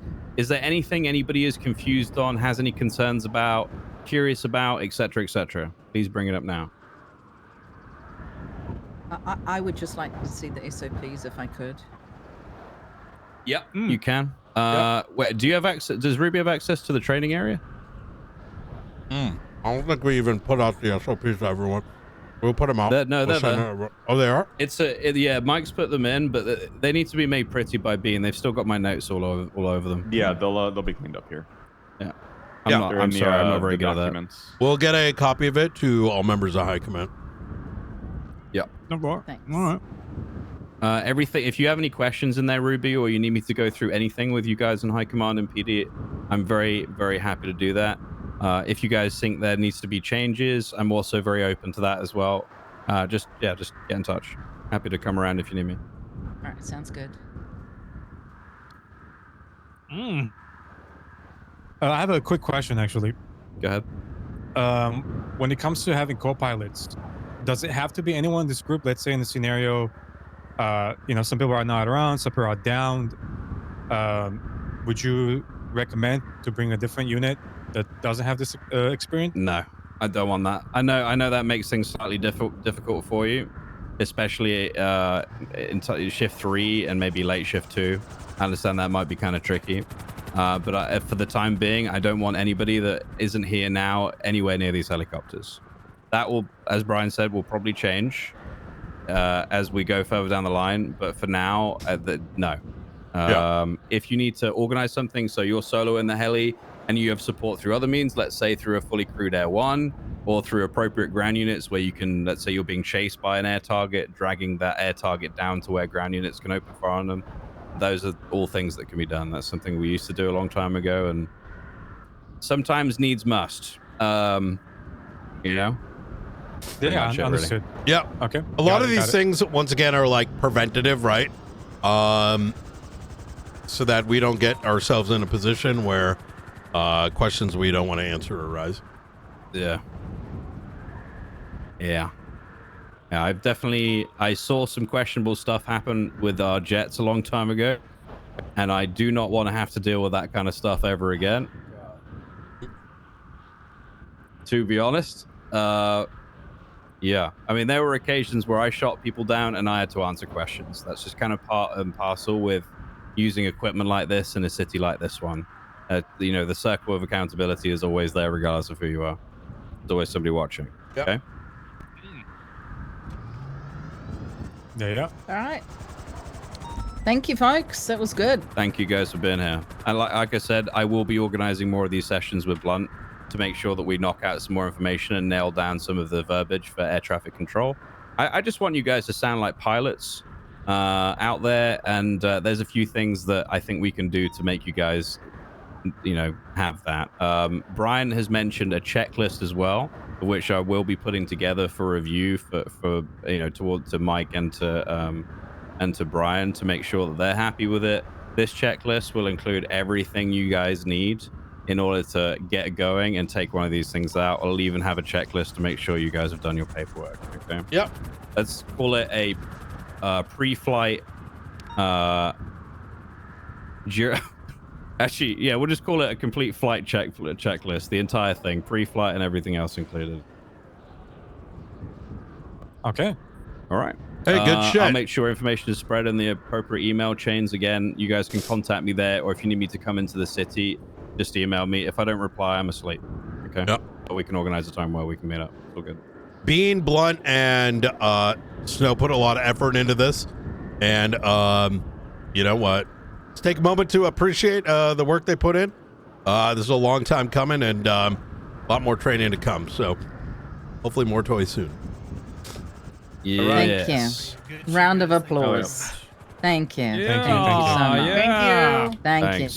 you. Thanks so much. I'm British. Please don't. That's, stop. I did a slow Stop. clap just for Thanks. that. Thank you, Ruby. Thank you. Give him some tea. Nope. Disgusting. Keep that shit away from me. What the hell? Yeah, All right, sorry. I'm running I'm not back to normal. my car. Yeah. Yeah, be All safe, right. guys. Everyone's Thank you very over much here. for I coming. need to Good shit, take it everybody. back. All right. All right. Stark Zone taking care of the helis right now. See Summer gone.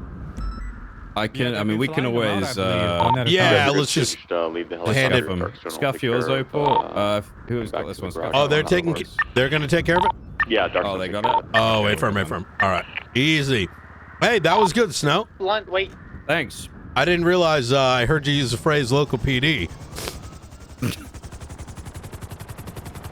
Listen, you just let me know. You know, I know times are changing. PD, I'm used to that. You know, I'm fucking. I used to be state. That was me. Not wrong. Thanks, Daddy Soze. Well, Learned a lot from that guy, you know. Thanks, guys. Yep. Take care, Opal. Yeah, that was great. Thank you for facilitating this, and thanks for having me, because this has been really Yeah, no, cool. absolutely. I know it's been a long time coming, but there's so much. I know. Red tape. So you don't need to explain that shit to me. I completely understand. You know the amount I'm of just work glad it's happening just with these raids we got to do. Like, holy fuck. Yeah, I need to come around more, because I'd really like to get involved with some stuff you guys are doing if possible. Yeah, absolutely. I'll make sure I'm around more this week. And I know I spoke to Jessica. She was looking at getting me to look at some houses up in the county of people that had high power usage, but the owners never came around or whatever. I don't know, but she wanted to look at some houses and shit. I'd very much like to do that. Yes. I don't know. I spoke to you a long time ago. Yeah, I know. I've heard there's a lot of shit going on. But I spoke to you a long time ago. This is like before the city crashed, right? I told you I was very much over investigation stuff. I'm not over it anymore. I really want to get into some shit. I really do. There is so much shit happening that we don't have people. Like yesterday, we had a whole situation on the military base, and it felt like I was on the comms with people who didn't give a fuck. That it wasn't everybody, right? But it was like more of a collective, just like, well, I guess Darkstone got their stuff taken. Guess we lost them. Yeah, and I wanted to, like, I was about to go to bed, I'm gonna be honest. And then luckily, it got better in the evening. There's like a strange lull period that takes place. There's a lot of so we need more people, you know, with that mindset. Folks like yourself, we're like, you know what? I am going to bed shortly. Yeah, thank you. Yeah, we're just going down to the marshal's office right after Hey, this. thank you for the training, guys. I'll see you. Yeah, we need people that when we call upon them, we're like, yo, there's some shit going down. We need some A game. I'd love to give you a call, you know, because you know you can call me whenever. Email, call me. Are you interested in having being a part of one of the biggest raids in history, either tomorrow or Monday? Yeah. Okay. Yeah. Let's chat. It's gonna be a little later, right? That's fine. So we're talking I'll like 4 accommodate. p.m. We're kicking in 7 of Benji Ramos's doors. Benji Ramos, that stupid fuck still around? We think we have man. all his gang properties because he kept going clean and not clean. So right now I'm coordinating with his lawyers to let him know, like, kind of what's happening, because I'm not on that. You white PD, we unlock the properties. I think it's dumb. It encourages you might as well not raid at that point. So I told him how we're going to be handling it, so there might be some transports that occur that, they may hit. We're not going to let them do it, right? But the opportunity is there. It's just not going to be a 12-hour window where they can hit it. Because are we getting local PD to deal with that, or is that a? Yeah, no. Local PD is going to be involved. But the thing is, even what's happening in local PD is a lot of. If Ventura isn't here, or Key isn't here. Oh my God, I don't even know who else to think on, like in post tsunami. These guys really need to be that lead some of this stuff in PD need to be very careful, especially in these more not quite a bit lower staff shifts. Yeah, they don't Sam Bass themselves by making putting themselves in a position where everybody fails unless Sam Bass is around. You remember Shift 2 back in the day? It's getting there fast. We gotta stop it. It's transparently, Ventura was I can tell he was like tired or something yesterday. Yeah. And because he wasn't, there was no one else that was like, yo, we need to lock it in. He needs to start pushing that to other people, because otherwise he's gonna we'll see a situation where he just gets burned out, and we can't. If you have valuable people like that, you need those people around all the time, otherwise they can't make sure it's all happening properly, When I saw Key come on duty, I immediately, because they stole something over here, and then Life Invader was broken into, hacked. Entire top floor is completely destroyed. But as soon as Key came on duty, I'm like, thank fucking God, because that's the guy that's got my old call sign. Yeah, is he worthy of the call sign, Brian? No. Oh. Brother, listen. He's good, but I mean, listen, our shit, takes a while to get there. You know what I mean? Yeah. I've heard good things about him though. He's good. He's one of the few I can lean on. So, have you got a list of people that you rely on in the PD that we can? I have a mental list, and it's very small, and it's quickly reducing. It's not to say anyone isn't good or bad. It's you can tell the passion isn't there, and I think Bean's very good at that. I love Bean. He swapped departments. How'd he do that? I don't know. He was given a captain role, right? So, and I think he thinks he can fix her.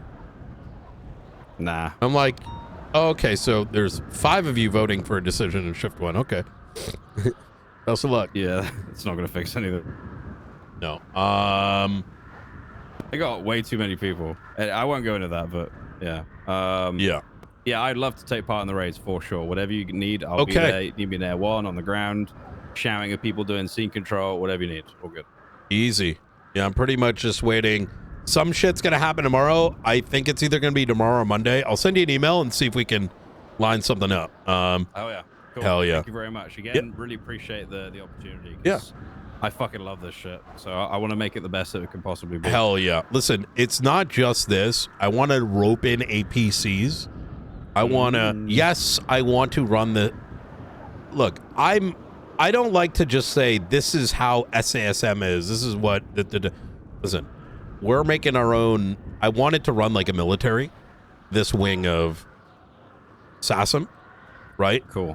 Because it makes sense. Like, we have these helis. We have APCs. Why just have like 8 different certs as opposed to we have the 8 certs, but there's sort of a what is it called? There's a word in aviation. It's called like integrated or joint something. I don't remember. Just joint ops stuff. Is that what you mean? No, where you're working, where you have like, the air people working with the ground people that are also working with the people on the sea. Chat, who's military in chat? With the people Someone help me here with drones and stuff. Yeah.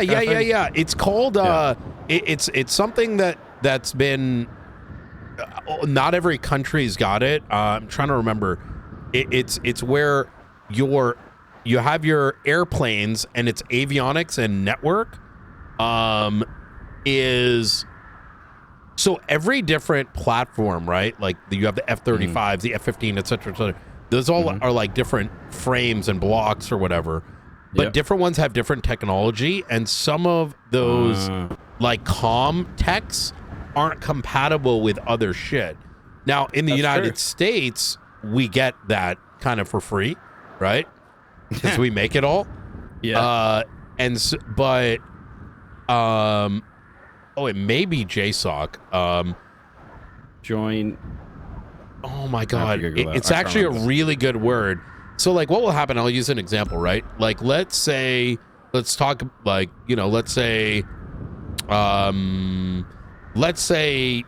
Egypt, right? I'm trying to pick one that's not highly politicalized right now. So let's say they purchase a bunch of planes from China, and then they buy a bunch from like France, and then they buy a bunch from like United States. By nature, they don't all work together, but you can actually integrate them. It's expensive, but they can do so. But they can integrate that with their surface-to-air platforms, right? Oh, and that's cool. Wait, so the pilots can give commands to the ground support to fire on something? It's less so for the pilots to do it. They can to a degree, right? But it's that the ground teams, you know, the ones that are making like ground control or like the ground command can see all those integrations and have them all work together, right? So the pilots actually know like the defensive zones of like the SAMs and you know, like it's fuck. Give me 1 second because I need this word. It's a cool word and we should use this. Give me 30 seconds. What is it called when a military has... is JSOC. Joint Special Operations Command. Ooh, yes. Combines forces like Delta, SEAL Team 6, counterterrorism, etc. System that connects. What does it mean when a country's U.S. SOCOM air fighters and ground all are... Oh god, I'm gonna be on a list for sure. Jesus. Bro, I had it on my fucking tongue. I'll figure it out and I'll probably email you. JSOC is one thing that's for the command, but there's another word I hear used a lot. It's like integrated something, I don't know. But yeah. Anyways, going back to what I was saying is having a joint doctrine would be good, right? So the APC guys know what the air guys are expecting, and you know, so when shit goes down, it's a lot more coordinated and I don't know, immersive. Basic stuff like pilots knowing to drag targets down to the APC so they have chances to shoot, especially if they're being chased and stuff like that. Yeah. Yeah, I got you. Oh yeah, that's good too. Like how to fly over defensive positions so that like, you know, ground can open fire and it... Yep. Oh my god. I'm pretty sure all of our small arms will do something to the aircraft that we experience in this city. It may not necessarily be a lot, but it'll be something that'll help the pilots deal with it. But I mean, most of the time, if the pilots get solid hits with the guns that we're using with these things, it'll go down pretty fucking quickly. But the same as if we let, you know, our pilots get shot at, they will go down pretty fast. That's just how helicopters work, unfortunately. Yeah. So they don't have huge amounts of armor. However, I think the Annihilator stealth is a little bit more tanky, but I could be wrong. Oh, it 110% is. I opened fire on that shit the other day, and it was armored to the fucking teeth. Ooh. Okay. Yeah. That's good. Have you seen the surface-to-air, the APCs? Yeah, I saw it a long time ago. It's really good. Is it? I will say. Go on. Like, people always say, oh my god, pull out the APC! But, like, it has a very, very limited range on it. And people really don't use the side turrets as much as they should on it.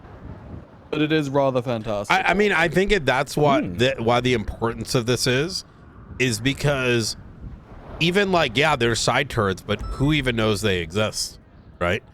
It's like what it goes back to that. Marshals didn't know they existed up until you took over, and I told them about them. What? Yeah, it was insane to me. Most of them were certain. It was. It's really good. But that just shows that they didn't have anywhere near enough training time in them if they didn't know that en masse. A lot of them had maybe 10-15 minutes, if that. What the fuck? Yeah, no, I want people getting flight time in with instructor supervision as much as we possibly can. I mean, it's good shit for the weekend too. Like sometimes weekends are like chilling. Like even have a 2-hour session with bogeys and shit is good. I mean, look, I even want to get like sniper going at some stage, right? Oh my god. Yeah. Like you know, proper marksman stuff. Yes. With a spotter and my god. Oh my god. You need to just join my department, brother. The Angel's leaving. Frost is already dooming. This is your home. I mean, you know what I mean? I'd let you help like design this program. I'm very tempted. You know, the reason why I'm pausing or being hesitant is because Monday when Angel gets sworn in. Makes sense. No. Well, I mean, it's more so that I've been given a big opportunity and I don't want to piss anybody off by swapping departments. I haven't been here for very long. So I feel like I owe it to Frost to not fuck that up. But also, at the same time, I'll be honest with you, I do really want to join. I feel like this is very much up your alley. You know what I mean? I agree. I love this shit. I know that there is some belief that we're looking to do everything. It's not. No interest. It's just certain areas need a breadth of expertise because those things are not interesting to most local PD. You know what I mean? Like, it's like, you know, and I get that, right? It's, these are epic storylines that are sagas that cannot be told in 2 hours. I like that a lot. That's what I miss from the old days. I hate going on about the old days, but they really were the best. They were. Yeah. No, you're not wrong. I know we can't ever go back to that, but we can get close, I think. So, yeah. I mean, do you mind if I have a conversation with Frost? I feel like I'm really Please. good at this. Okay. But I really appreciate the offer because I do really want to join. I think this is exactly right up my alley. This is exactly what I used to do for NATO a long time ago. I did used to do marksman stuff back then as well, a long time ago, with Raven and Svensson. Fuck me. You know, they remind me of some people I hired this week, last 7 days. Fuck off. Really? I mean, it's not Raven and it's not Svensson. I don't know what happened to those two. Oh, that's okay. Excellent. I think I'm picking up what you're putting down. So, yeah. Okay. But I hear their distant cousins got hired last week. Wait, actually, one of them did. The other one, I have to give him keys. Yeah. Okay. Yeah. I'm gonna have a conversation with Frost probably tomorrow if I see him then, and I'm gonna make sure I'm around a lot this week. And I am so fucking down to help you guys in a raid. I'll do whatever you need to. If I need to be bitch boy or whatever. Yeah, I think that'd be good because I need. Yeah, let's fucking do it. Let's pencil in tomorrow 4 p.m. and I'll let you know with some certainty tonight. Like I'll blast you an email. Yeah, tonight, like probably in like, you know, late my night, I'll send an email over. Yeah, cool. I'm just waiting for his attorneys to like confirm what's occurring because it's like this, like I'll put it plainly, right? There's been no investigations and mostly like low budget raids for so long. There's a cultural shift and expectation that, you know, we get wiped, you just pop everything open, and I'm like, that's brain dead, right? So it's like two forces going at each other because both things aren't compatible. Yeah. Like just hypothetically, and that's why I never did it. I keep that shit locked. Like I did to the besties, I did to whatever, and I'm not going to advise otherwise, right? But a big part of it is you can't realistically, with the amount of documentation required, open it up because otherwise no one gets raided, and right? It's unreasonable. I'm on that. We used to have discussions like that back in the day as well, and I always came to the conclusion that sounds fucking dumb. I don't want to unlock the door if you wipe everybody. There's the other factor of it too. Is what had been forgotten. Is that when we did do that, we also kept people in prison during the raid. Yeah, we did. So we didn't let any lawyers come or anything. Exactly. And I don't think it behooves those individuals and their accessories to be thrown in during the entire thing. So I'm sort of designing out, and I've got backing of a different methodology. Yeah. So, and I think it's going to be broken down into, we're going to get rid of the car, we're going to deal with the cars, right? Low footprint. We're then going to go do a documentation run. Effectively, it's like an assessment, right, of what we're dealing with. And then every house we go to, like every house is going to be ready for transport. So we go there and then we fill the shit and then we move the shit in force. One house, dump it. Second house, dump it. And in the same vein, if someone's going to do something, that's the opportunity and not like a 12-hour window, right? Where in that 12 hours, people are sitting around. It's like, oh, I got a gun to your head. Let me go inside now.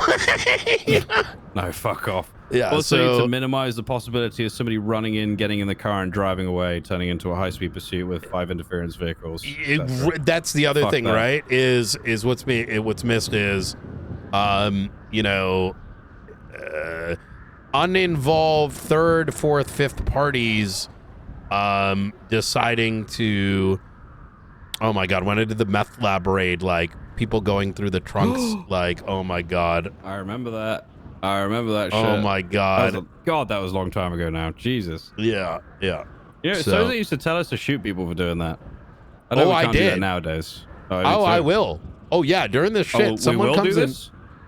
If we have like weapons and drugs and someone comes through with this shit, like they're getting their ass beat.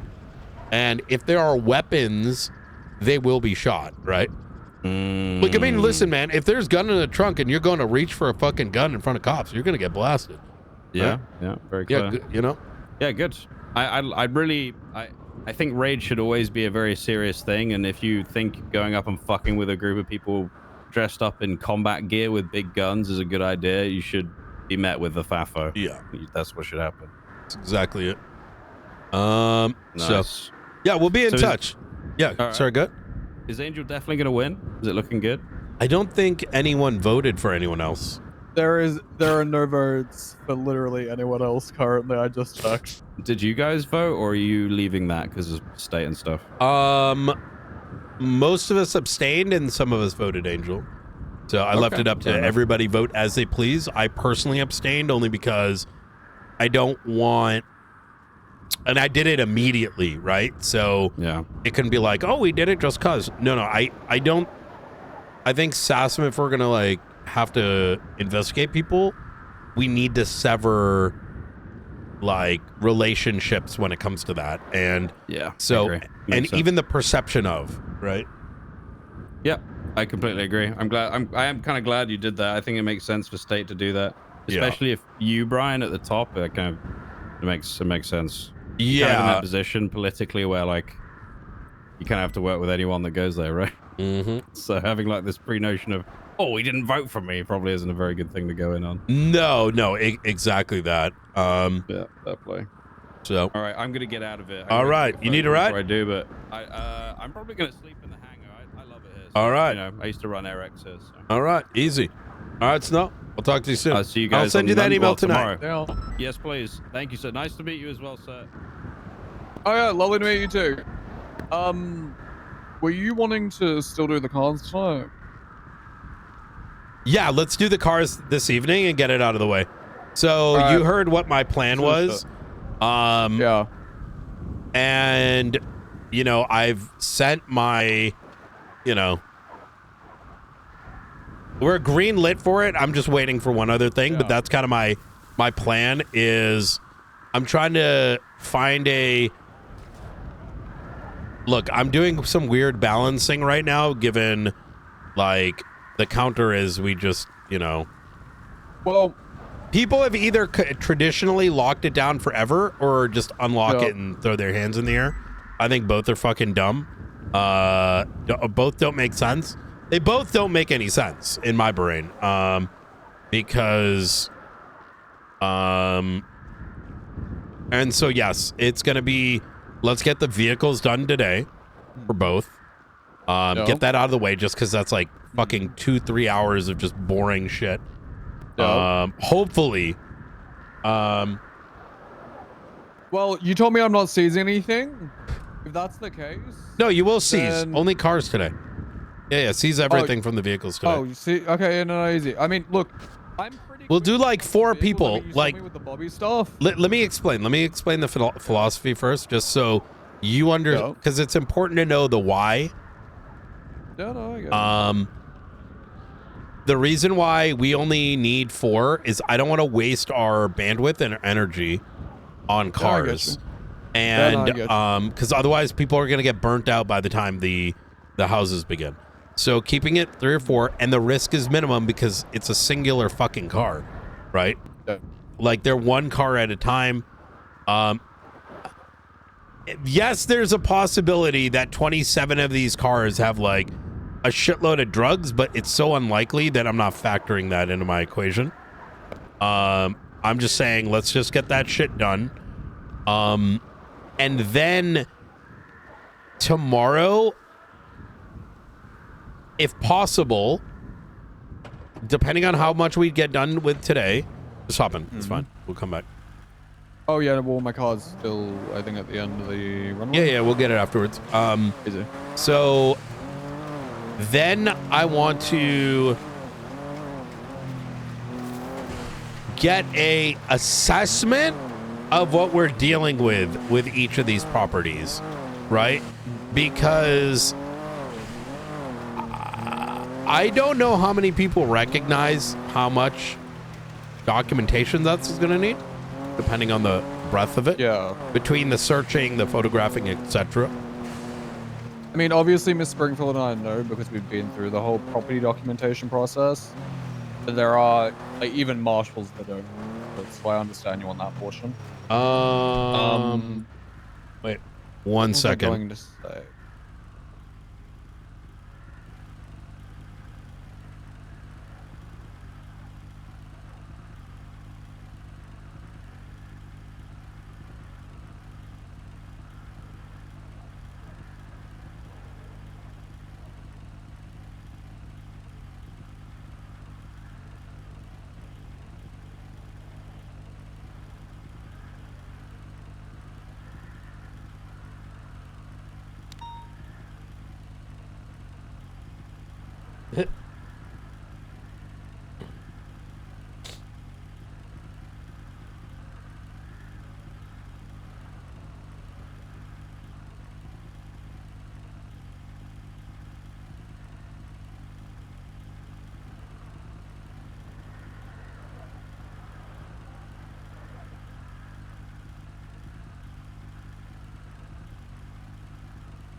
Sorry, I'm talking to a federal attorney right now. No, so, you're good, you're good. Yeah, I think it sounds like we're good on all fronts.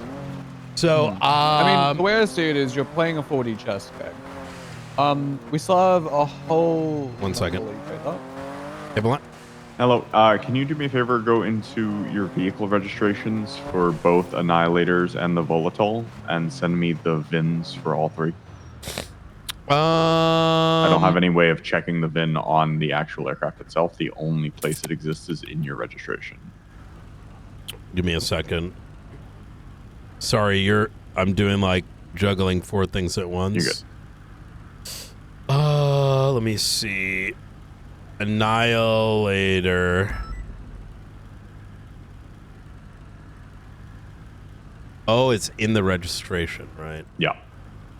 Vehicle registration.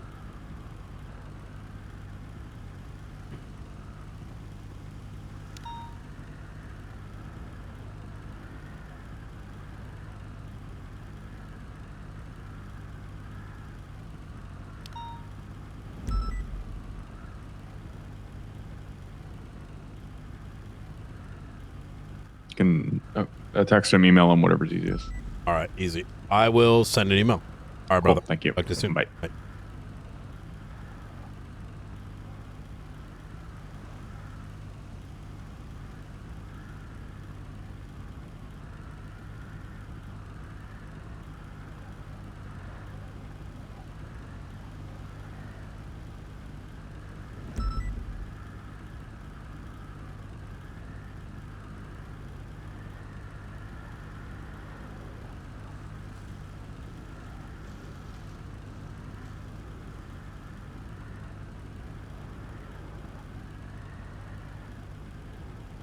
All right. We're good to go. I spoke to Lyceum about it. I gave him kind of a heads up, and he understands as well. Yeah, so look, I'll put it like this, right? I'm just going to start from the top just so, because I know I got multi-distracted. you're good. Okay, so first and foremost, I've never opened shit up because I've always operated under, we have a bajillion cops to deal with it, primarily because that was a concession a long time ago for not putting people in jail till the raid is done, right? Does that kind of make sense? Yeah, no, I get you. And also why the lockdown existed. We used to be locked down, catch the person, then raid or something like that. I don't know. Yeah. But now there has been a tendency to concede everything, which doesn't make sense. And I think, genuinely speaking, I'm not, let people have their opinions, right? But I think it's come from a place of not actually being involved in that kind of stuff, because the alternative is we're gonna tell all these people to sit around while we are going one property at a time, documenting it. People can come, shoot, a different group can come, shoot, 78s are happening now. It doesn't make sense, right? It's not feasible. At the same time, so anyways, where I've landed is the following. Stage 1, vehicles. Just get it done. If people notice, they notice, but we're gonna try to do it silently, right? We have a night warrant, right? They are night raids, right? All of them, yeah. Just do all the vehicles, document it. Everything that we need to do with the cars, get it done. Then we are simply gonna do a check, right? Is there fucking crack? Is this a crack house, right? Yeah. That will then let us assess the next thing. And if we can do it tomorrow, even better. You know what I mean? But I just don't know what our numbers are looking like. So when I say a check, I mean, we literally go in and we're inventorying the entirety of the house with a small footprint. We are not taking anything. We are setting literally it just up. walking in, casual clothes or some shit, not letting anyone know that we were there, just more or less scoping out the place and then dipping so that we know what targets to hit first. Or in the middle of the night type shit. I don't know. That bit, I'm going to figure out what makes sense to do. But that is going to be small footprint, escort in, escort out. We're going to have cops like helping us, right? And then we're going to pack those things with a force and move those things. First house, we're going to move it. Second house, we're going to move it, right? Like bring the first load and then the second load. And so we might get hit by that, right? But you know, I understand. Now the window is, yeah. Sorry, continue. No, yeah, it provides an, like, you know, if motherfuckers are going to hit that shit, they're going to hit that shit, but it won't be like a 12-hour window where someone can hold you up or attack you, which, you know, is, you know. I mean, yeah, no, a lot of the things I've noticed in a lot of these raids is the PD tends to have an inherent weakness, because they'll have the primary investigator run, you know, essentially balls first into a building, and if that primary investigator gets taken out, well, what do you do from then on out? Huh? Like, you're fucked. Well, then you need someone else to take over who's say that person's going to be just as reliable. It's a mess every time, and that's why. Wait, what do you mean? If one person gets? So okay. Let's just say Opal decides to make a search warrant, right? Yeah. And then Opal's like, okay, I want to be the one to document all the property. Just walk into the property. Let's just say, you know, ADMC decides to pull another bomb thing. You know, tripwire on the door.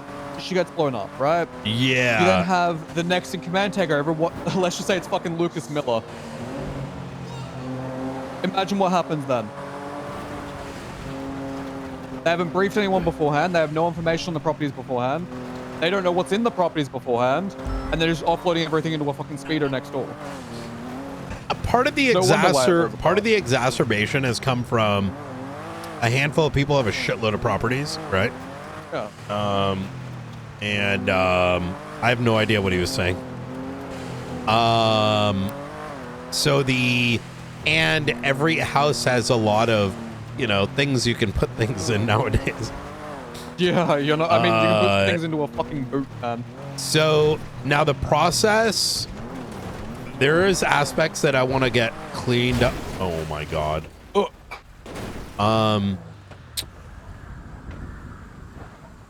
For me, the raid, like, we want to document the house, right?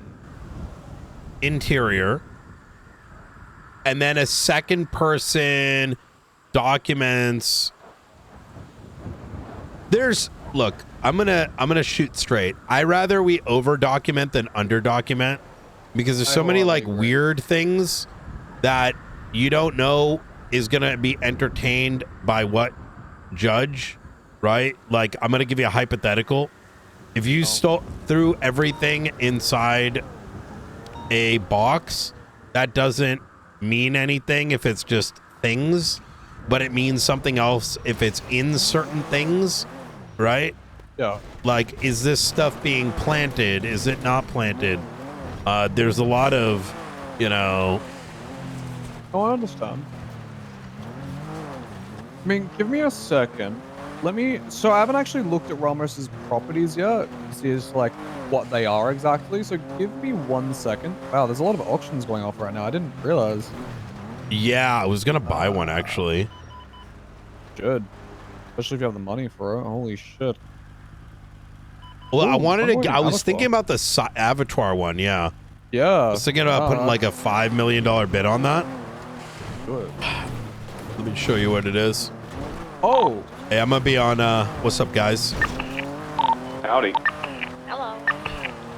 Hey, McAllister's probably gonna be raiding both of Nate and Benji's vehicles today, if anyone can assist, with tomorrow being an inventory day where we inventory the properties but don't necessarily move it, depending on, you know, are we walking into like empty houses, or like each one's like 5 hours of work, you know?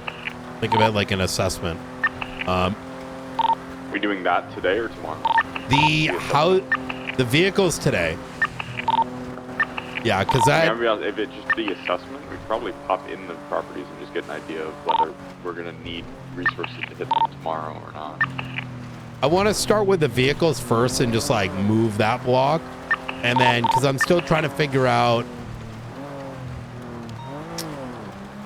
a healthy way to even do the assessment, if that makes sense. Yeah, I've been in comms with relevant parties, right?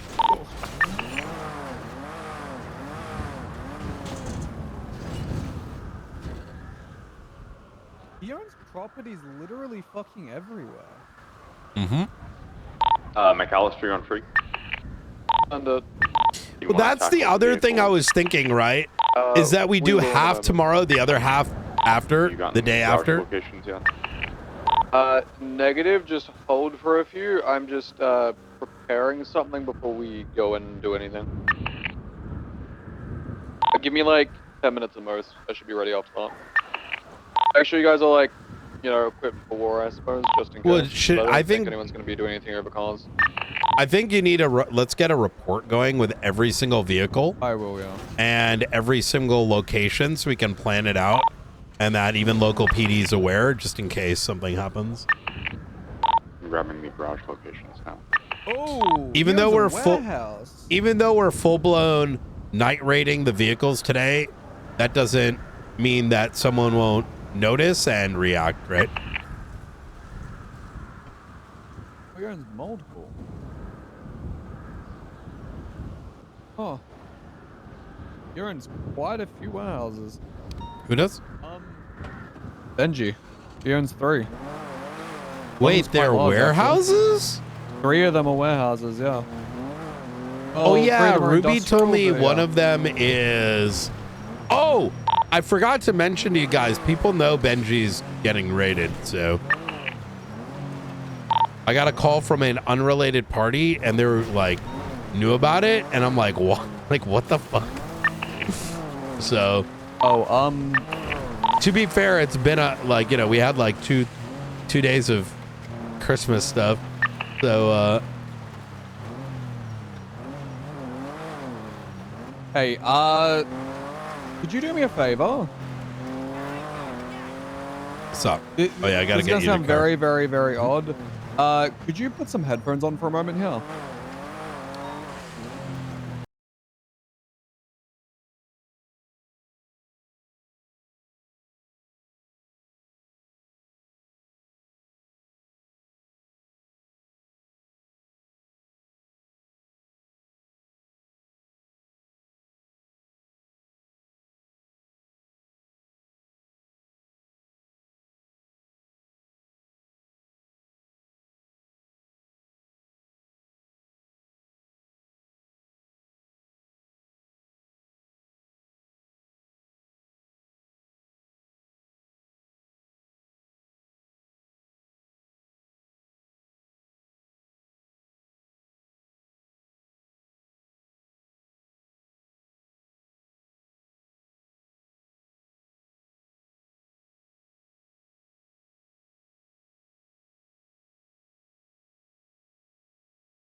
Why does it? Why? You know what's so fucked? Can we just go a day without corruption? Yeah, I know, right? Like, and it's not even ever a small corruption. It's like stupid, like undetectable shit. Like over and no over one again. had any reason to tell me about that other than, hey, Yeah. why the fuck is this happening? So I was like, okay, I kind of have to believe you. Bruh. Yeah. You know what? I feel like the more I'm like, I feel like this marshal job feels like a different kind of job, right? That I never signed up for, right? Like a. So here's what I will tell you, Director. Yeah. Right? everyone wonders as to why Richard Dark and Gunnar Kane became the people that they were. Do you now understand a little? No. I mean, okay, obviously Gunnar went a bit too far. Obviously. But you can see as to some of the shit that they had to deal with from time to time. Listen, obviously that's not excusing their bullshit. Some of, how about this? Do you understand what yeah. some of their paranoia was? Yeah. That's what I mean to say. Not hey, Okay. do you understand as to why Gunnar Because Kane made a treasonous organization? Gunnar Kane, and Gunnar Kane thought the Whisperer was this whole thing and like all this stuff, which, like, look, even I like to think out loud, but those guys would never. The problem with Gunnar is like a product of Dark as well.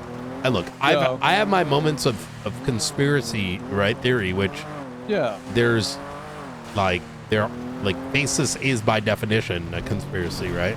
Oh yeah. But I don't ignore facts that present itself. Those two do. Like you have to keep in mind, so I think they may have taken my car back to the office. There should be someone around no. Mark it up because it's probably. I can't. Oh, it's not local. I don't have a person. Oh, okay, it's fine. Blunt, so.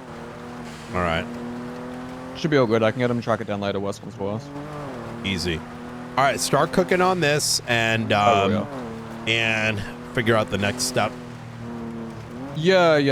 If you want to reassign that other thing to someone else just while I cook on this faceless shit, feel fucking free. I'll give them the contact information. But I mean, I don't know what we're gonna do with that, bro. Like, neither. There's not a way for us to know if someone actually did that, because if someone did that and they,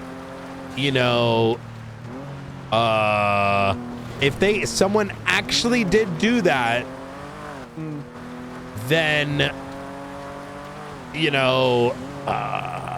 what what I'm saying? Like, I don't think there's like a log of that. You know what I mean? Yeah. And if that is happening, that's a problem that isn't Yeah, no, I got you. necessarily for me to handle, but like a different authority, if that makes sense. Yeah, no, I got you. I'm gonna. Oh, that reminds me. I still need to pull the logs from Frank's phone yesterday. His phone itself got a new variant of Charlie's phone number, I believe. So I still have to pull logs from that. Anderson's not around, so I'll probably have to pull it from Falconer. Oh! One more big thing. I know you are doing the militarized vehicle stuff. Blunt wondered at one point, I don't think we ever brought it to you, it was when we were documenting the vehicles, if we could start to put parts in the APCs. What? Say again? If we could start to put parts in the APCs. I didn't know what the SOPs were surrounding that. Obviously, we don't want to randomly take it out. But it's... I'll let him approach me on it, just so. Okay, cool. I think that's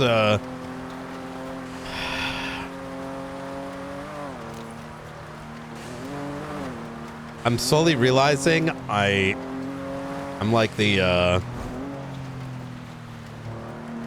half my job seems to entail like figuring out how to use shit that hasn't been used before and what makes sense and how we Yeah, I mean, Director, have you taken the APC out swimming yet? Yes. It's fantastic. It is good. You know, when the Swedish attack helicopters came through, Ruth At turned my around to me job, and said, it feels "It like can OC swim." I was balancing like, sometimes. "Oh, you don't know it can swim?" She's like, "No." You know what I mean? Yeah, and the entire PD was just watching an APC from Sweden just bomb its own aircraft from the ocean. Oh, It was shit. the funniest shit to watch. Because all of them just didn't know. Half the time I have to like come up with a way to how to describe, because like, I mean, which I don't mind, right? Yeah, There's just no, a lot I'll of get shit started on that the there are no list of answers stuff we for, and I take gotta figure I'll out the get answer and really think about it. Documentation going on where we need to go. I will need to get my PD keys here shortly, but other than that, we should be solid. All right, sounds good. How many fucking cars does Benji have? Oh man, marshals are back from vacation. Jesus. Oh. Whoa, wait. Are we outnumbering BCSO right now? How many do we have on it? 1, 2, We 3, 4, usually do. 5, I feel bad for 6, Frost. 7. Yeah, well. Oh, no, yeah, no. at this time. Yeah. All right. Shift 3, we always are. But yeah. Anyways, thank you, Director. All right. Anytime. Talk to you soon. Yeah. I am going to think a little bit of dinner time and sort of chillax. McAllister, please, link up with all the folks that have been cooking on this, like Rooker, to like work together on it. And lean on local PD where you need, right? Like, understand that there's a threat, but we probably don't need like a bajillion people like documenting and grabbing the items either, right? Generally speaking here, I think I'm the only one that has keys still that will be able to check for tampering and whatnot. So I'll be responsible for documenting. Rooker, do you have PD keys? I do not believe so. Blunt, do you have PD keys? Negative. Okay, but so they were taken. I can. So I am authorized to give those sort of keys for these things, so I can give like if Rooker's involved or Blunt is involved. There, I trust them both to use it appropriately. So, yeah, sure. That'll be needed more for tomorrow. The vehicles we're good to do just on our own. Oh, really? Yeah, you pull your helicopters and shit out from your state IDs and all that. It's the same thing. Yeah. Wait. What did you mean then, McAllister? So we'll need to impound the vehicle, put them back in certain locations. That and furthermore, is we'll need to check for what. tampering. Yeah, that you need a PD. Oh, okay, Yeah. Gotcha. The car's away. Yeah, we need one person to have them. If you want to give me a record. Or McAllister has it, right? So you're good then. Yeah, no, that is what I was saying. I'll be the one to document it. I'll need someone else to grab the stuff that I say. And then we'll need someone probably in the area, like, on standby, ready to, call in PD and intercept if someone tries to do some crazy shit. I would recommend like you have the people dealing with the vehicles, and then 1 or 2 that are there as lookouts, right? Do you want air? Not for vehicles, no. Because it's going to be a little too obvious, I mean, if you really want, that should come as like a last priority. For me, the vehicle thing is let's get that shit out of the way safely without a huge footprint so we don't burn everyone out for the big shit starting tomorrow. Yeah. Use, let's pull administrative vehicles then so they're a bit more stealthy. And then we'll contact 2 people from County PD and let them know that we're doing this just so that they can pull in units as needed, channel 18 if shit pops off. I would chat with, I'll give Ruby a heads up. Sounds good. Feel free to do it on channel 18. I think that makes sense since the serious situation. So if something's popping off, we can just like, call out on this.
I'll give Ruby a heads up.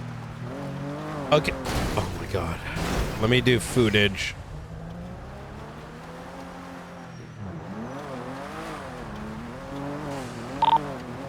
I'm gonna just take a quick like footage break and then I'll help join you guys as well.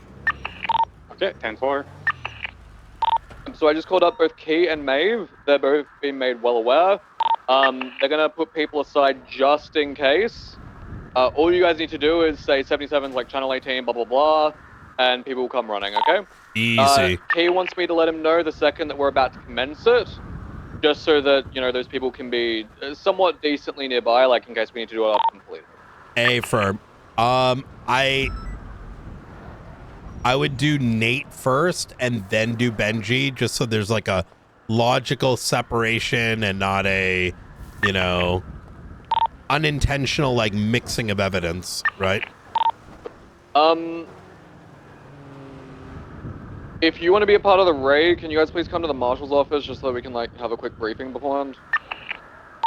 Copy, I-3076. 00926.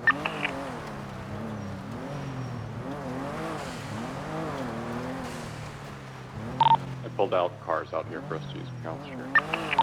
I'm gonna keep this as a state marshal report for the minute, just so that we can begin it without any, leaking shit happening, just in case, and then I'll switch back to a normal report after. You can keep it marshal the entire time and then downgrade it after everything is done. And if it expands out, you can always make a report and then link the marshal report to it. Because I agree with you, given what it is. Look, I've already been informed by a gang member that they're aware of a impending raid. So obviously Benji could have told people, right? But unfortunately in this environment, it could have been cops. So. So thank you so much.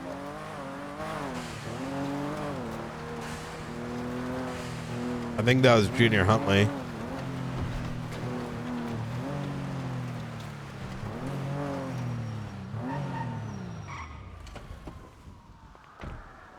Was it Junior? Do do do do do.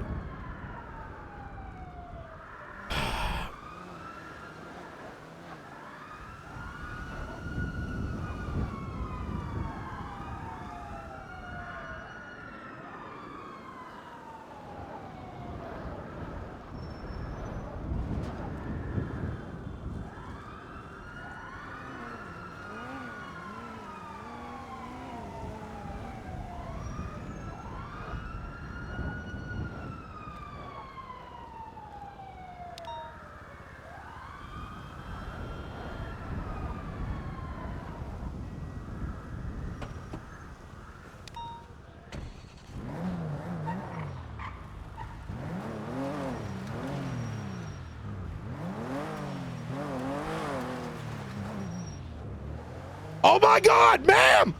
Ma'am! Ma'am! Ma'am! Are you okay? Ma'am, are you okay? Holy fuck. Did you fall down here? Oh. Wait, you came down Do here? you know how much trash there is down here? That's basically free repairs. Oh my God. Have you ever thought about that? Nope. Oh, nope. by the way, Brian, Yep. you guys are on the government one, so from now on you can get repaired as well. Oh, hell yeah. Without pay. Oh, thank you so much. No problem. I thought I witnessed a someone fall down the manhole. Looks like she's voluntarily in the sewers.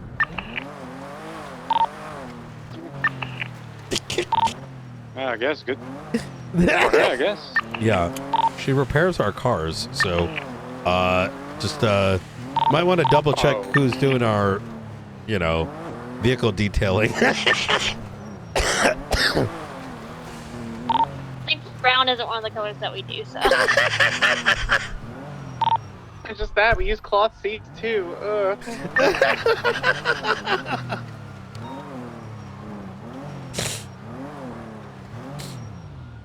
Oh my God. All the cars have pleather covers on the seats. is anything real leather like nowadays? Like, is there even enough? No. Yeah.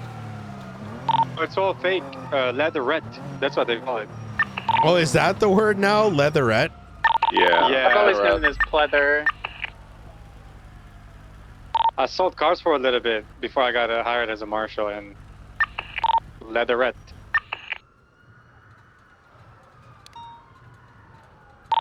What about the floorboard? You know, I'm thinking too much about this.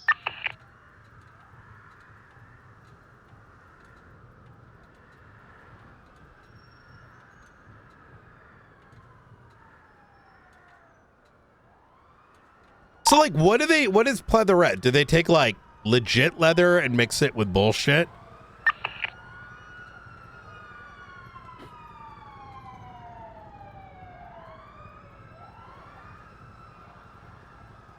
I feel like it's the other way around, where they take random shit and make it look like leather. Leatherette is PVC. It's just all man-made. Yeah, it's all polyester and PVC.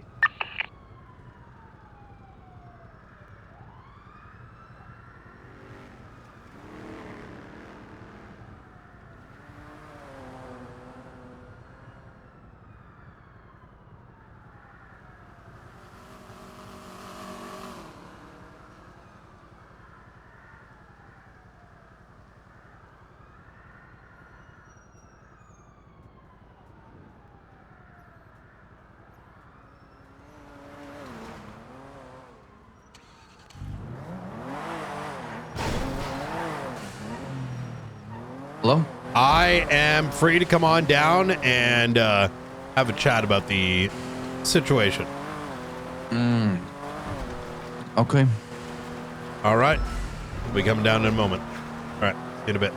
Wait. You're coming to me or do I come to you? You can come to me. Yeah, I'll come to you. All right. Come down to the observatory. I'll see you soon. All right. See you in a bit. Bye. McAllister from Sparks, where are we debriefing?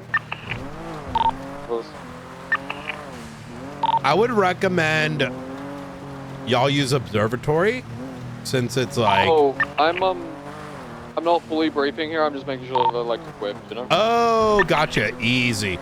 I'm gonna join y'all shortly. I need to have a chat with Sebastian over the bomb threat at Babylon and a bunch of other equipment. I'm gonna get that out of the way and then tag in. Inform.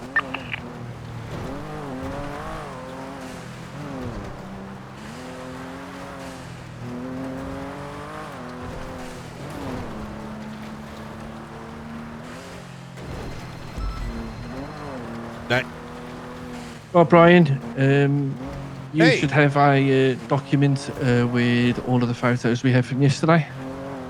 Oh, fantastic. Thank you.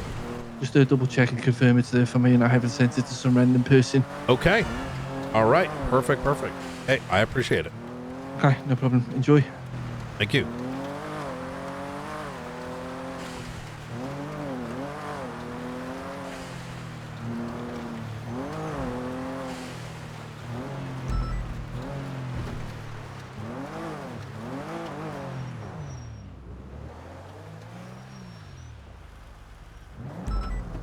Very special.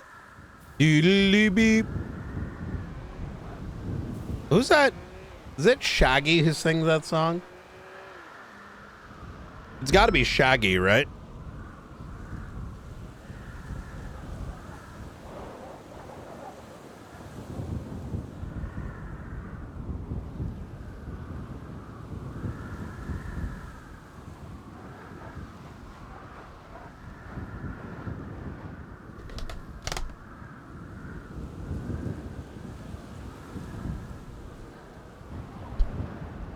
Oh, that was the wasn't me one.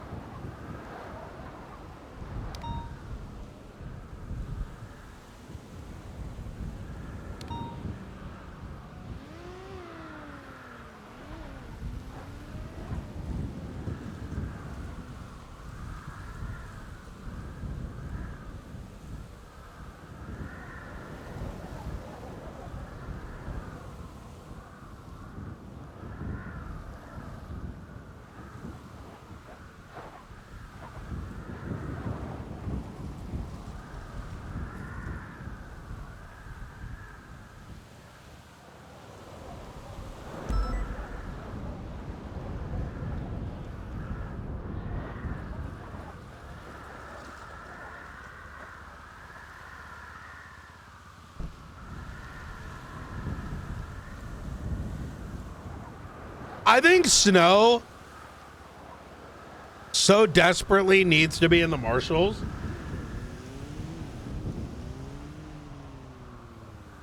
Because I'm sure he enjoys King. But I RP'd with Snow for a very long time. And I know that he's missing out on a lot of shit he really used to enjoy.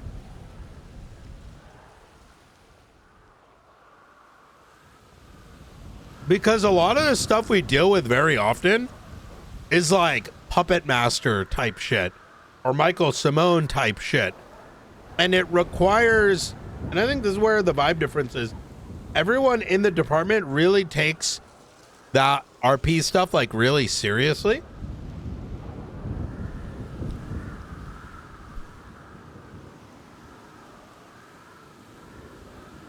Like even all the camera shit we were doing today. There are, this isn't to say that BCSO and LSPD don't. It's that SASM's entire department does, right? So everything we do every day is about all those different things.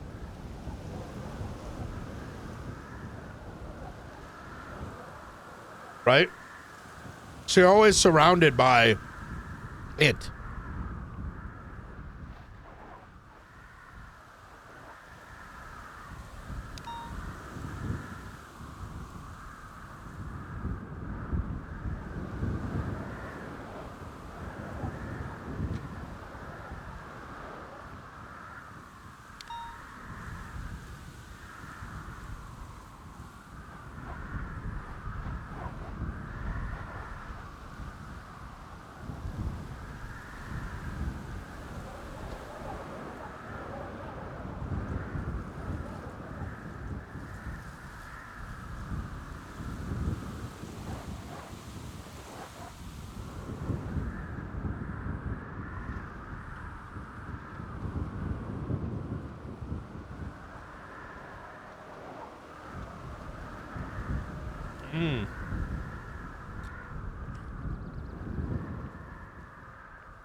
Oh yeah.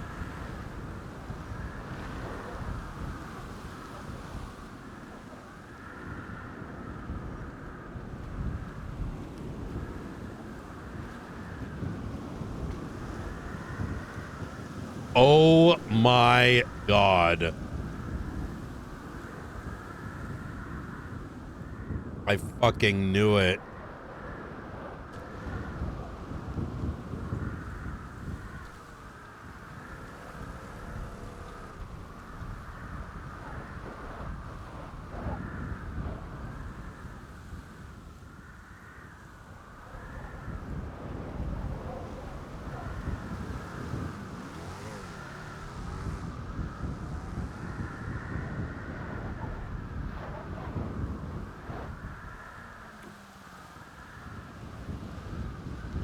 Hey, right this way. You don't like talking in the cold?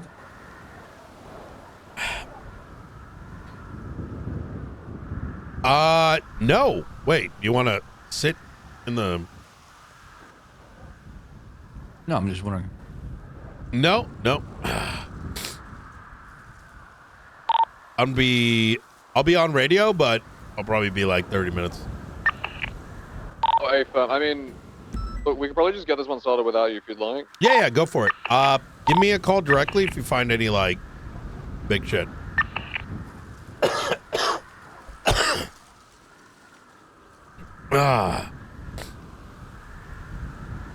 How's the drive? What did you drive over here? A Bodie. A Bodie? Yeah. Is that the name of the... Is that the Jeep? Mm-hmm. An old school truck, but just adding the Babylon flavor to it. Oh, okay. All right. Right this way. Oh, do you have any weapons on you? I do. All right. Just hand over all the things to the right over there. All right.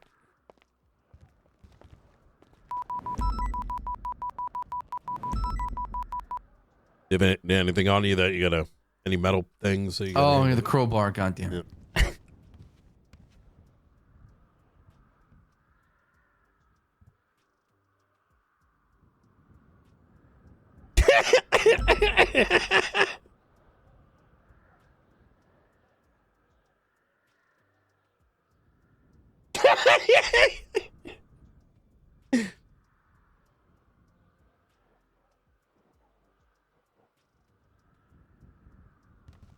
All right. Much better. Oh, perfect.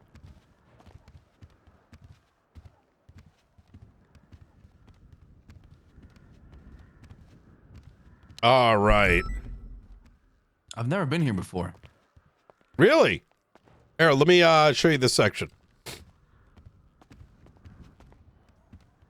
So this entire thing got reconstructed. We got cells over here. Right? And then interesting. Copy I-3076 Observatory. Hear that? Everyone please 76 to the observatory. When you're free, of Grab one of the gray flip-top cars. and then our little open There's a bunch space of here. ones with parts that are parts that are Lounge, more like Yep. Nice little open space, you know? Address identifiably. I don't care if you're in tactical Yeah, like a gear break or room. not for this one. While it is preferred, we don't want to stand out too much. Yep. Just be advised, I'm going to be in the interrogation room, so if you're talking about any OPSEC related stuff, maybe on the roof. Okay. Actually, I don't think it's going to bleed through if you guys are in the lounge. Probably will. All right. Okay.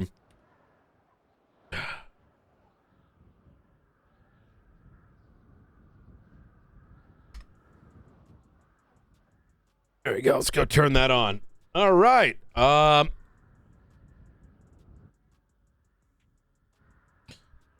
It is December 27th, 2025 at 8:26 p.m. Eastern Standard Time. I'm going to be Director Brian Knight. San Andreas State Marshals, call sign 0495. In front of me is going to be Alfonso Sebastian. I'm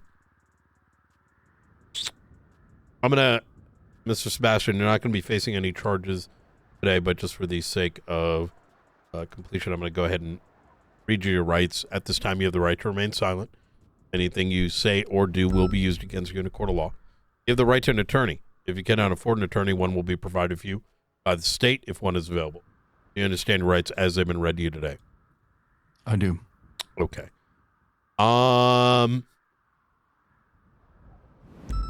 Let me actually pull up this report so I can recall the exact date here.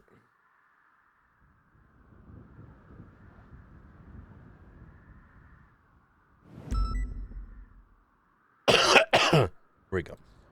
On the 21st, which I believe was last Friday, law enforcement... Or Saturday.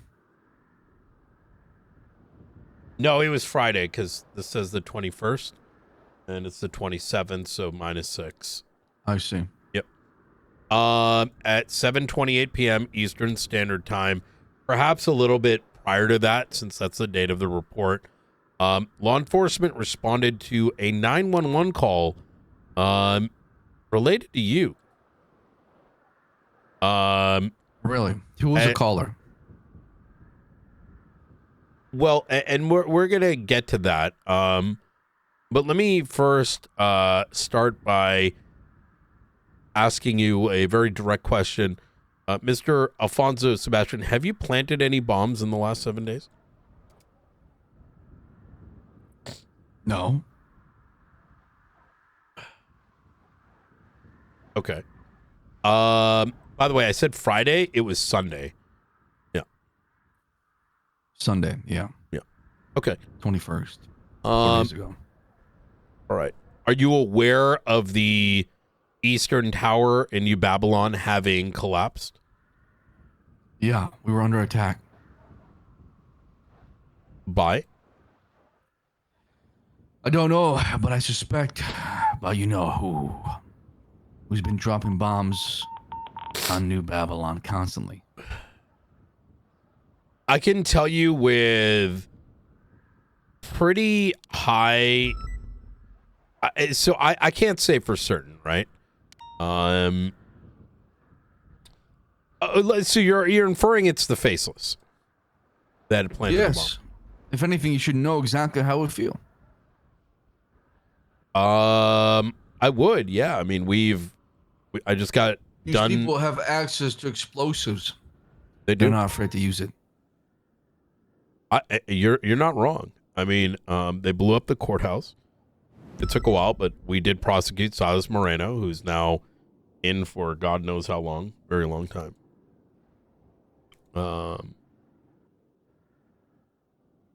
This observatory was attacked just this past Monday.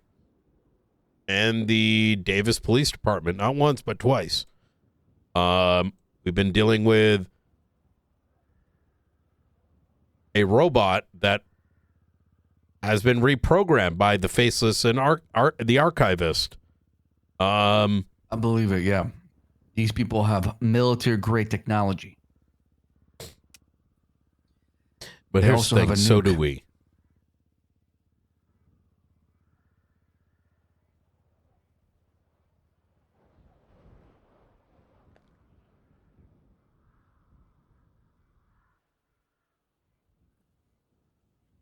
Did you see the helicopters fly over earlier today, Sebastian? Yeah, it's about time the marshals got, aerial defense now. Take down those stupid buzzards. We always had them. How come we never used them before? Apparently, the previous directors, they didn't know the passcode to the hangar. Didn't care to ask. Incompetence.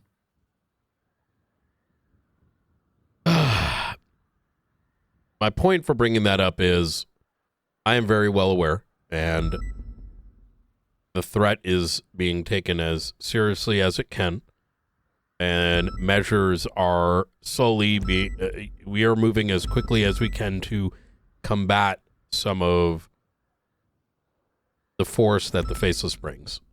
Yeah. And let's talk about the reason why I'm here in the first place. Why'd you plant the bomb? It wasn't me. The hell? Hell no. I'm not in the business of doing that. What's I'm that a mere song merchant. called? Something in the corner? You're interrogating the Wasn't guild me. master. Excuse me? Exactly. That's who I am. The guild master of New Babylon. The highest merchant. The highest class. Part of the council.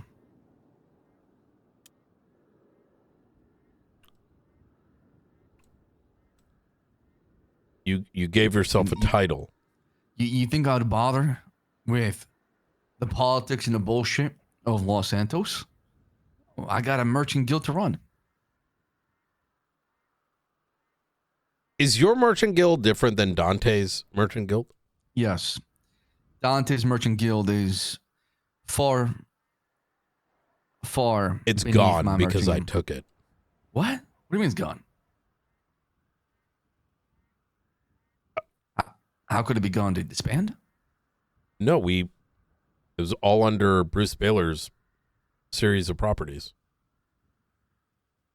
Wow. We took that shit. So now they're homeless merchants. Weren't they always homeless? Like, that's why they did the whole thing. Yeah, with- but a merchant needs a place to, store his gold, right? yeah, his fucking RV. Yeah, but the RV is not like a home, and that's your caravan. You cannot hold on to your gold in your caravan because eventually somebody will come by and take it. So you have the same thing with the satchels and like there's No, different I'm a different kind of types merchant. You said yours. You said yours is better. Yeah, because mine tries to build a city. Okay, but they have satchels.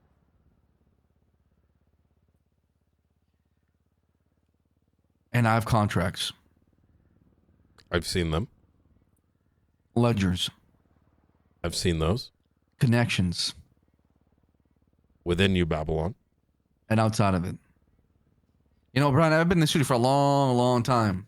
What do you think helped improve the automotive industry in New Babylon? Right here. The baddest boy in Los Santos. BBC right here. I made a lot of connections overseas and here in the state. So, and they're coming in handy right now, being a merchant.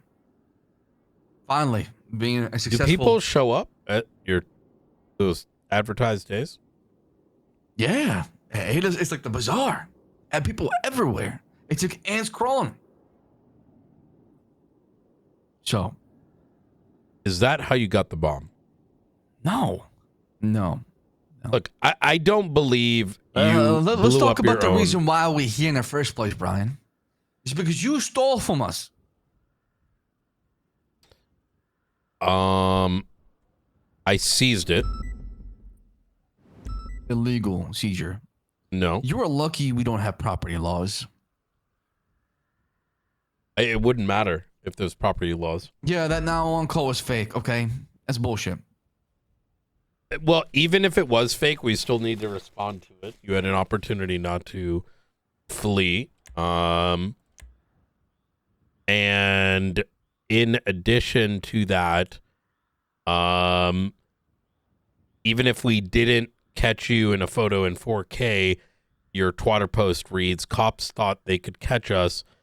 NB will always be free. Yeah, it's just me talking to social media. It's a wrap. Yeah. And upon responding to New Babylon to ensure that no one was injured, we came across a military grade rifle. Actually, not even a rifle, a 50 caliber sniper rifle. You know what you're doing, Brian. You're helping the faceless. You're doing his dirty work right now. I don't think you understand. You're nothing but a mere faceless asset at that point. Wait, I'm a faceless asset? I think they have targeted me more than they have New Babylon as a whole at this point. You know what you are? We call you controlled opposition. You're just the guy that is there to make sure it seems like there's somebody doing something. But in reality, you work for him. You're bought too. You're compromised. I don't think I can easily be bought there, Sebastian.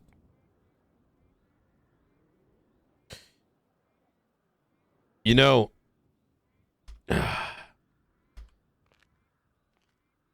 lot of people think they know who I am. Faceless included. You know what happened yesterday?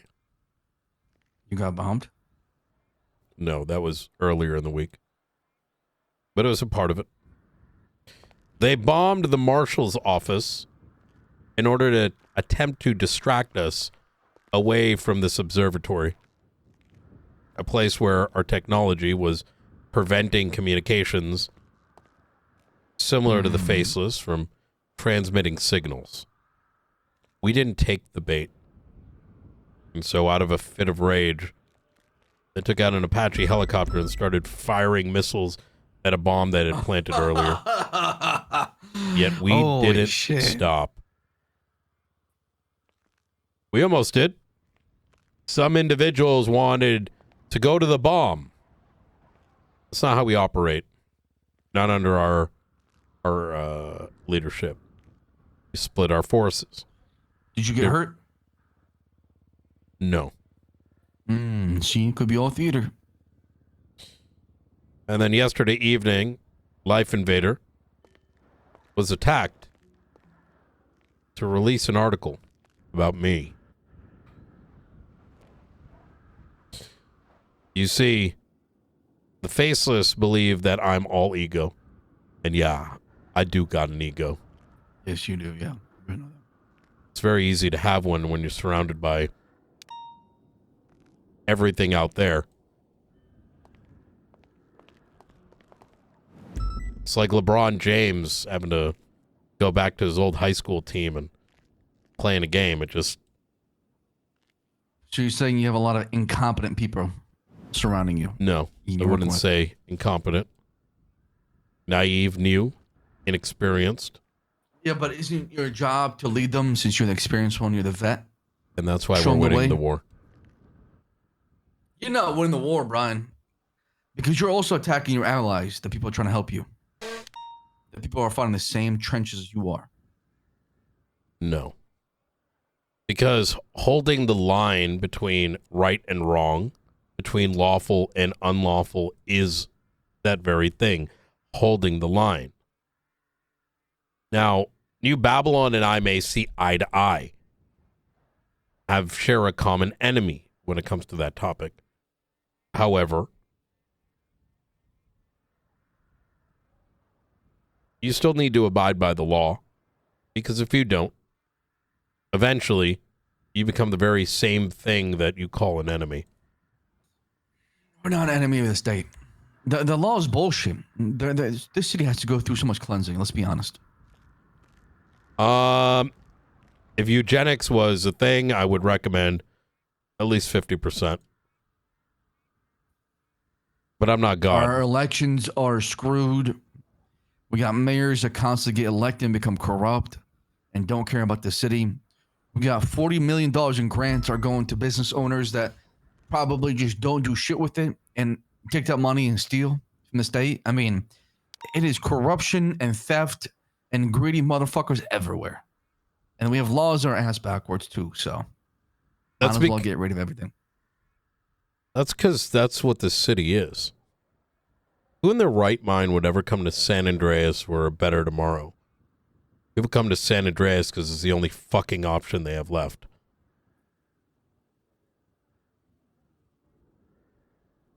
Of course, there's going to be petty crooks. Yeah, but there's just too many of them, Brian. Too many of them. And that's why the law matters. It may not always work in your favor, but there's a reason that we have decided on opportunities. You know, if anything, in many ways, I would say that you fall into the hands of the faceless. Huh? What do you mean by that? Well, you're talking about how things aren't fair and the law isn't right. Yet this very state, this very constitution empowers people like you to actually have a voice and power for once. I don't believe in the bullshit that fucking Soze did. That man lost his fucking mind, okay? That's the reason why we got here. What? He gave you a voice? No, You not talk that. about Not that. BBC. I'm talking about the aftermath that, happened. The dumpster fire that got us here. I think you're looking at the past with rosy tinted glasses. In the past, mayor couldn't make any difference. You as a voter didn't make a difference. Those were puppets. And the only exception to that was Lang Buddha. And that's because he owned Cerberus and a police department. But for every other mayor, what the fuck were they going to do? You at least now have the opportunity to, you want property rights? Go write the law. Push it forward. You can make those changes. Hell, if you wanted New Babylon to be free and have its own rules, you could do so. In fact, I remember being, when Junior Huntley was the mayor, I remember going to one of his town halls and I was the one even backing shotguns and muskets being legalized for bar owners, civilians. The government's not making the choices anymore. We are. Yeah, but you're not an elected official. You don't need to be an elected official. Any single citizen has the right to put forward legislation, put forward changes. Don't like the law? You can change it. You don't even need money nowadays. That's how desperate the government's gotten, trying to get people to... Yeah, but now I have to convince the population does not care about something like this for a change. We're not going to be the change in New Babylon. That's not the government's fault. That's the fault of the people. Well, the government has let people down. And that's why where we at today. That's what I believe. New Babylon exists because of the government. New Babylon exists because we're tired of all the bullshit. I'm fucking tired too. Look, you think every time why do you think I had to leave the PD? I had enough of all these fucking gangbangers. Back in the day, there used to be a couple houses belonging to a gang. Now there's entire sections. Blocks. Yeah. And you're right. Warehouses. Yeah. Warehouses Hell. filled with weed. Territories. Fucking God knows what. But you said I stole from you. Mm-hmm. Those crates. Seizure. They were empty. I want them back. The empty property crates? of the Merchant Guild. The empty crates we can get you back.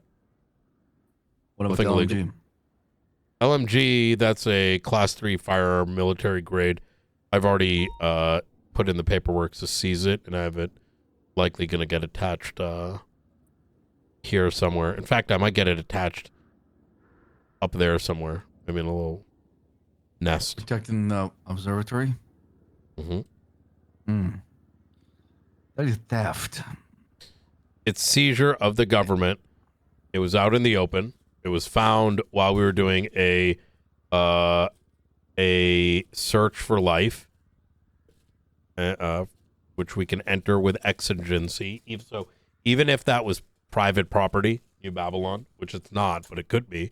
But even hypothetically, if it was, we would still be entering there through exigency, and then would have come across it in plain sight, and then removed it as a consequence.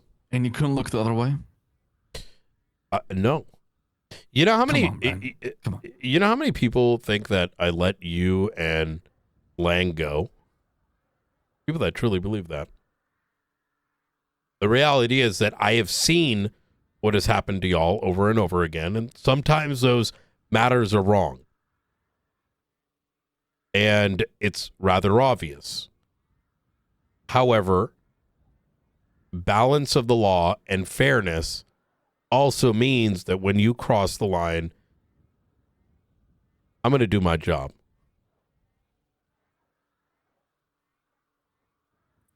You're not a good cop, Brian.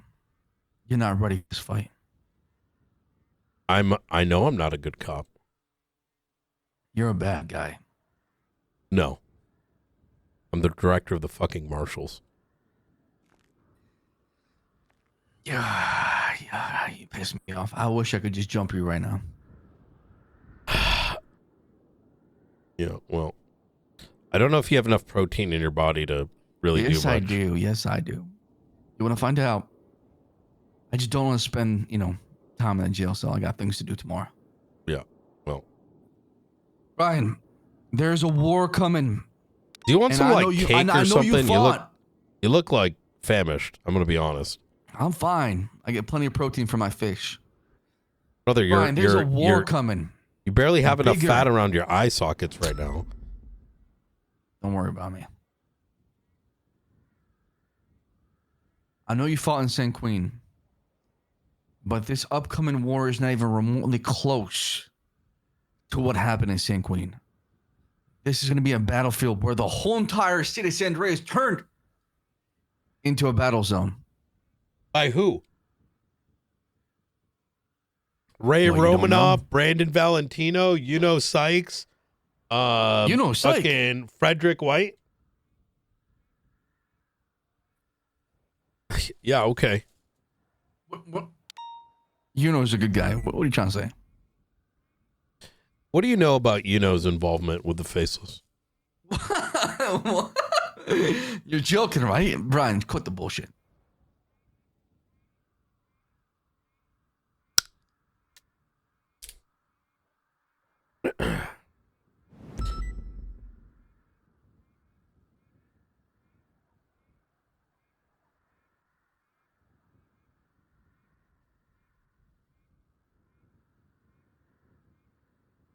There's no way. I'm going to slide something across the table, and we'll be taking it back.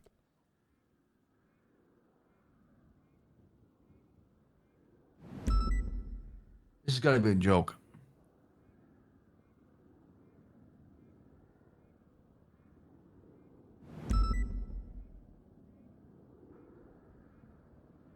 Let me just pull this out.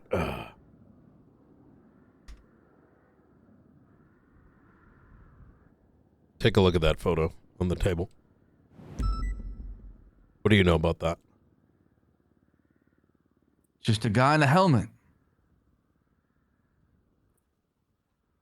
Could be anybody. Not when you were following that entire group for 4 hours undercover. From the moment they were shot. So you help Unabomb. From the moment they were at the hospital to every step of the way. Now, the reason I bring this up. How do you know this is not a faceless, copycat? I don't necessarily believe that he knew what he was doing. At least not to the full extent. I don't believe it. Would never do something like that. There's no way. He's a good guy. I arrested him for robbery a year and a half ago, right? Yeah, we've done robberies, okay? We've hit banks. He's one of the best hackers I know. But he would never bomb a random building. Oh.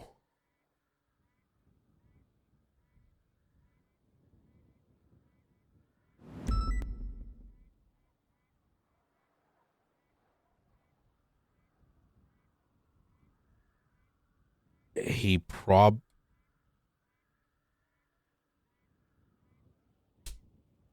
Look, I bring this to you because at the end of the day, you're probably right. We probably won't be able to prove it, at least not without putting in more resources. Our hands are full.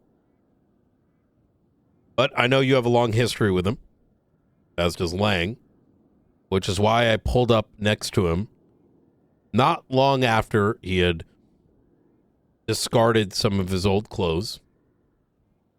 And I looked at him and I said, I know you were involved. I was following you. And your old friends would be very disappointed given what y'all have been through. So let me get this right. And so I'm bringing it up You saw in what hopes. he did and didn't stop him. I don't think it's that simple.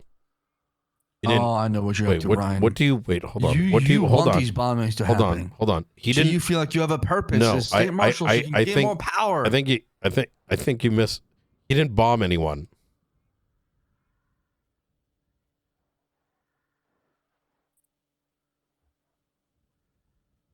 Okay, so what is he wanting for? I think Ray is luring him.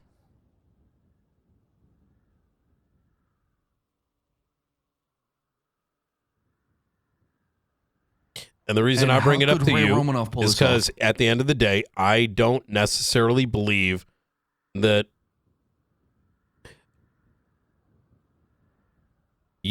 at some level, I believes in the power of friendship. And I'm hoping that maybe he'll be honest with you. Maybe he'll be honest with Lang. And maybe he just doesn't know any better. Okay. Before it's too late. Because I don't think his role extended to the depths of full-blown terrorism. But what I believe he was involved in yesterday may just very well be the start. I doubt it. I think it's just a copycat. I think it's still worth a chat with him. Like I said, look, law enforcement isn't just about putting people in jail. It never is. Not everyone understands that. A big part of it is stopping it. So if that means you chatting with him and having him understand that if he's involved, what that could mean, not just for him, but his own friends. Maybe that might be enough to get him to stop. I don't know. Yeah, I'll talk to him. Well, Brian, are you ready though? Because it Ready doesn't for sound what? like you're ready for a full-blown war. A war you've never seen before. You thought you were a veteran of war because you went to St. Queen. This one's gonna be different. I'll be here at home. You're gonna feel it. I don't think. Let me ask you a question. What makes you think we're not already winning? Or not? No, Because with the we. switch, When I say we, I mean SASM. you're not winning. The only way for you to win is to remove the WMD. Here's the problem. How do we know that's even real? You ever wonder that? I don't want to find out. I don't either. I mean, it's a possibility. I thought about it.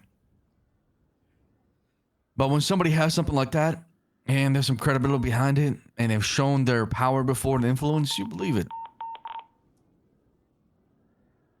Give me 1 sec. Still in interrogation. How y'all looking so far? 78 end. Sorry? If you need help, 78 you can stand. take it. 1 sec. What is going on? We Gang have to truck? roll into starting to raid with no local law enforcement backup since we're all dealing with 78s at the moment. Hey, firm. Any resistance so far? 5 of us. No, we haven't started yet. Oh, A firm. Okay. Yeah, we're waiting for 78s to wrap so that we've got some backup in case. Understood.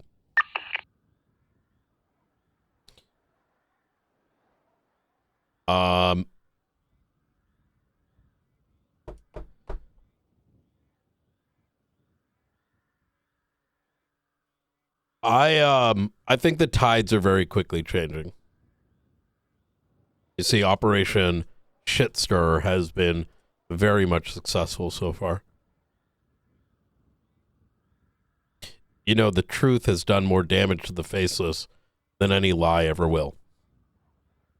Because when people get desperate and begin to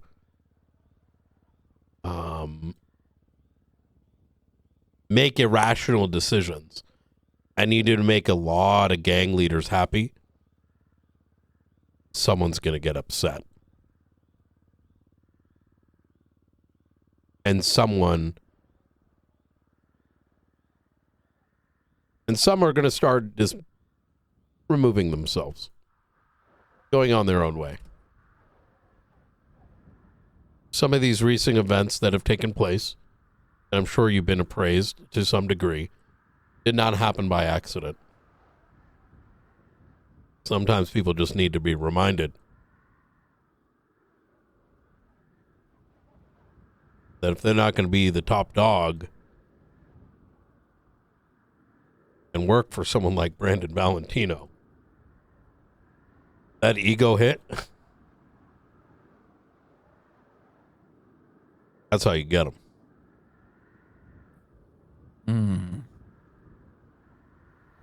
I hope what you're saying is true, Brian, but we'll see.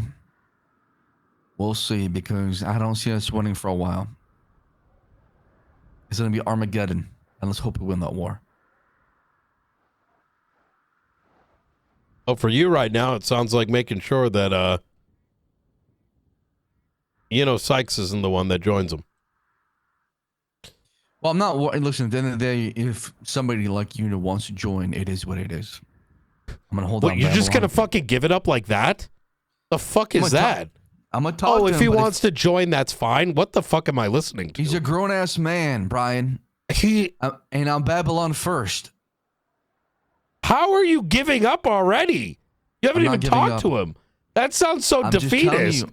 Well, if I'm he just wants, telling you. it sounds like you already gave up within 15 minutes. Like I just got done telling.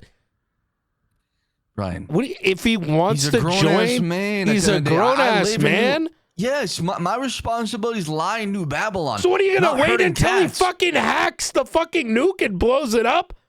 Only to then, what, shoot him? As opposed to, I don't know, picking up the phone and being like, are you fucking crazy? Let me tell you what they did to us. You think yelling at him is going to solve the problem? I'm yelling at you. I'm not saying you yell at him. I'm just saying, hey, what's going on? Let me tell you some things. I don't know. There's a million different approaches you could take. I understand what I'm saying. I understand what you're saying, Brian. What I'm trying to say to you is I'm going to try to convince him, but he's a grown-ass man. Oh, I got you. You're saying if you can't convince him, it is what it is. Exactly. All right. But I do hope that he realizes what, side he's joining and how this can be affecting our friendship too. That part I understand. And that part I'll try to hone on. I do not actually believe he knows the full scope of things. Like I said, I think his involvement was circumstantial, and I think they needed a hacker. And I didn't realize that till this conversation, to be honest. I didn't help you. Sure. Get rid of this recording. I'm not planning on charging I'm quite literally rating Benji Ramos, Ray Romanoff, Brandon Valentino, Frederick White. All the faceless assets. Correct. It's currently happening right now, actually. Oh, explains the local PD. No, they're not. That's probably a bank truck. Oh. Yeah, we don't go to all right. those. Hey. Just remember what you found at St. Queen. What do you mean, remember what I found at Sanguine? You forgot already? I found a manual on how to make bombs and I learned from it. And then I blew the entire fucking thing up. So you can make bombs, Brian. Yes. We will fight fire with fire. I'm not going to make any bombs. Find a way so we can legislate, legalize bombs against enemies of state. I'm allowed to. So let's make some bombs. For what? What are you planning? Like, for what? To take down the faceless. Okay, and bomb what? I don't know. His laboratory. We don't know where it is. Sebastian, we don't need to blow up anything. If we know where it is, all right, we can legally go in there and stop it. We don't need bombs for it. I'm just saying, they're going to bomb you before you can bomb them. So. Okay, let's say there's somewhere we can bomb. Okay? The same place you can bomb, I am allowed to legally raid and remove the threat without the bomb. Brian. Are you sure you didn't bomb anything in New Babylon? No. I feel like you seem really obsessed with bombs right now. Well, yeah, I've been looking for a bomb maker. Are you gonna fucking kidnap me and make me make bombs in the basement? A thought came to my head. Okay, well, especially if you remember it. You know, the last time I set off a bomb, it caused all of Sanguine to go radioactive. I put a lot of shit into it. It didn't end well. We're going to have the same thing repeated here, but on a larger scale in the state. What if I were to tell you that I don't think the Faceless actually planned to nuke San Andreas? I think it's a threat, and I think it's a protection. It's a protection, and it's a manipulation tactic. It's because people are afraid. It's the same reason that PD is afraid. I'm sure some Babylonians are afraid and do what they do. It's because they need a fucking authority to tell them what to do, how to think, and how to act. And that's why there's people that need you, who need me, who need, Charlie and Mr. Blue and Brandon Valentino and need their gang leader. And at a larger level, that's why that's where the Faceless gets their power, because there's people that need them. Except those that have learned how to cut ties from them.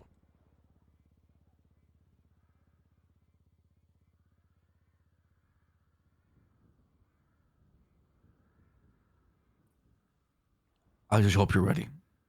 Because shit's about to get bad. Real bad. Well, the good thing is no one can fire me after an invasion.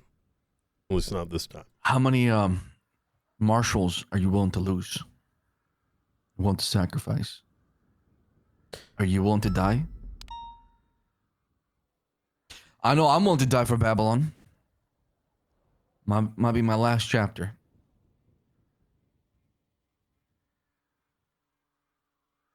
You know, you remind me of someone. Who's that? You know, it was like every couple days, he'd end up in ICU till it was finally his last. He always used to remind me. Don't you compare me to a stupid cop or your partner. How do you know who I'm talking about? You don't think that's been brought up before? Honey? I wasn't implying that.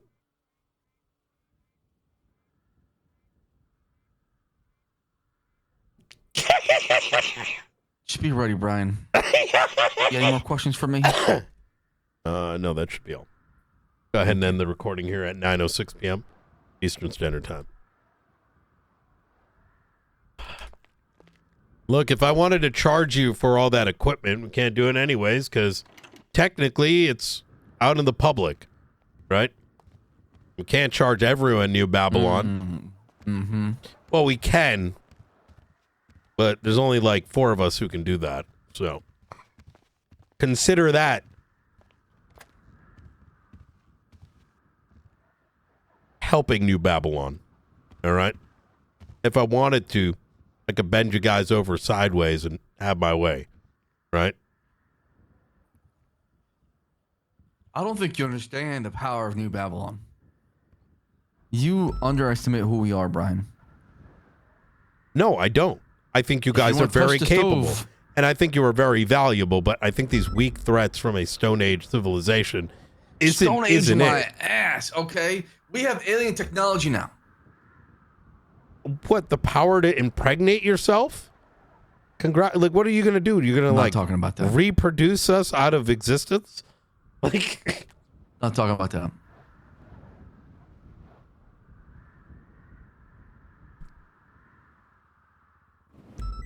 It's all in the mind, right here, Brian. look, I'm not saying you're not capable, but, you know, you have to understand y'all are not, just as we are not capable to deal with some of their shit. You have to come to that realization. That's why you got to play fucking dirty. Mm-hmm. You know what I told some of these assets? You know how so many people walk the streets now, talk about sucking that blue popsicle, and they know what it means. And the casual, hey, you got your knee pads ready? I heard Brandon set up a meeting. You know how much that hurts and that hits? Ego, yeah. Yeah, those people get shot when they say that. Why do you think they went after Frank and Nora?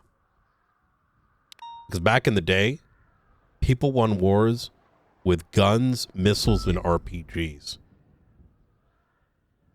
Now, wars are won by the words that are spoken.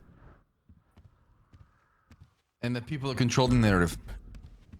That's right. That's why they blew up Life Invader. They took out Frank and Nora's Chronicle bot. So that's where it was. Yep.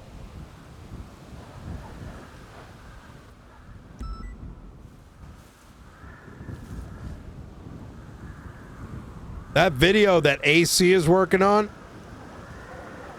I think that's more powerful than any weapons that you got. You have to understand, a lot of people on the outside. I don't disagree. A lot of people on the outside think y'all just like fuck each other. Yeah, sex call. Yeah, call. Yeah. That's because they have no idea what the fuck it is that you actually do, or care to ask. But hey, you know, turn some of those videos into TikTok, blast them on Twitter, things might Everybody change. knows. Yeah, exactly. All right. All right. Well, you stay safe. You as well.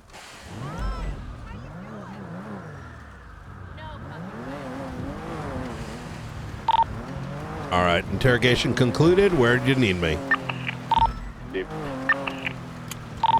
Davis right now. Affirm.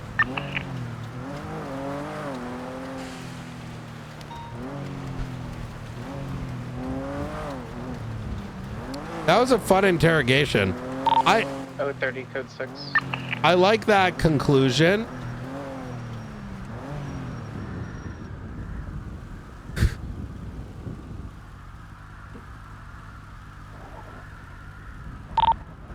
Are you guys both taking photos of the cars?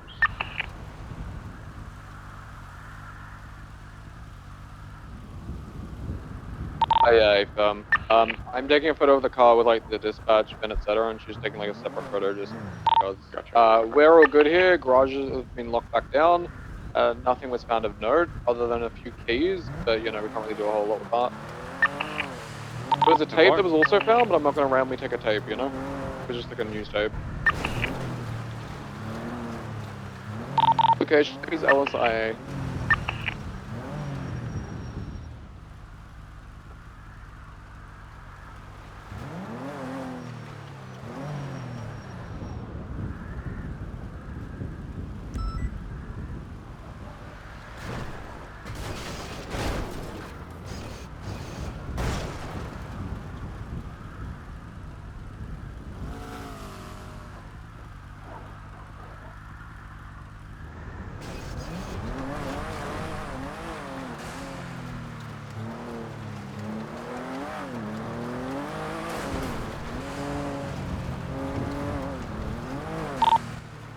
I'm gonna stage up here underneath the Maze Bank Arena loading dock off of Davis. This should be quick in and out. I think there's only one or two aircraft.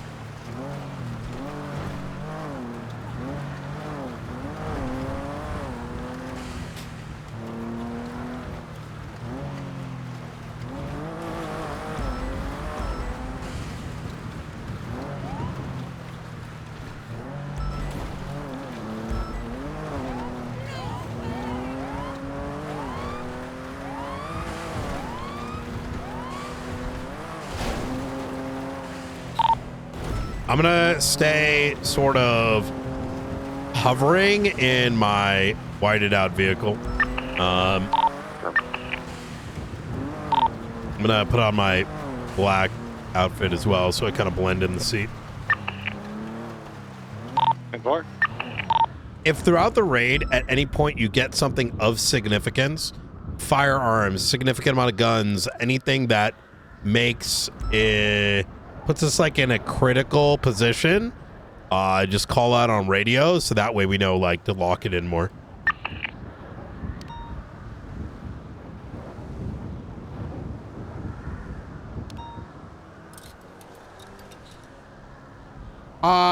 I'm letting, it's important that, you know, I didn't know you can park vehicles here.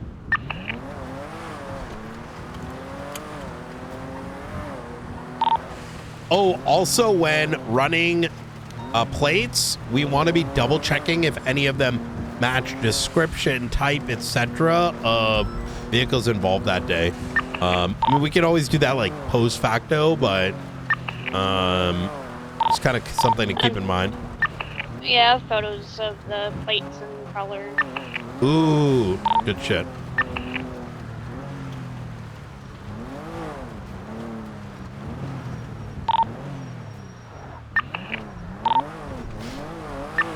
So the garages were locked, right? Maybe.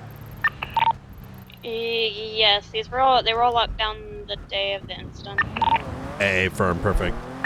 And was that like, does it look like that as we're doing it? I'm only asking because I was told that the vehicle lockdown at courthouse might not work, question mark. So I wanted to know whether or not to hit up the, the IT guys.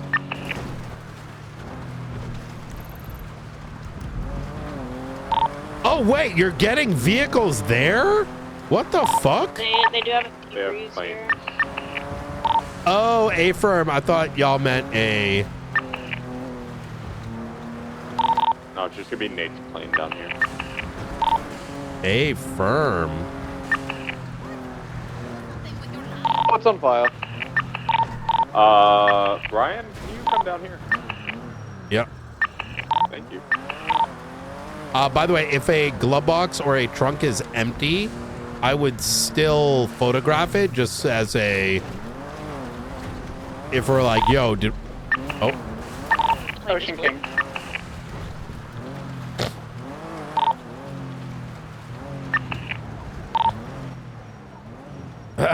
Did you pull it out and it was on fire? Yeah, it was already on fire. So the problem and the reason I called you down here is because while this is a Sea Breeze, which is a civilian aircraft, this particular one has been equipped with militarized automatic weapons. That has... You mean that's a default thing though, right? No. No. Huh? Wait, it's a thing that Benny will install for you, but...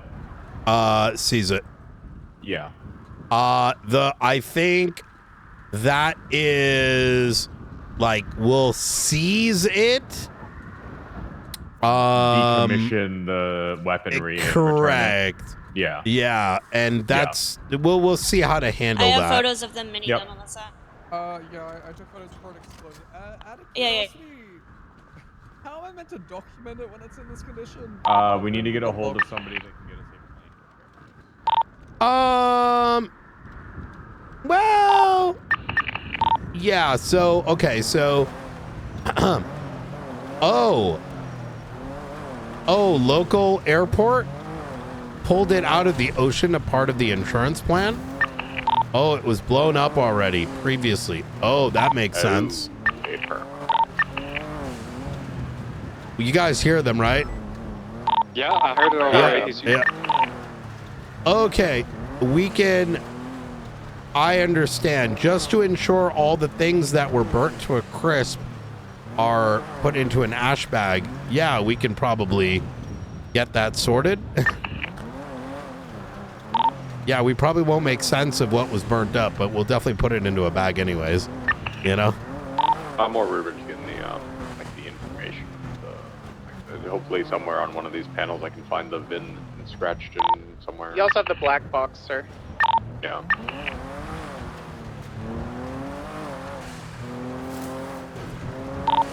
Yeah, so if there's like, once we get that sorted and like, if it looks like there's the remnants of something, we'll take it just so it doesn't rematerialize for someone else. We've relocked it back down. I'm not dealing with that pain right now. It's seized, right? So we'll deal with the further documentation of the ash and returning it and decommissioning the weaponry and all that, and then we'll unlock it and return it.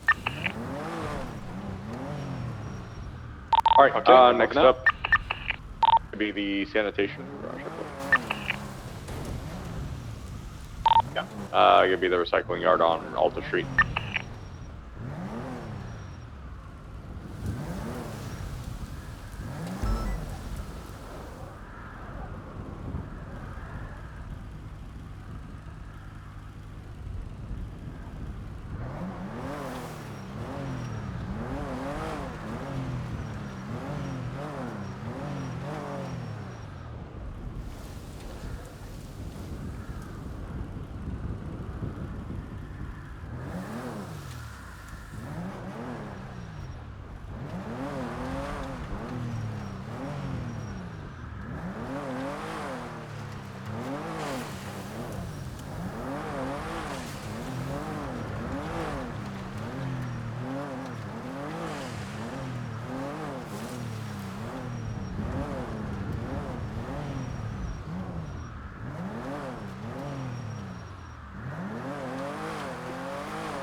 I wonder if that sea breeze, and this is a note to self, I guess, and for us, we should check when that sea breeze was last refueled, as we can assert this has been logged.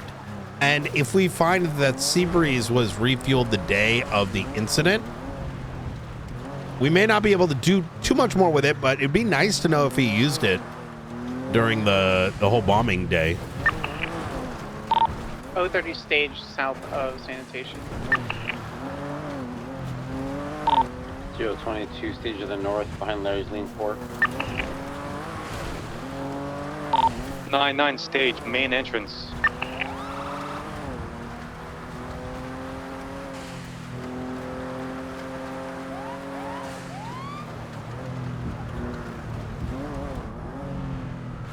We could maybe crack a house or two today. Just because there's a lot of cops on duty, depending on how quickly this all happens.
Benji's truck's done. Moving on to notes.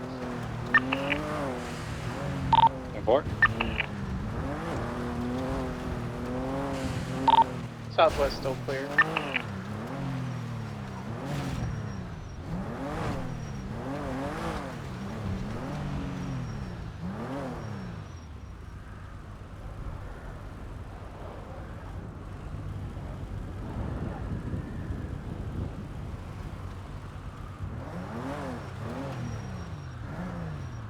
We're doing the vehicles tonight. I don't know if we're gonna actually do the houses. Okay, when you locked all these down originally, literally go to every single garage and then lock all of them down individually.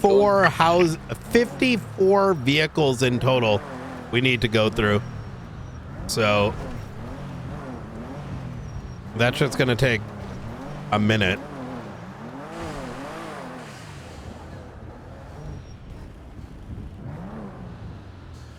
Promise trash monster. No.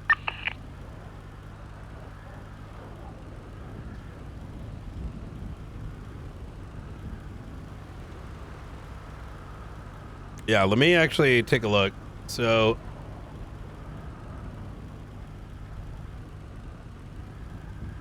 Benji has 1, 2, 3, 4, 5, 6, 7, 8, 9, 10, 11, 12. 19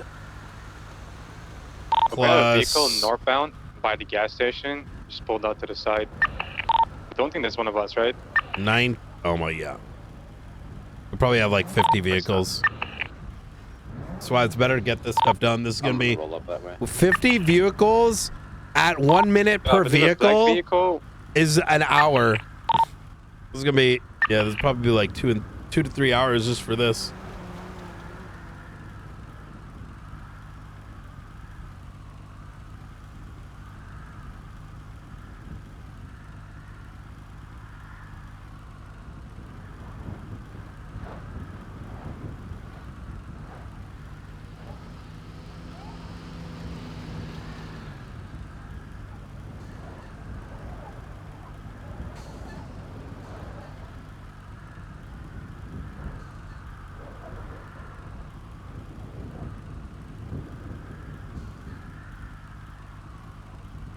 Trash monsters are complete. Let me lock down this one again and we can start moving.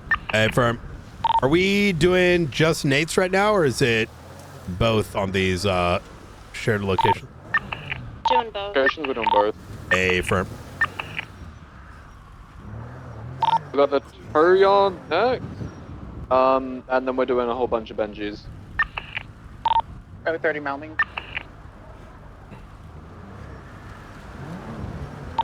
Taking off. North Camel.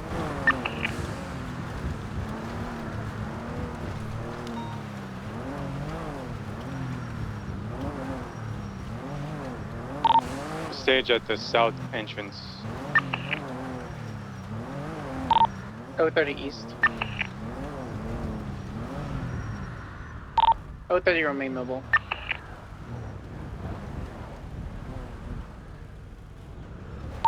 Motorcycle eastbound, 1 times occupied.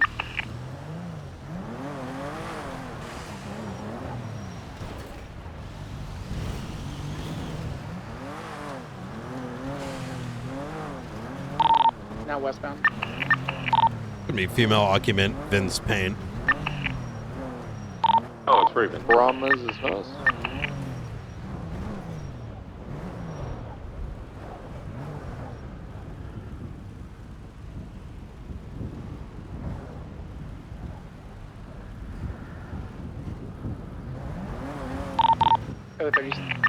Local PD's aware as well, right? Confirmed. 030 staged alleyway. Yeah, they're on standby in case we have any issues. That's why we want to wait for the 78s to be done.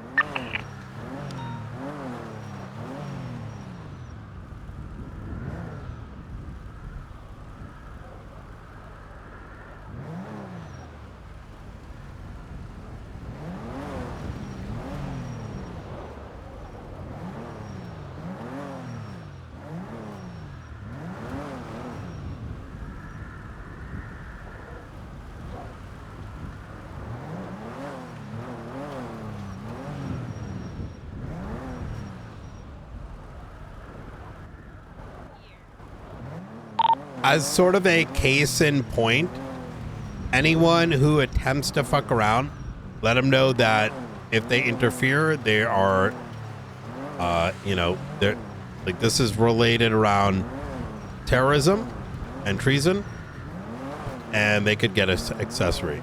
So, The tow truck is now out. Oh no. You okay? McAllister, sounds check. I think he slipped on the banana. Who put a banana there, guys? Come on.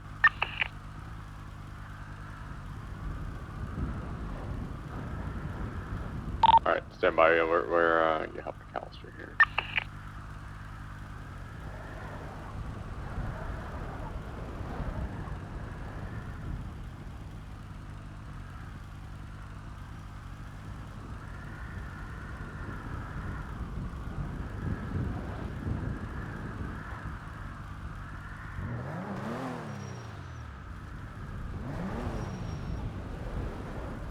Austin Bean.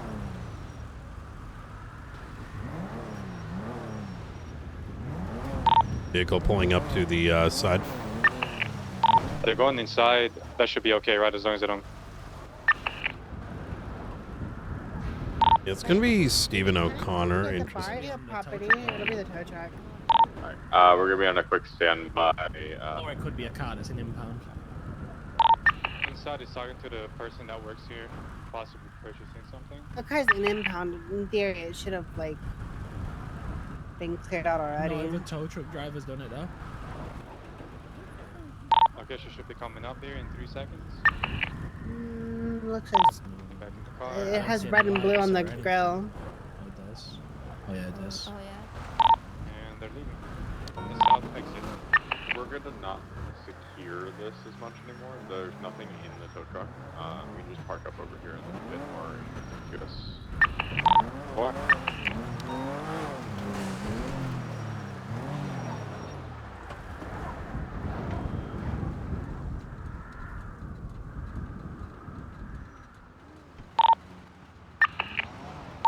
My car just got called out as fleeing a 1010. I got it. Makes sense.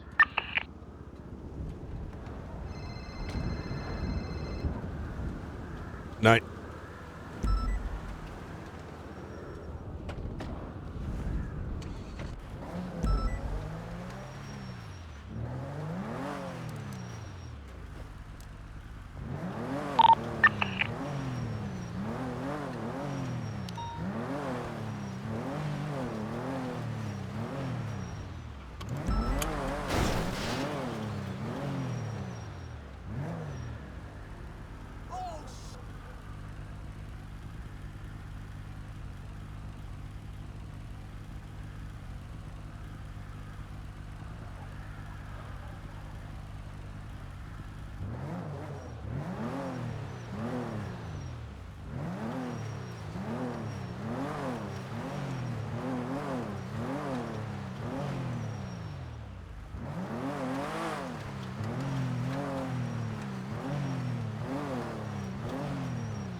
You guys want, the next garage is going to be the Vespucci garage. If you want to start finding tactical spots to get into, that is a likely spot of potential resistance.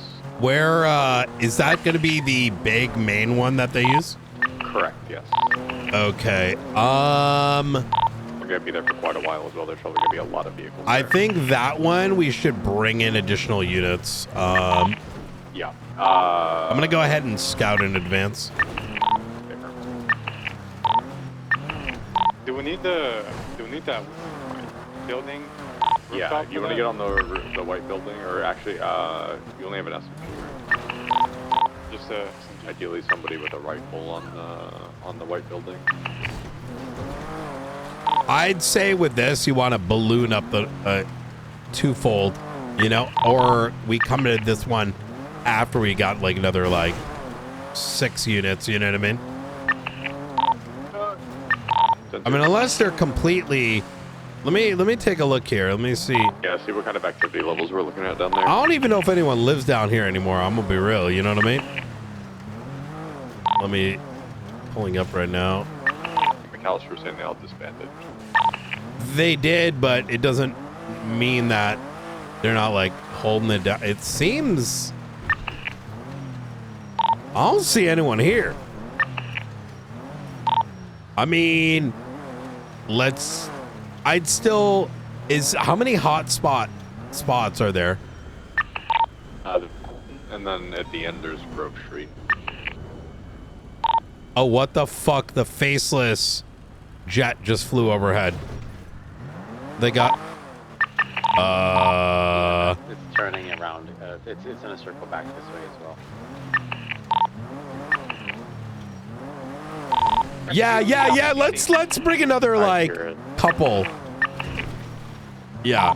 Going back to your location. It's Like- about to cross over your guys' location again.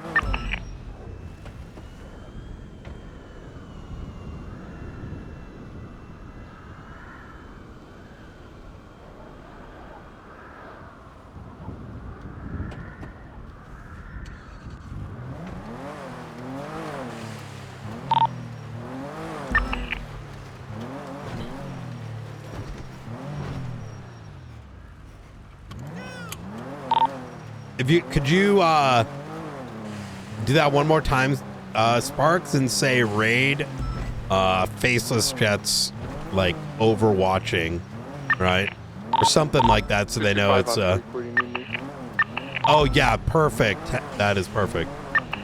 We're gonna need you down at Vespucci Garage. We're about to raid several vehicles that are parked there. There's a faceless jet that is overflying as well. So we're expecting some sort of resistance to take place. Are we just allowing it to launch? Am I opening fire on it? For now, it's probably dormant at the moment.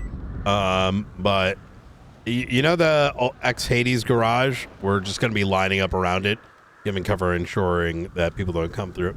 It's going to be a shitload of cars. 225, I can get on Big White if you'd like. Go for it. While you guys get staged, I got to run McAllister to the hospital real quick. I'm gonna attach to you guys on that. Ready to check? 10-2. 10-2. Bean, what the fuck? Evening. Welcome. You guys need 77s on that raid? Yeah, we do. This is gonna be at the old Hades block. Obviously they're disbanded. Doesn't mean that they're not gonna give a fuck about this garage. Multiple vehicles, so we want to be like holding it down like the gang still exists type shit. Listen, I gotta run, okay? Call me. 559 on Freakwood. Yes. Old Hades block. Units attaching to Channel 19, be advised, faceless jet has been seen overlooking Director Knight and I. We need you down to the old Hades block. We don't anticipate anyone necessarily, but we'd rather be prepared. That being said, Auth 30, Bay City, San Andreas, code 4, pink vehicle headed northbound up Bay City Avenue. 225, I'm staging on Big White. Hey, is this Brian Knight? Hey, who is this? My name's Jojo. I'm Joanna Golden. I just want to tell you that I think you're stinky. Oh, okay. Are you coming on to Yeah. me? Let's go San Andreas. Why is all the way that's not south coming to on? What do you mean? Could use I the one don't on know. What universe This is that is- coming on to you? Or This is Palomino San Andreas. I don't know what you're like. Yeah. No, I just Can I wanted make to say a that you're suggestion? stinky. There's also another Okay. building across from All the right. garage you can get on. That's across Yeah. from the tattoo shop, I believe. I could using it up Are you there. getting if that's paid too. for this, or Copy. No, Can I get a no, call I'm not sign getting to paid go for to this. that building, please? Where are you? Oh, 9976. Where are you right in the now? office? In the office. Yeah. What are you doing in the office? Where is Police this work? office? I bet you're not even in an office. I bet the office doesn't even exist. Yeah, I have multiple offices. I'm a marshal. What? No one has an assignment. Yeah. Wants an assignment near Multiple Del Perro offices? on the beach would be Yeah. for Overwatch as well. What kind of greed is that? It's not greed. They're government buildings.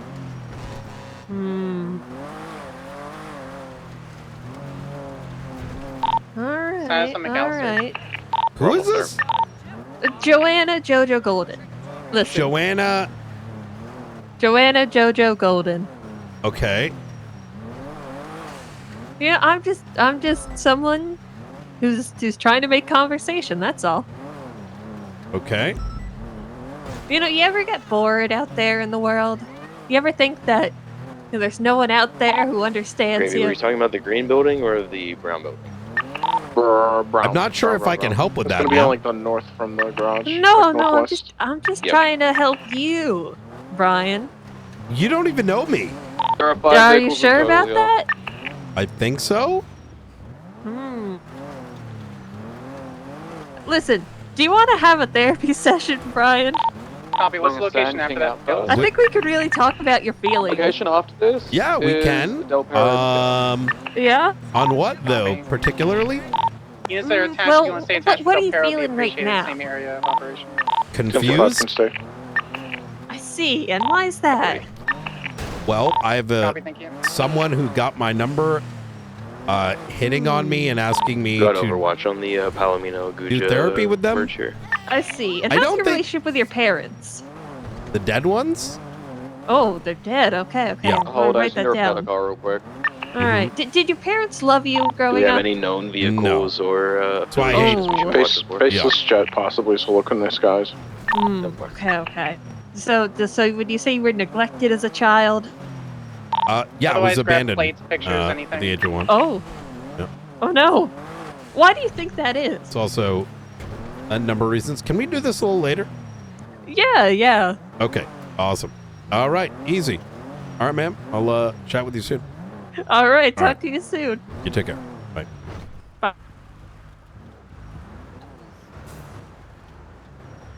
What the fuck?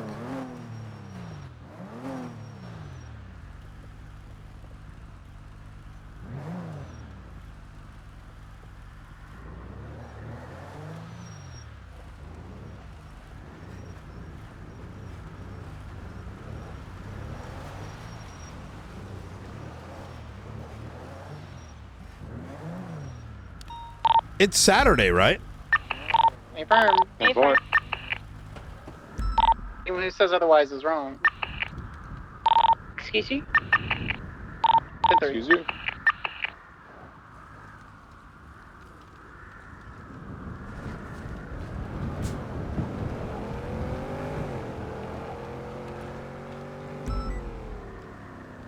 Hello. Oh my god. I nearly shit myself. Got a bike. This is a good spot. Found on Base City right now.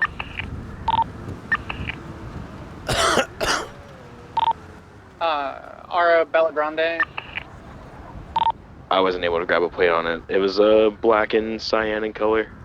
I did. This just got pulled out. As kind of a preemptive heads up, we've got like 50-ish cars that we're going to be going through. If we are approached, we ask people to leave. If it looks like they interfere, given the fact that this is in relation to aiding and abetting enemy of the state, those individuals can potentially be charged with accessory or accomplice for that, among other things. So do what you can to give that sort of notification so folks don't Pikachu face while they're on 72-hour holds, Can you give us a quick TLDR of what they're aiding and abetting? That way, like, we kind of can push without saying too much. Enemy of the state. Yeah. Or, say, like, hey, man, this is terrorism related. You interfere, we will throw you in on a hold. So, and gun you Minimum down. 24. I got you. I'll tell them, listen, if you want to spend your New Year's free, get the fuck out. Yeah. Pretty much, yeah. We are not hands-free on, opening fire, but it'll be high aggression. In the event we find, like, weapons and shit like that, and they try to trunk check an evidence box that can have it, at that stage, it becomes stop or I will shoot, and then boom, boom. You know what I mean? The Guardian now. 10-4. 030, I got the identity of the bike. Unrelated, just passing through.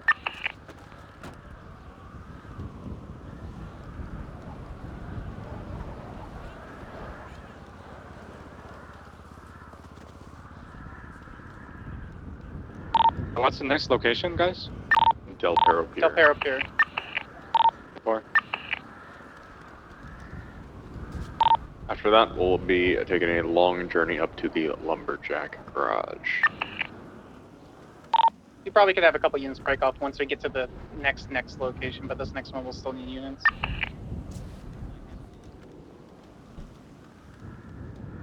Following Lumberjack, we'll be going to BCSO, so if people need to take a brief break when we go to BCSO Garage, will be the time to do it.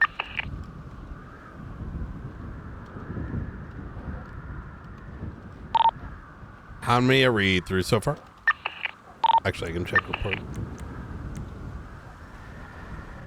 We're pulling out We're currently 4 or 5. Yeah, we're currently pulling out a speedo. This is probably gonna have some shit. It's the most fun vehicle to raid in a raid.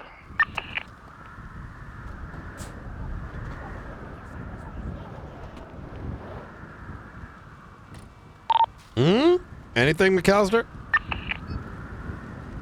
It's empty. Fuck. But it's not the only speedo. There's like 2 or 3 different ones. Oh. Yeah, I mean, they're probably gonna use ones and whatnot, but we'll see.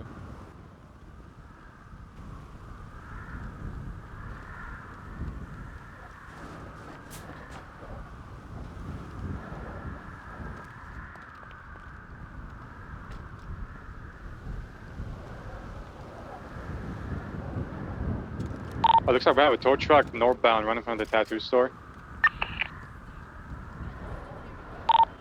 Yeah, that's a common job spot for them. They're probably just doing their thing. And Bart.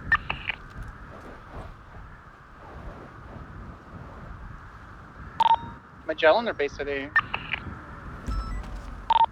I think Agura Street, no? Aguijua Street, yeah.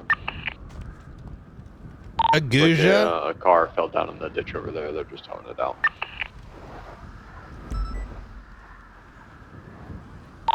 Copy.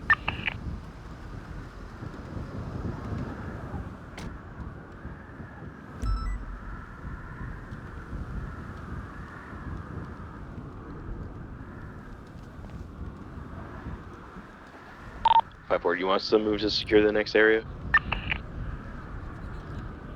Yeah, Stand for sure. by. Are we done with the last vehicle? They're just wrapping up now. Copy. Need a call sign on the north stairs of the Del Perro Pier, south stairs of the Del Perro Pier, and the entrance of the Del Perro Pier, please. If you don't want to be at the entrance, I'd need you at the end where the ladder comes up at the water. 225, I'll go to the water entrance, or ladder. Copy. Can I be real with you guys? Shift 2 marshals are so locked in. The front entrance. And I feel like I don't have to do much. Copy. And it's really good to see. Like, this is where I want it to be. It's self-functioning. 30 code 6 Pier. It lets me often feel like I am directing as the director and not having to, you know. A lot of people step up in shift 2. Shift 1 is good too. It doesn't have as much. Sorry, you okay? Yeah, I'm good. Leaders prepped. You know what I mean? But it'll get there too. Shift 1 is getting there. I think especially with those new hires that came through. 030 tip is code 4. I don't think you can just like train it. It's a personality thing. And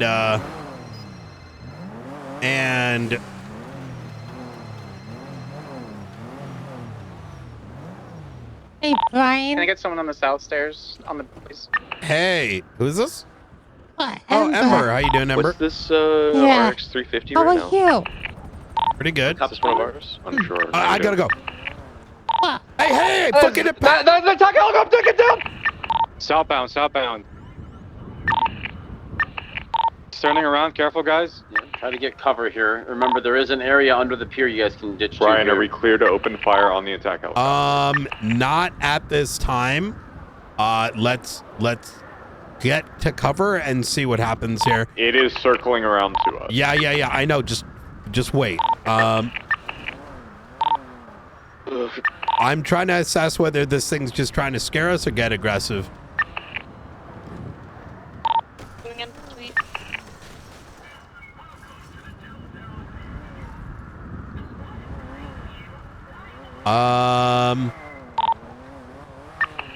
Flying northbound. Circling left, flying low. Okay. Now facing westbound. Here's what I want. Jesus fuck. Let's give it a second here. I feel like if it was gonna open fire, it would have already.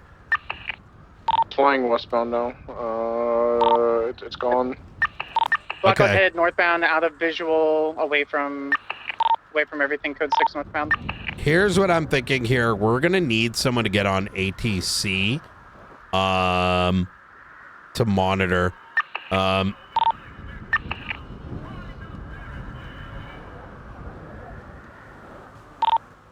Director, are local law enforcement able to get on ATC? Hey, from.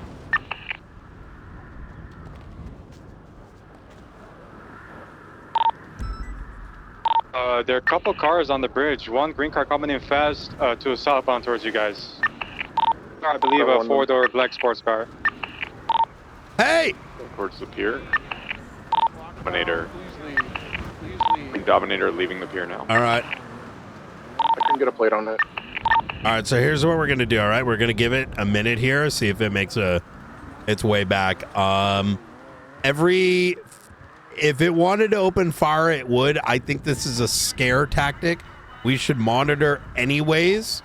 I don't want to aggress this into what could be very quickly turn into a state of emergency. Affirm. McAllister, I'd say just continue doing what you need to while we're, Affirm, please keep the face box off of me. Yeah, affirm. Break, the four-door black SUV came back to the entrance and then drove back off. Affirm, did you get plates? It was far away. Far away. Affirm. If you have anything like that looks like it's observing, feel free to like roll up on it, run plates, and then let us know on radio. Yeah, so there's 2 ground vehicles that I've seen involved so far, that black SUV, and then there's an RX 350 that rolled in with Marshall vehicles, waited for a second, and then dipped out. Fugitive? No, it was an RX 350. It's like the no, I'm saying that I'm school- pulling out a fugitive. No, go for it. I'm documenting the vehicles.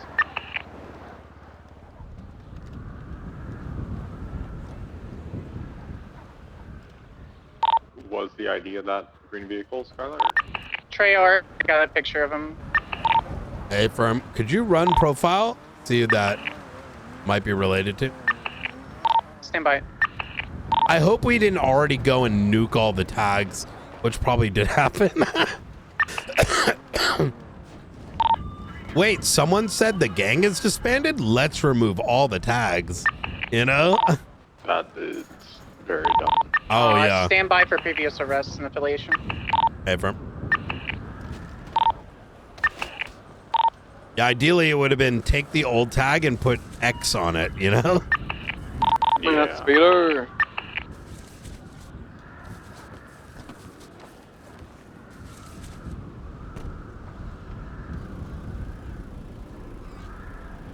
Please don't tell me it's empty again. Yeah, it's empty. Oh, for fuck's sake. These were for, like, so do you feel like this was been locked down? Like when you rate it, does it say lockdown? It was under lockdown. Affirm.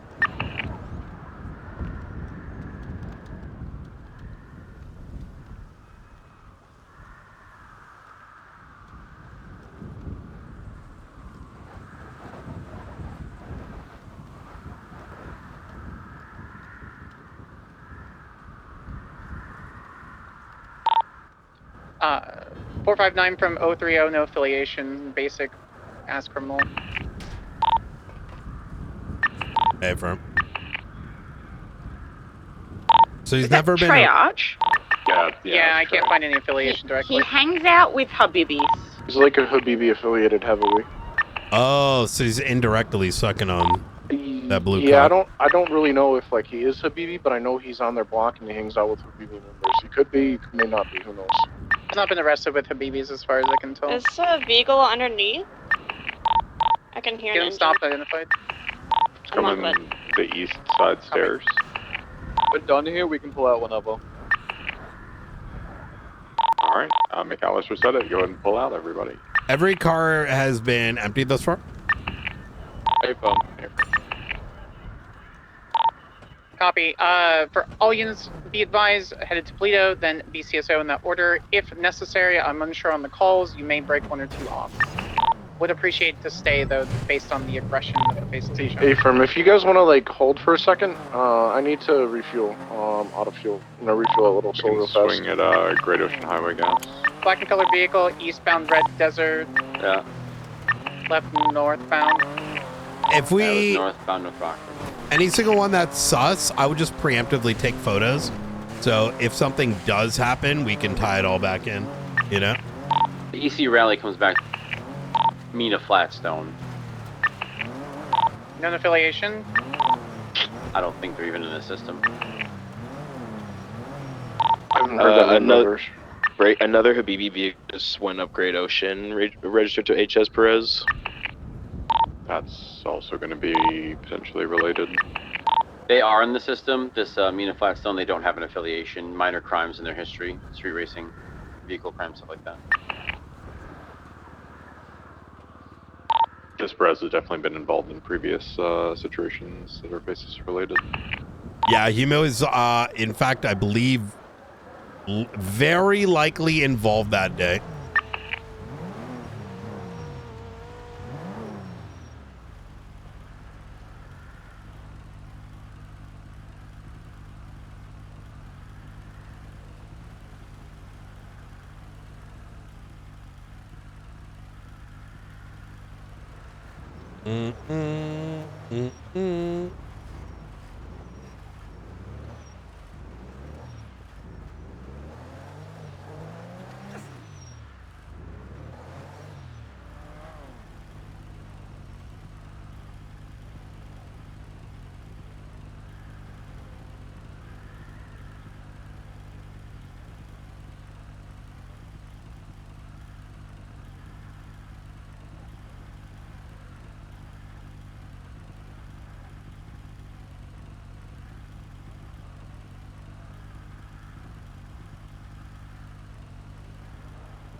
Are we ready to roll out?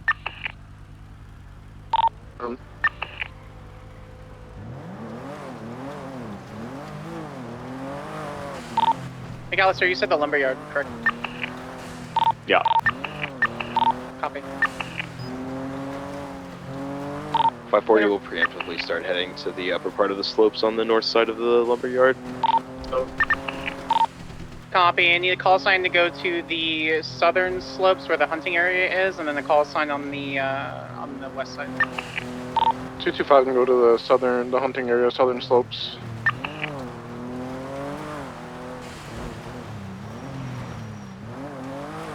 Copy, thank you.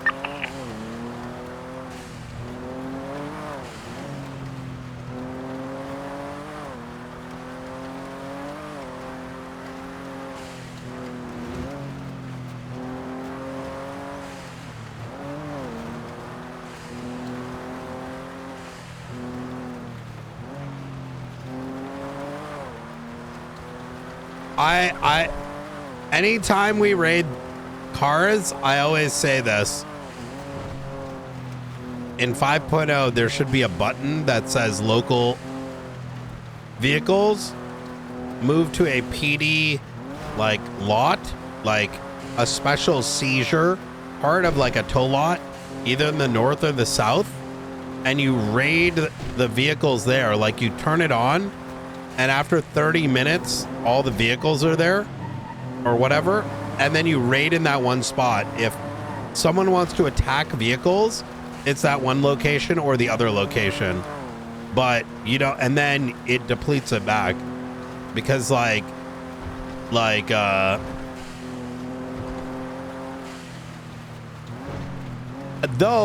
I think, I think it should be garages at a house, maybe not, but all the shared garage ones should all go to one location, because like raiding a vehicle at a warehouse or at a house garage, that's cool RP, right?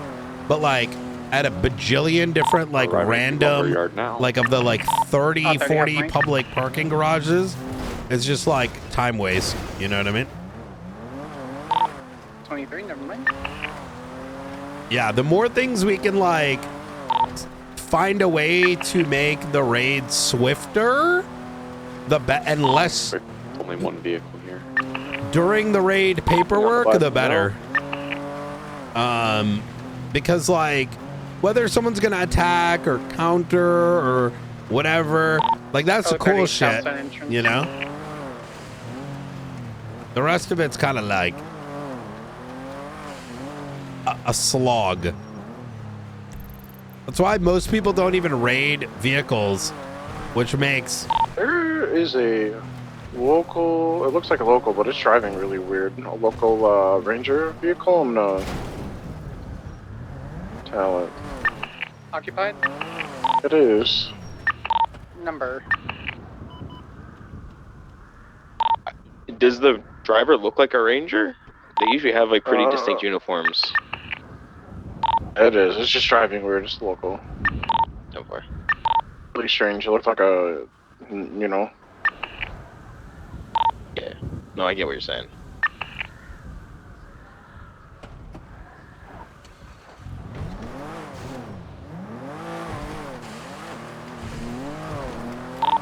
So thus far, we've got nothing, right? Just empty vehicles? Empty vehicles. My guess is going to be the properties. Yeah, I'm just surprised they're like not even a notebook. This thing was one news tape from October, but it's not within scope technically. Yeah, it was irrelevant. I amended the subpoenas. It's within scope. Could grab it, but I don't know if it would be worth it, you know? Wait, what was it? A news tape. Oh, a firm. It's from like Palomino and Lindsay Circus, reported on like 24th of October.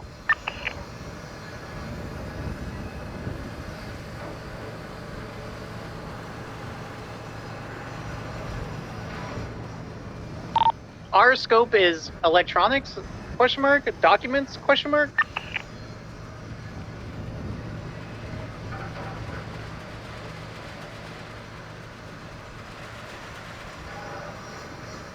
Sorry, say again? Our scope is extremely vague. As long as it's documents, electronics, phones, computers, etc., we're fine. Doesn't matter the date. Yeah, I'd say let's like make a note of it and we can always circle back.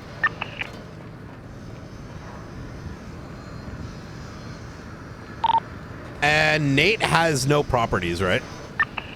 Correct. Oh, thank God. Just his apartment, which we'll need So to Nate has no properties, but one of his cars is parked at his girlfriend's house in Grove Street. Away from. Alright, done it, Lumberjack. We're heading to BCSO. Yay. I'm gonna shoot up Great Ocean through Toledo. Copy. Will be the last Benji location. From here on out, we just have Nate Karama locations. Hey, from. Sans the properties, correct? Paper. While we're traveling, thank you so much for everyone who responded to 77s. We're not done, but it's extremely appreciated that you cover our banks, we cover yours. This is incredible.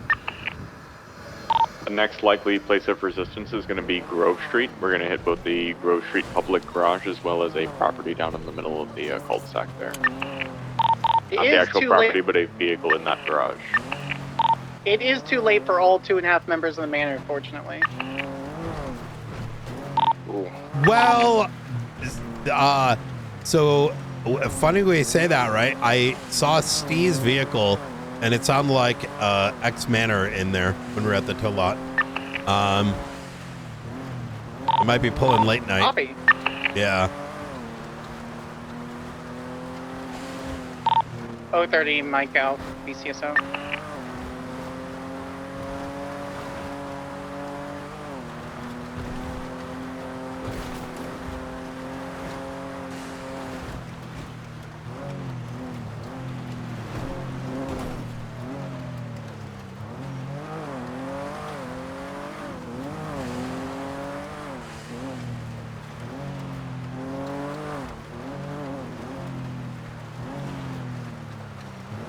Cover the hills on the east side. That overlooks BCSO. Copy, thank you.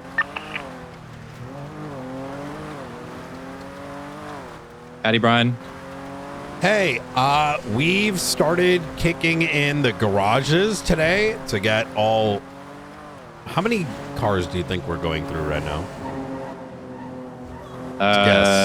Nate and Mr. Ramos? Yeah. 60 cars. That's actually a good 57. Yeah. 57? Yeah, sounds about right. So getting that out of the way. If our numbers are good and people are like high energy tonight, we may do a property. I'll check in with you and I'll go on your assessment because you probably have a pretty good idea where people's energy levels are at right now. Pulled out Benji's. But tomorrow, I don't we're even know how to looking to describe chop this up some more if you're Fine available. green money. Yeah, give me a time. What, like 2 hours ago, 3 hours ago? 'Cause that's all fine. It's just say like earlier than that is 4 when it hours becomes a after problem. tsunami. Yeah, I mean, for me, that's just too early, right? Okay. Like, that's for a proper op like that. 4 hours after. I mean, that's when we'd start. So the reason I want to go a little bit earlier is it's 7 properties. So now, with that being said, it's going to be touch and go. I haven't fully decided.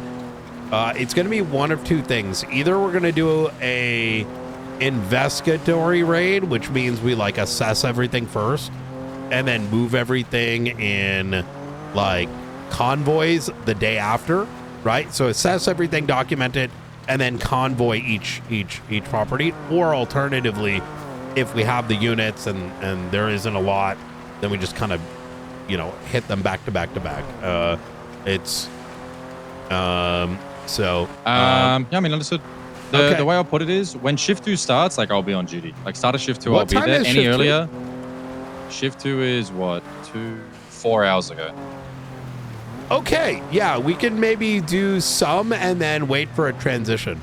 I think that's probably a good idea because the thing is, right, like I get just talking for getting on duty multiple hours earlier and sitting through 7 properties is, it's a lot, right? That's exactly. But if I come on duty, yeah, at my regular time, like it's fine because then I just work like this could either be the most boring thing ever or consecutive hours of brother. Welcome intensity. to my life because I've been like, okay, this could be nothing in all 7. Or every 7 could be fucking loaded, which means each property is like God knows how long of documentation time. Ultimately, what I decided here, and I'm just going to be forward with you, I'm one of those, listen, you wipe us in one of 15 locations, I'm not cutting the red tape off. I think that's dumb. But there'll be opportunities, but not an opportunity spanning like 12 hours, if you get my drift. Yeah, I understand. Yeah. I mean, the way I see it, for something like this, if this is how you're concocting it, that investigatory period and that doing it in segments of, clearing and documenting and then transporting is how it should be. That's because exactly it. So then it's like... It's for everyone involved, right? Because otherwise you're locking these officers into potentially a 12-hour grudge match, right? Where I'm glad you understand. That's exactly it. Yeah. I'm like, okay, the boring shit should be, high shields, right? But when you move it, you know what I mean? Like, no, I understand. Okay, easy. We're working with people's willpower here. That's the most important resource for stuff like this. Because if you bore everybody's brains out and force them to do this, they're not going to come to the next one. They're not. And the next one might be where we actually need them. The next one might be when, or the one after might be when it gets really crazy, right? And we just have to budget our willpower. That's exactly it. And then it also removes the, okay, so at hour 5 of 12, a cop was held up and PD got wiped. Well, Gus, rip every single property. Like, ain't nobody going to do shit if that's how it works. Yeah. Excuse me. Okay, easy. Yeah, I get it. Let's do that. I might do like half and then another half with you. You know what I mean? That way it's like split into 2 attacks. And yep, 100%. Also gives you time to reassess or replan, or maybe things were wrong. Like time to improve. That many properties is no joke. Have a nice little I'll be on break duty in regular between. time. Okay. Yeah, and you just you'll see me 41. I'll get in contact maybe and just let you know that I'm here. And available. Okay. Easy. All right. Sounds good. All right, brother. All right, amazing. Talk to you Best of soon. luck, Brian. Bye-bye. I like that. That's what I might do. He gets exactly what I'm saying. I like this formula a lot. I'm glad I've been thinking about this pretty deeply. And I think this makes the most amount of sense, is that we do a investigatory one. Everything's documented. We're not tearing shit down yet. You get all the boring fucking report shit done. And then you come in heavy for a transport if there is something. So that gives like the majority of the cops feel involved, and the crims also have a opportunity to, you know, do their RP if so they so wish to do it, as opposed to a wide window of, you know, whatever.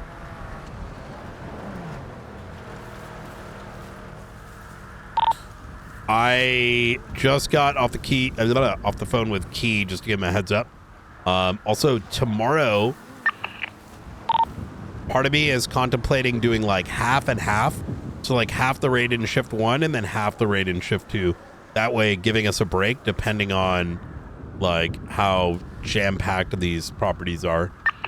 Copy. Director, we're still skimming through the property, and if there's anything exculpatory, then we're going to leave it for an additional raid, correct? Sorry, run it back. When we discussed about the raid, if there was anything that we needed to take from the properties, we were going to save that for a scooping run. Yeah, I'm going to sort of assess as we go, but the current working idea is we do a documentation run where it's like, here's what's in the house, and then everything's documented, and then we do a loot run afterwards with more PD. Understood, sir. Yeah. You could have said evidence slip. Let's be honest, though. We Loot all look sounds at it as cooler. loot when we get in the house. I did not. Gotta get that goop. Me doesn't. It's like Tarkov, but with houses, you know? We're going into customs and we're extracting out of the marked room. We work very hard for these raids, so it is loot. It's our goods that we don't get to use. Yeah, I was gonna say we get absolutely nothing with. We just put them in a locker, but it's there. It's ours. It's like they're seized for the government, right? Lot 30 clearing liquid library. 225. I'm gonna get on. Can you get on top of the tavern? Yeah, affirm. Top of the tavern. I'll show you how. I'm gonna be real though, so far it seems like Benji and Nate are scabs because they ain't got shit. Said that he's got a girlfriend's house, right? I guarantee you all that shit's in her house. That's you ain't wrong, to be honest. Very strong possibility. There is Guys, I'm gonna BJ in this garage. Who's getting on top of the tavern? 225. I'm up here. Did you jump on their air conditioner and get up? Better. Damn, they look good as well.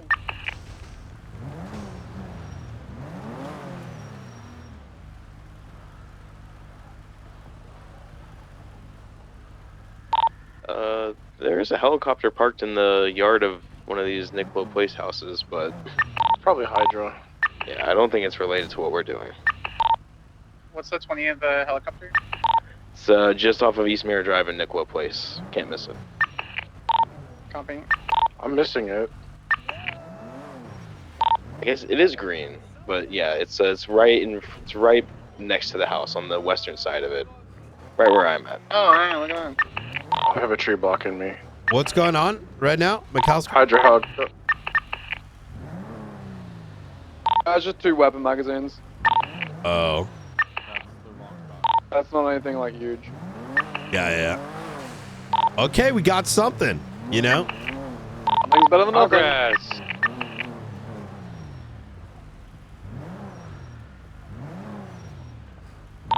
Oh, 30 stage mirror park in Nicola.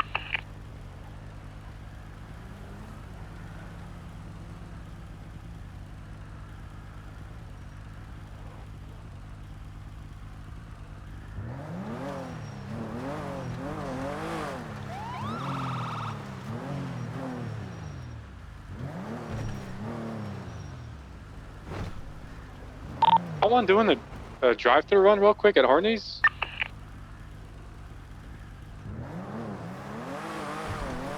You need food? I got a double cheeseburger, please. I got an extra one from Visa, so I can I wouldn't eat there. I've seen some wild shit Have in a lot that of place. cool.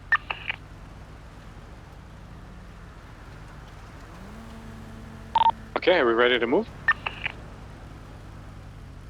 V, We are can we 76 raid to group 6 or no? I don't think we can. 10-9 McAllister. Are we able to raid group 6 vehicles? Or no? So I don't think so, and plus I think they lose access to that garage once they commit a felony. Alright, in that case we're going to be going to News Garage next. Copy. News, Little Soul News. Can I have a unit scout and see if there are any besties around? Well, if it makes you feel better, we just locked a bunch for like 365, like the late night crew that's usually around this time. It doesn't. We're going to scout. Copy. Can I get a call sign in the back lot of the Weasel News building as well, please? 5, I'll pull back there once I'm done scouting. Copy, thank you. I don't know that we're conducting a raid and it's on none of them, so I'll need them to leave if they're out, but I think the late night crew is all in jail. Lucky Peter, code 4. It doesn't look like any of them's around. Copy, thank you. Maybe the News Worker Garage, so it's going to be around back.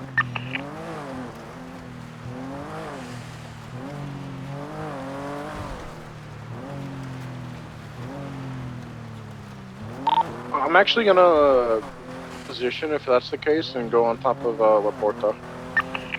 Copy.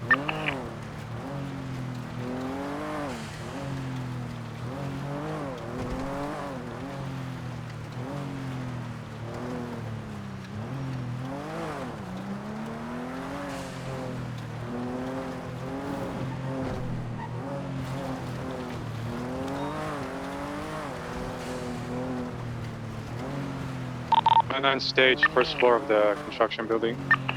30 stage Palomino Vespucci. 2-5's on top of La Porta now.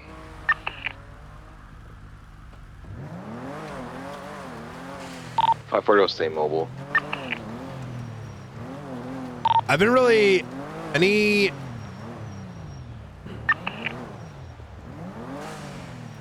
Okay, we got the cookie guy around the corner right now. He's just chilling. Doesn't look like he's paying much attention. Fuck, is he out already?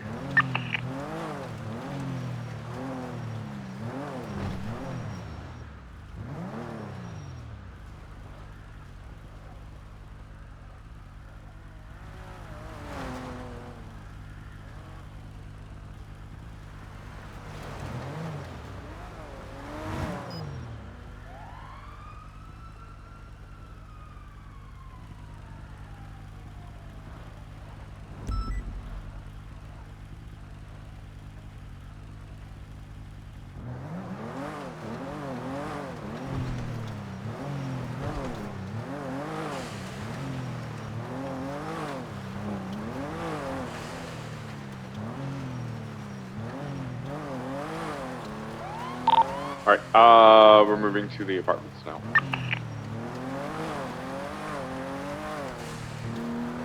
Copy. Can I get someone on the lower parking of the apartments, please? 022. Copy, thank you.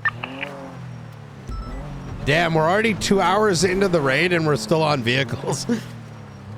I was saying it earlier, guys. Y'all thought I was crazy.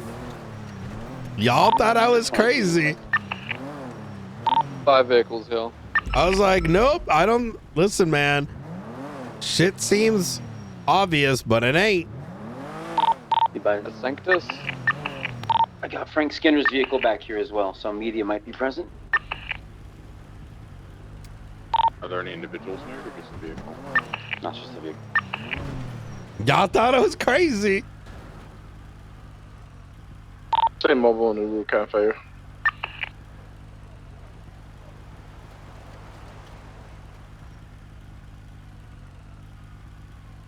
A pursuit coming through, so be careful.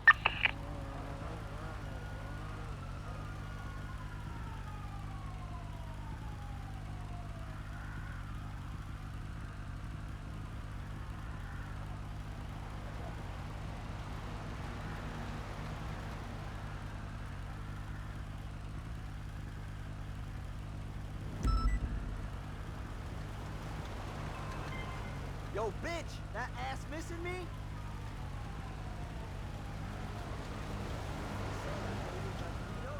Nightshade's coming out now.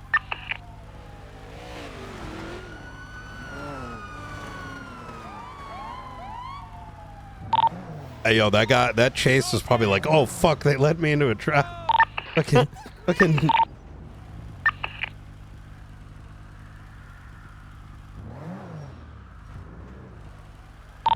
Spikes deployed on every corner. Oh my god. Yo! I know, yeah, you're one of the OG of the OGs.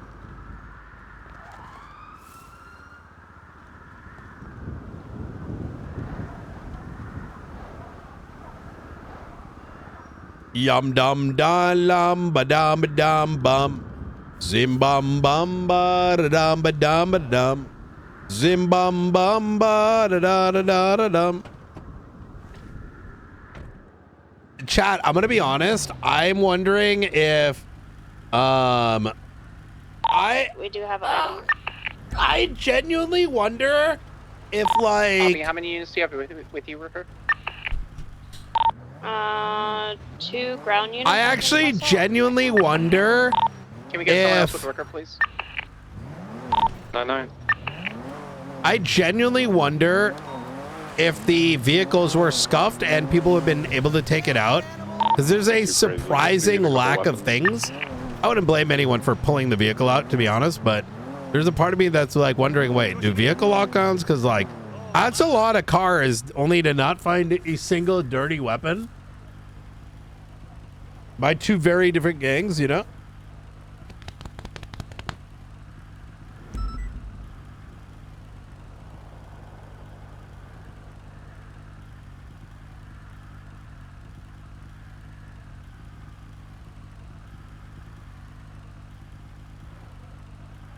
For reference, we found 2 very expired looking grenades, a deagle, and a bunch of extended magazines.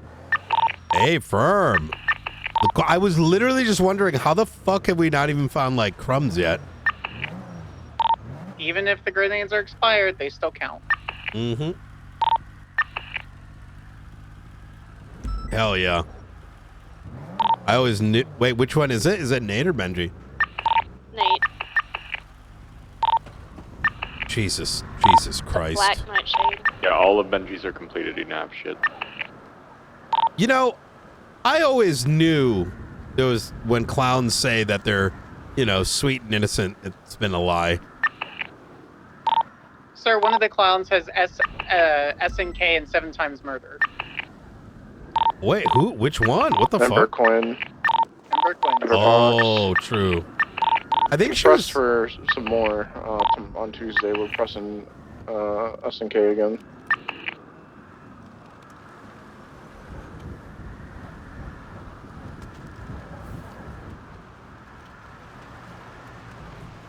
Chat, I want to. Advised tow truck removed from I think I'm valet, gonna roll a new north side character near, for rental. serious RP as like a serial killer or some shit. Because like the marshals are slowly getting to a point that it makes me want to play a serious like criminal that should be investigated and goes under hiding and gets eventually ultimately fucked if caught. Robinson? See worker. Alright, just pulled out another felon, I think.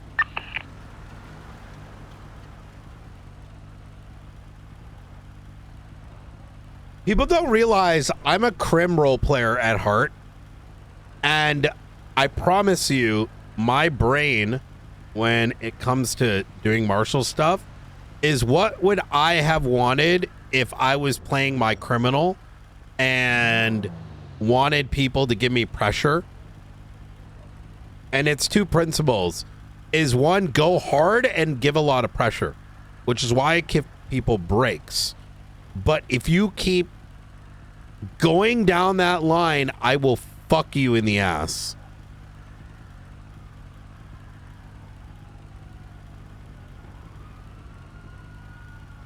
And to me, it gives enough breathing room for there to be like not instantly someone is doing it. Like take Nino for example, right? Like we know he's involved, but we can still RP. Like, how do we know how involved he was?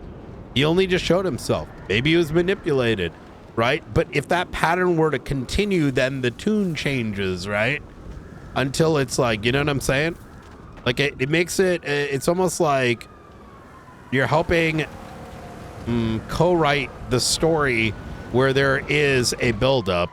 And if you as the cop who's doing the dance goes immediately to the extreme, well, that's not much room for a story now, is it?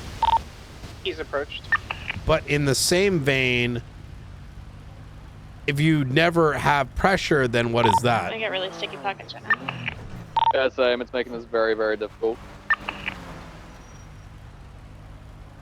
Be very careful. That guy may still have the Black Plague, apparently. Motherfucker is coughing all over the place. Get tested. Get tested. Ron did have that black goo in his pocket.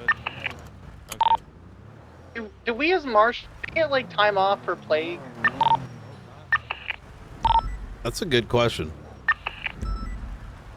Before night took over, you know, the marshals kind of got a bunch of officers sick, so I don't think you can take time off. I mean, Gunner Kane. Better regime. Where'd he go? He just ran off to the south, towards Palomino. Oh, Ephraim, okay. I thought he walked and just started chilling in the parking lot. Yeah, I thought he was gonna pull a car out, but he just kept. Yeah, we assumed one that he was going to his apartment, and then he ran past the parking spot, so we assumed he was getting a car, and then he just hopped over the wall and ran away. Didn't touch anything. That goo, man, got him messed up.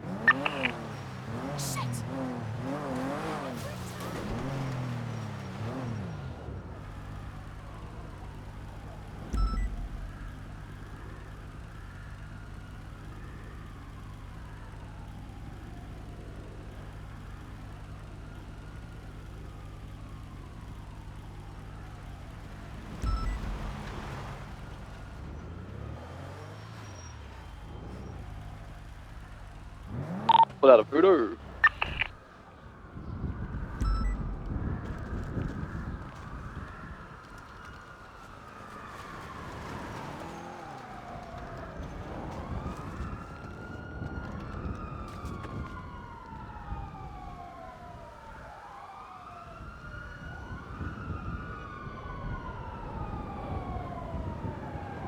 I just realized that the scope on this gun is not a good scope.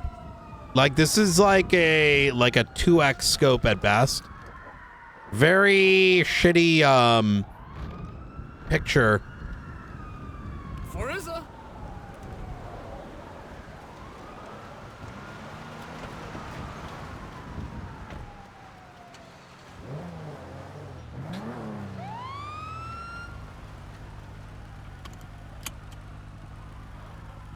All right, from here is where we're going to go to Grove Street, the public garage, and then the house at the end of the cul-de-sac. So we're going to start getting ready. Hey, bro. How many cars we got left? Just this Weevil that I'm pulling out. Yeah, on the final one. Oh, Grove is the final one? Affirm. Oh, okay. We have what? But yeah, so it's Grove Public, and then Grove at the end of the street, and then we swing by the hospital on the way back to Davis PD. Ooh, not bad. Okay. Yeah. This took a while, but surprisingly faster than I was estimating. It would have been a lot quicker if we weren't having so many documentation issues. The Grove is... The 9V? If Grove is next, you want me to go clear? Yeah, that'd be great. 5 en route to Grove. Copy, thank you.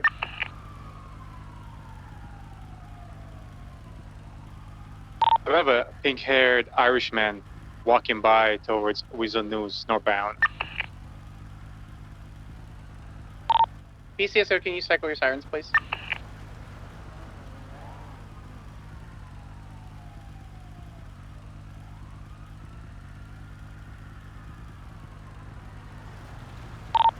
other pursuit going on runs. Weevil is code 4. We are good to roll out.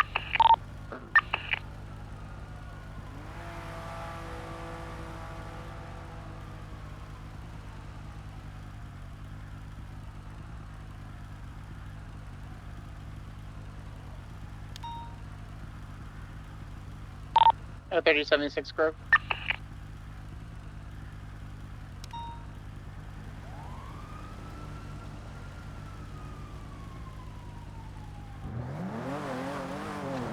It is a Scar, yep.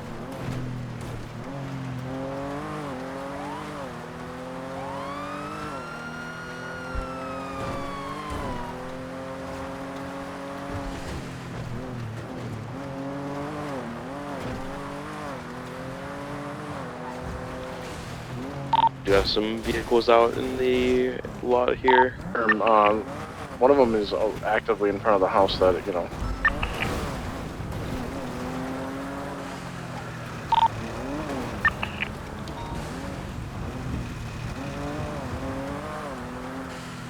Anyone got a repair kit for me? It's 320, right? That's sneaky right there in front of the house. Affirm, yeah, that's one of the targets. Yeah, we already did. Middle of the road. We have 12 vehicles in this garage. It's gonna be okay, Nate. Yeah, we're gonna be here a minute. Let me get a second vehicle to block off. Still gonna be locked even Please, I'm gonna get on the rooftop. 022. Hey, one of the Don't wanna terrorists say- is over here. That we're raiding. Just having a chat with him. What's going on, Nate? Let me know when I'm safe to stop. I was wondering how long is my car gonna be locked down for? It's not gonna. We'll let you know. Like, I mean, it's not gonna be super long. Holidays kind of slow things down. Just I want to give you a heads up. Your plane has weapons attached to it. Oh yeah, that's true.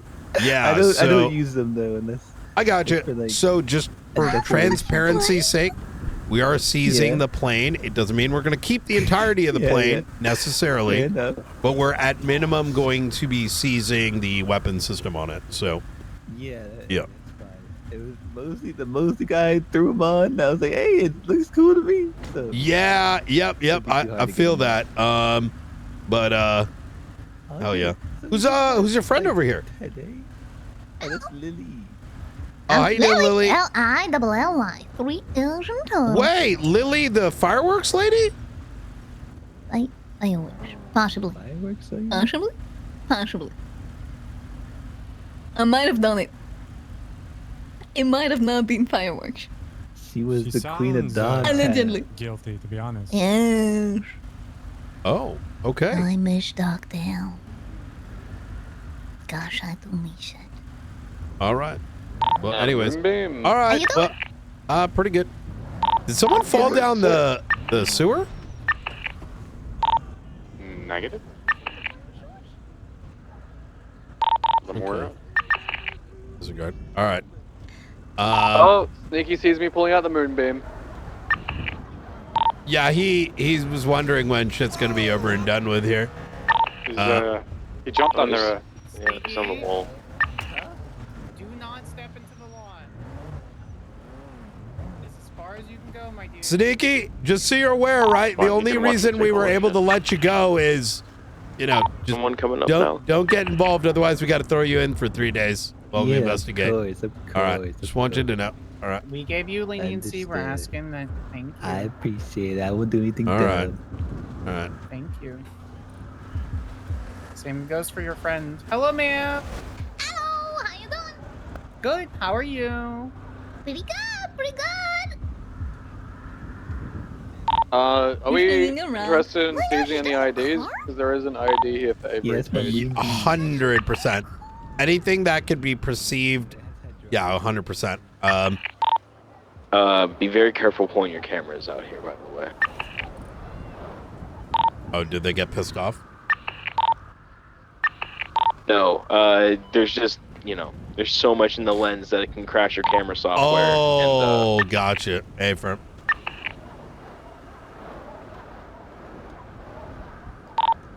Nate has been very reasonable given the circumstances, so I don't think he's going to do anything too crazy. He had to have expected. Yeah. Other than the notebook, pretty much everything's been seized, right? Was there anything other than the notebook left behind? Or sorry, the videotape. I mean, we've got the deagle. Ooh, okay.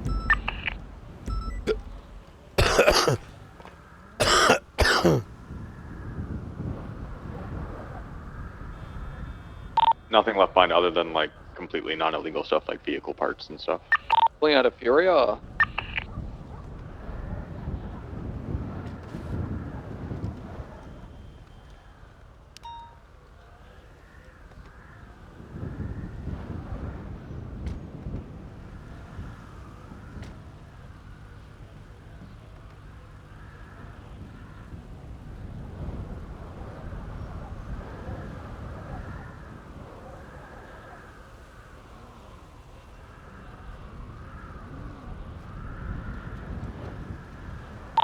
There's a blueprint in here for what appears to be like a scan device, and there's a duffel bag, but other than that, not a huge amount. Wouldn't really trust either of those.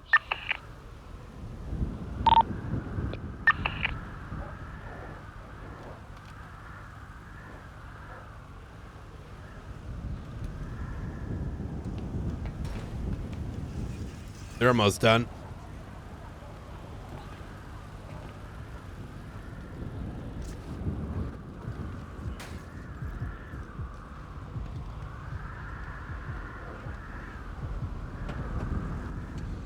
I'm gonna move my car. I think creating a damn wreckage unintentionally. Pulling Hi, out Brian. a club. How you doing? Not too bad. How you doing? Jesus. Doing all right. You know, just like simple things. Simple things. Yep. All right. How's Are you guys writing somebody? Yeah, just some petty drug dealer. Yeah. We're on vehicle. Wait, actually? 4 at 12. Yeah. All their vehicles and shit. Two IDs in here, one for Damien Knight and Wait, who another was- for Margot Escarga. You probably can't tell me. Sorry, our radio's just going crazy. He's just trying to get the tea.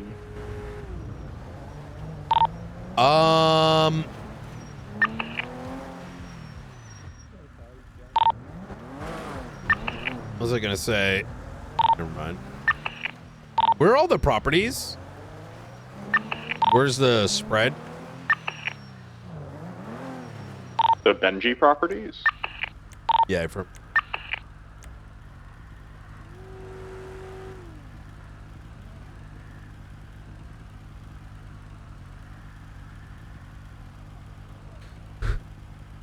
Oh, they're in Three the Vespucci, Ray Low one and Roy State. Low, Williamstown, one Oklahoma. Sandy. Wait, isn't he one of our neighbors? I mean, he does have one in Southside Jamestown, yeah. Isn't that like what was the one? Oh yeah, Rooker. I need whenever you can the transfer. But what was that number? Isn't that like next door? Is he living next to us? I believe so. Oh my god.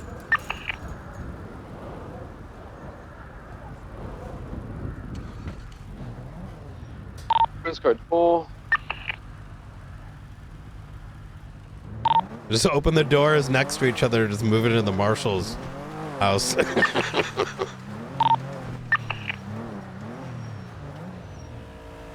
Is he our fucking neighbor? They'll go put vans in front of the front door like they did last time. An entity?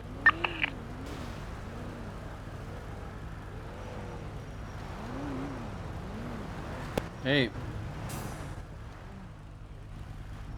Can you stop out with me real quick? You see the gap that I was just filling with my car that blocks off the parking lot? Can you park there? I'll be right back.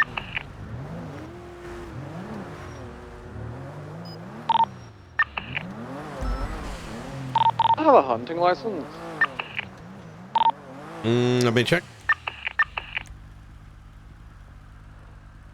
Negatory. There is a hunting rifle in here. Please use it. We'll go. There's a white and colored Tauros across the street on Grove. Someone getting back into it right now. Where at, roughly? Oh. They're currently backing up on the cross street next to the Mega Mall in Grove. They're just posted up across from the parking garage watching right now. 030, they wanted to grab a vehicle, advised that they're unable to at this time. Hey. I believe this Yo, vehicle pulled how out you from doing? one of the houses. Doing great. How you doing? More to the Pretty good. south. It might be a You don't resident. buy a house by chance? Yeah, where? We're not selling a house. My bad. Wrong choice of words. Do you want to trade Wait, are you a house by cop? chance? No, are Who? you a cop? Oh, my shit is so fucked up. back? Yeah, it said, I don't know, it said some weird shit. I was like, you had a cop's license plate, I thought for a sec. Do you want to trade a house with a house? Yeah. Wait, do you live with Ico? Appears to be like an ink cartridge in here. For Oh, like a where do you printer. live? You guys want that too? We have one on Grove as well, but we're trying to get rid of it. Wait, are you ex-manor? Yep.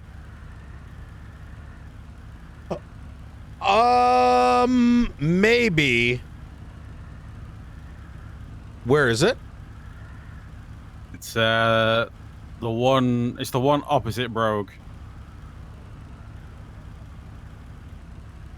As you're coming down Brogue, it's literally right at the bottom of the street. You know what? Give me a call tomorrow and I might be interested. Okay. Okay. Where's your house? I can't say. There we have like 8 of them. Do you have a Mirror Park house by chance? Maybe. It's furnished, you know?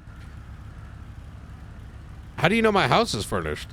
No, I'm saying the house that we have is furnished. Oh, okay. All right. I'll keep it in mind. Okay, that's it. You'll get a call. All right. Easy. Thank you. Thank you. What's your name? Knight. Brian Knight. Okay. All right. Nice to Yep. meet you. Likewise. Hey, more people looking to trade a property. This sounds like the fad right now.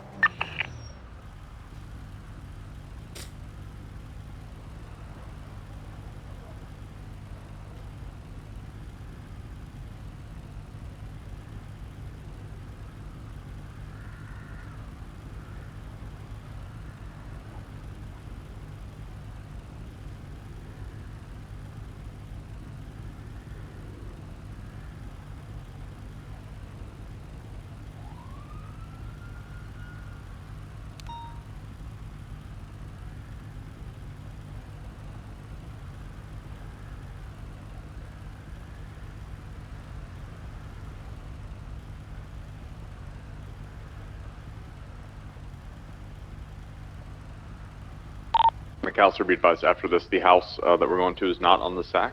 It's just across the street. It's that commercial building that says closing sale on the front. The billboard on top. If I'm pulling out the facts now.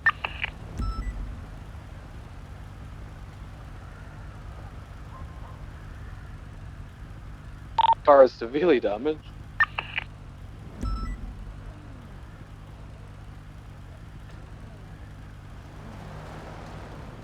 Should go over there and give Nate a bill for all the repairs.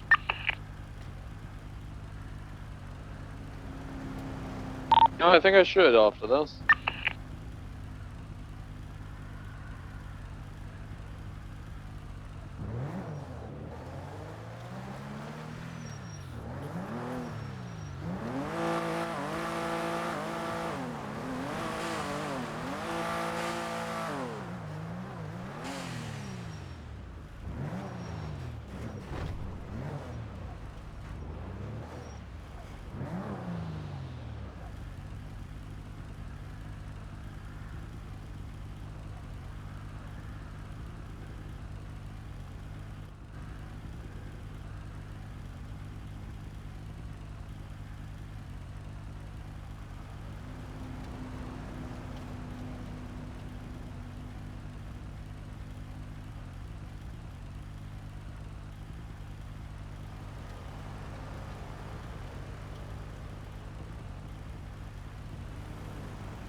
At an Amaggio?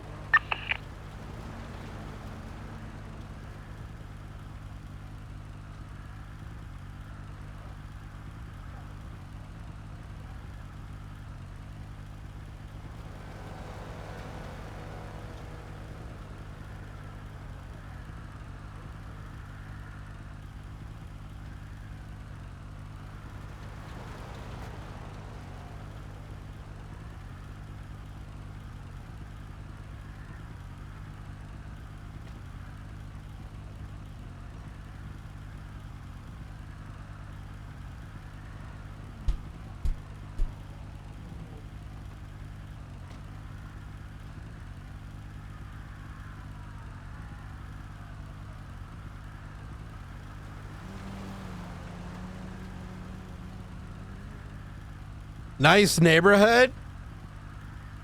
I'm glad we're doing all the vehicles because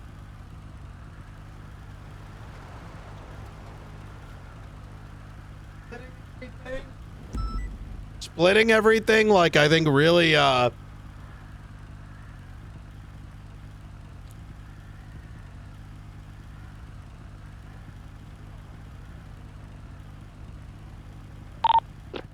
It's in here. Other than that, nothing to really take.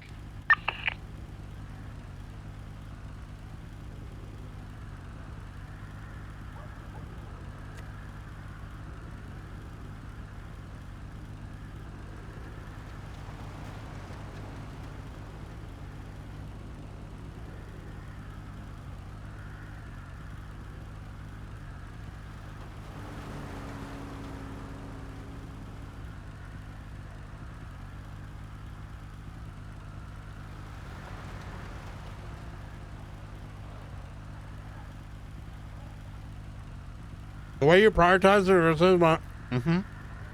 That's how you got to do it. Otherwise, I did forget to get something when I was checking your it leads to confusion and chaos,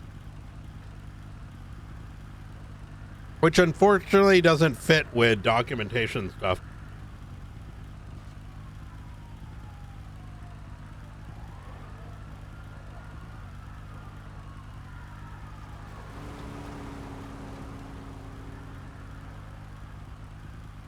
Cheetah, we have one more vehicle left after this.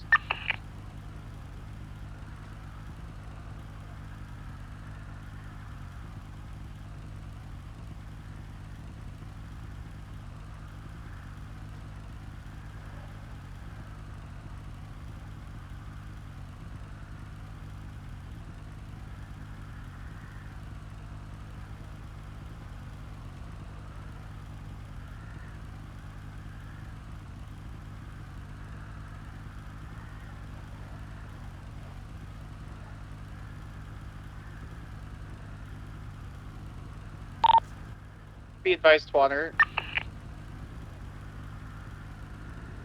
Does not respond at all. We'll ignore it. Wait, even though Nate's sitting right there, and it's his car.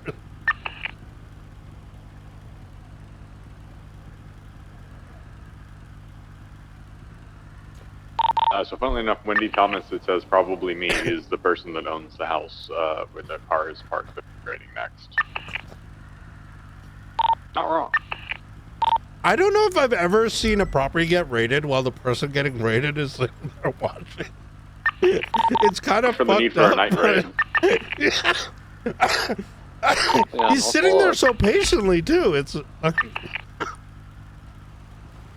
You don't want that smoke. It really just keeps saying, "Oh my God, it's this car!" And he's just dancing and stuff. You're just sitting there, like just chilling.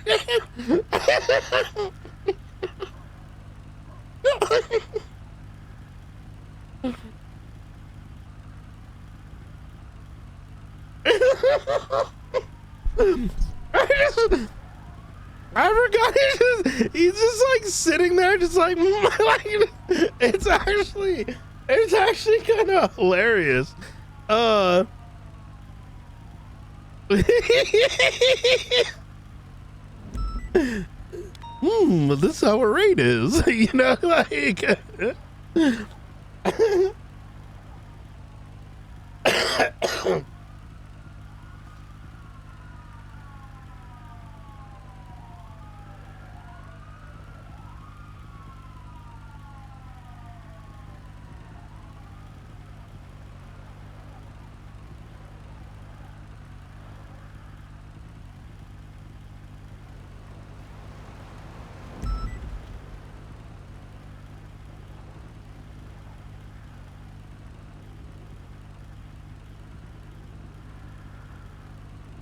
Alright, all vehicles at station are complete.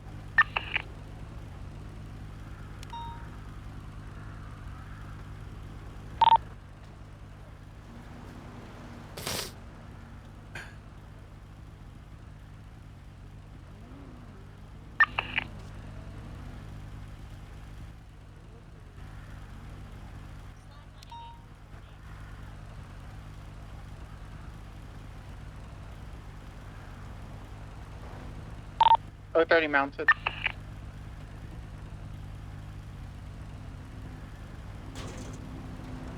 Do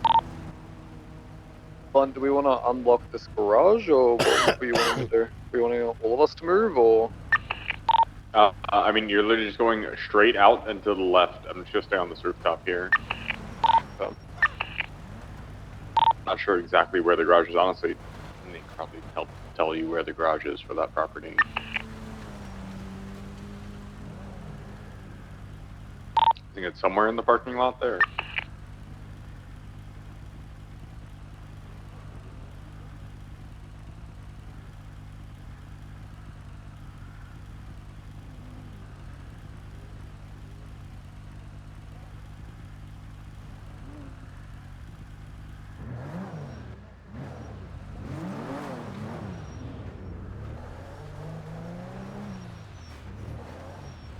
We just run up to Nate and ask him where the fucking garage is.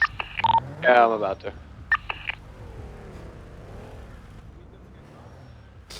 Y'all wanna hear something funny? You see this shit right here, the thing that's just sitting there? Like the little box. So a long time ago, I wasn't really around long enough to act on it, but those things are utilized to hide vehicles and oftentimes scratch cars, stolen cars, etc. However, I think most of that investigative information just never went anywhere, but it probably should have resulted in something, and now it's like, you know, culturally ingrained to have a sussy garage in on public property without it getting removed.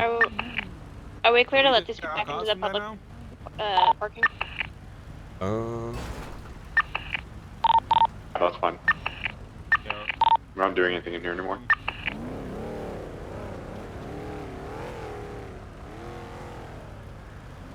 We find the parking spot of the property.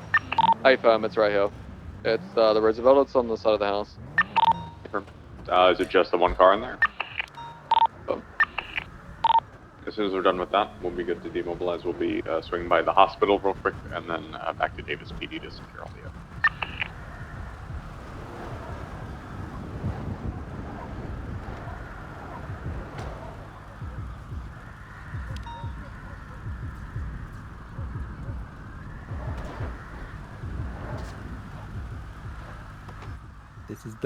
This is the Wendy wagon, by the way. Oh, wait, why is it called the Wendy wagon? Because Wendy gave it to me as an anniversary gift. Oh, I see. Oh, how much did it cost? Sure, that's the right property. I think it was like Yes, they have said that it is the Windy Wagon and it was a gift from her, so it's the vehicle.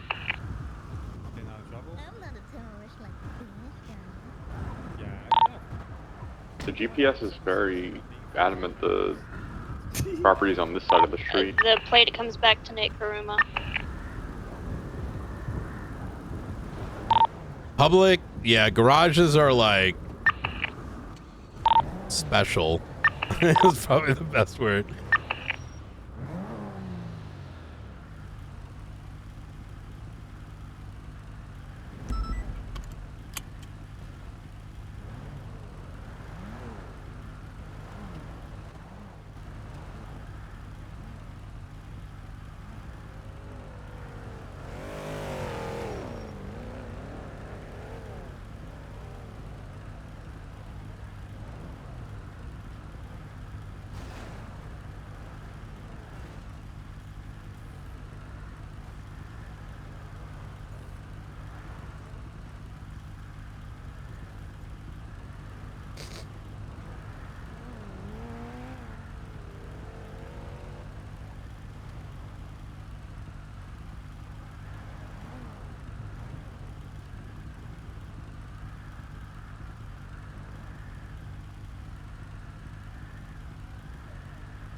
Alright, grocery one's done. It's the hospital now. We go.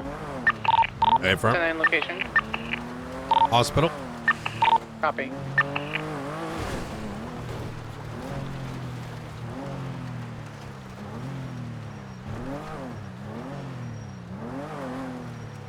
Actually, it took 3 hours to do this.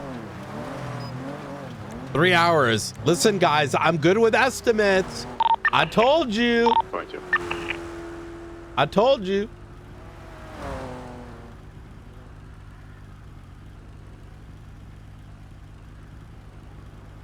Wait, no. Go 30 staged emergency lane. Yeah.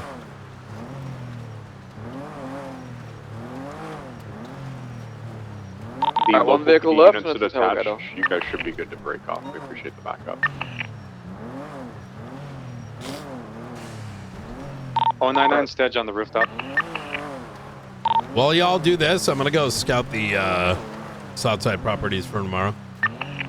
225, I'm breaking off channel 1. Appreciate Thank you you so much guys. for all your help, everyone. Problem.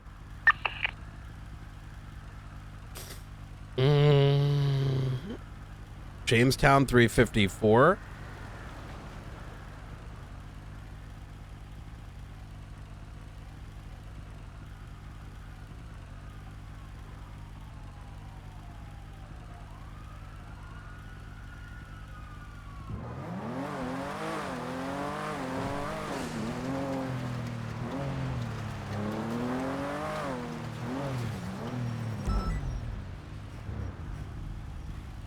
Hi. It's okay. Not everyone can be a racer, you know? Okay. Okay.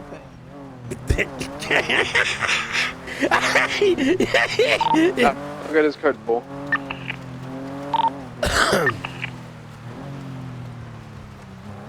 The local PD attached, I thank you for the backup. Marshals are good to collapse down to the Davis PD, or Davis office. Hey, yo, legit, the Jamestown property is in our view of our building. That's good. Like right across the street.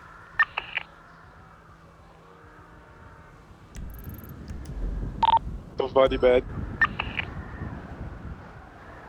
Yo, that's crazy. Yo, what the fuck? Wait, is that actually it? Where's the debrief? We'll do it at the SASM office. Copy.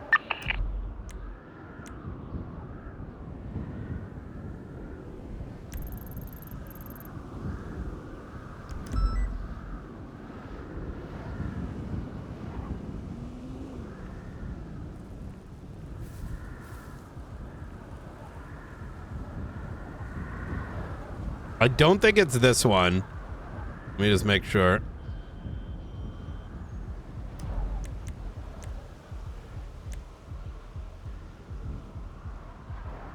Someone please, yeah, thank you.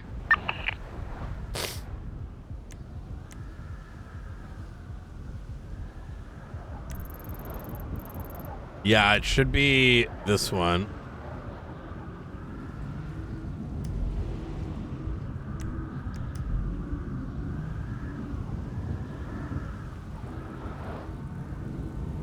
I gotta check the other. Yeah, I'm gonna check the other side as well. The problem is this fucking dog shit. Yeah, 354. This should be it. There needs to be a better way to check, because, like, what if it actually is on the other side, and then... Okay, thank God these aren't... Yeah, that is it.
No, is this the old company house?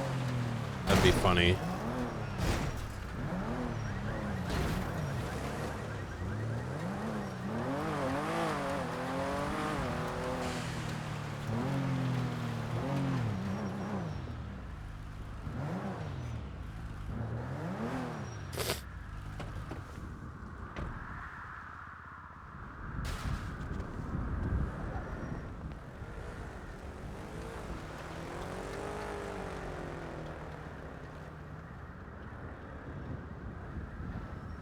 This is 20 with the for sale. Bruh.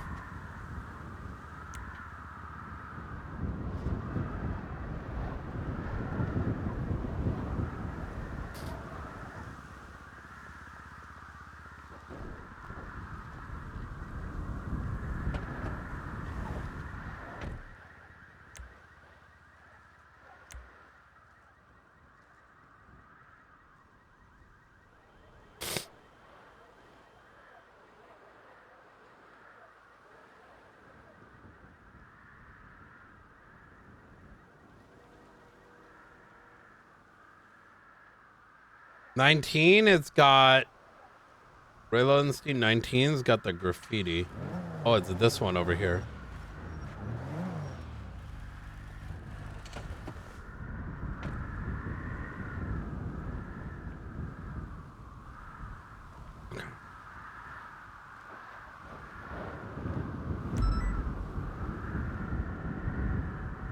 Okay, this is 19.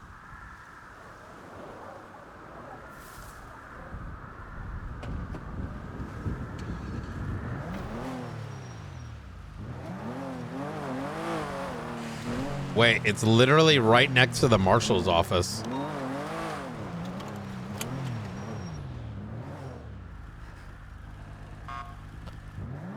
Would the PD unlock a door if a person's getting raided, has a hostage or two?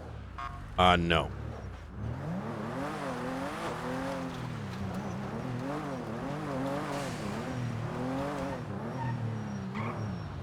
It's not something someone should do. That's,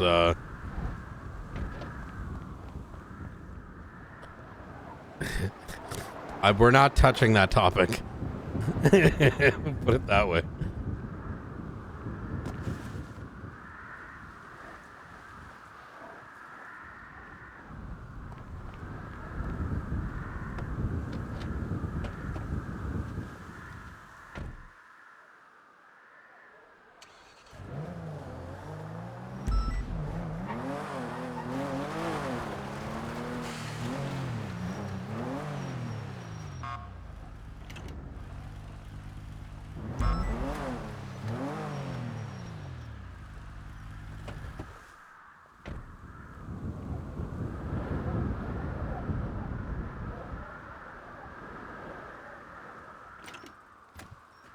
Howdy.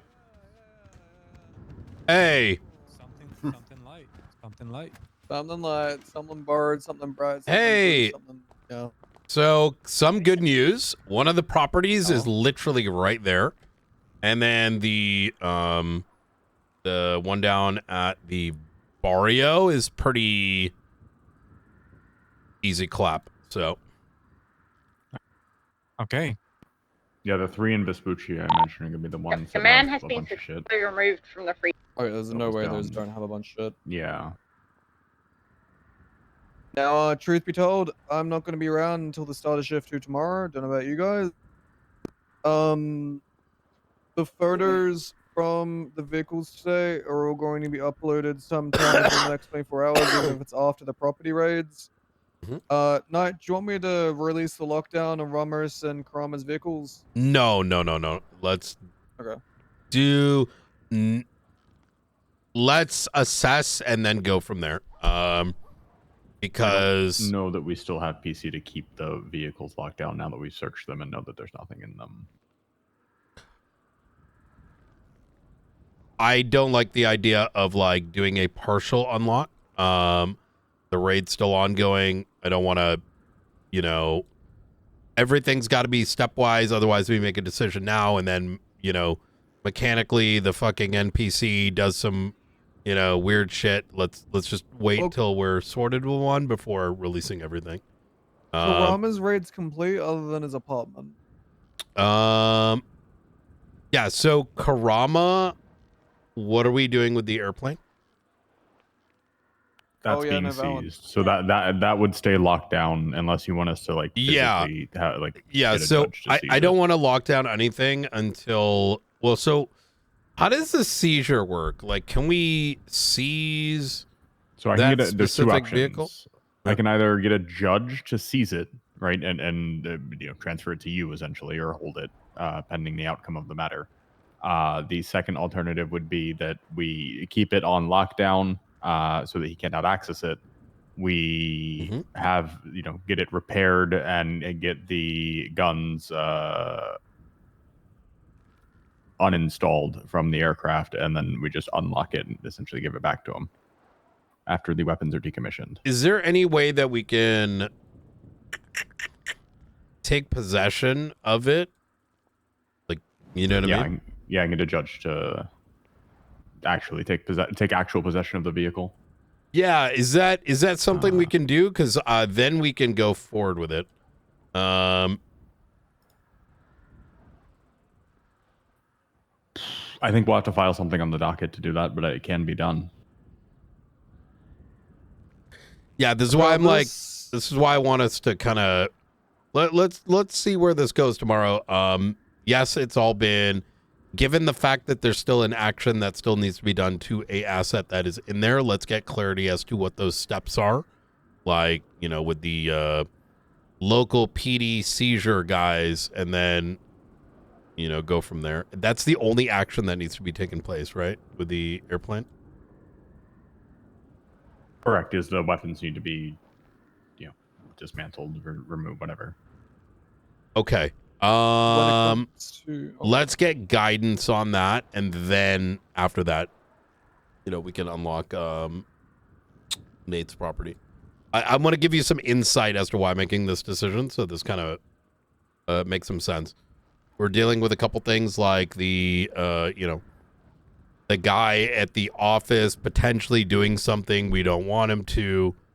The second thing is, I don't want there to be any confusion with, I don't want to get into a situation where we like unlock something or do something.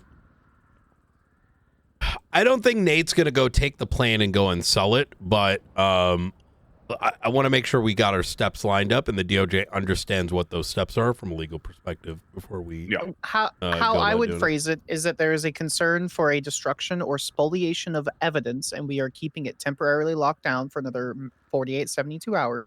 Yes. Which doesn't inconvenience him in the slightest. He still has a place of residence. He still has access to vehicles. He still has money to rent a vehicle. And thus, while it is technically a rights violation, we have perfect enough qualified immunity because we're doing it in good faith to prevent the spoliation of evidence. Yeah, exactly that. Regardless, when it comes to Chrome, I don't think it's bad faith. I think we're dealing with a 100%. We're dealing with a. I don't think it's a rights violation, given the fact that this is, you know, we're dealing with a. You know what? Let's keep it your phraseology. Everything we do is a rights violation. Yeah. Respectfully, director, but we have. Yeah. But it's for the good, greater good anyway. Yeah. Regardless, when it comes to the docket anyway, we're still gonna have to post Nate's case to the docket. He does need to. I don't know how to say this without going more OOC. Is which I assume that we are. I don't trust the raid guy till we know exactly what we're supposed to do. Interrogation. Yeah. He literally said I pressed the button because it was cool. Yeah, so that should be pretty easy. I Mm. mean, he won't plead guilty, but you know, Well, it'll be a fun day in court. you get your I'll give him docket that. ready. Get the docket ready, and I'll just review it. I'll I just will sit once side we're done settle. with Yeah. Ramos. Yeah. Because we also still need to run the deagle that we found. Which reminds me, I need to check to see whether or not that had a extended magazine in it. Does the MDT automatically pull things out of the like boxes once the person's had a chance to catalog them? Say that again. So when the person in our evidence lockers has a chance to like catalog everything like that I put in there from the evidence boxes, does it show up in the MDT? Or do I need to take them out of the evidence boxes? Let's see. That is something that was. They work just like evidence bags, so you don't need to take it out of the boxes. Wait, are they? Do they actually catalog out of the box now? Yes. Yes. Oh! Oh So I'm my not seeing it God! yet. Fuck Just watch me! my boss come. Oh, y'all have no idea. I literally documented upwards of like 600 items out of the Cypress raid, and that's when we got the boxes, and I was crying virtually to like beg and plead for that because holy fuck, that bit sucks. If it didn't work, you might need to take the box out and put it back in, McAllister. Okay. Is there yeah, let's confirm that, because if that actually is working now, like if our guy has been trained in the evidence lab to do that, that is quite literally the hours of time saved. If not, Director, can we please send them off to